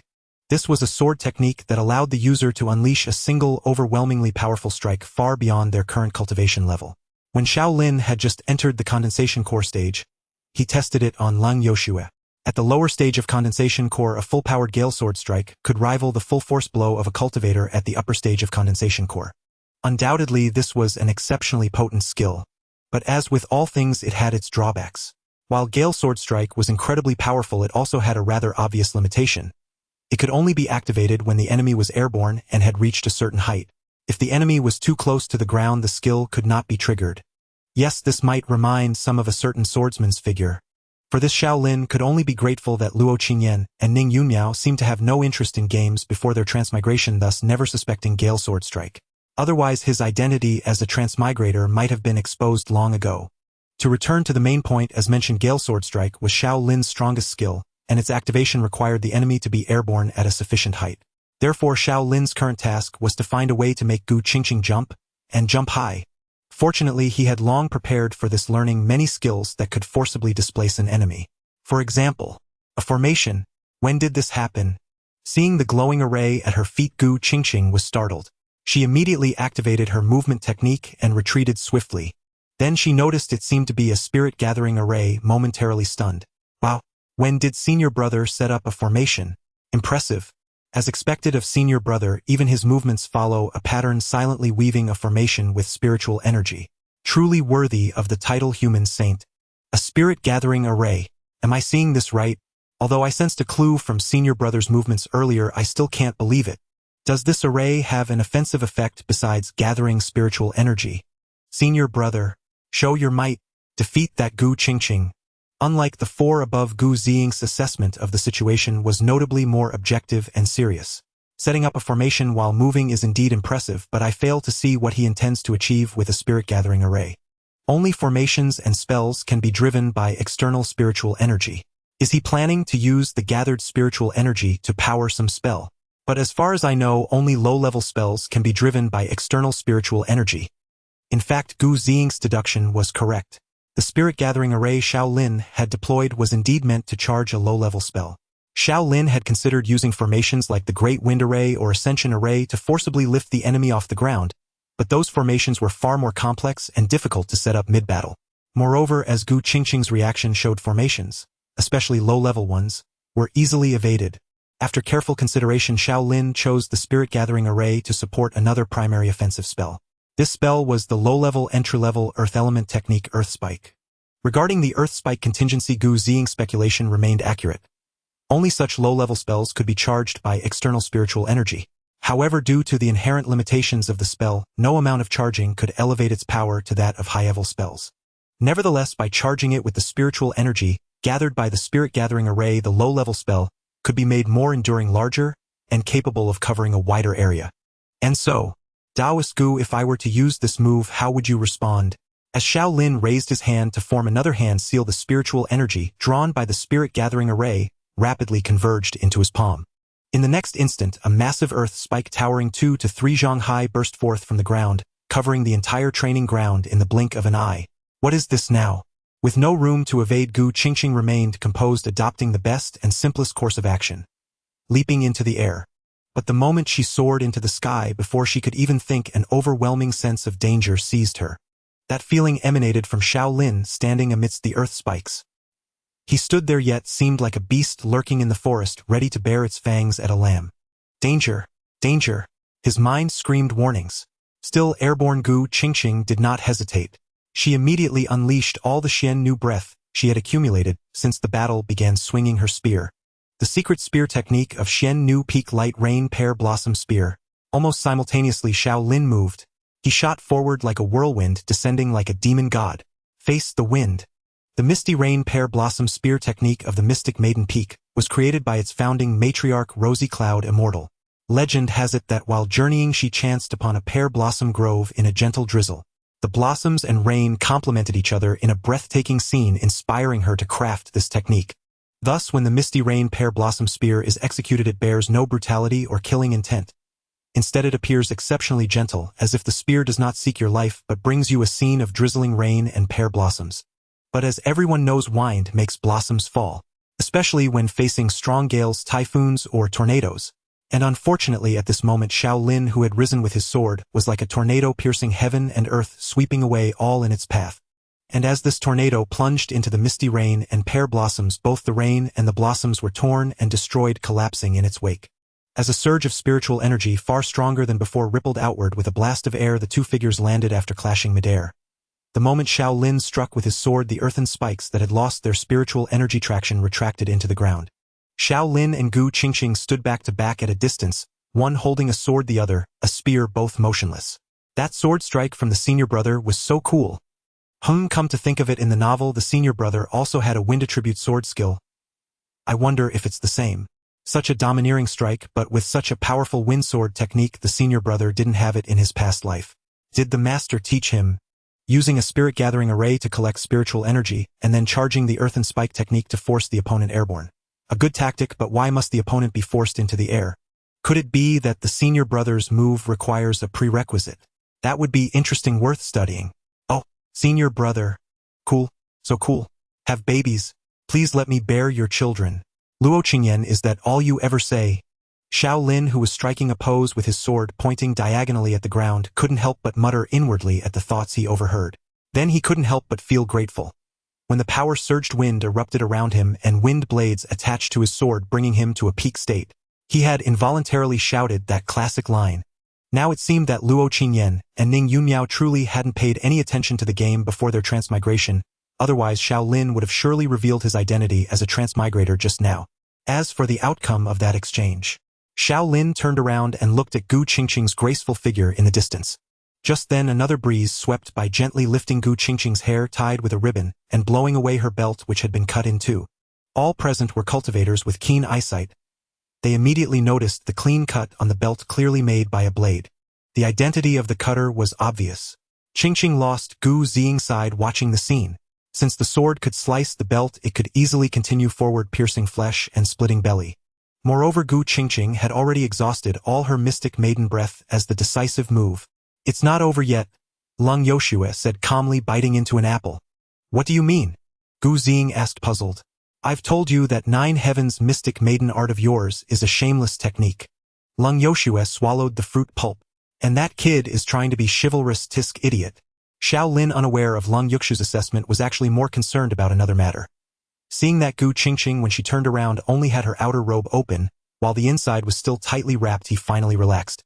Otherwise, if he had sliced open a girl's entire outfit with his sword, exposing her charms, he would likely earn the reputation of being a cultivation world pervert. He truly had no choice. The swift wind sword strike was inherently bold and hard to rein in, especially when he was in an exceptionally good state.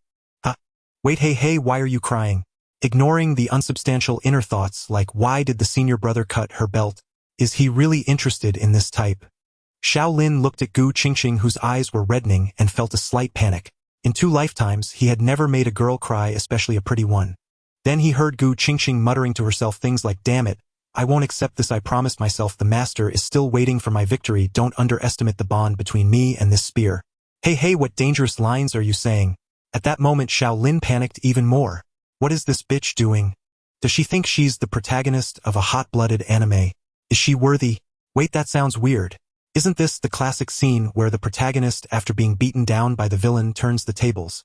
Usually isn't there a flashback or two? But if Gu Qingxu is the protagonist, then the senior brother is the villain. Clearly Luo Qingyan and Ning Yunmiao, who also shared the background of transmigrators, noticed something amiss. Especially when they realized that as she spoke more lines, Gu Qingxu's aura began to rise again. Xiao Lin thought, what the hell? Don't be absurd. This isn't some anime or novel world. Don't pull this. 4th level. Qingxu has comprehended the 4th level of the 9 Heavens mystic maiden art. Gu Ziying, seeing Gu Qingxu with obvious spiritual energy fluctuations, rarely showed excitement. To comprehend the 4th level of the 9 Heavens mystic maiden art at such a young age, first in the history of mystic maiden peak. Xiao Lin thought, is this scientific? But regardless of science, it had become a reality. So, Misty Rain Pear Blossom Spear. With another delicate shout, Gu Qingxu, with surging spiritual energy, pushed off the ground and charged at Xiao Lin with her spear. It was still like the gentle misty rain and pear blossoms. But Xiao Lin, locked onto by this spear, clearly felt a tearing sensation spreading through his body, as if he would be torn to pieces in the next moment. Xiao Lin thought, oh well, I'm done for. It wasn't that Xiao Lin was giving up or doing nothing.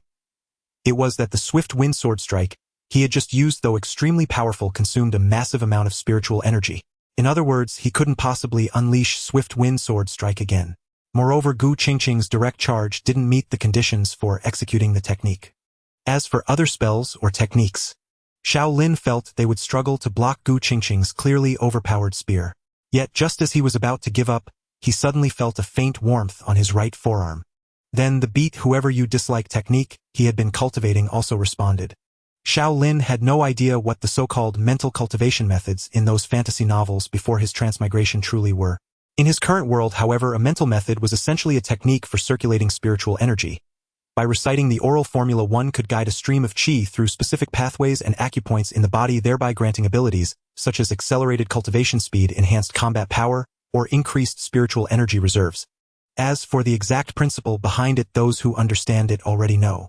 In any case, at that very moment, Xiao Lin felt that the spiritual energy flowing through his meridians and acupoints according to the oral formula of "Look, who dares to defy me, smite them," suddenly formed an inscrutable connection with the Kuei ox mark on his right forearm. Could it be that the Kuei ox mark was about to unleash its power and save my life? All of this occurred in the blink of an eye. As Xiao Lin watched the spear hurtling toward him, this thought arose in his mind. But the next moment, the heat on his right forearm vanished. What exactly was I expecting? Xiao Lin laughed bitterly to himself, completely resigning to giving up. How could he compete when his opponent was cheating like a protagonist? Yet, as the saying goes, when the cart reaches the mountain, a path will appear. Even a sow can climb a tree. Just as the spear tip was less than a meter from Xiao Lin, he suddenly felt the image of the masked man executing the ultimate invincible sweeping 8 wastelands supreme thunder sword become vividly clear in his mind. And he also felt as if something had been added to his mind. Almost instinctively, he raised the sword Luhan in his hand as if guided by muscle memory and thrust it forward. The blade was enveloped in thunder. What sensation does thunder evoke? Fear. Fury. For Xiao Lin, thunder brought only one feeling: pain. Pain. Such excruciating pain. Such thick and massive bolts of lightning struck him directly. It was no mere tingle from an electric shock. It was a pain that pierced the very crown of his head. Xiao Lin even felt several times that he might be cooked alive by the electricity. Perhaps it was this very experience that made his strike. The falling thunder form of the ultimate invincible sweeping 8 wastelands supreme thunder sword. So ferociously violent, carrying a resolve to annihilate everything. The next moment the fine rain pear blossom spear clashed with the falling thunder form of the ultimate invincible sweeping 8 wastelands supreme thunder sword. A tremendous shockwave accompanied by an intense fluctuation of spiritual energy erupted, sending Lu Xingqiu and the others staggering back 7 or 8 meters. With a thunderous roar, lightning surged and spiritual energy raged, unleashing a deafening explosion. In an instant, dust and smoke billowed up but soon dissipated without a trace. The scene in the training ground reappeared before everyone's eyes. Xiao Lin stood with his sword, extended the blade aimed at Gu Ziying, who shielded Gu Qingxing behind her, and not far away the pale blue spear embedded in the ground. Looking at Gu Ziying standing in front of him, Xiao Lin let out a long breath. Earlier he had inexplicably entered that mysterious state wielding the sword purely by instinct, unable to control the force. If Gu Ziying hadn't stepped in, he might have seriously injured Gu Qingxing. That's why it's always better to have an elder present during sparring. Although Qingxing's second attack was indeed against the rules, there was no need for you to go for the kill, was there? Gu Ziying looked at the Luhan sword in Xiao Lin's hand and chuckled softly. Hearing this, Xiao Lin was about to explain when a sudden wave of exhaustion and dizziness washed over him and he collapsed backward. Then he was gently lifted by a soft surge of spiritual energy. Was that strike from Gu Qingxing just a simple test? Lung Yoshue appeared beside Xiao Lin, flicking a pill into his mouth. Open your mouth. If my chief disciple hadn't had a backup plan, he would have been in real danger just now. Lu Xingqiu, Ning Yunmiao, and Yu Chaoshi, who had quickly gathered around, nodded in agreement. Poor Luo, hiding in the shadows, had just tried to rush over, when Lung Yukshu's spiritual energy pushed him back, leaving him to lament. Senior brother. My senior brother. Don't let anything happen to you. If you do, I'll kill them all. Every last one of them. My senior brother. Don't let anything happen to you. If you do, I'll kill them all. Every last one of them. Gu Ziying, who had been teasing Xiao Lin, was about to argue with Lung Yoshue. As usual, when she heard loud sobbing behind her, she immediately turned around and asked, "What's wrong? Qingxing, are you injured?" "I'm sorry, master. I let you down." Gu Qingxing sobbed uncontrollably, her shoulders trembling, clearly heartbroken. "Oh child." Seeing this, a flicker of pain passed through Gu Ziying's eyes. She raised her arms and pulled Gu Qingxing into a tight embrace. A quick reminder: Gu Ziying had a very well-endowed figure, and perhaps out of deep concern for Gu Qingxing, she held her so tightly that she even pressed the latter's head against her chest. Thus, "Wah, master, the page." Xiao Lin, who had quickly recovered from spiritual exhaustion under the effect of the pill, looked at the classic face-washing milk scene and felt an intense wave of envy. Then he couldn't help but glance at Lung Yoshue, beside him, lamenting that he would probably never have such an opportunity in his lifetime. But before he could lament for long, Lung Yoshue shot him a cold glare, and he quickly averted his gaze, staring up at the sky. Strange, why did it suddenly feel so cold just now? Ning Yunmiao, standing next to Xiao Lin, looked around in confusion. "Silly child, you did very well." "You? What's wrong?" Perhaps feeling she had held her long enough, Gu Ziying released Gu Qingxing, and was about to continue when she noticed the latter's bright red face, asking with concern. "No, it's nothing. Nothing." Gu Qingxing, still with tear stains on her face, waved her hands awkwardly, but she had completely stopped crying. "In any case, what I want to say is, Qingxing, you've done more than enough." Gu Ziying didn't press further. She placed her hands on Gu Qingxing's shoulders and said seriously, "You don't need to blame yourself."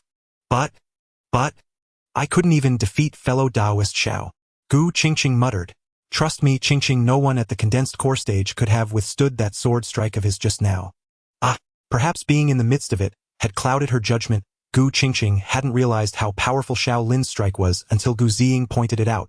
So strong. It felt like the full force attack of a cultivator at the upper condensed core stage. No, it seemed equivalent to a soul formation stage cultivator's all-out strike. Was this really an attack that a condensed core stage cultivator could launch? With this thought, Gu Qingxing couldn't help but ask Xiao Lin, fellow Taoist Xiao, what sword technique was that just now? Xiao Lin, who had been ready to watch the drama unfold, was caught off guard by the question and froze, blurting out the falling thunder form. He couldn't bring himself to utter the full name: Ultimate Invincible Sweeping 8 Wastelands Supreme Thunder Sword. Sorry, Masked Senior. After announcing the name of the sword technique, Xiao Lin couldn't help but turn to survey his surroundings again. Thunderfall Strike. Isn't that name a bit too short? A skill this powerful should have a longer name, right? Thunderfall Strike. I've never seen the senior brother use it. Come to think of it, this strike resembles the Thunderslaughter sword art that my past life senior brother wielded. Moreover, he seemed to have learned it from somewhere unknown, so could the two be the same technique? When the senior brother used Thunderfall Strike, just now it seemed to connect with that Kuei Ox mark. But how did he bypass my formation to achieve that?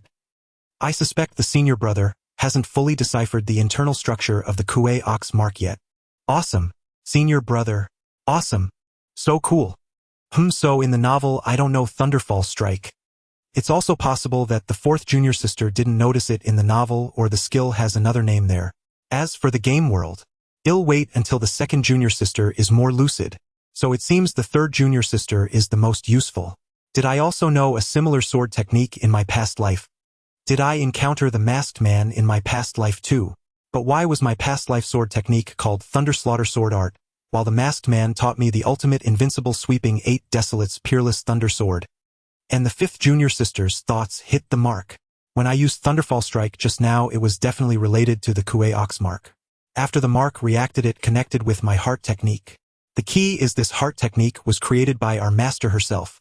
As thoughts raced, Xiao Lin couldn't help but turn to glance at Lung Yoshue again. Then he quickly turned back, frightened by another icy glare from Lung Yoshue. I wasn't looking at your figure, master, don't take it personally, okay? Thunderfall Strike. Gu Qingxing, unaware of the myriad thoughts swirling in Xiao Lin's mind in that instant, softly repeated the name twice. Recalling the scene when she faced that strike, she nodded with deep feeling. What a powerful sword technique. After her sincere praise, she turned to Gu Ziying again, deflated. But Brother Xiao is so strong. Though I am older than him, I am far inferior. I am unworthy to be Master's senior disciple. Qingxing, you must understand that every era has its own geniuses. Such individuals are destined to leave a profound mark on the history of cultivation, and to leave most others behind, Gu Ziying said softly. Luo Qingyan is such a genius, and Xiao Lin is too. Or rather, all 5 of Shorty's disciples are such geniuses. Hearing this, Gu Qingxing felt even more dejected. But Gu Ziying quickly pivoted. Qingxing, you must know that not being the best is not a sin. In our era, Shorty left us all far behind, and even now she can still overpower me. By your logic, should I feel sorry for being inferior to Shorty? Of course not. Master is the greatest in my heart. Gu Qingxing immediately retorted. So just do your best. There's no need to dwell on comparing yourself to others, Gu Ziying said, her expression turning apologetic. And I truly owe you an apology, Qingxing. Though I meant to inspire you, I completely disregarded your feelings, always praising others in front of you. In short, Qingxing, I want you to know that you have always been my pride. Having not heard such praise from Gu Ziying in a long time, Gu Qingxing stood frozen, and her eyes reddened once more. This old woman treasures you dearly. You should have seen her expression when Xiao Lin made his move. She was so frantic, afraid you'd get hurt, Lung Yoshue said cheerfully while munching on an apple. Hearing this, Gu Qingxing finally burst into tears again. But before she could cry for long, Gu Ziying embraced her tightly, pressing her head against her chest. MMPH, MMPH, MMPH, MMPH, MMPH. Tisk, I wish I had that too. Xiao Lin cast an envious glance from the side. Perhaps sensing Xiao Lin's envy, Lung Yoshue spoke with extreme displeasure. Don't suffocate your disciple. How could that be? Gu Ziying, delighted at resolving her senior disciple's inner conflict, immediately resumed her usual taunt.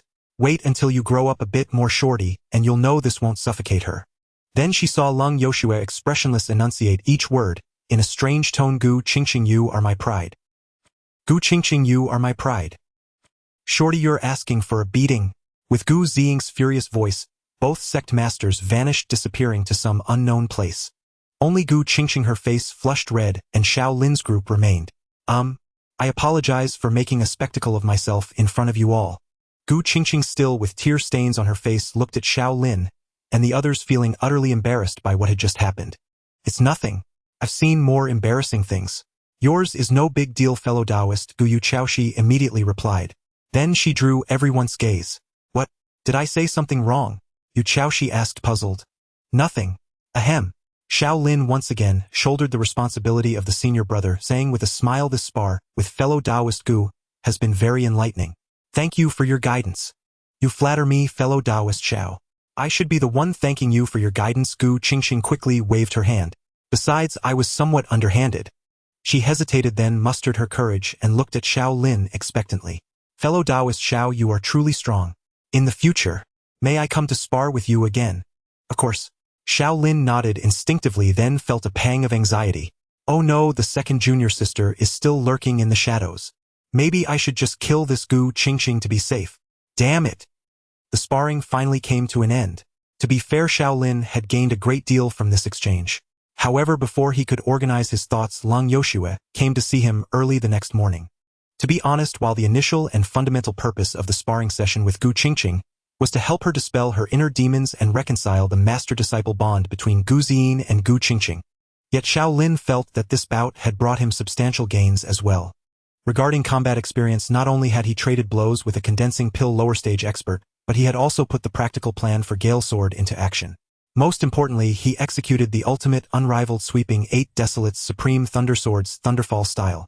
After all, Xiao Lin had been struck by lightning for days without mastering even a shred of it. Now, having wielded it so directly, it was undoubtedly a moment of immense joy. However, as the saying goes, every coin has two sides. This joyful event also brought Xiao Lin new perplexities. How exactly had he managed to use this ultimate, unrivaled sweeping 8 Desolates Supreme Thunder Swords Thunderfall style? The masked man had merely demonstrated it once without even beginning the formal instruction of the technique. Moreover, during the execution, the anomalous movement of the Kue Ox mark and its mysterious connection with the beat whoever displeases you mental method. Speaking of which, another of Xiao Lin's gains was the acquisition of intelligence clues. Setting aside the newly added mysteries during the battle, Xiao Lin gleaned useful clues from the inner thoughts of his 4 junior siblings. For instance, in the novel world, he seemed to have mastered Gale Sword, but not the ultimate, unrivaled sweeping 8 Desolates Supreme Thunder Sword. In his past life, he had mastered the latter but not the former. What did this signify? A direct fusion and evolution in this life. Xiao Lin was utterly baffled, so he decided to consult his master. As always, though the master was not tall, her skill was exceedingly high. What Xiao Lin hadn't expected was that early the next morning after the sparring, as soon as he got up, he saw a figure sitting by the table, one hand holding an apple, the other a novel, eating and reading with great relish.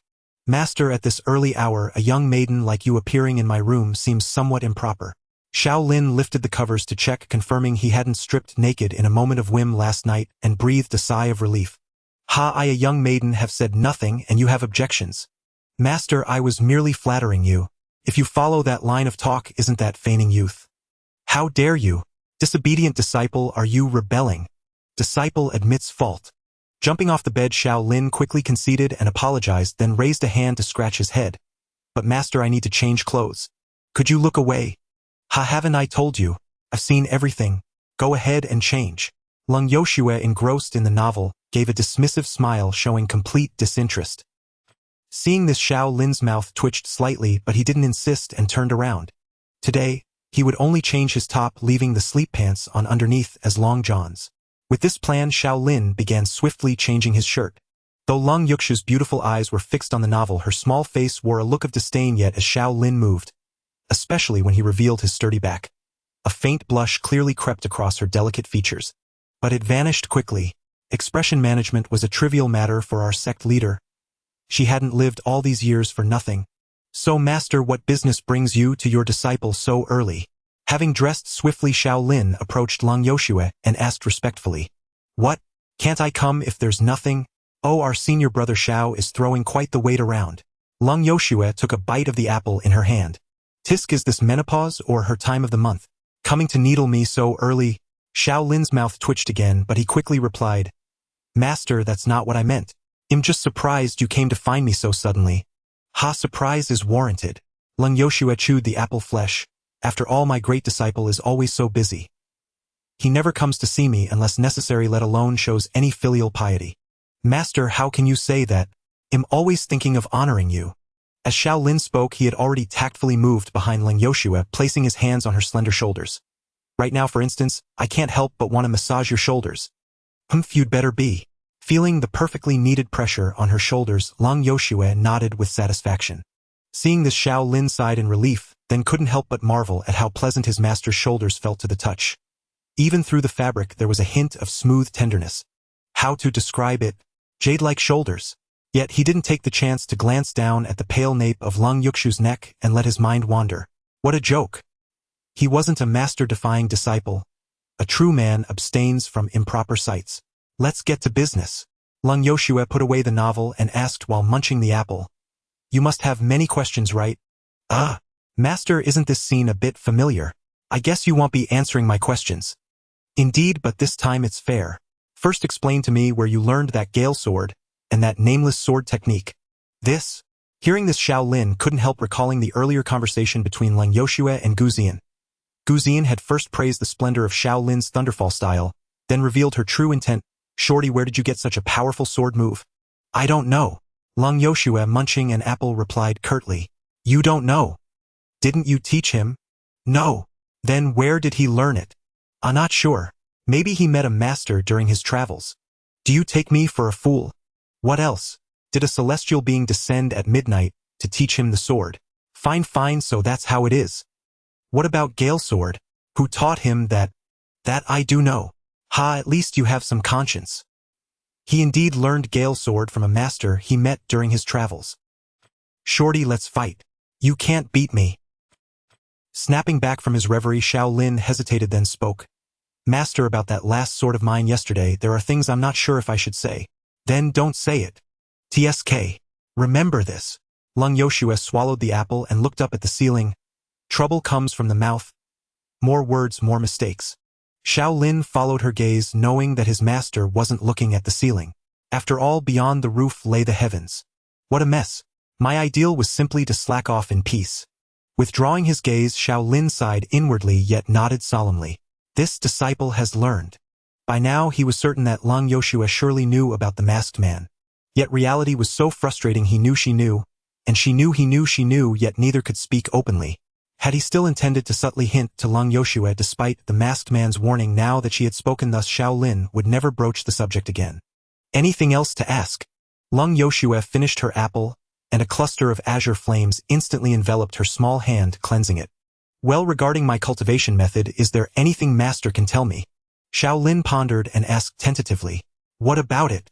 Lung Yoshua extended her small hand and examined her nails. Well, it's like this. Xiao Lin promptly recounted how during yesterday's spar, he had executed the ultimate omnipotent heaven-sweeping supreme thunder sword's lightning strike. So I wanted to ask, as the creator of the beat whoever displeases you technique, what are your thoughts on this, master? Xiao Lin concluded his tale with that question. My technique resonated with that mark of yours. Oh my, how could this be? How astonishing. Why have you fallen silent? Master, if your tone had been even slightly less calm just now, I might have believed you a little. Tisk, don't be so demanding. Use more force and don't just need one spot. Switch places. Lung Yoshua directed Xiao Lin, then continued. Anyway, just know that this technique of mine will greatly benefit you. Sigh. Xiao Lin shifted aside and began massaging Lung Yukshu's jade-like arm. Master, can't you really give me any hints? You'll find out soon enough, and this time it will be much faster than before. Lung Yoshua said indifferently. This time? Before? Master, what does that mean? I don't know. Tisk. Watching Lung Yoshua close her eyes and shake her head, Xiao Lin was tempted to increase the pressure on her arm and give it a pinch, but recalling the sensation of being hurled down the mountain with his spiritual energy sealed, he ultimately abandoned the notion and began pondering Lung Yukshu's words on his own. Could it be that, in part of some reincarnation script, the thought quickly led Xiao Lin to imagine such a cliché plot? But before he could delve deeper, Lung Yoshua spoke. If you have no more questions, let me say a few things. Please go ahead, boss. What nonsense are you saying? Anyway, I told you before that I need to leave Qingxu Sect for a while. I'm setting off now. So suddenly? Xiao Lin's massage paused. It wasn't supposed to be this soon, but time is tight now. Lung Yoshua turned to look at Xiao Lin, who immediately understood and resumed his massage. Thank you for troubling yourself over my matters, master. Don't be too confident. I'm mainly going to buy books. Whatever master says. Xiao Lin smiled and was about to say something when he suddenly recalled the fierce beast on the mountainside. His heart tightened. Master, perhaps you could wait. About what third junior brother mentioned, I went to check. If I've personally confirmed it's fine, why would I need your confirmation? Tisk. Seeing he couldn't fool Long Yoshua, Xiao Lin prepared another excuse, but she said, "I'll take another look before I leave." "Master, you're so kind." Deeply moved, Xiao Lin massaged with even more vigor. "As I said before, while I'm away, you manage the ones on the mountain. If anything happens, go to Li Yuhuan and the others. This is the sect leader's token." Long Yoshua spoke, and a dark sigh and token floated before Xiao Lin on a stream of spiritual energy. "Master, you aren't planning not to come back, are you?" Xiao Lin stared at the token, which symbolized seeing it is like seeing the sect leader and could activate the sect's grand formation, and felt a pang of panic. "Master, don't go. I'm scared. Can't you say something nice for once?" Long Yoshua rolled her eyes. "I'm worried that something might require the sect leader's decision when I'm unreachable. In that case, you can use this token to resolve it." "Ah, me." Xiao Lin relaxed upon hearing her explanation, then froze, pointing at himself in bewilderment. "Master, what virtues or abilities do I possess for this? Consider it training. You're my senior disciple. The position of sect leader will be yours in the future." "Master, I recall telling you before that I don't want to be the senior disciple." "Silence. Ungrateful disciple. Your words displease me greatly. Take them back." "Enough, stop massaging. Come here." Long Yoshua turned around. When Xiao Lin, who had put away the sect leader's token, stood before her, she said, "You performed quite well in this spar. What reward do you want?" "Speak." "Master, actually, if you dare say you don't want to be the senior disciple, I'll throw you out right now." Xiao Lin's emotions swung wildly. After a moment's thought, he realized he didn't particularly want anything at the moment. Spells, techniques, treasures, or weapons. He could always ask Long Yoshua for them and she'd produce a pile without needing a special reward. Well, since resignation isn't an option. After a brief reflection, Xiao Lin stepped back, and under Long Yukshu's puzzled gaze bowed solemnly. "Then I ask Master to grant me one request. When you depart, you must return safely." Long Yoshua stared at the bowing Xiao Lin, stunned at first, then her eyes widened slightly. Fragments of similar yet different scenes suddenly surfaced before her eyes, accompanied by familiar voices with varied tones ringing in her ears. "Master, rest assured I will return safely this time. Master, nothing will happen to me. Don't worry. Master, look at that expression. It's not like I'm never coming back. Relax, I'll be back safe and sound. Master, wait for me. I'll be back soon. Master. Master. Master." Snapping back from distant memories, Long Yoshua looked at Xiao Lin before her breathing slightly rapid. "Master. What's wrong? Don't scare me." Xiao Lin grew worried at her unusual state. "Oh no, how did my invincible master end up like this? Is the world about to end?" It's nothing. I was just distracted." Long Yoshua quickly composed herself and waved a hand. Long Yoshua had always been a woman of her word. Thus, after leaving Xiao Lin's room, she made her way to the pile of rubble halfway up the mountain. Then, with a single glance, she let out a laugh. "Setting up so many traps. It seems you don't wish that beast well." Casually counting the hidden measures her disciples had left here, Long Yoshua raised an eyebrow slightly. "It appears they all believe this beast will break free. But no matter how I look at it, it's impossible. Unless some external force intervenes. Forget it, since that's the case, I might as well join in the fun." Murmuring to herself, Long Yoshua prepared to reinforce the seal, but just as she raised her hand, she paused. "Come to think of it, these fellows have been cultivating in the mountains all along. While they may not necessarily need trials, some experience would certainly do them good. And this beast, it's a perfect opponent for training."